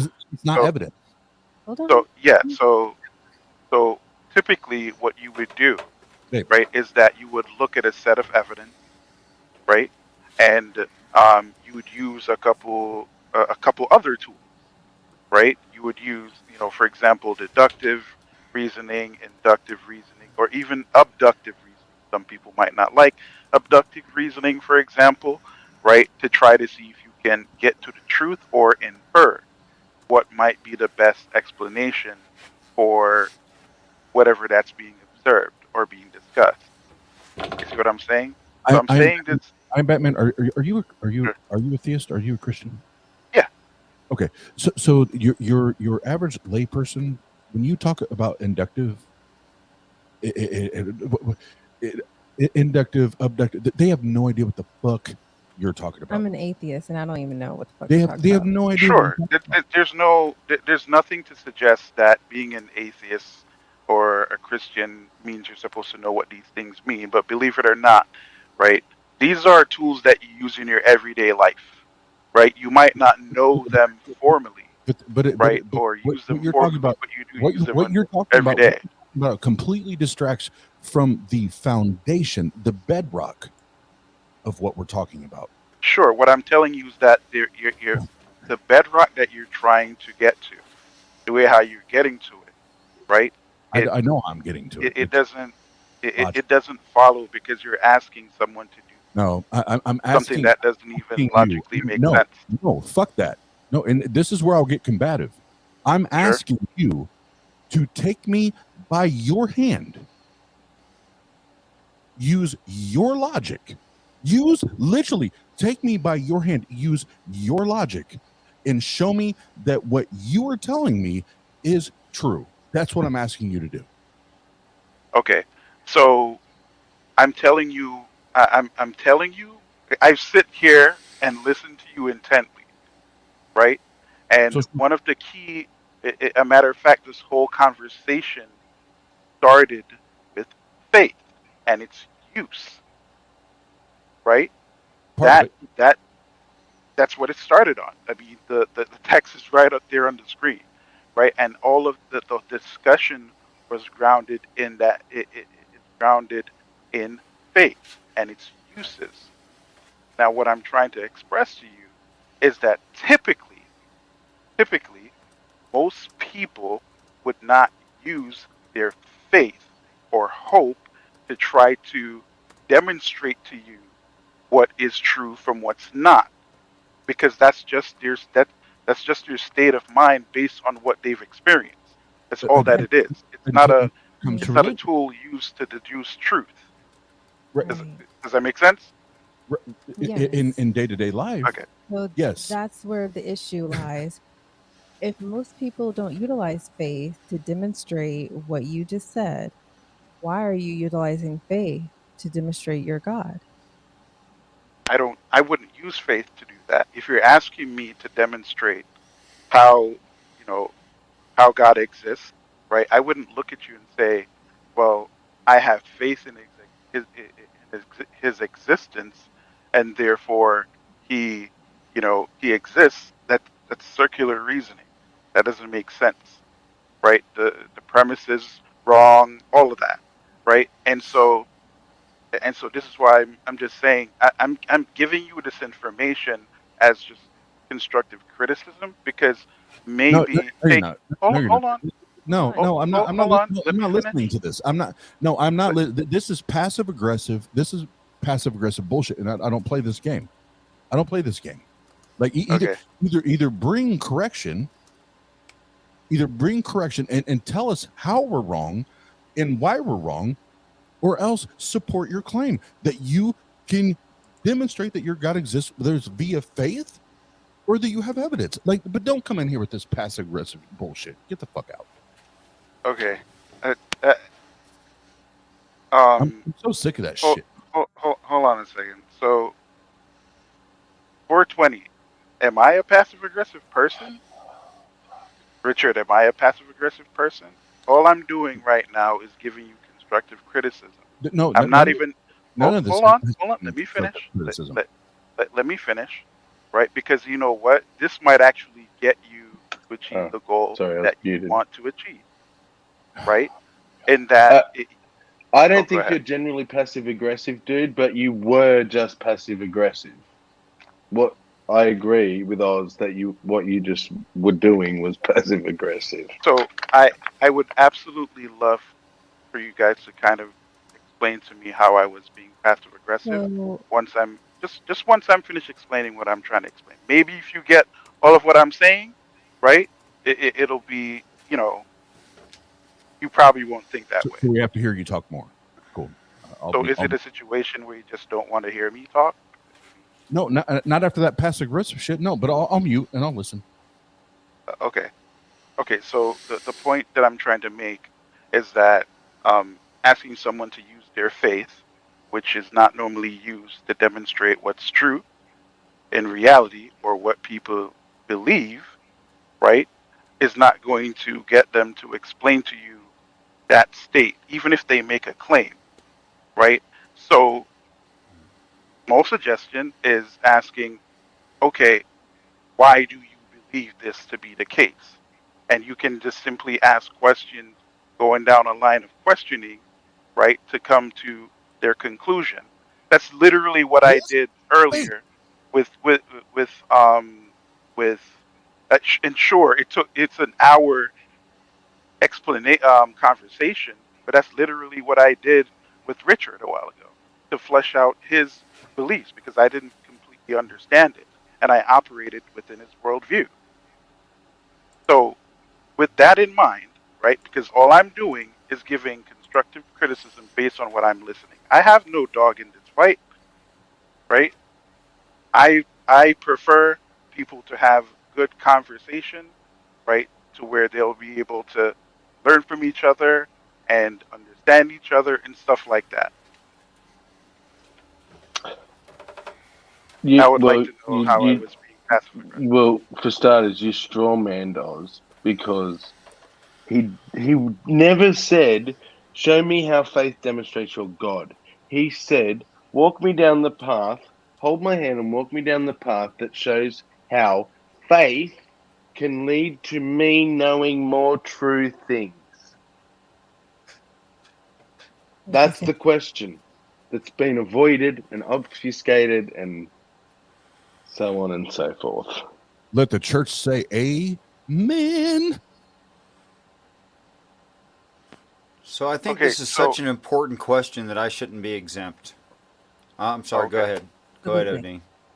Oh, you ceased being exempt long ago, Richard. You should have just came back in. I feel like the no, evangelical definition of faith is just not correct.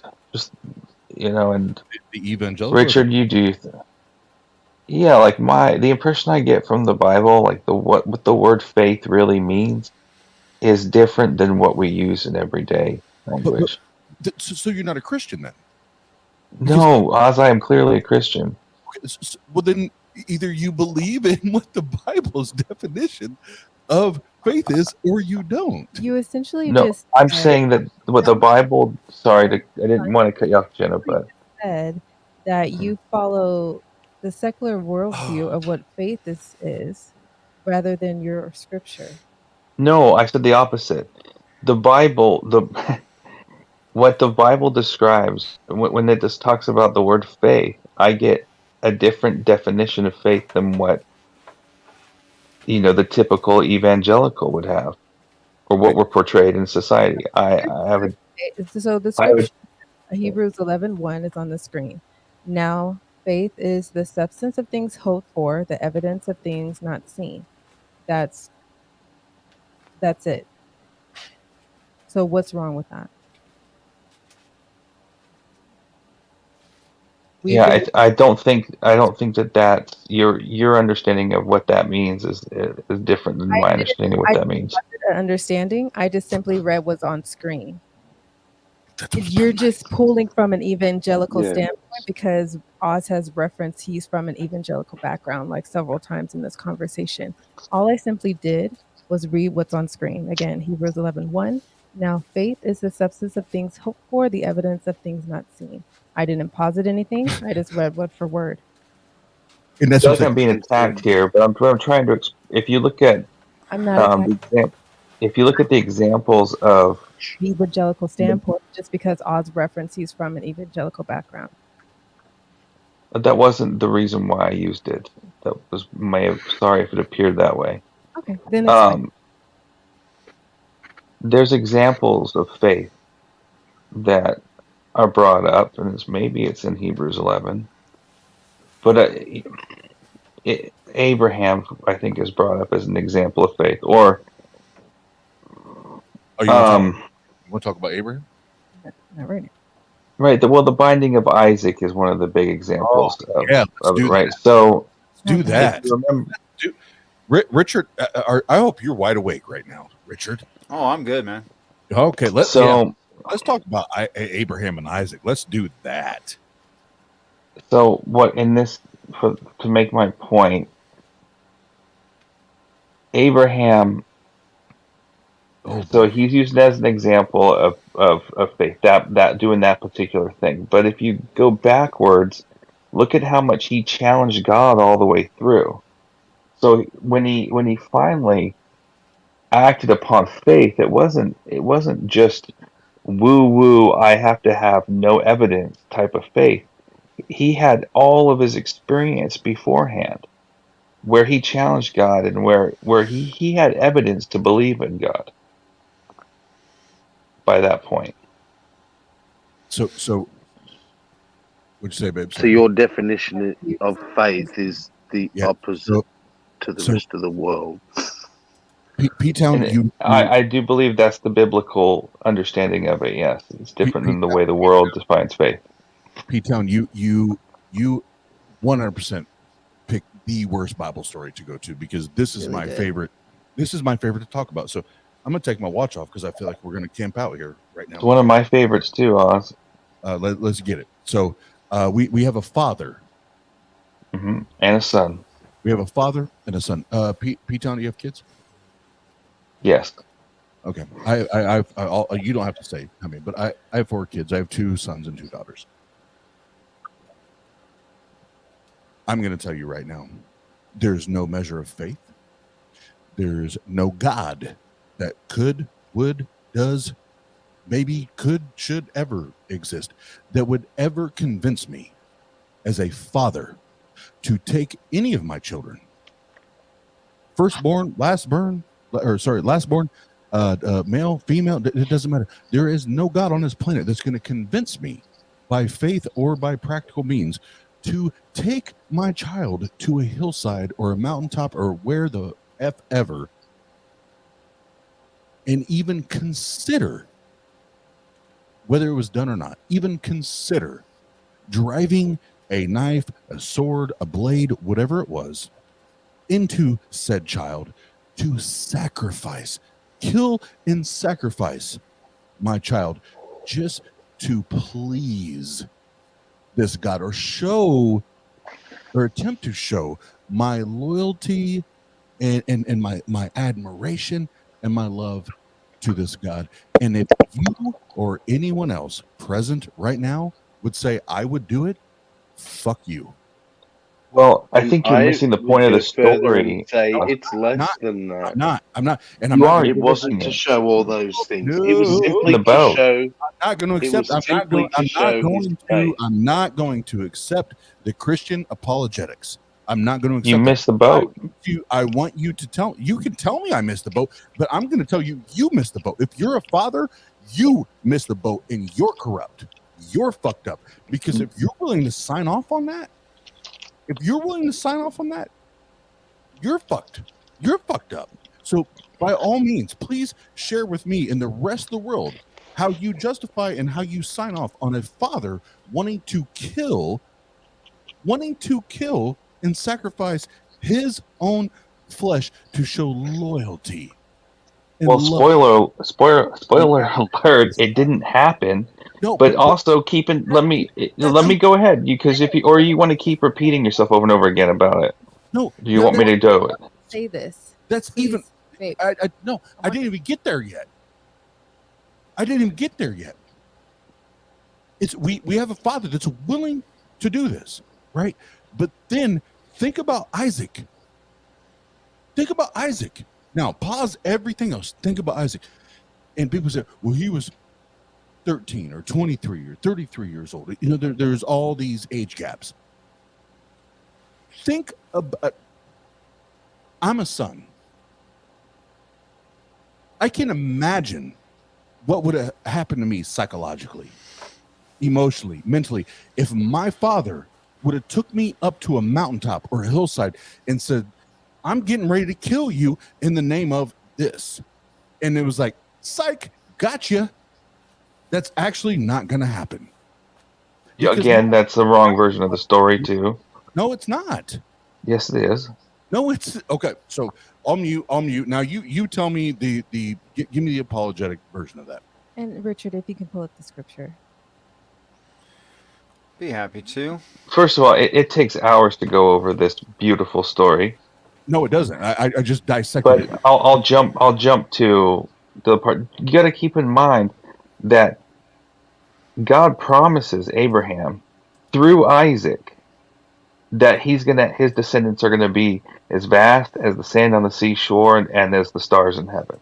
That's why. So minus let me that much. Save no. I'm not doing this because this literally gives room to child abuse. This literally gives room to all this bullshit. I'm not going to give room to it. Either this is child abuse, and this is mental and I might as well just go to bed because this is ridiculous. Are you gonna zip it or you want to keep going on? I'll zip it? No, I'll keep going then. Nobody tells me. All right. Well, let me know when you're done, or I'm gonna go to bed. Then nighty night, sweetheart. Are you done, or are you gonna keep going? Well, you keep asking me that, but I'm gonna tell you, I'm not gonna. So God promises Abraham. Not going to listen to you. That through Isaac, he's gonna have all these descendants. Okay. So God, he knows that God can't lie. God has demonstrated to him multiple times that he's gonna do what he says he's gonna do. So he knows that God asked him to do this thing. Either God is gonna resurrect Isaac, or he's gonna intervene. That's So the Abraham whole has the thing was faith, just a knowing big. this. Abraham went up there thinking this is just a big show. There's no faith involved. He He showed knew he was nothing to acting out God prophecy. because Yes, yes, he did. He knew what that was the this was put on a purpose? show because He it doesn't showed make no sense. faith. He showed no reverence. He showed nothing This the story because doesn't he make knew it sense. wasn't going to happen anyway. It means It's a all type. that means It's a is he type. had no intention So of doing it.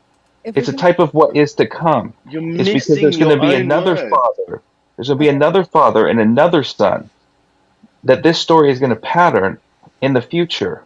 That would be Father God and his Oh, son Jesus. great, so let's pause great here. hermeneutics. Let's pause here. Richard, if you won't mind going through that story for us so we all have the same understanding of what happened. I was actually a little reluctant to bring it up on screen because it's not something that fit on the screen all at one time. But if we do that, that would make sense. Let's see. Getting to the meat of it. Yes, that was a purposeful circumcision joke. And God said unto Abraham, Let it not be grievous in thy sight because of the lad, and because of the bondwoman, in all that Sarah hath said unto thee. Hearken unto her voice, for in Isaac shall thy seed be called. And he said, Take now thy son, thy only Isaac, whom thou lovest, and get thee to the land of Moriah, and offer him there for a burnt offering upon one of the mountains which I will tell of thee. And Abraham rose up early in the morning and saddled his ass, and took of his 2 young men with him, and Isaac his son, and clave wood, that means cut down, for the burnt offering, and rose up and went into the place of which God had told him. And Abraham took the wood and the burnt offering and laid it upon Isaac his son. And he took the fire in his hand and a knife, and they went both of them together. And Isaac spake unto Abraham his father, and said, My father. And he said, Here am I, my son. And he said, Behold the fire and the wood, but where is the lamb for the burnt offering? Nope. And they came to the place which God had told of him, and Abraham built an altar there, and laid the wood in order, and bound Isaac his son, and laid him on the altar upon the wood. But thou shalt go into the country, into my kindred, and take a wife unto my son Isaac, and let it come to pass that the damsel, I don't know what happened right there. What do we got? Yeah, something's off on your stuff. 22:9, 22:8 is missing It's somehow. skipping. Yeah, I don't know why it's skipping, but okay, I'm just going to stop right there. It's because you have it up for you search for Isaac. So and this is an interesting point. There it is. Isaac disappears out of the story. There's so many different patterns and meanings in here. It's just it's profound. It's awesome. It's awesome. It's awesome. It's awesome. Awesomely twisted. Awesome that his father wanted to kill his son to prove his loyalty to this God that is not demonstrated to be in existence, to be real in a You know he didn't want to. That's not anything about the story. No, because I know just like Jesus is a myth. I understand that all of this shit is a myth. Like this is all fantasy. But unfortunately, especially in the States, we have so many people. We have so many people that literally live their day-to-day lives. They live their day-to-day lives thinking that all of these stories impact every decision they make. Can I ask a question? Jesus Christ. PTown? Please. Like, think it through, because I know that you think this is such an awesome story. Have you pictured in your mind the moment that Abraham turned to his son and physically overpowered him and held him down and bound him in such a way that he could lay him on an altar and he didn't get up and run the fuck away. 'cause Well, he's first of just all, been this put is on a you're all wrong. sacrifice the whole time. You're all wrong already, and I'll prove it to you. So go up, my friend. go up, Richard, and let's do this real quick for him. Isaac went willingly. He He said, went "Where's the willingly. fucking sheep, Dad? What's going on?" It Yeah, he doesn't asked his sound dad, like he and knew then he what was says, going "And on. go ahead, go to the verse." And then he says, "Okay, not my will, but your will be done." He went will. The That's what I word mean. is he You went believe willingly. that, so you believe that. It's If echoing you exactly have what Jesus children and did. your children would do that. It's echoing exactly what Jesus did. So almost, it's So it was just a drama show put on for the sake of being written down to tell other people this is what's going to happen. yeah. Is Look that at the what pattern. your Look at the explanation is? patterns. There's even go up to the very beginning if you want, Richard. What would you like? And you don't There's see that there's the so many much to pointlessness talk of about, that. but we might as well start from the beginning of it, of Genesis 21. It's some pretty weak apologetics, bro. You don't give it a chance.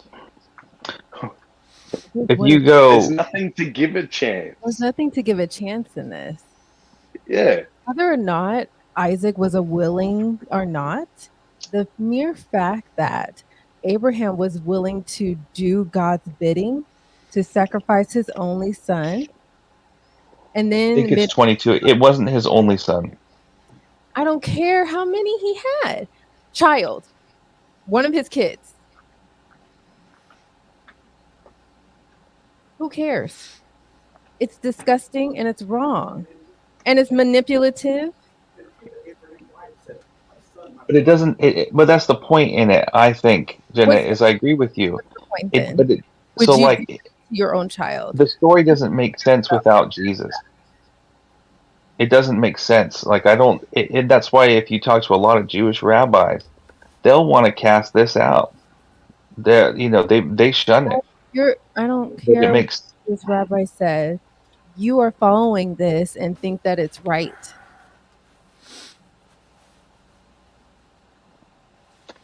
it foreshadows. It's I don't prophecy. care if it's a Jenna. foreshadow. I don't care what kind of story it is. I don't care if it was straight out of Harry Potter. It's disgusting. I think it's Genesis 22, by the way, Richard. I'm You can guessing. ignore whatever I say. It is still disgusting. I'm not ignoring you, Jenna. I agree with you. It is without Jesus. With or without Jesus, it's disgusting. If That's we where I heard would disagree. tomorrow that someone had did this to their child, we would probably still throw them in jail. You remember when we were talking? I touched about what the word love means when we went over it with the Paleo Hebrew. Richard, Die. I'm sorry. What's that, Jenna? So Isaac got lucky that he didn't die. No, the angel of the Lord stepped in. So Isaac got lucky. By the way, it gets even worse than you guys know. By the way, Jenna, it's even more disgusting than you guys know. The first time the word love appears in the Bible is in here. It's actually worse than you guys know. PTown. I'm gonna ask this, agree. and I'm gonna be. I'm just gonna be blunt. Maybe blunt right now. I Well, I'll grew be up. the first. I know. First time for you, right? I grew up in a very, very abusive home. And I personally got the dog shit beat out of me. And I watched my mom get the dog shit beat out of her. Did you grow up similar to that? No, I didn't. I didn't have that, but I grew up with other stuff. Yeah. Did you physically get threatened in like your life could have been put on the line, and like watching your own mother's life potentially be put on the line, like watching her get her face beat in with a snow shovel? Like, did you ever experience anything like that? I didn't know. Okay. So when I read stories like this now, this is child abuse. And you can use all of the apologetics that you desire, sir. and I'm going to say this, and I'm done, and I'm going to bounce off. You can use all of the apologetics that you desire. You can use all of the reasoning that you think that you hold and that you have to justify it, to make it make sense to you in your brain. But for those of us that have been subjected to that kind of abuse, where your life is in danger and you get the dog shit beat out of you, you get the brakes beat off you by your father, that shit's not a game, bro. That shit's not a game. So do what you want to do with that, but it hits some of us. It hits us a different way, bro. It hits us a different way, and you can now say, well, Oz is in his emotions and he's doing all. I know that's what theists love to do, but that's real life, bro. That's real life, and you already admitted you don't know what that's like. You don't know what that particular situation is like. So I'll leave it at that. Richard, I love you, and I'll continue listening. But I'm a bow out, and I love you. I love you too. Oh, good night, if it's Oz. for personal reasons or you've run out of time, Oz, I can respect that. I think my feet should be held to the fire on the same original question, and I'm not going to avoid that. Whether Oz stays or not. I'll keep listening, but the more I know me, the more I feel like I'm listening to people justify child abuse, the more pissed off I get. So I know me, and I should just bow out before I get belligerent. So Before you go, I have a moment of tenderness. I know of a child in need. I know it's a genuine need. And that need is in a GoFundMe at the top of the side chat. If you'd review it, I'd appreciate that. Whether you promote it or not, whether you are able to donate yourself or promote it or not, I appreciate you reviewing it. If you would spread it, I'd appreciate that. Absolutely. Oh, hell yeah, I will. If there's child need, I'm there, man. I'm there. Okay. Thank you, Richard. And again, Thank you. I do. Richard, I love you. I respect the hell out of you, and I hope you know that. I love you. And it was fucking awesome to meet you, bro. I hope we get to hang out again. Hell yeah. Hell yeah. And you'll still see my avatar, because if I just dip off, that means because Jen and I are on the same soundboard, so you'll still see my avatar. I'm gonna go too. She It's can okay. jump. Well, thanks for dropping by, Jenna. All right, take care, Ox. Your microphone you is so too. easy to run over, Jenna. Let's all be silent so she can actually say what she was just trying to say.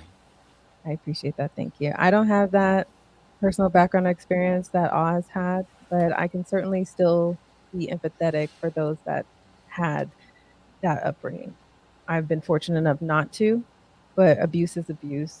And whether it's in this Bible and an Islamic Bible and Harry Potter TV show, I'm not for that. And no one should be apologetic to it. That's it. That's all.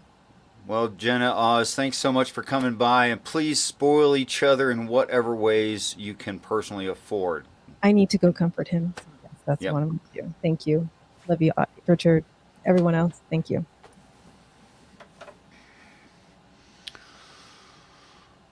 Okay, so you guys are left here to hold my feet to the fire. But that includes a side chat.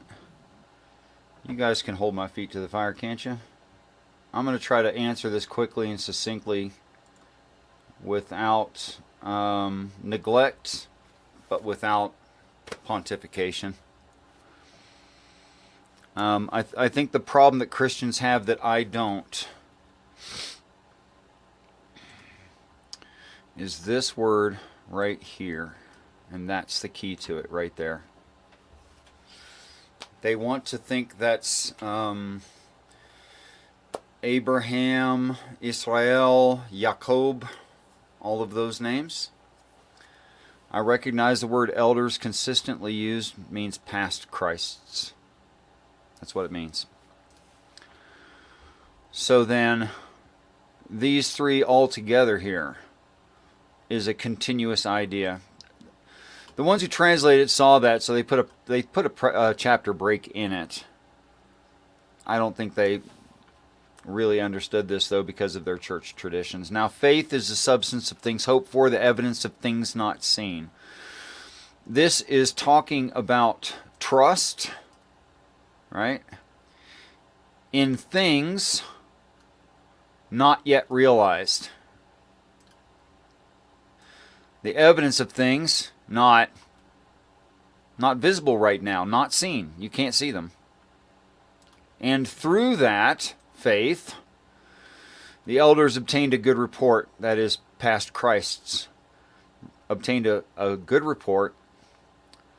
Through faith we understand that the worlds were framed by the word of God, that is to say, the creation for that purpose, so that things which are not seen, were not made of things which do appear. That is the idea of commandments, immaterial constructs. So here we are. We've got a merism here, where it's talking about the same thing. So there's like orders, right? Here, orders. Okay? I think this is describing end times, as a lot of it is. Now, I personally believe there will be end times, but not because of circular thinking of what's in this story. That's not why I believe it. In fact, I wouldn't take that as evidence of the things that I hope for. And you could even say something like, Richard, you're desperate. Richard, you don't have enough faith in people that they can fix this themselves. Richard, you put too much trust in these ancient stories. Even if you have a plausible view, involving this crazy story of ancient human aliens. And yeah, okay, it's possible. Doesn't sound likely. And you're putting too much trust in it, Richard. Okay, fine. I'll accept all that. I'll eat all that. And I can't justify the future. Neither can anybody else, but why do I think this future will be true? Because I have a trust relationship. It's precisely the same as you think that you love someone and you think they love you. So you take them at their word. Now, why do I feel like I have this trust relationship with this living being I have never physically seen? I've never seen physical evidence to their existence whatsoever. Because they have led me down a beautiful path where I'm lost in a town I don't know, and I have the feeling, an internal voice that says, take a right here and take a left here, and so I do, and I have no idea where I'm going. And I meet this woman on her front porch, and she's sweeping it, and the front porch is not in good shape, and the screen door is dilapidated, and she's working, and she's doing her best not to look up at me as I walk by, and I know that she feels shamed. And I walk over to her and say, you don't deserve it. And I know that you think you love him, but there's abused women all over the world.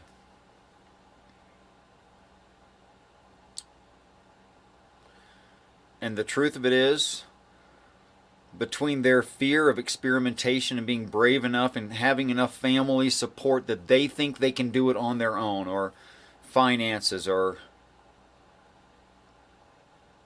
whatever's keeping them there, that even being abused is better than the mystery and the fear. But I said, you never deserved it. That was more than she could take. and I know I was right. And I told her the story of Adam and Eve as it relates to human nature. I don't know that she left him.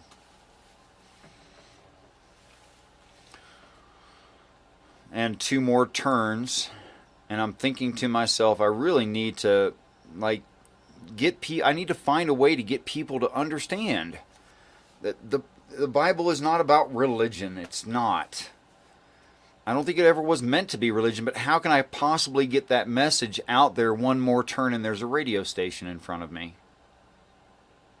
I thought, that's not bad. I walked to the radio station, maybe another 500 feet. I go in, they say, may I help you? I said, I'd like to speak to the station manager. He has a minute. He says, what can I do for you? I said, well, my name's Richard Madsen. He goes, wait a minute, Richard Madsen? I said, yes, Madsen. He says, is your sister Susan Madsen? I said, yes, my sister was Susan Madsen. She's died a couple years ago of cancer. Why? He said, your sister and I used to work together in advertisement and broadcasting before I got this station.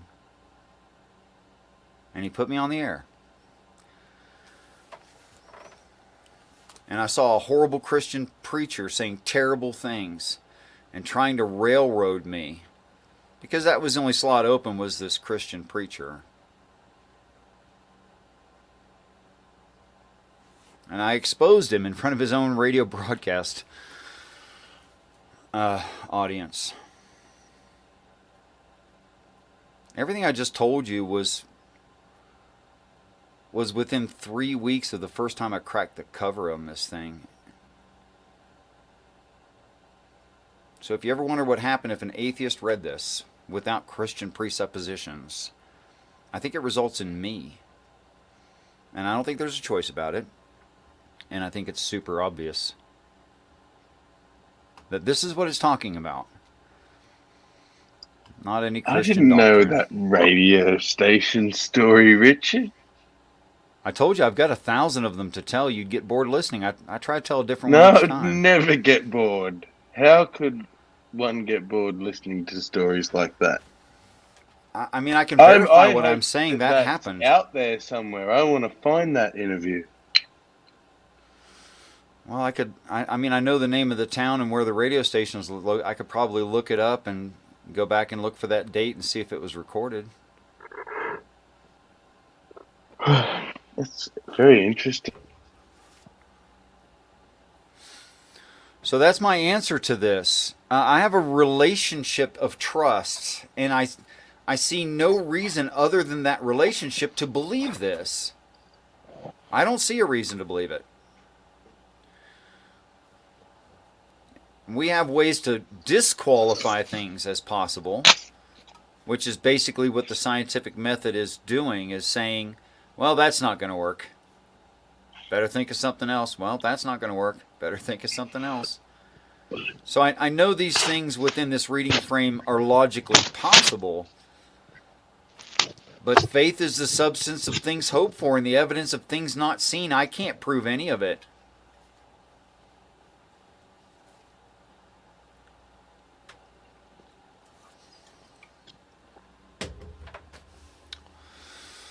What do you guys think about that? I mean, I think it's reasonable to have that perspective.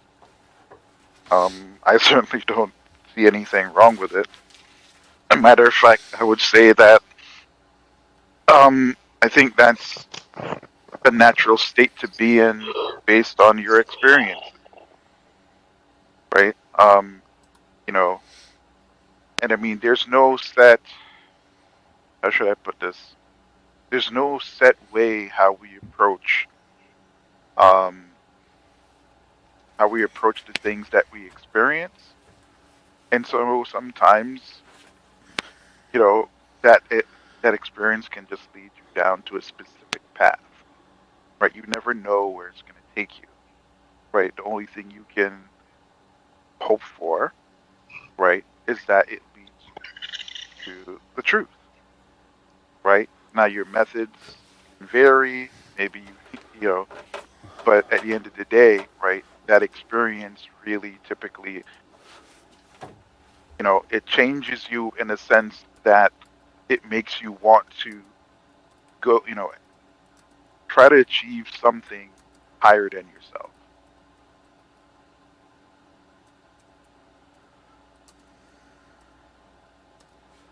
Like that's, I think that's the main moral of that story, right? Um, and I mean, listen, you could just be yourself, right? Maybe there are certain things that you feel you might be lacking in, right? And so in order to get that drive, you need to have that trust or faith within yourself in order, to form the belief that it's possible for you to achieve that specific goal, right? Whether or not it's Yeah. achievable is, you know, that's another thing, right? Method is another thing. But at the end of the day, I think, personally, that stuff like that is useful, right? And I mean, Richard, you could have probably just ignored that whole event and just kept it moving, but you didn't. And here we are now, right? So, True. I don't, I get the need for I get the need for verification, right?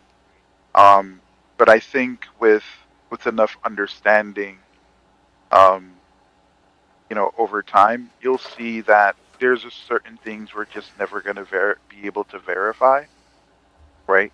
And sometimes all we have available to us is just the best explanation based on our experiences, whichever evidences have or share with others. And that's it.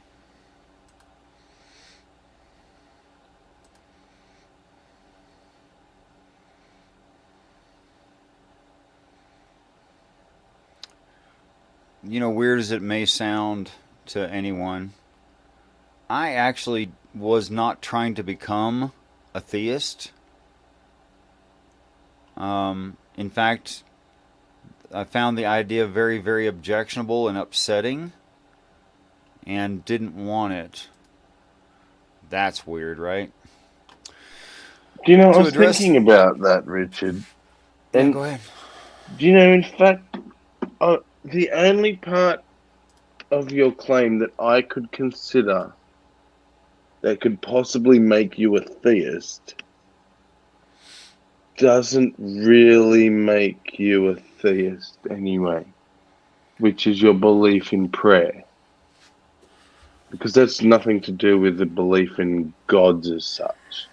Your definition of God is so far from the general understanding of what us human creatures think of gods to be that it's not God. That's just what we've turned that word into. But other than prayer, there's nothing supernatural in your claim whatsoever. You Right. don't hold to a personage, a God with personage. So how you're an atheist that believes in the possible supernatural aspects of reality No, is I don't the believe in way I anything would, supernatural. which you would describe it as an undiscovered science. That's what I think, yeah. So that's kind of everything that theism isn't. Yeah, sort of. Isn't that weird? I mean, from a Christian standard definition of atheist, I think the Father is an atheist. He doesn't believe in supernatural things. He doesn't believe in ethereal heaven. He doesn't believe in magical angels who are like, I don't know, spirit robots or something. He doesn't believe in any of that stuff. See, and so how could you, if the father is an atheist, how could you be theist? I don't know what terms to use. Really, I you mean, know, I'd love to call myself a universalist. That's taken. I mean, what do I do? Yeah. I can't say that. I can't say that I don't believe the story in the ancient stories of the stories in the ancient texts of like the Bible, etc. I do believe them. I know, and I think that's probably where you're stuck because you believe in the Bible and in Christ. So you're a Christian, and Christian implies theist, but you're a non-theistic Christian.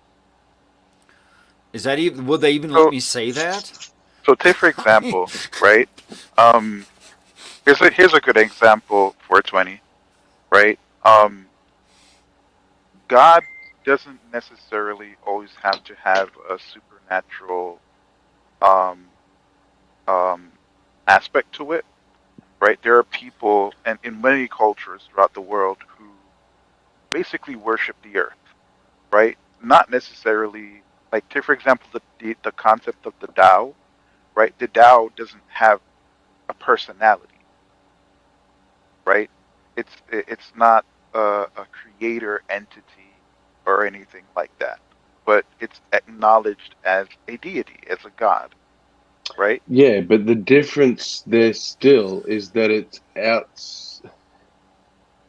it's meant to be other realmly. No, so all right, Even you know if what? Let's it's occupying our realm as well, it's like they also occupy some realm we don't. like take for That's pantheists, implied. right?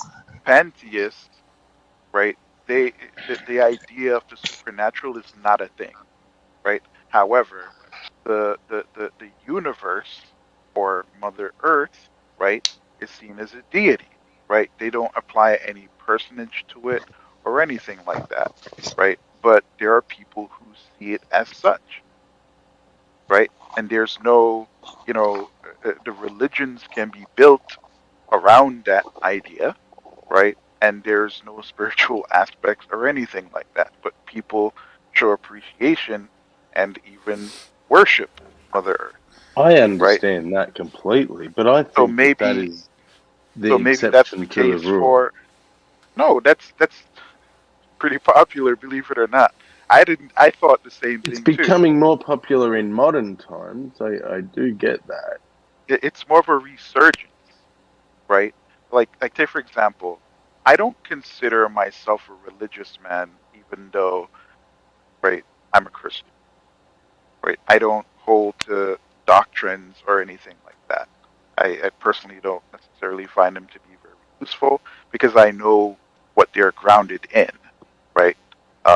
You know, culturally speaking, philosophically speaking, stuff like that. And with that knowledge, I don't, I don't ascribe myself to any specific doctrine, right? And so my focus um, was, is honed in on the human condition, right? How it relates to Jesus Christ, the lessons that Jesus Christ has to offer, and I try to live my life based on the suggestions of Christ, right? So, so it might sound crazy, but that's just how it is for me. I am not a religious man. You're not going to Do find you me think preaching. Jesus Christ was raised back to life? Yeah, I think it's That's possible. supernatural. I, I, I, That's I, supernatural. You can define it however you like. The I mean, sure. majority of the world, even Christians, would define that as supernatural.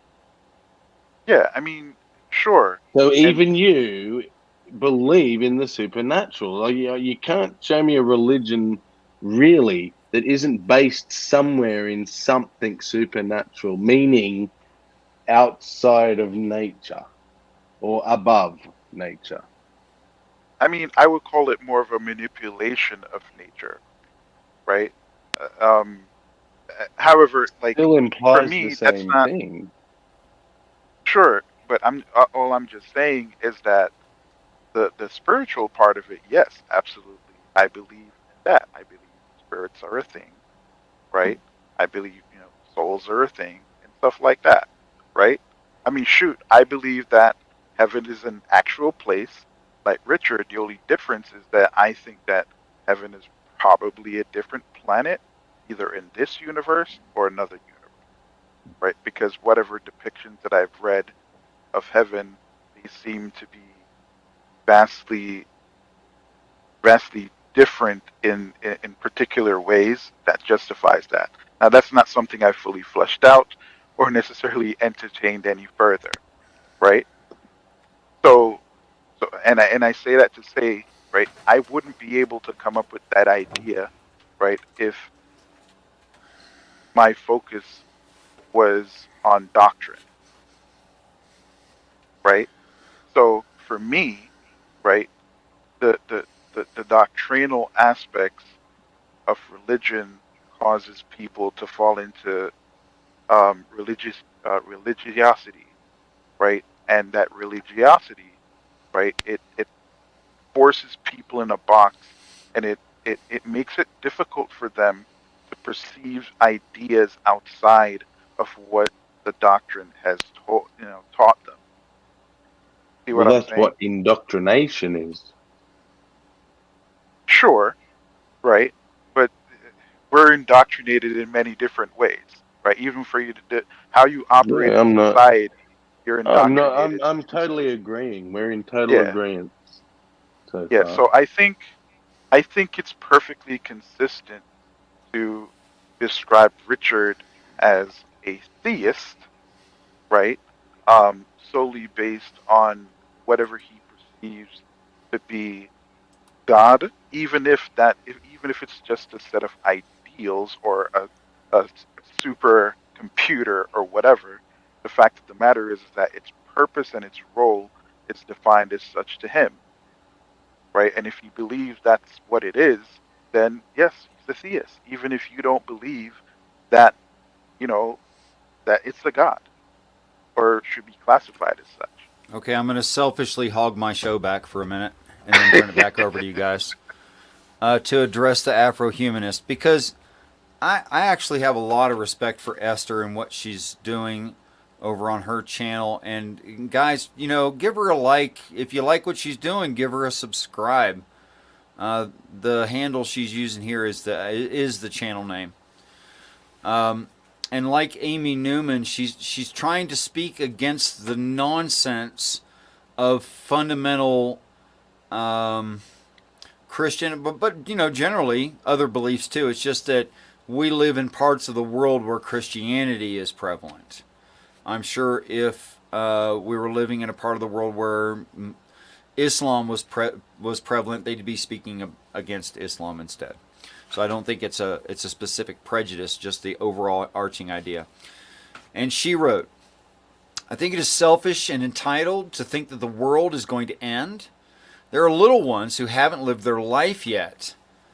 So why should it end for us? They deserve to live too. Okay. It's a beautiful sentiment, first of all, and it's a heartfelt plea, and I respect both of those things. Truly I do. And I'm not just buttering you up to stab you in the back.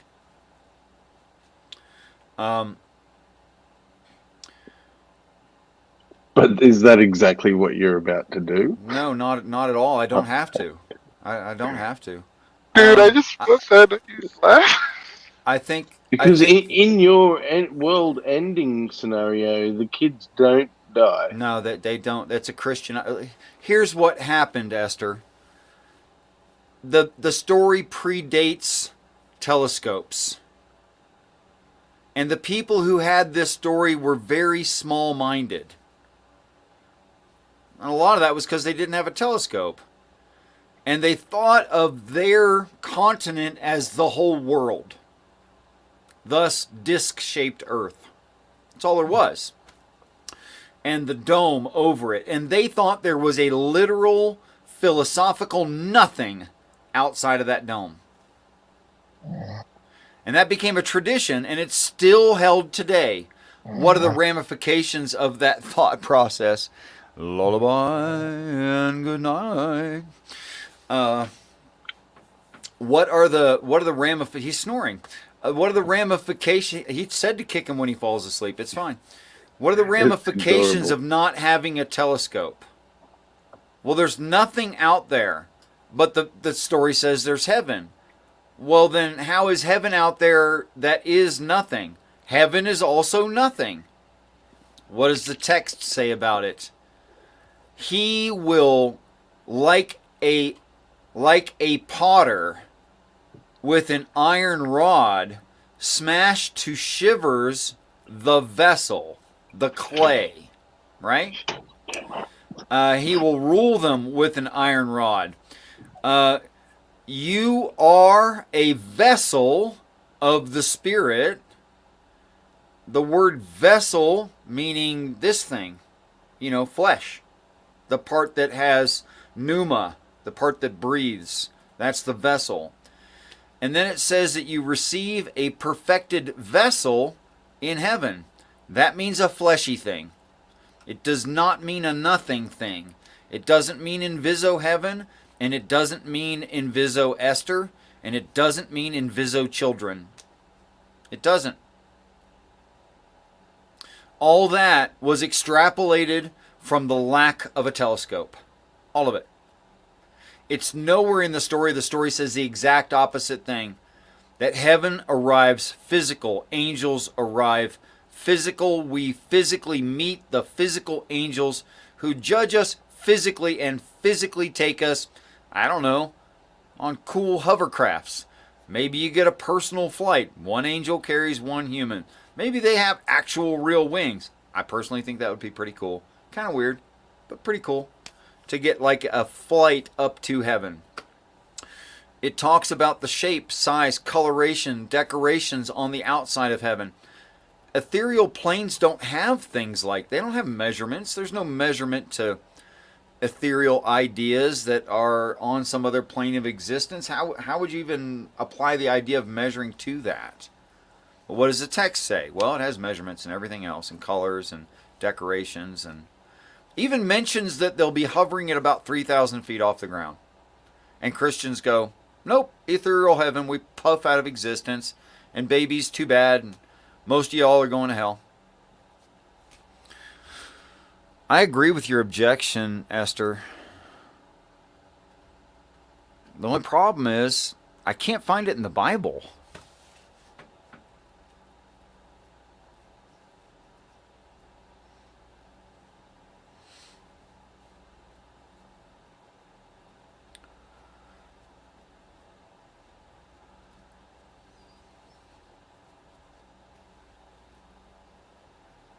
$4.20. Where's my breakfast? Damn it, or lunch? Dinner. It's in the kitchen. Go fix it. Just walk off your screen into the right-hand side of his screen and go make it. Get off your butt.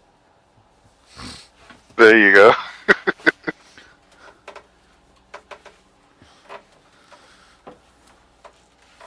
But oh man, some really interesting conversations tonight. You know, I know it's cliche at this point to say it, but you know, iron sharpens iron, and Yeah. so you know, at this point, and again, it depends on what you want to take from it, right? Sometimes you can take knowledge and understanding and grow with it, or you know, or not. At the end of the day, right? But either way, I definitely appreciate the conversations that I've had, you know, regardless of the outcome, right? Because my goal at this point is to, you know, just try to get to understand everyone and at least come to some kind of understanding as humans, right? And hopefully everyone joins, you know, the hive mind. I'm all for it. Is Esther new to your understanding of the Bible? Esther and I have spoke just enough for Esther to understand that I'm not a hateful, prejudiced asshole. And that's about as far as the conversation's gotten.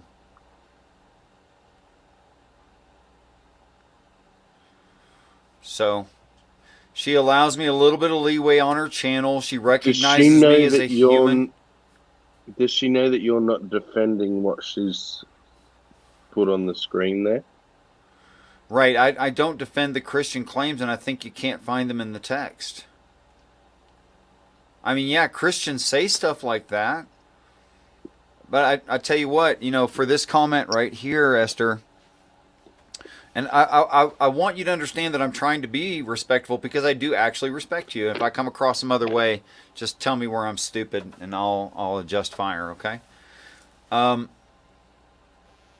According to the claims of the Bible, when the world ends, there is going to be a war. Yes. Punishment. Yes. Antichrist. Yes. And people going to hell. Yes. I'll grant all that. Your memory is spot on. Those things are in the story. Where are they in the story? You've taken about a 6-month period and stretched it into 7 years, which some churches do. But it leaves out the chronological order. It messes with it and says, well, these things are always happening through all of it. And that's not the chronological order. And if I dismiss the chronological order, then I could have, I don't know, the rise of the beast after the planet ended. That's not going to work. I could have Christ crucified and raised and ascending into heaven before heaven arrives. Well, that's not going to work. There's no heaven for him to ascend to. So it necessarily has to be in a certain order. What? It's why the JWs keep having new light in regards to the Great Tribulation and the because they want so end much time. of it to have already happened, and it didn't. Exactly. So they keep trying to bump up the date and still look credible in some way, which is just goofy. That's why you're not going to hear me say, oh, yeah, 23rd of November of 2024. I'm not going to say that. I don't know. Okay? But if it is in chronological order, heaven shows up at the halftime show, with all the good commercials during the Super Bowl. That's when heaven shows up. And 80-90% or more of people accept heaven because, well, it ain't what we thought, but it's pretty damn cool. Think I'll go. And then there's the second resurrection where people are whittled down and whittled down and whittled down. They're in small groups and they're all ascending, just a few, couple thousand at a time, or maybe, a couple tens at a time going to heaven. And that's just a constant thing going on for 3+ more years. And finally, it gets whittled down to a very, very small number of people. How small? The text says 70,000 people out of 8 billion still on the planet have not taken ascension. Now, before I finish that, I want to say one. We lose one. That's too many for my heart. Okay? On the flip side of that same coin, I'm not sure I would defeat the will of 8 billion and have them forced into a situation which is essentially slavery. If you overcome someone's will, they're a slave. That's not okay with me. Versus the rest of this equation. Most repent, so it's got to be better than half. I'm going to use 50%. 70,000 minus 7,000 in that final event. 7,000 do die. That is not meaning they are hellbound. It means their bodies ceased to work. There's still judgment after the body ceases to work. That's another topic. Leaving 63,000, half of that. I'm making the numbers as bad as I possibly can. 31.5 thousand people. Risk hell and will die with the planet.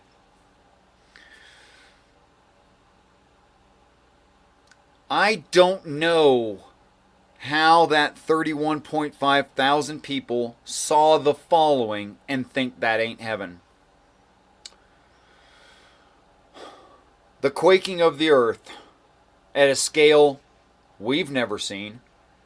The Blood Sea miracle at scale we can't imitate.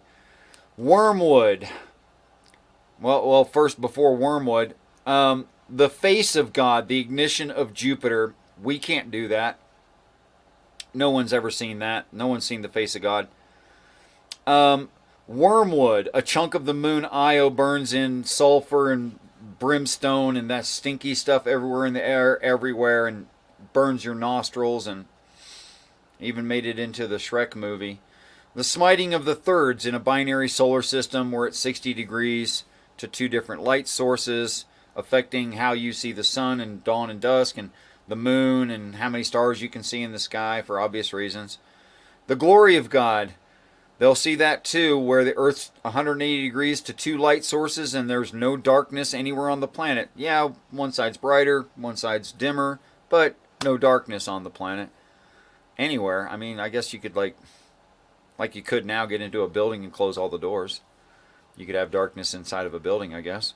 The arrival of God, that is heaven's arrival onto the planet, or, this scene. This shows up. Meeting angels, they've seen that too. Physical judgment, they've seen that too. 80% of the population already went to heaven, they saw that too.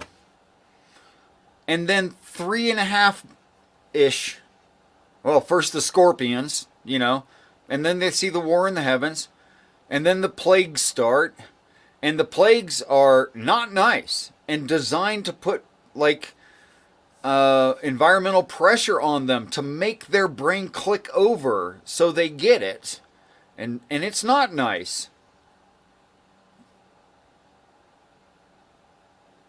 And people go and people go and people go, and finally it gets down to 31.5 thousand people whom I cannot understand.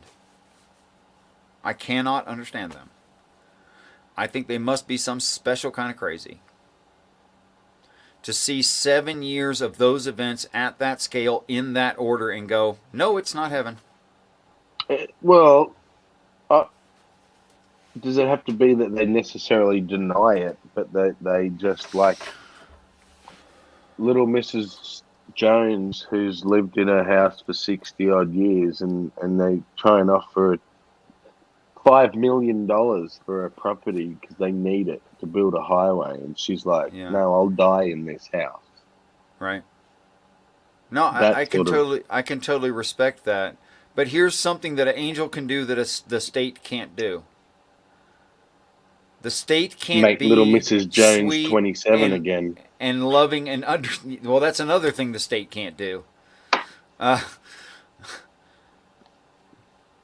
They can't make ridiculous promises and then back it up in reality, where they say, oh, this sweet little old lady, we're going to send the angel from the last earth that was in the position of the sweet little old lady to engage with her.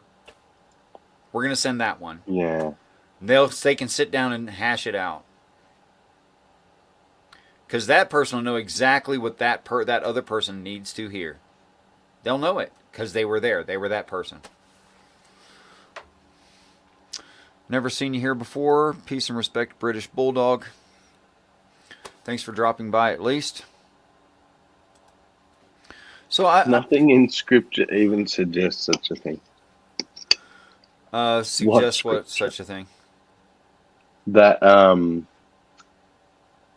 plagues will make their brains tick over. Oh. No. Actually, there is nothing that directly says that. But version. What do you think the plagues of Egypt were? To make I'll tell you what they think they were. Make his brain click over. It's God doing this and people suffering. That's what it is. Yeah. That's what they think the plagues are. It's God taking revenge on them. Where not only is that not necessary in the word wrath, it also makes your God an asshole. Just by the way. Or maybe you've designed God to match you, and maybe God isn't the asshole. That's even more likely. That's my theory. I'm telling you. There's a bit of projection going on. I feel you're right.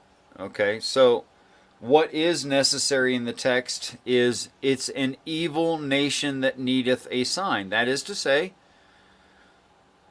the signs are for an evil nation. See how it works forward and backward? Same thing, right?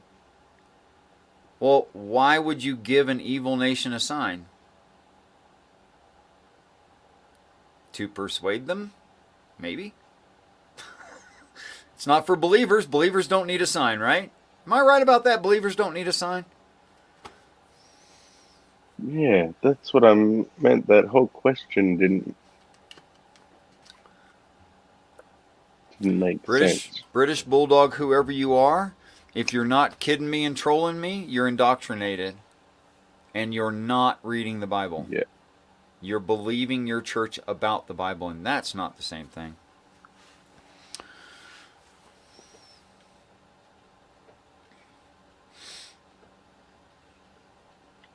Richard showing off his biceps. Hey, that was my left arm. That's the weak one.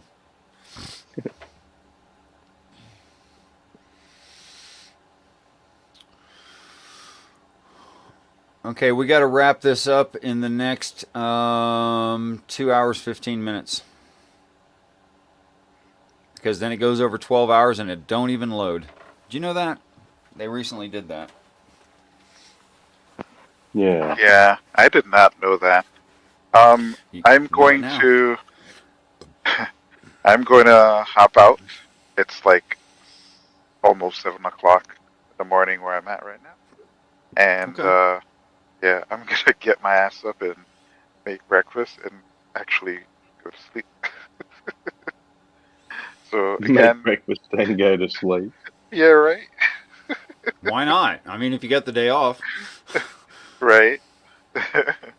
Yeah. So again, peace and respect. Appreciate you having me come in to have these discussions. Praise the hive mind. Batman is our savior. Morning. Always good to talk. Yep. Thanks for coming by, and thanks for sticking around and all your patience. Thanks a lot, Odin. No problem. Take care. And letting me yell at you. Right on. We all need a little bit of pushback. What did you ever learn from Yes, Sammy? Yeah. I never learned a Well, damn thing from Yes, not one thing. No.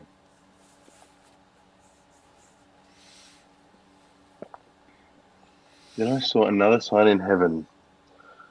Yep.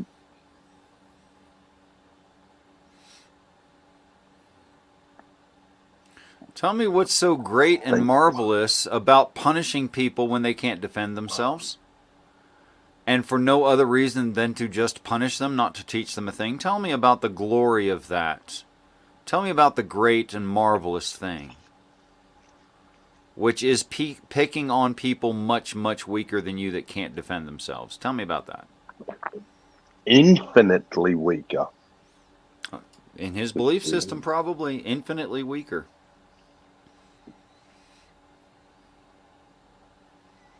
Where's the glory? It's like me saying, dude, I saw this woman pushing this baby carriage. It was like this 3-year-old stuck his tongue out at me. I pulled him right out of that baby carriage. I slapped him around. I threw him down on the grump, broke 2 of his legs. That's how badass I am. Yeah. Aren't you impressed? No? The worst part, the thing that's my pet hate about Christian dogma is this special pleading that they do for their God. That, yeah, if I did this to babies, or if I raped 14-year-olds, or I did this or said that, it would be horrid. But when God does it, we don't understand his plan. You're just a lowly human. You don't understand. You know what's funny? That's a special kind of gymnastics I don't actually get. Would you please explain to me why someone can say, I have better morals than what I think my God does? Yeah. Like, what? What? Why don't Someone you who can adhere to say your that God? without realizing that they're saying that. Well, adhere to your God. Go rape and murder. Go ahead. Yep. It's Stone apparently the what you think is the prostitutes, right thing to do. Yeah. Oh, but that's the old law, Richard. Jesus did away with that. That's why Oh, Jesus came. oh, Jesus did away with the old law. That's funny because I heard a rumor somewhere Jesus fulfilled the old law. Where did I hear that? Yeah, Oh, yeah, and the that he Bible. I didn't want remember to now. change one tittle, I He said believe. he would not change one tittle. The word of God will stand. The earth will go away, and the skies will recede, but the word will not change. And he comes to fulfill the law. But wait a minute. He's always saying to them, "You have heard, but I say." You know, that sounds like correction. Could it And be that do you know? Jesus agrees with the Old Testament because it's perfectly moral and you're the bastard who wants it to be hateful and murderous? Could that be the case? And you know, I see this happening so often lately that Christians seem to have different definitions of certain words Like what? that only apply to Christians. Um, and I forgot what word I just thought of, but I'm sure it will come back to What's me. it concerning? I probably know the standard Christian word. Whatever you were just saying about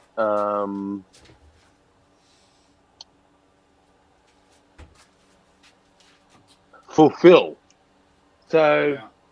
what they take fulfill to mean complete, as in finish, as Yeah. in ended. Yeah. So the law's finished.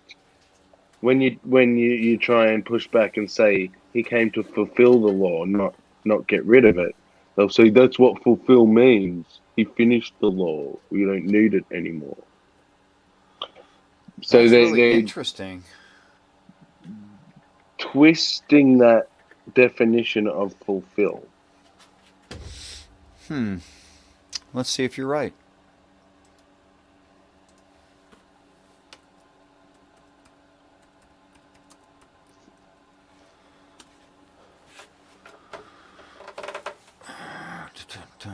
I need exact phrasing from the KJV. Maybe I'm just misspelling something. How do you spell fulfill? FULFILL. Yeah. Okay. Maybe I should look up tittle instead. Pretty sure that's in there. Yeah. See, that's the problem with these search engines. You have to use exact words. And I'm good at remembering ideas, but I'm not that good at remembering. Oh, that's Like, not how you spell fulfill. Let me try again. maybe it's one L. One What L, do you think? one L, one L. Is It it? is Ah, FULFIL. there you go. That was the problem. 9 times in 4 verses. Do not think that I have come to abolish the law or the prophets. Oh my God, could you be any clearer? I have It's not pretty come to clear. abolish them, but to fulfill them. So Matthew 5:17, Richard. Mm-hmm. Yep. There it is.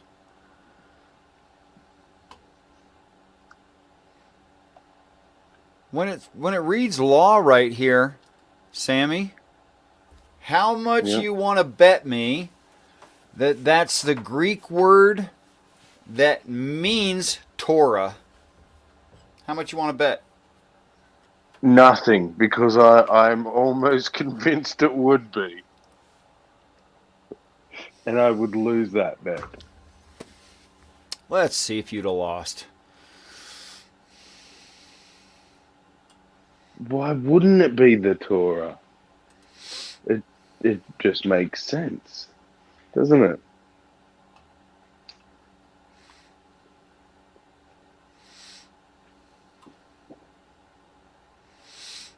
Let's see. Anything established, anything received by usage, a custom, a law, a command of any law whatsoever, a law or rule producing a state approved of God, by the observance of which is approved of God, a precept or injunction, the rule of action prescribed by reason of the Mosaic law, and referring, I don't know what ACC stands for right there, maybe something like especially to the context, either to the volume According. of the law, according to the context, either of the volume of the law or to its contents. The Christian religion, the law demanding faith, the moral instruction given by Christ, especially the precept concerning love. The name of, see, that alone, those definitions right here in one fulfillment of the law means that it has to be in love. It can't be in something else besides love, or it's contradictory within itself. The Pentateuch put forth the entire collection of the sacred books of the Old Testament. So yeah, the law, meaning the Old Testament, the books of Moses, that law. Well, that was their law back then. It was. That's why it has to be referring to that. There is no other law.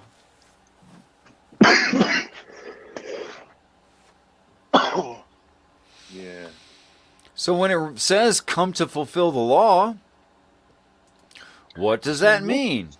What's the Greek fulfill? You're already there, aren't you? You're already going down that path. What else should I look up besides the word law right there? Fulfill. Fulfill. Yeah. Okay, we'll be pedantic about it. Why not? Because that's the word I take issue with their understanding of it. Then I swear they're taking it to mean end, the end of, to fulfill, to complete. Oh, I'm gonna, you know me, I'm gonna chase down the full etymology of this word. Here we are at a root word. There's nothing deeper than this to look up. Pleo. Okay. It's only as an alternate in certain tenses and in the reduplicated form pimplemi. Okay? What does it mean? Pimplemi. To fill. Either literally or figuratively, to imbue, influence, supply, especially to fulfill, time, accomplish, full, furnish. Okay, there's the root word. Which now this does not imply complete or end. No. In any way. Okay, then the derivative word includes the idea of completion. Just to be honest about it.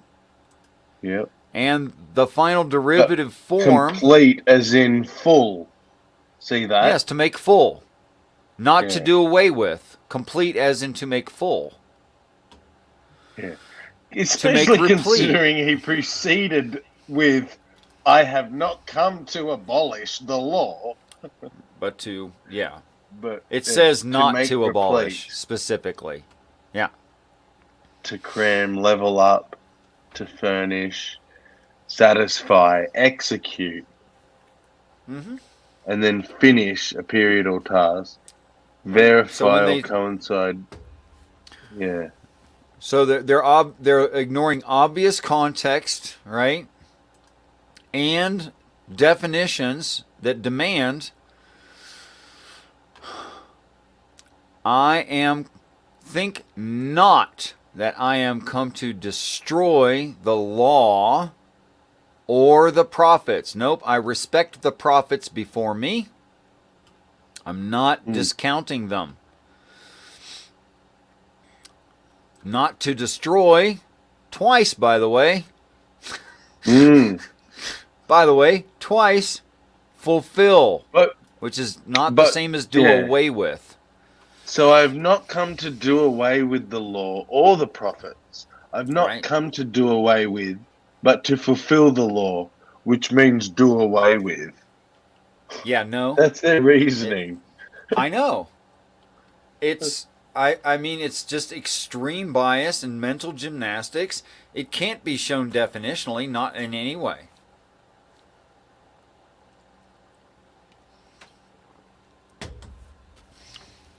It's a shame the Christians aren't here to show them. We are.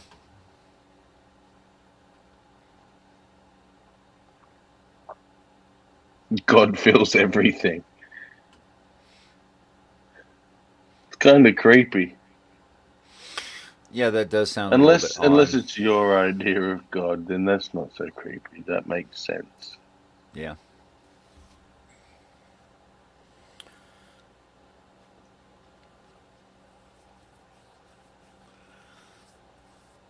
So a lot of Christians,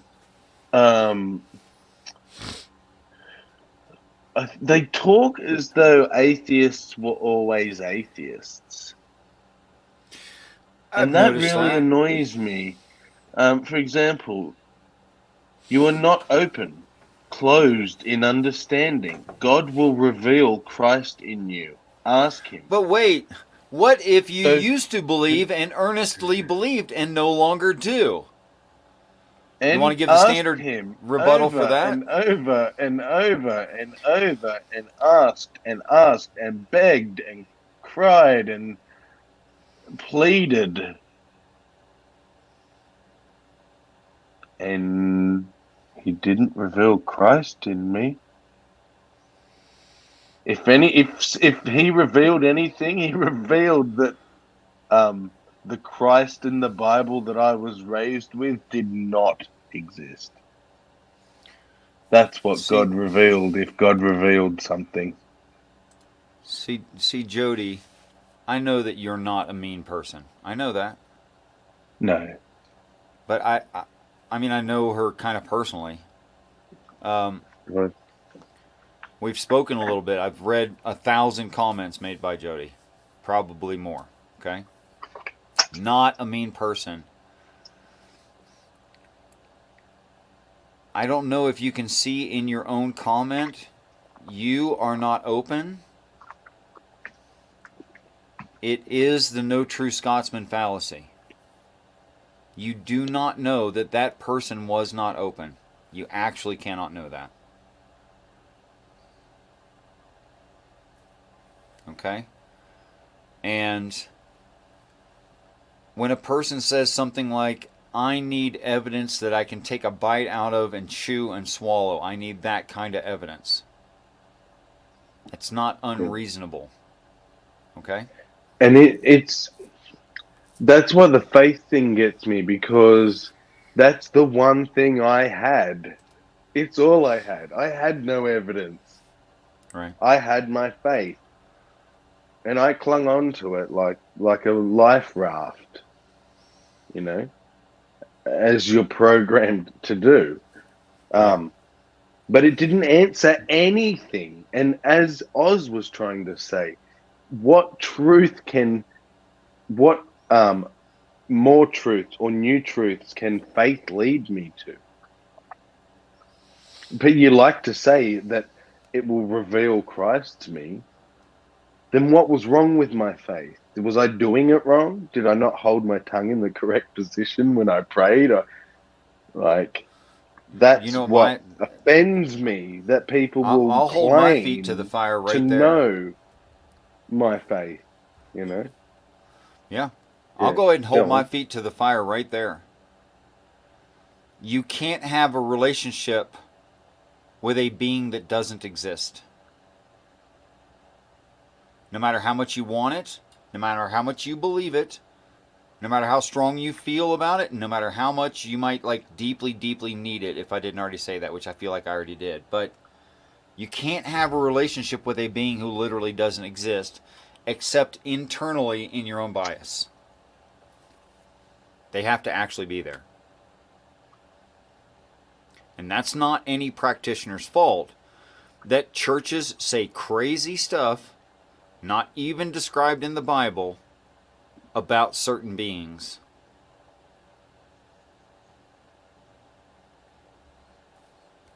But you can't have a fight with a Jabberwocky, and you can't ride the back of a unicorn. You just can't.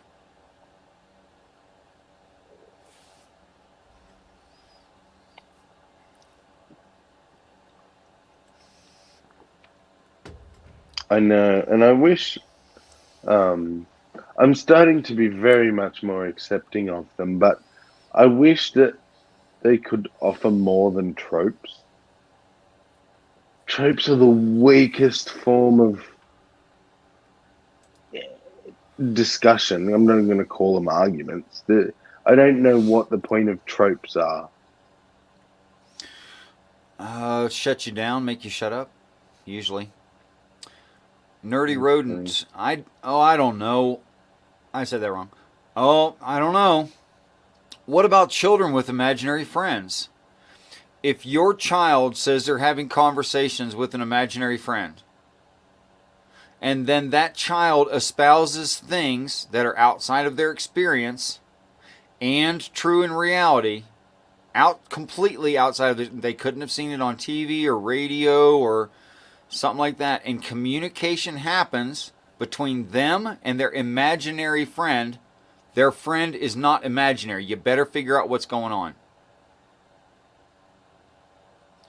Because imaginary friends don't create, internal dialogue does not create reality. Communication takes an outside source. You better figure out who's talking to them. No imaginary friends, just the source of all. Big claims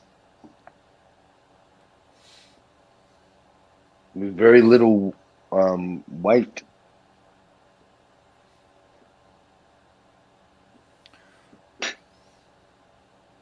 See, I wonder if tropes are designed to just soothe the believer,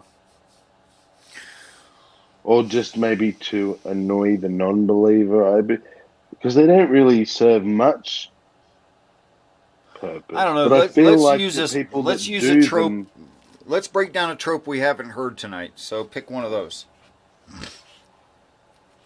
a new one. Yeah, just So, one you hear all the time. You are his life, living, breathing now. You are his life, living, breathing now. Is that it? Yeah. And I imagine that's obviously referring to God. Or We are Jesus, God's it's hard to life. say. Or Or Jesus, the Father. True. Or the Holy Spirit, hard to say. True. Or Maybe the angel of clarify God. for Why? us. Hey, I got a problem. Why does the angel of God get left out of the Trinity? Shouldn't it be a and shouldn't he quadrinity? really be the Holy Spirit? Like, isn't he kind of the Holy Spirit anyway? It should be called the Holy Spirit, but the Holy Spirit never shows up physically. It is likened to a dove in one part of the text, but there's like Gabriel mentioned not 0 times, and Michael, the angel of God, mentioned not 0 times, and Uriel mentioned also not 0 times, but we don't have 6 characters in the Godhead.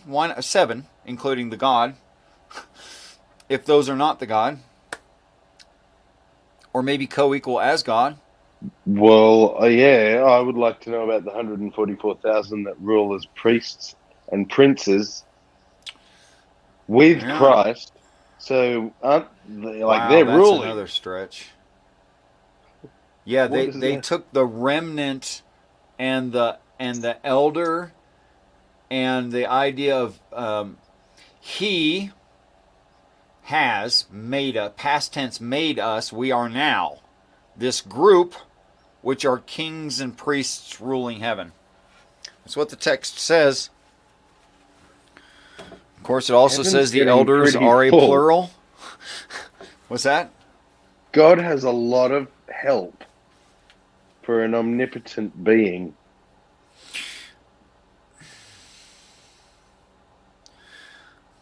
What up with that?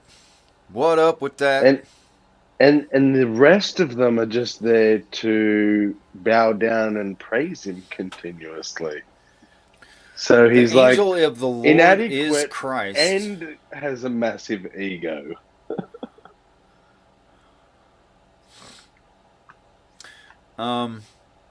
There are two verses in different gospels, and they're written slightly different. And it's evidently the same event, but one says God said, and the other one says the angel of the Lord said. And neither say and Christ the said. apologetic will say God said through the angel. Or by that's means fine. of the angel. That's fine. That's absolutely fine to say it that way. And to cover both of them. Great. Where is that the Father? Where is that the Son? Never mind like problems from like experience. Like numerical identity is, or experiential indexicals like if Jesus says, I hung on the cross, that's a statement of reality, right?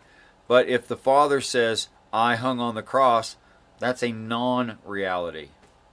Why are they different? If it's the same thing, the same mind, the same spirit, working the same way. Why is it different?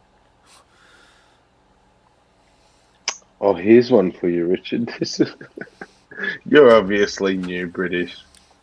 The Bible records Lot's daughters doing something bad like your local newspaper. It never condones it. You condone that behavior and other sick behavior. Oh, interesting. I don't know anyone here who would do that, would condone that, agree with it being No, what okay. he's trying to say is that the Bible doesn't condone these bad things that it talks about. It reports on it. Yeah, I get that. And I think what you'll find, British Bulldog, is that most people's objection isn't the fact that it's condoning it. They're saying that this is the story that your God wanted to pass on, that he was okay with. This is the God, Almighty God's plan was for his only faithful person in this city, whom he's saying, to get raped by his daughters. Yep, that's pretty odd if you And read you it that can't way. blame the Bible because it's just reporting on it. Like wearing blinkers much?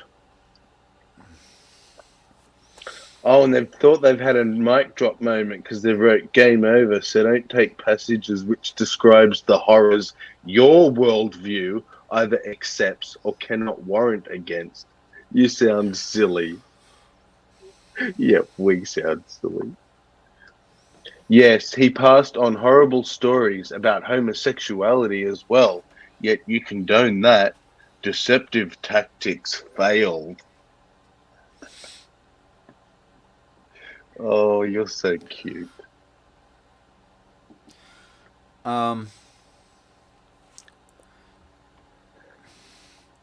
If you're gonna say something like homosexuality is damned in the text or not approved of in the text, if you're gonna take it that way, there are some definitions of words in the text that you have to change.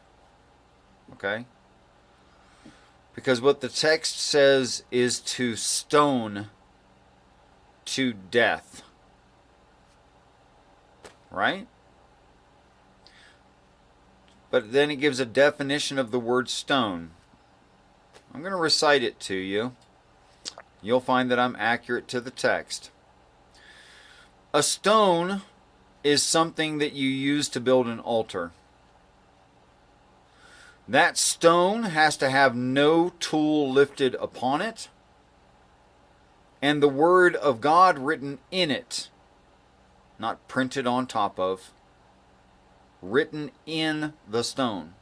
The stone must be made of 2 parts. Now, maybe you don't like riddles, but dude, I've loved riddles since I was a baby. As I walked through the garden gap, who should I see but Dick Redcap with a stick in his hand and a stone in his throat? The stone in the Bible is talking about the Old and New Testaments, the Bible. That's how it can be unchanged and unchangeable, like a stone. That's why it has the Word of God written in them.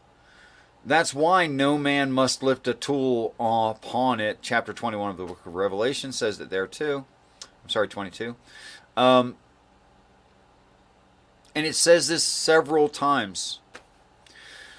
And we still use this same expression in our culture, a derivative of the original expression, stone them to death. But instead we now say throw the book at them. That's how we say it. Same exact expression, same intent. But you want violence. You want hatred. You want prejudice. You want to feel extra, extra special, like being human isn't enough. Yeah. It's actually pretty offensive as well. Descriptive versus prescribed. You mean prescriptive. Know the difference. That's quite presumptuous of you, but I do come to expect that from Christians. I'm pretty sure me and Richard know very well the difference between descriptive and prescriptive. And I'll give a definition off the cuff if you like.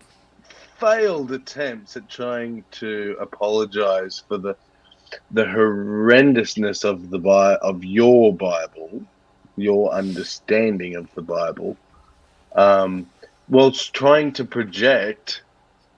Funny, we were talking about that earlier, all night in fact. The Bible also describes slavery, get this ready, which it outlaws. It outlaws, does it? I'd like to see where it outlaws slavery. Okay, so when Christ tells a slave to do as his master tells him and be a good little slave, Jesus was lying, or I'm very confused there. But he goes on to say it's not just a book of rules, but also real life scenarios in which those rules are broken and the consequences thereof. Sammy, for you personally, you may notice that the one you just quoted says earthly masters. And it's the only time that master is qualified as earthly master. And I'd love to talk about the rest of the slave laws and why they have to be there and what the discussion actually is. Never mind what prejudiced, self-righteous people say about it, but what it says about itself. If I say our star, the sun, is bright to my eyes when I look directly at it on a cloudless day, and hot to my skin, it feels warm. That's the radiation from the sun. I am describing the sun.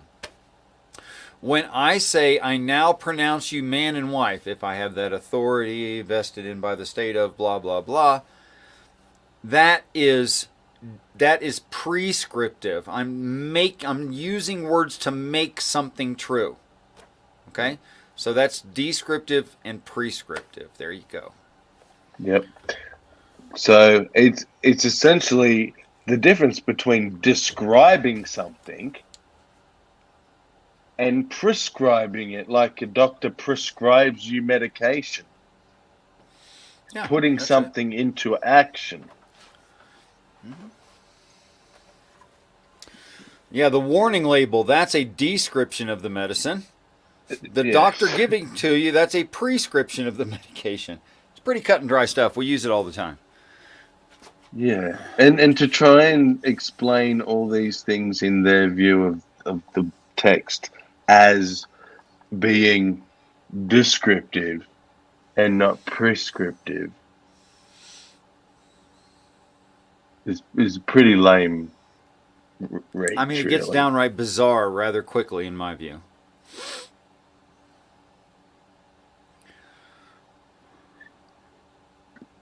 This is one of the reasons why I left atheism. Left all that language. Left atheism. Do you mean this is why you joined Christianity? You didn't leave atheism because it's not atheism that isn't a mean? state. It's a lack of a state. This type of reasoning just doesn't correspond to reality. You can record an incident without condoning it. Okay, let me explain we how don't this. give a Hold shit on, about Sammy. the person who wrote the story. It's the fact that that's Hold your on. God's ultimate plan. Okay, there's two side, and that's valid. But there's another problem with this statement. Okay. In the United States, there are absolutely zero laws on how a private citizen should end someone else's life. You notice that, right? There's no restriction on weapons. There's no how to make it painless or painful as possible. No guidelines. Why are there no guidelines on murder? Why not? Would it be because it's outlawed?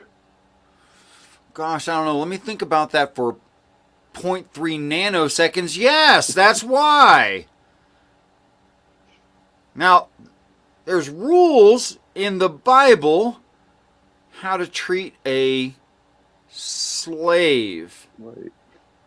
How to engage with them properly. What are the limitations? What can you do? What can you not do? When are you responsible? When are you not responsible? How many much inches of their life you can beat them within? How many cows are they worth? How much silver are they worth? When there you are and when are not your money? When you have to and not release them? On what years and dependent on who they came from? Is that enough rules to say that it's legal? Is that not enough? And I would go that little bit further to say, can you please just offer me a verse that shows where it's outlawed? Because I'd love to see it. British Bulldog. Even implied. Because You know, if their spelling were just worse, I would think it was Jill. But their spelling is pretty solid, so it can't be Jill. So God, on his infinite wisdom, not only give us a rule book, Leviticus 9:1, Corinthians 6, etc., but he also gives us real life scenarios which we can use to determine the truth. That's a nice opinion. Thank you for your opinion. If you just want a rule book, read some of the earlier law codes like Hammurabi. God give historical context to his law, meaning he's proving in real time and space his morality is superior to yours.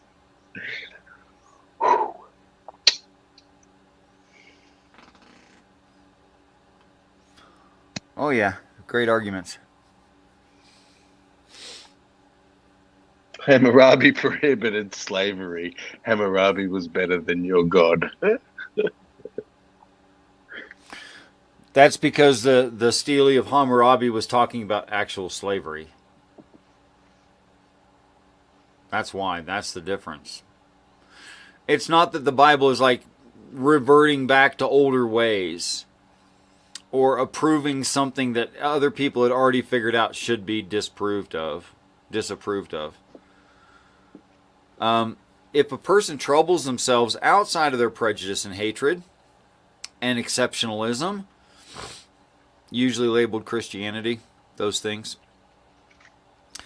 what they'll find is that the text demands that we refer to none as the father but God. And then in slave law is the word father. And it doesn't say the dad-child relationship, Bane. It doesn't use the word daughter or son, like building block or childbirthers. No, it doesn't. But it does say Aub, father. And then what came out in the King James, which people who read the King James, they just think it's perfect. They don't think about where it came from or that it came from something else. No, it sounds pretty. It in sounds the thou language. Yeah, it does. It does. I mean, it's got a certain rhythm to it, which is very agreeable. They worked hard at that rhythm. Too hard. Should have concentrated more on the words. The word master, the word master in the slave laws is precisely the word master referring to Christ. And what does that mean? It means a sovereign. Tell me anything sovereign about someone who keeps slaves. Just anything. Is there a sovereign in the story? I remember one. They called him Jesus. In fact, they directly call him the sovereign, the very definition of the word master, which is why sometimes in the text you see someone walk up to him and go, "Master, tell me." They're using the word sovereign right there. It's the same word. Okay. And what about the word eved, or slave, or servant, those variations, which slave appears once and the rest of it's servant, but that's not my argument. Part of the definition of that word is volunteer worshiper. Definitionally, volunteer worshiper is part of the necessary definition. Tell me what's voluntary in the worship of a slave to their master? What part of that was voluntary? It is Jill. Sorry. Is it Jill? It is Jill. Yeah, he just What, are they said copying, pasting? It is Jill. Are they copying and pasting? Because they're misspelling nothing. It's amazing. But listen to this bullshit. Ready? I'm going to call you British bullshit. Which is why homosexuals only live to be 40 on average. Where are you pulling this shit from, Jill? Other than your ass. SMH. I'm not young enough or cool enough to know what that stands for. And yes, it is Jill. You cowardly blocked my main account, but I bet like you did. Not cowardly. No, it's not. You will try to enter my stream. I don't understand how you can be so assumptive and so wrong so consistently. I blocked you because you're a dishonest interlocutor. Piece of shit. Like, I'll say you're a dishonest piece of shit, Jill. You like make videos about me. Now tonight you've been at least a little bit entertaining and you've kept the conversation going. And I actually appreciate that. You've given us great fodder to just poke fun at you. I don't know why you're proud of that. Yeah. I think he, I've thought about that. He must have like blinkers towards, like, I know his response. It's, the Bible says I will be ridiculed, but it's like we're not ridiculing you because you're Christ-like, how Christ was ridiculed by the non-believers. We're ridiculing how stupid this shit is that dribbles from your lips. Not necessarily your God or your Bible. Yeah. Which, yes, is bullshit, but Jill, I mean, we've had some really good, deep, spirited, even frustrating conversations tonight where people did their best to be considerate and honest and forthcoming and tell the truth as they knew it. We've had some awesome talks tonight. In fact, I thought it was so great, I didn't even go to sleep all night. I haven't been asleep in a lot of hours. I'm not going to do the math right now. A lot. And I don't even feel tired because it's been that good of a conversation. I don't even feel tired. I'm like not ready to go to bed. Now we stop talking about God and an hour passes and I've had a cigarette and I hold still, probably drop off like a rock. But right now I don't even feel tired. Yeah. And look at that. Jill, I'm afraid to say that you're not that important that people like think about you that much. You entered his stream 2 weeks ago after you blocked him. Why do you enter the streams of those you censored or blocked? I don't come on and troll people. Why should they block me? You come on my channel and troll, I'm going to block you. I don't care who you are.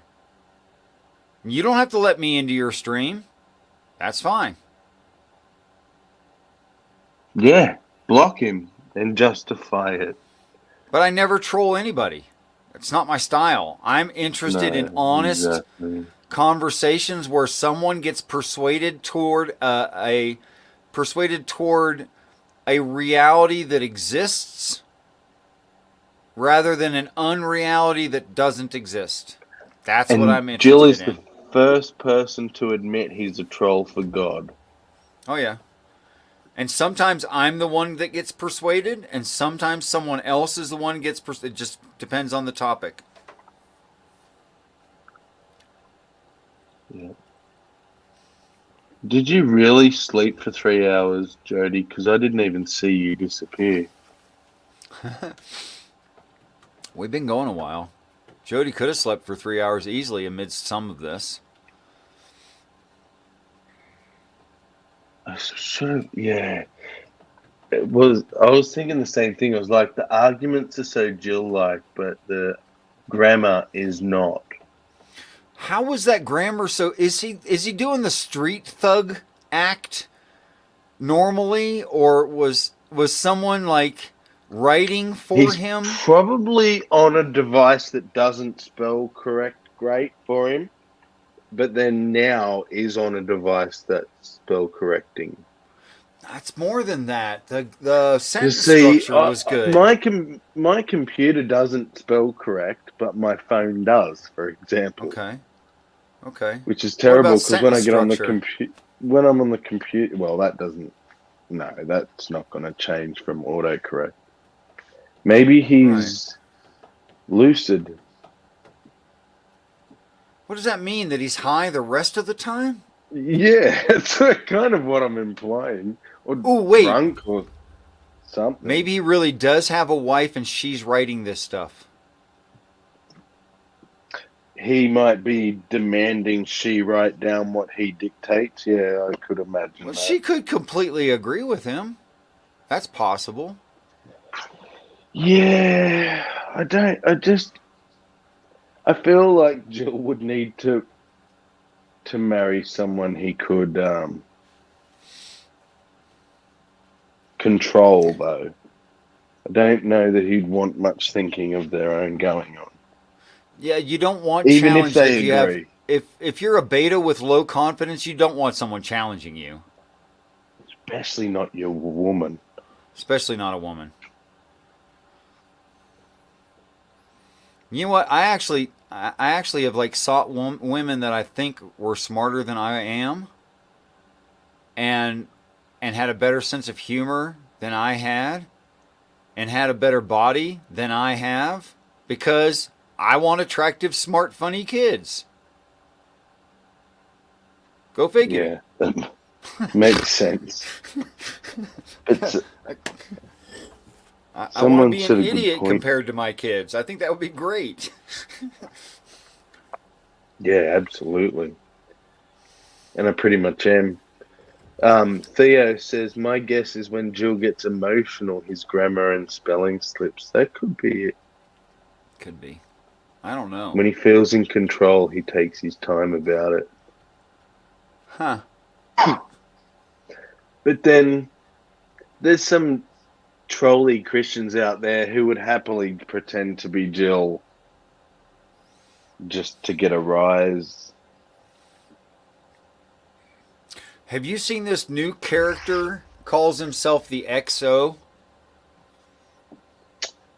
No, I don't think so. Oh, first time you see him, just shut him down. And just walk away. Just don't Really? even think. Don't even, yeah, not worth your time. So, as in just the letters X and O? Or as Literally, in the the word position of the Navy XO? I think that's what's referring to as, executive officer. Officer. It's the words the and then the capital letters X and O, no periods. The XO. Okay. It's not Jill again, is it? I've seen him on camera. It's not Jill. Oh, okay. It's also not Veckel. But probably had the same tutor as both of them. Oh. God, another one. Oh, Wildheart has run across XO. Yeah, apparently. Yeah, the I thought total. you meant Wild Heart. Then you mean Wild Heart's PP. I meant Wildheart's PP. Yeah. Sorry, I was just being short, lazy. XO is insane. He's using precisely the same tactics that I've seen of the Calvinistic crew lately. The near YouTube Calvinistic crew. It goes something like this. Run over the end of your sentence, not enough to make it seem like I'm doing it on purpose, but enough to piss you off. And then point out that you're pissed off and I'm not, because I did it on purpose. Of course I'm not pissed off. And then when you get irate, claim that you're stepping on me.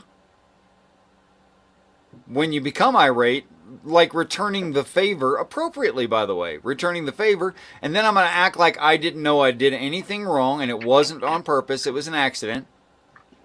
And then when you really start to lose your mind and you're really upset with me, where you want to talk about the theory of what's going on in our argumentation, start quoting the scriptures, reading way too much of it, giving like twice what you would need for context. And then when they say, God. why won't you talk to me? Why are you just incessantly... Last night? I'm serious. This really happened. I swear just this saw happened this. on your channel yesterday. I saw this happen on Ace's channel a couple days ago. And then read or maybe it was yesterday. But anyway, read incessantly from the Bible so that you're avoiding the topic of the problem that you just caused. And then when they object that you won't talk about the topic, accuse them of not wanting to hear the Bible. You want to talk about frustrating? I mean, there's just nothing honest about it. I mean, you've got, and I know that I should expect that if someone's able to believe such nonsense, they're not going to be open to rationale and reason, or they wouldn't be where they are. No kidding. And that's no comment on their intellect. Of course, smart people get duped by it, but it's a comment of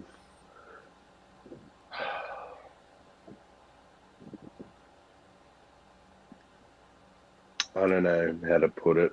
Level of indoctrination, I guess. I tell you what, if which really this is going to sound terrible. I'm going to say it anyway.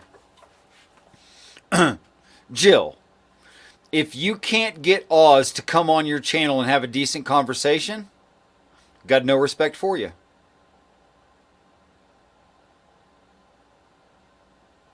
You are ineffectual. You are impotent. You are not useful.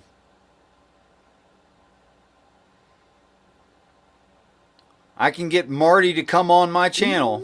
Yep. And I can say to her, you're a witch whom I'm demanded to not let live. And she understands what that means, and I'm not softening the text. I'm taking it literally, and I'm saying what it means. with no hatred, with no prejudice, with no judgment, but what it actually means. And you could never pray to Jesus enough to get that to happen for you. Because you're disingenuous and you don't care and you don't want to help anyone except for how you feel about you.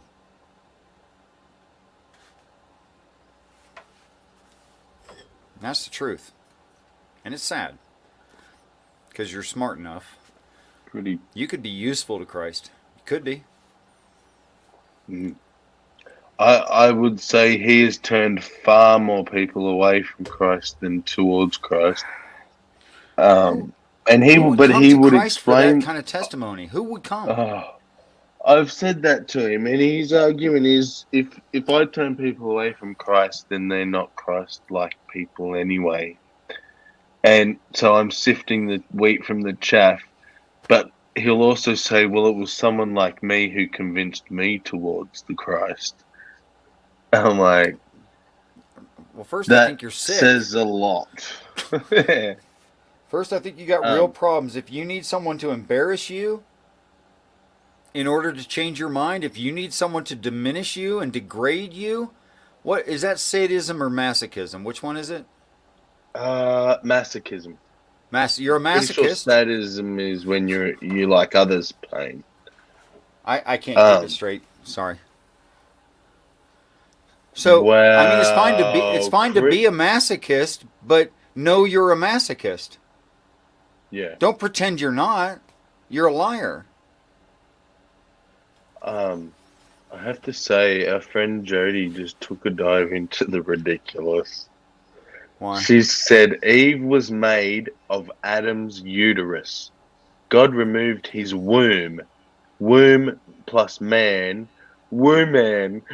Which are both English words. I'm sorry. That's kind of cute. God purposely made reproduction possible by removing Adam's womb and made woman.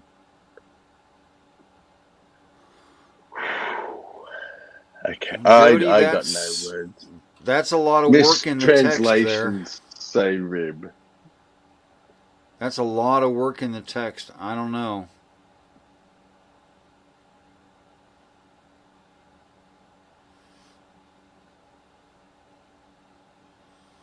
I don't know, Jody. You're gonna have to show me that, like, definitionally from some base text somewhere.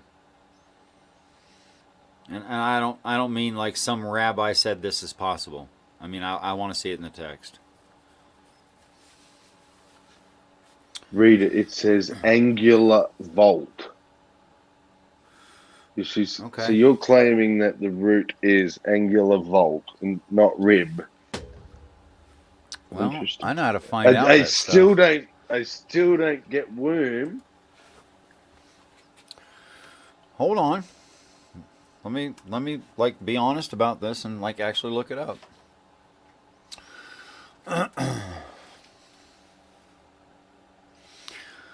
All right, so we have. I'm gonna take 2 samples. I'm just gonna mute for a second. Let me share screen with this.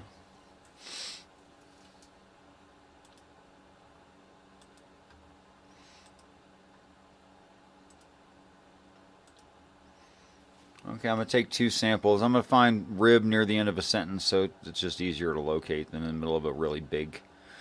I don't see it near the end. One end, beginning or end of a. Here we go, rib. 5th rib. Oh, there's no word rib there. It just says 5th. All right, let's try another one.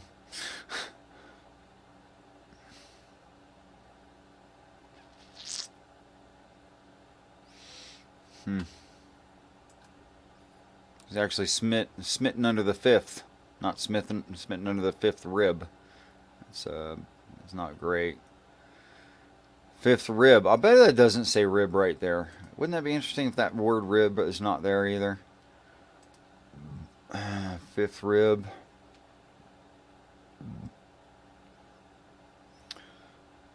Okay, is that fifth or rib? I bet that's fifth, and the word rib isn't there. Komesh. Stout. To be stout. The abdomen. As obese. The fifth rib. Oh, it's both things. Implied, some of it, but Masculine belly. yeah. That's a word, rib. It means the fifth rib, or, the bottom rib, I guess. Yeah. Spear came out behind him. Which is pretty close to the belly. Fair enough. I mean, I'm okay with that. Let me go back to the one Struggling to get specifically. He used his womb. We're going to hit that particular word, rib. I promise. I just wanted some other samples before we went there. Okay, that word rib right there is selah. Etymology of it, all the way back. Probably to curve. Something like a curve is a likely, not necessary, but likely. That is, they couldn't find a definitive answer to what this word means. Probably to curve. To limp as if one-sided. To be halted. Okay? So this is like curvature of a gimp leg, or curvature of a rib, or a general curve thing, an arc, something like that. Next derivative word. A rib, curved, literally body, figure, door, leaf, hence a sign, literally person, figure, object in the sky, a quarter. Oh, like clouds, yeah. Okay, the arc of the sky. Architecturally, especially a floor, ceiling, timber, a plank, singular, collective, i.e. a flooring, a beam, a board, a chamber, corner, leaf, plank, rib, side, chamber. Okay, chamber, I can see where you got chamber from, but this is like a built of wood chamber. This isn't like a nostril or a mouth or the cup of the hand even. Could have been cup of hand, and that would be a pocket inside of a person, right? That would have been pretty close. Next derivative word. But literally... that's the end of it. Sorry, that was the end of it. I gave you the full etymology. I'll do it again. Here we go. Curvature, derivative word. Selah. A rib being plank, board. The sides of a chamber or cell of a temple or structure, as in to build it. The chamber, course of chamber, plank, rib, side. Okay, so it's more like board and batten. So... Or shipbuilding or plank boards. Sailor or feminine. Yeah. Selah, a rib, literally of the body, or figuratively of a door, i.e. leaf. Yep. Hence Like a side, literally of a person. So where are you getting this angular vagina thing from? Jody, completely from between the gluteus maximus muscles of the individual who came up with this, which may not be Jody. Maybe Jody did not come up with this. Someone else may have. She's definitely heard it somewhere, yeah. But it came from between the two large muscles, the gluteus maximus, those two, and directly from an anal orifice. There is no foundation in this word to say that. It's just not there.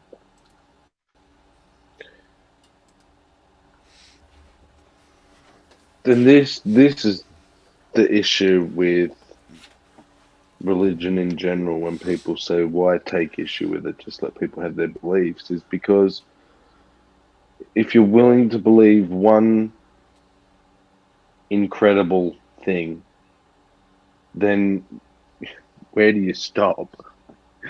Before you know it, you think that woman was made from man's womb because of the English word woman, or that God entered Mary through her ear as to not make her unclean, which is a Catholic tenet. Yeah.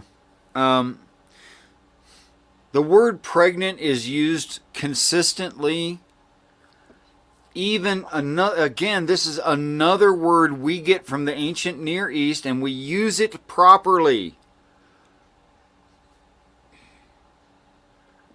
When we say, gosh, Richard, that was a pregnant pause, where I'm giving you space to think. It's called a pregnant pause. Edison was quoted as having said, inventing is only 1% inspiration. It's 99% perspiration. He had an idea he could not make to realization. He could not, it wasn't an automatic thing. He had to work for it. Edison was pregnant with an idea. Does that mean his womb was full? Is that what that means? No one would take it that way.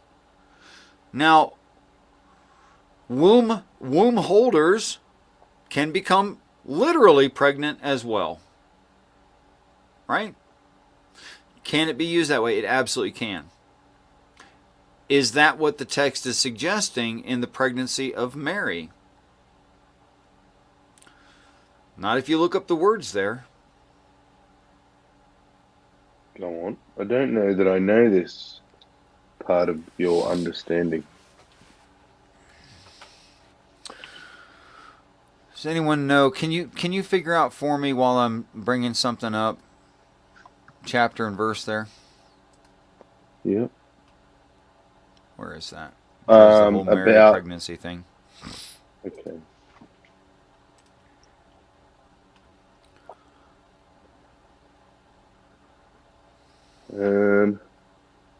So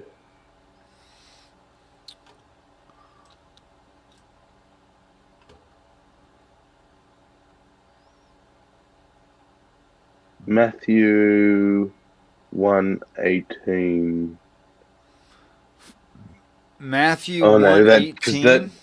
that says that leaves it out. Oh no, it might get into it actually. Now the birth of Christ took place in this way. When his mother Mary had been betrothed to Joseph, before they came together, she was found to be with child from the Holy Spirit.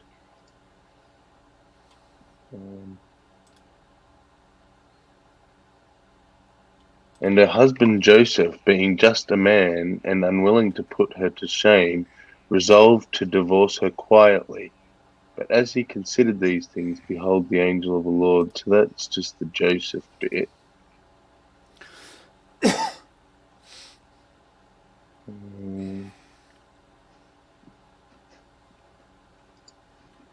me see what else.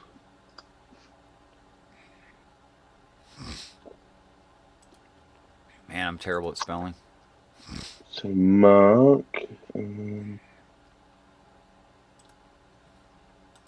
Well, the first mention of Mary in Mark is chapter 6. Mark doesn't even talk about that. Luke starts in 1:27, to a virgin betrothed to a man whose name was Joseph. And the angel said, "Do not be afraid, for you have found favor with God." And Mary said, "How will I be, since I am a virgin?" So probably Luke's the best one. Think so? Luke Okay. 1:30 is sort of the start.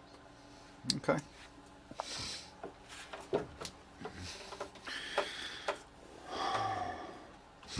Here's one of those angels.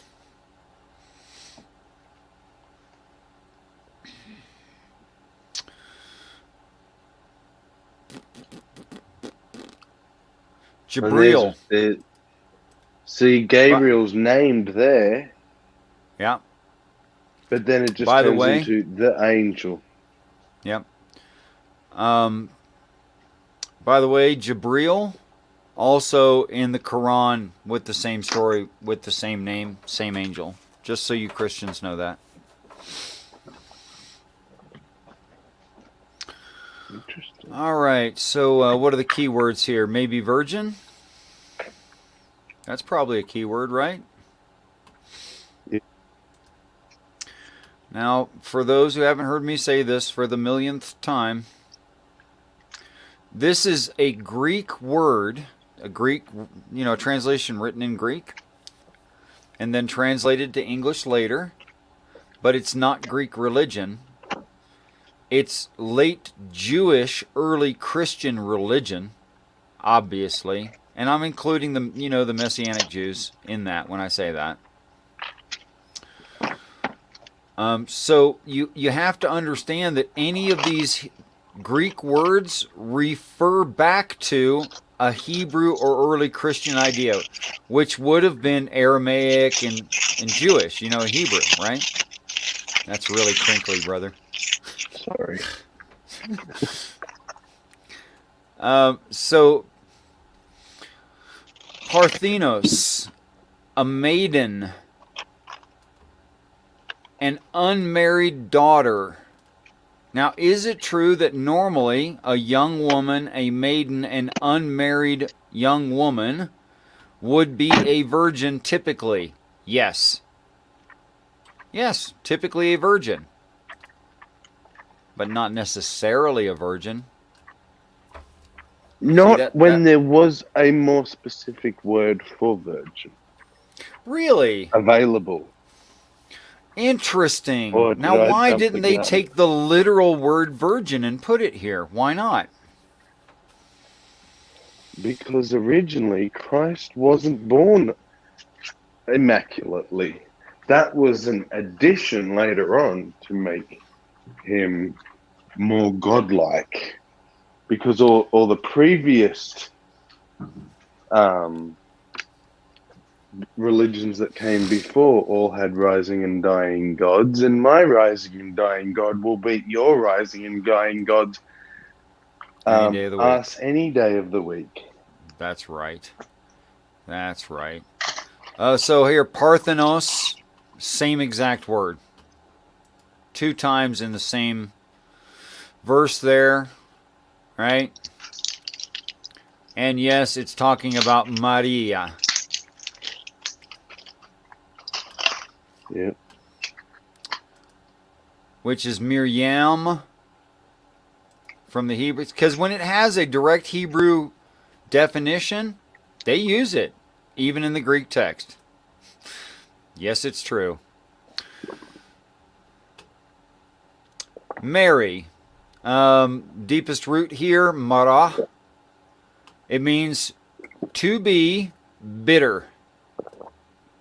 Right? The idea of really being, yes, it does. To be bitter, derivative word, bitterness. That makes sense as a derivative of being bitter.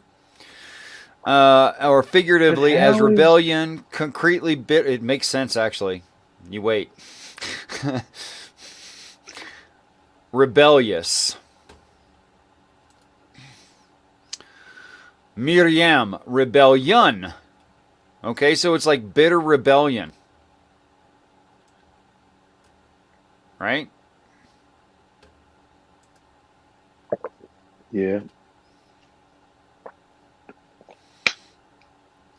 So they made it their rebellion when it's not. It's actually her rebellion. It's not someone else's. It's first person. This isn't an Eve reference again, is it? Oh man. I wish it could be, because that was so interconnected in a real way there that I'd love for that to be true, but it's not. I'd love for that to be true. Okay, so next derivative word, that's the end of it. That's Mary. Okay. Now, what I almost showed you to start with. Go ahead. That is nothing what I've come to understand I know. Mary to be. I know. I know you ain't kidding me. I know.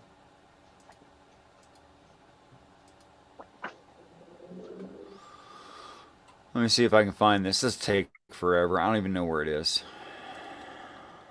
I wish I knew where it was. Let's see. The deluge, violent rains, twisting staircase, arc. It's one of the first stories in the little text. notes Is Mary in there as well? Yeah, wherever You've got it seems like commentary. it should.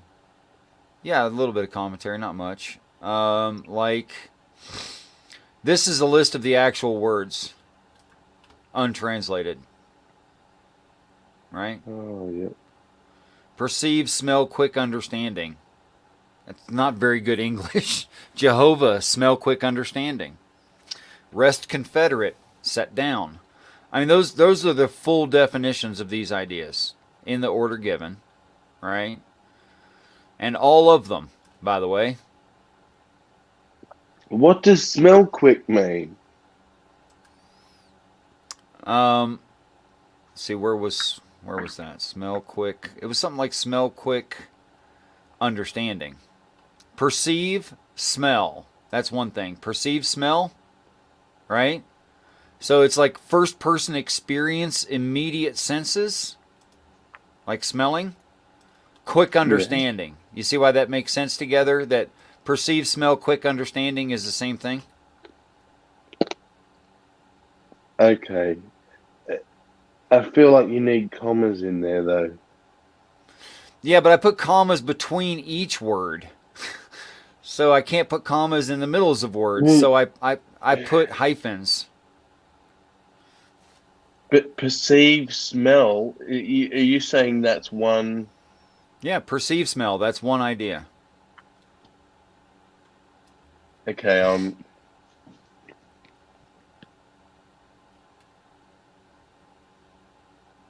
I mean, to when you smell perceive something, a do you perceive it? I mean, when you smell something, you perceive it, right? Yeah. Okay. Yeah. So, But so isn't the it sort word, of like the same thing? To smell is perceiving. it's a form of perceiving. You could perceive by eye, by sight. It could have read perceive, see. Okay, then I guess that's what I'm asking. Like, is this something specifically about a smell? Is it about a smell? No, it's not about a smell. It's being used colloquially to say that you're really close to the thing. Close enough to smell it. Right. Okay. And you immediately smell it. And it gives you quick understanding. Like a dirty diaper, when you pick up the baby and you go, oh! You know exactly what the hell happened there. Something like that. So, is the next one you've left out the word perceive? Yeah, well, I didn't leave it out. It wasn't there. So, again, see, this is weird.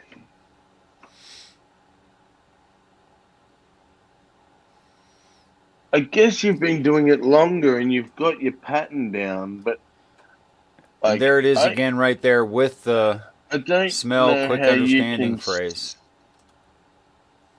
How you get from...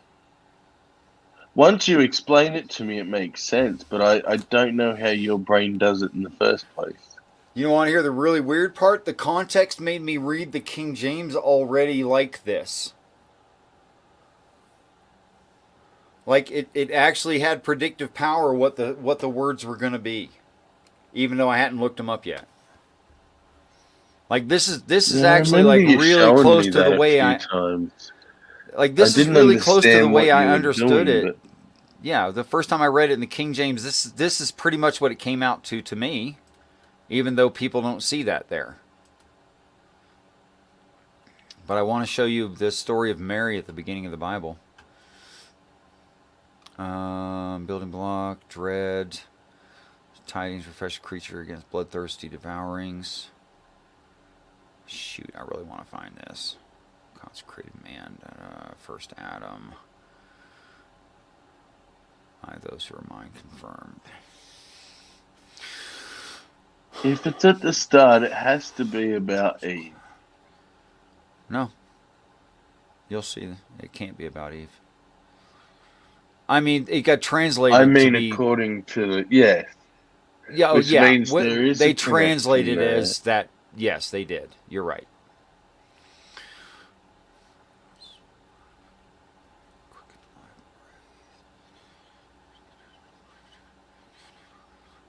See, but what they did is, well, it actually may not have been used. They may not have used the word Eve. Grapes, gathering husbandmen, temporary tabernacle, imputing, shouldered, going backward evilly again. There it is, the three types of people. That word's misspelled.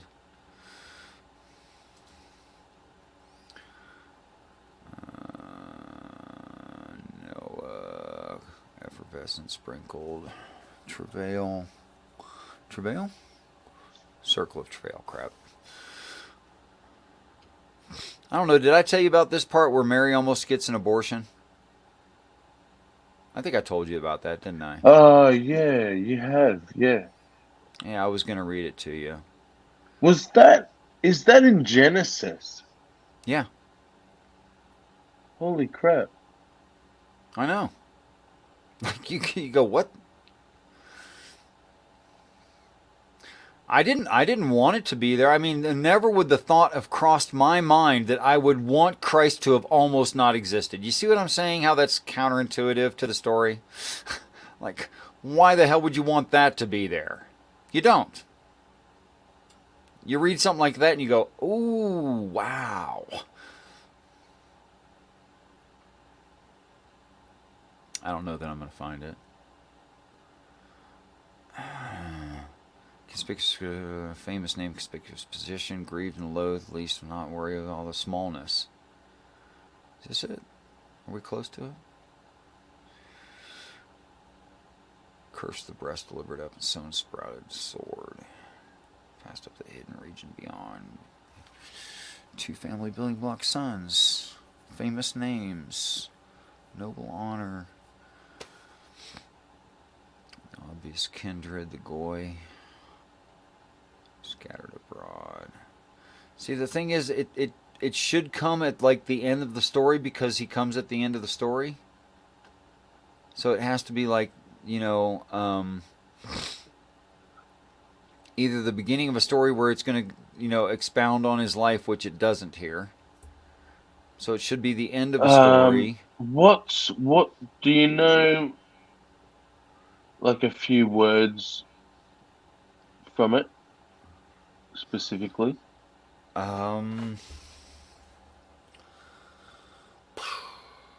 Maybe. Yeah, I forgot there is that function on. There is that function on this, isn't there? Control F. Yeah. Yeah. I'm probably gonna have to hear someone say that about 30 times before I recall it. Control F.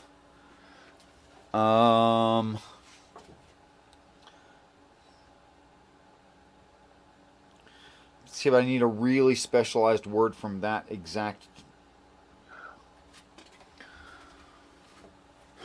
That's hard to do. Or 2 or 3. Yeah. I'm trying to think. What like does she? The way it translate out is something like it was always in your hand or in your power, but it comes out like in your hand, like your ability. When she So says what that, what would be written, the power thing or the hand? It would be the word hand. Then search in your hand, maybe. I'm gonna try power and hope.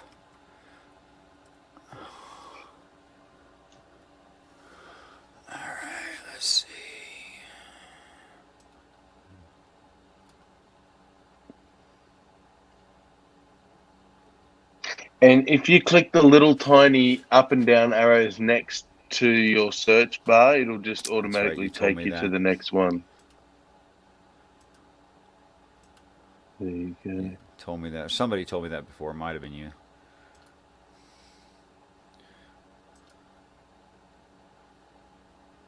God, lots of powerful angels. Oh yeah.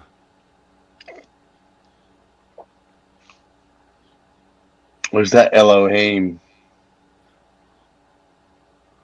Yeah, yeah. That's Elohim.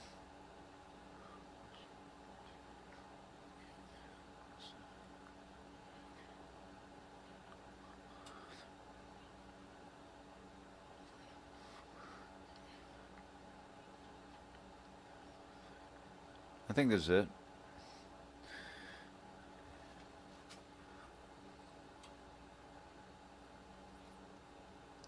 Ruler, princess, noblewoman. It comes out as like Sarah.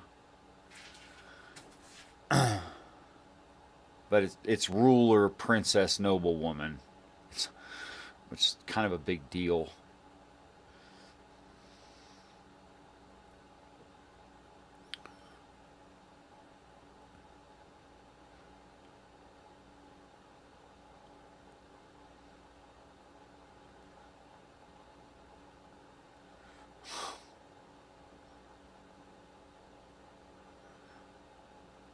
I have to make sure I got the right part here.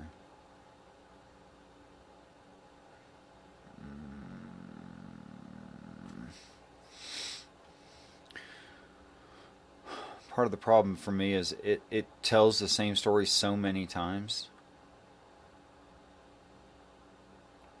Yeah.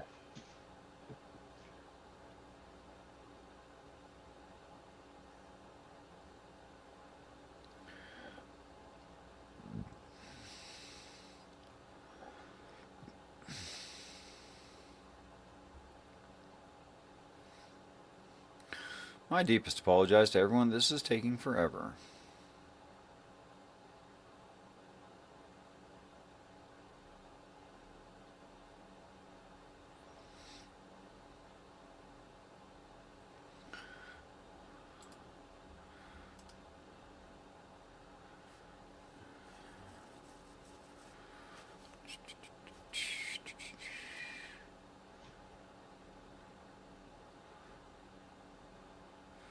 There's a word I had to go look up. What the heck is a warts?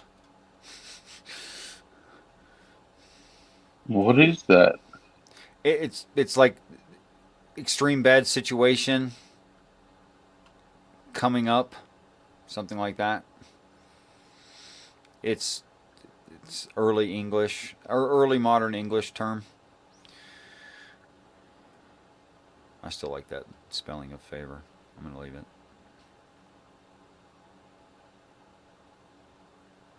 Footstool. Oh, so you like the correct way of spelling it? Yeah, I actually Good do. for Color. you, Richard. I like the word color, COLOUR, as well. Yeah. That's what it looks like it should be spelled. Well, it's color, not color. Yeah, not color. COLOR. Color. Yeah. Color. What the hell are you talking about, boy? I want me a color crayon. I want my car to be colored Candy Apple Reed. I don't even know how to make that into an accent. It's so Swear it was weird. just the American rebellious attitude and need to be different. It's like they broke away from the motherland and had to change the spelling of everything and change S's to Z's. Of course. Why wouldn't you? Drive on the other side of the road. Dang, that took me to the end. I must have skipped over it somehow. Well, no, it starts where you were, and you started at about number 24 of 30 something. So you may have already gone past it. Oh. Good print.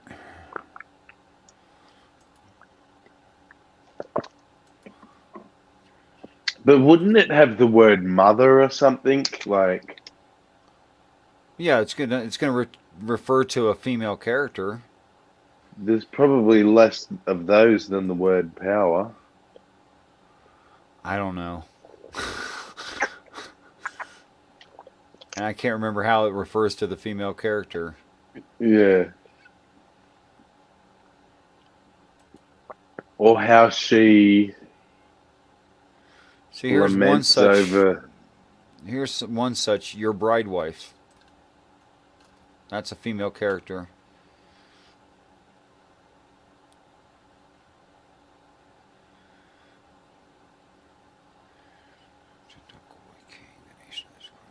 Maybe was that it?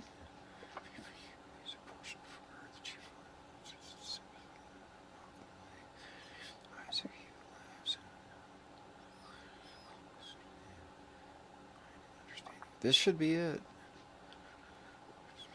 Somewhere in here.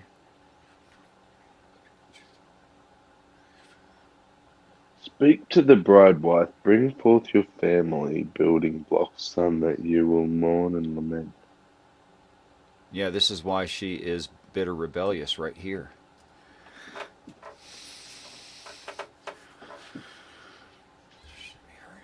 Him heard of God, that's really him.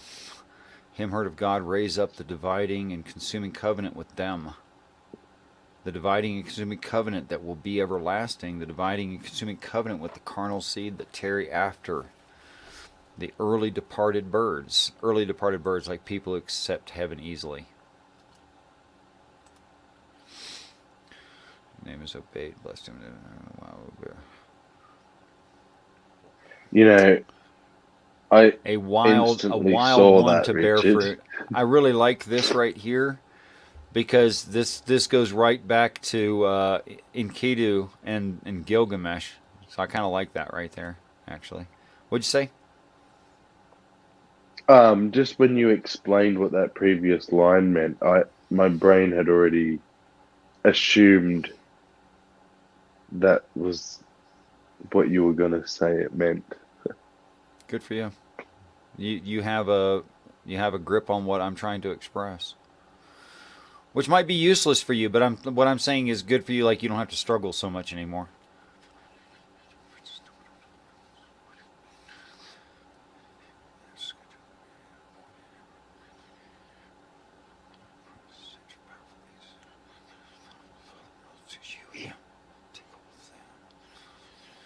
Now it's talking to him as an adult.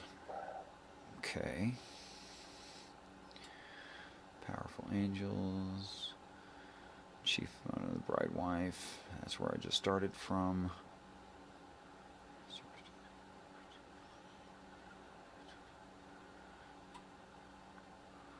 Homeborn.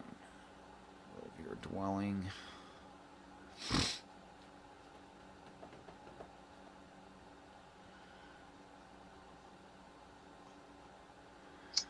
No, this isn't the right part. This isn't the conversation between them.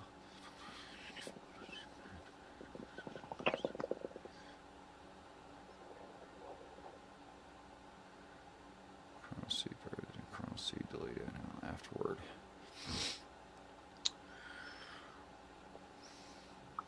I don't know how it got translated the way it does. I mean, listen to this. And they will rise up, the dividing and consuming covenant between you and him, and between him and them, and between you and them. They eliminated like half the words right there, so it just him, them, you. They got rid of most of it.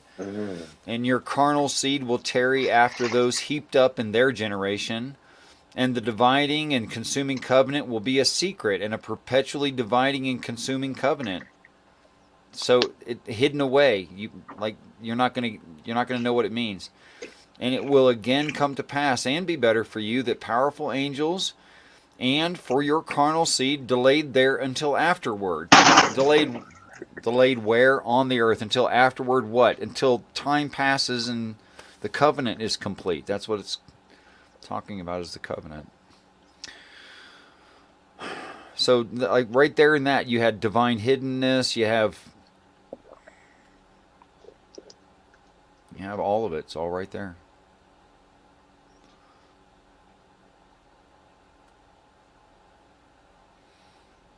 the idea of like, you know, announcements from heaven, noisily discomfiting the Gentile goy.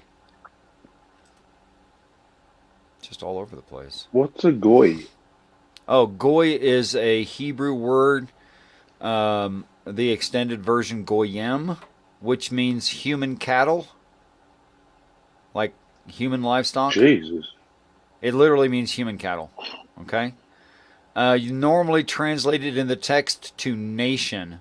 So when you see like in the King James, you see the word nation, or probably in Jehovah's Witness as well. You see the word nation, it's actually goyim. It's super, super insulting, by the way. Wow. Yeah.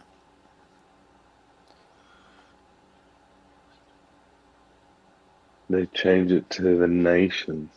Yeah, can you blame them? Who the hell? They don't want Christians reading that and thinking the Jews are thinking of them as human cattle. But it's meant to be insulting. Like, seriously.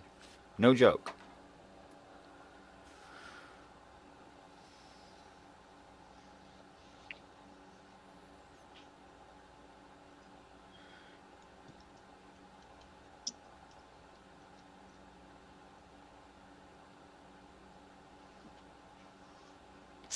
I remember this part. That part moves me. I can barely read that. I start crying.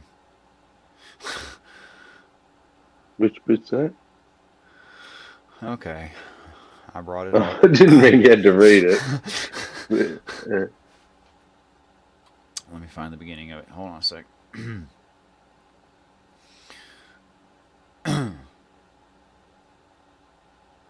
I have declared you to be quickened alive, and the living, perceiving prophet. He is distinct from all else of the womb, who proclaim themselves to be quickened alive. For he is the living, perceiving prophet, distinct in birth. And I am the one who proclaims him to be that quickened alive and living, perceiving prophet.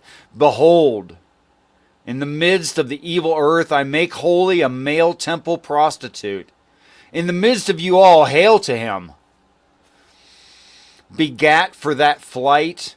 Hail to him, birthed to the exalted Father as a family building block son. Now call out and proclaim. I gave the exalted Father a son of sons. Read my words and understand. Cry out, my proclaim. The exalted Father understood her as she cried out. Boy, this is it. As she cried out and proclaimed, my son is built by you to be the name of conspicuous position and him of the flight. Begat of this girl to be Ishmael, he whom God will hear. The exalted Father, nearly fat and above perfected, offers enduring freedom and harmony. This is like, you know, they break the fourth wall. Offers enduring freedom and harmony to the not perfected, and in the repeating, changing years, through a male son, sung of in ballads, a boy child, for the flight of the flights. A male son and a ballad boy. Richard. What's that? Now I see why this moves you. This, knowing your, like, this says what you say it says. That's all I have to say. I think so. Flight of flights. How, like, all of it. The son, the father, the, like... And this the right here is like... father, nearly fat and above perfected, offers enduring freedom and harmony to the not perfected in the repeating, changing of years, through a male son, sung of in ballads, a boy child for the flight of flights, a male son, and a ballad boy child who is Ishmael, he whom God will hear. And so by these words Abram was understood by her, and the exalted Father known. I'm telling you, man, this is super clean.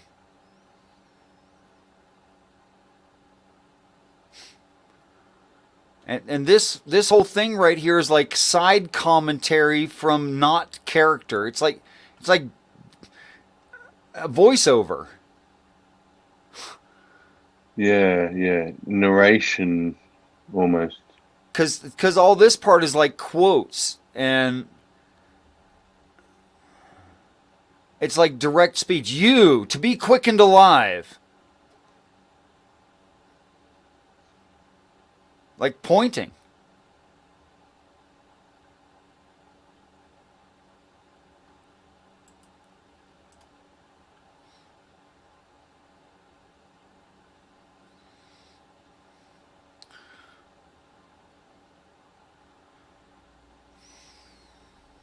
Binding Navigator.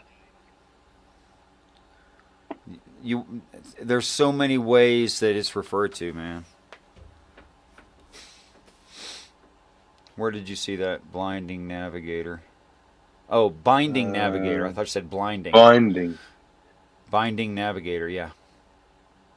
Out of absolutely everyone of the firm earth.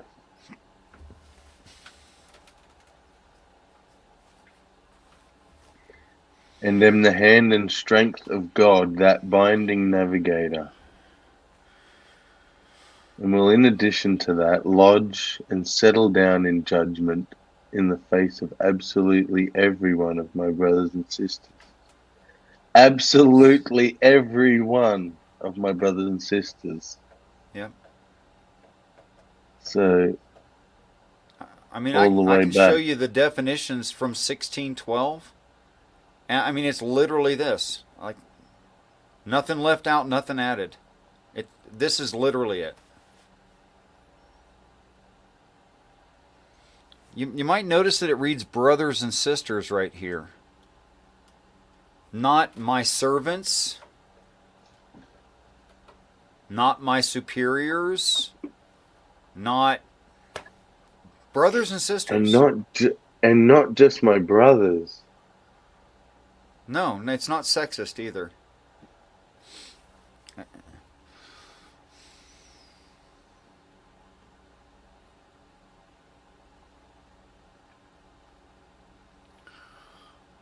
Like when it says like you male, or like right there, that's the way it's written. Like you're literally, like I'm pointing at you and I'm speaking. Hey, you male.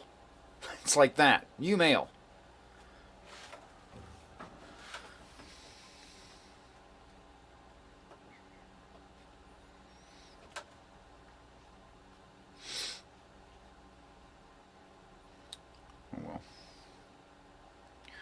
This is one section where they call him a fruitful wild ass. Red in the face. Oh, by the way, this wild ass right here definitionally has red hair. One of the reasons Someone must have seen you scroll past that, because it's commented in the chat. Fruitfully wild ass. Yeah. Someone's wrote fruitfully wild ass. Yeah. Yeah, it's saying, Jesus, this is all talking about Jesus and the Father and their relationship and the promise of his coming and all this stuff. To call him a fruitful wild ass. Not exactly, timid, shy, quiet. Not the typical Christian view of Christ. Not really the picture of Jesus on the, little painting and he's holding a baby or something, No.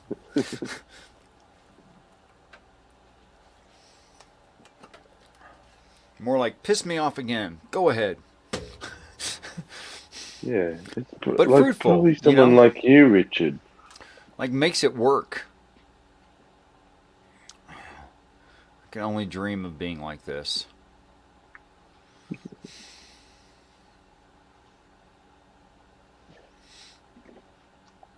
You sell yourself short.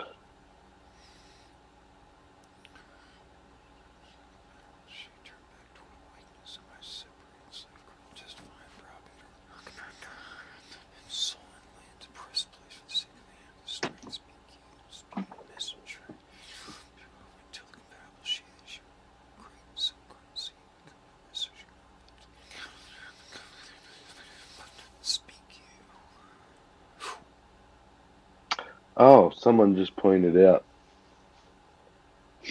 Silverwolf message, the fact that Richard's still live streaming. Oh my god, lol. It's 11 hours and 33. You've got 27 I gotta. minutes. Yeah, I gotta wrap this up. Okay, I'm gonna quit looking for this right now. Separated slave girl.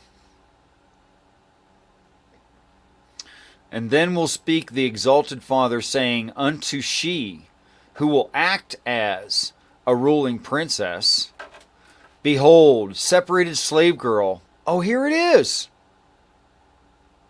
You found it.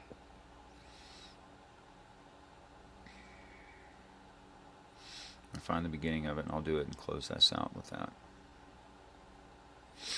I will carry away she who will act as a ruling princess from them of the exalted Father's bride wife, she who receives him of the name of conspicuous position, whose flight, that spread out maidservant, living in limitation, double straight, believed, would cut off the border of the exalted Father, who will tarry in loyalty to the bride wife for years above the firm earth, where the lowly and humbled himself one, the zealous one and merchant of truth, will give the emerging entity to the exalted Father. There you go, slave law right there. And make existent man to the exalted Father his bride wife. Let enter your mind and come to thought toward that flight.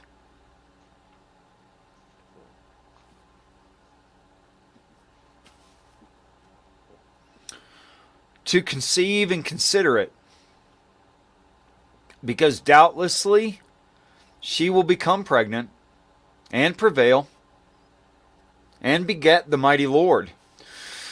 Though the lady and queen mistress of maidservants will be lightly self-esteemed, of mental and spiritual faculties, and will speak, will act as a ruling princess, a word toward the exalted Father, do violence throughout me,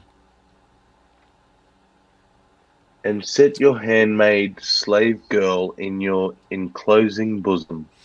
For I perceive doubtlessly that I have become pregnant, and am of little account in regard of the eye of Jehovah. But judge this pregnancy within me, and while in the early midst of it.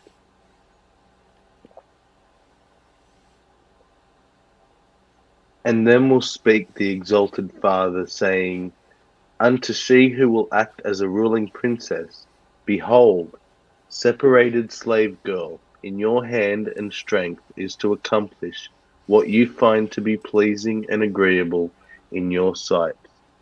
And that idea will humble and afflict, will act as a ruling princess, and browbeat her, and she will fear that aborting the child might put her to flight away from his face.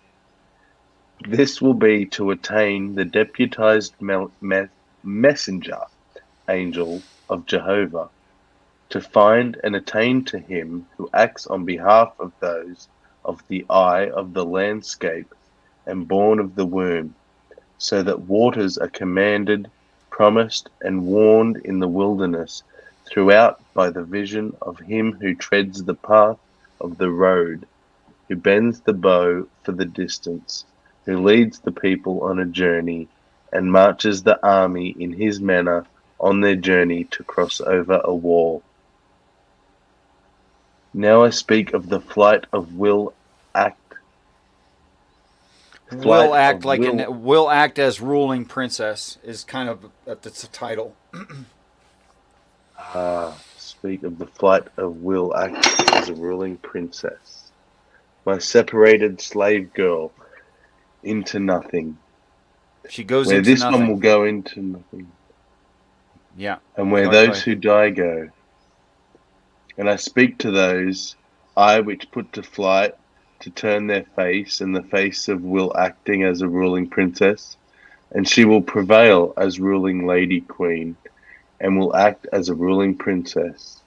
Speak, you, the deputized messenger angel of Jehovah, and tell the compatible she, turn back toward Jehovah.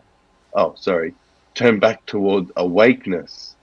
O my separated slave girl, testify and browbeat her in that occupied time and in that sullenly depressed place, for the sake of your hand and strength.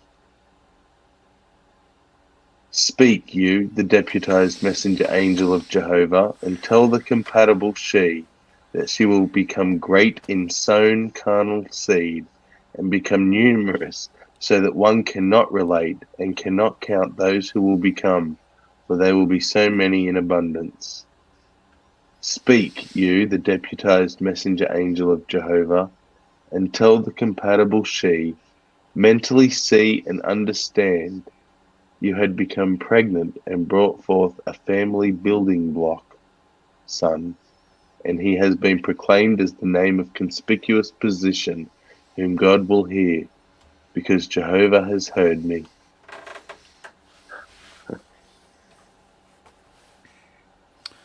So there's that.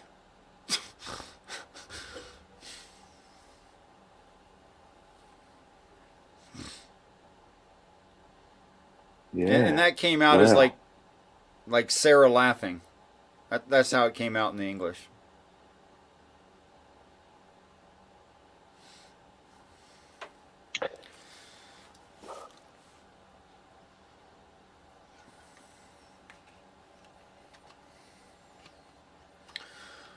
Thanks for the show, Sammy.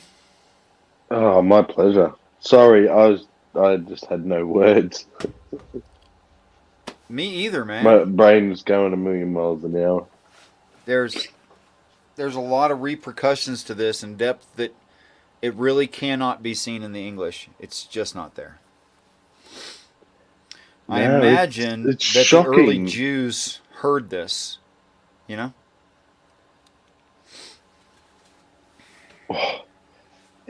At the very least, something a lot closer to this than whatever the hell we have today. Yeah. I think the rabbi tells the truth when he says you have to read this in Hebrew. You have to. Yeah.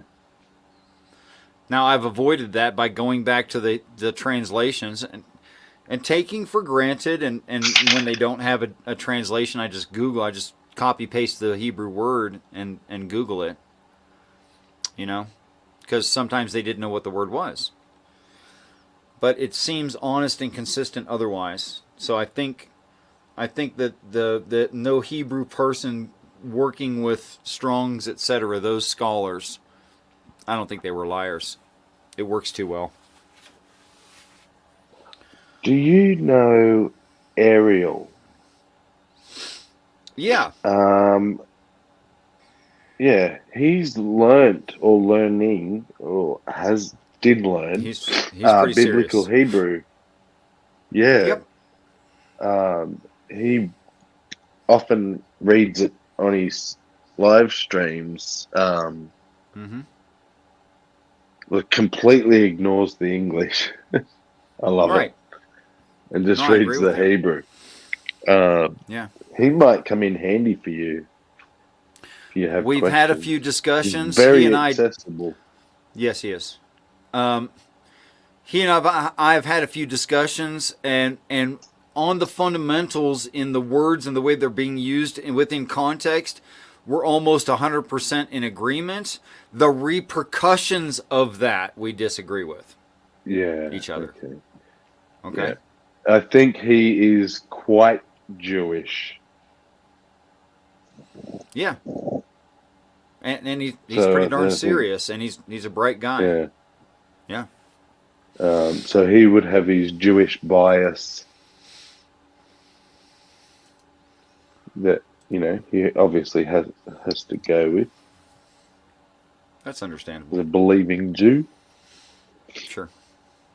But he's very open-minded as well, and not dogmatic. So, yeah. Yeah, I first met him on EA Dawa, and he and I have had a few exchanges, maybe totaling 20 minutes at the most, probably less than that, maybe 15 minutes worth of talk. But we're so much in agreement that we're just like, yep, you, yeah, you, good, okay, great. Yeah. It's pretty much it. There's nothing to talk about. I'm similar. There's not much I disagree with him on. Yeah. But yeah, I just thought, if you had questions to do with Hebrew, rather than learning it yourself, at least you know someone who can speak it. Yeah, it's pretty cool. I don't. I mean, I'm happy to if he wants to, and we do in the moment when that sort of thing happens, you know. But I'm not going to say, hey, what do you think about devoting 10 hours of your life every week forever to me and this cause that isn't yours? What do you think? I'm not gonna ask it. Yeah. Okay. I might ask him because I actually think that he would love it. We've had. He's constantly so asking far. me to stream. Yeah, I think he wants to stream more. So Cool. yeah. Hey, Sammy. It was awesome. Thanks for coming by, man. Thanks for sticking it out. Thanks for voicing your opinion. Thanks you for helping me become a better person. I think I lasted the whole show. Have you been here since You have been here since Yeah, right after Math from the Pig, haven't you? Yeah. I hope it was benefit for this morning. Yeah. Hope it was benefit for you. I know it was for me. Thank you. Always. And until next time, I look brother. forward to the time when we're all great friends. Right on, brother.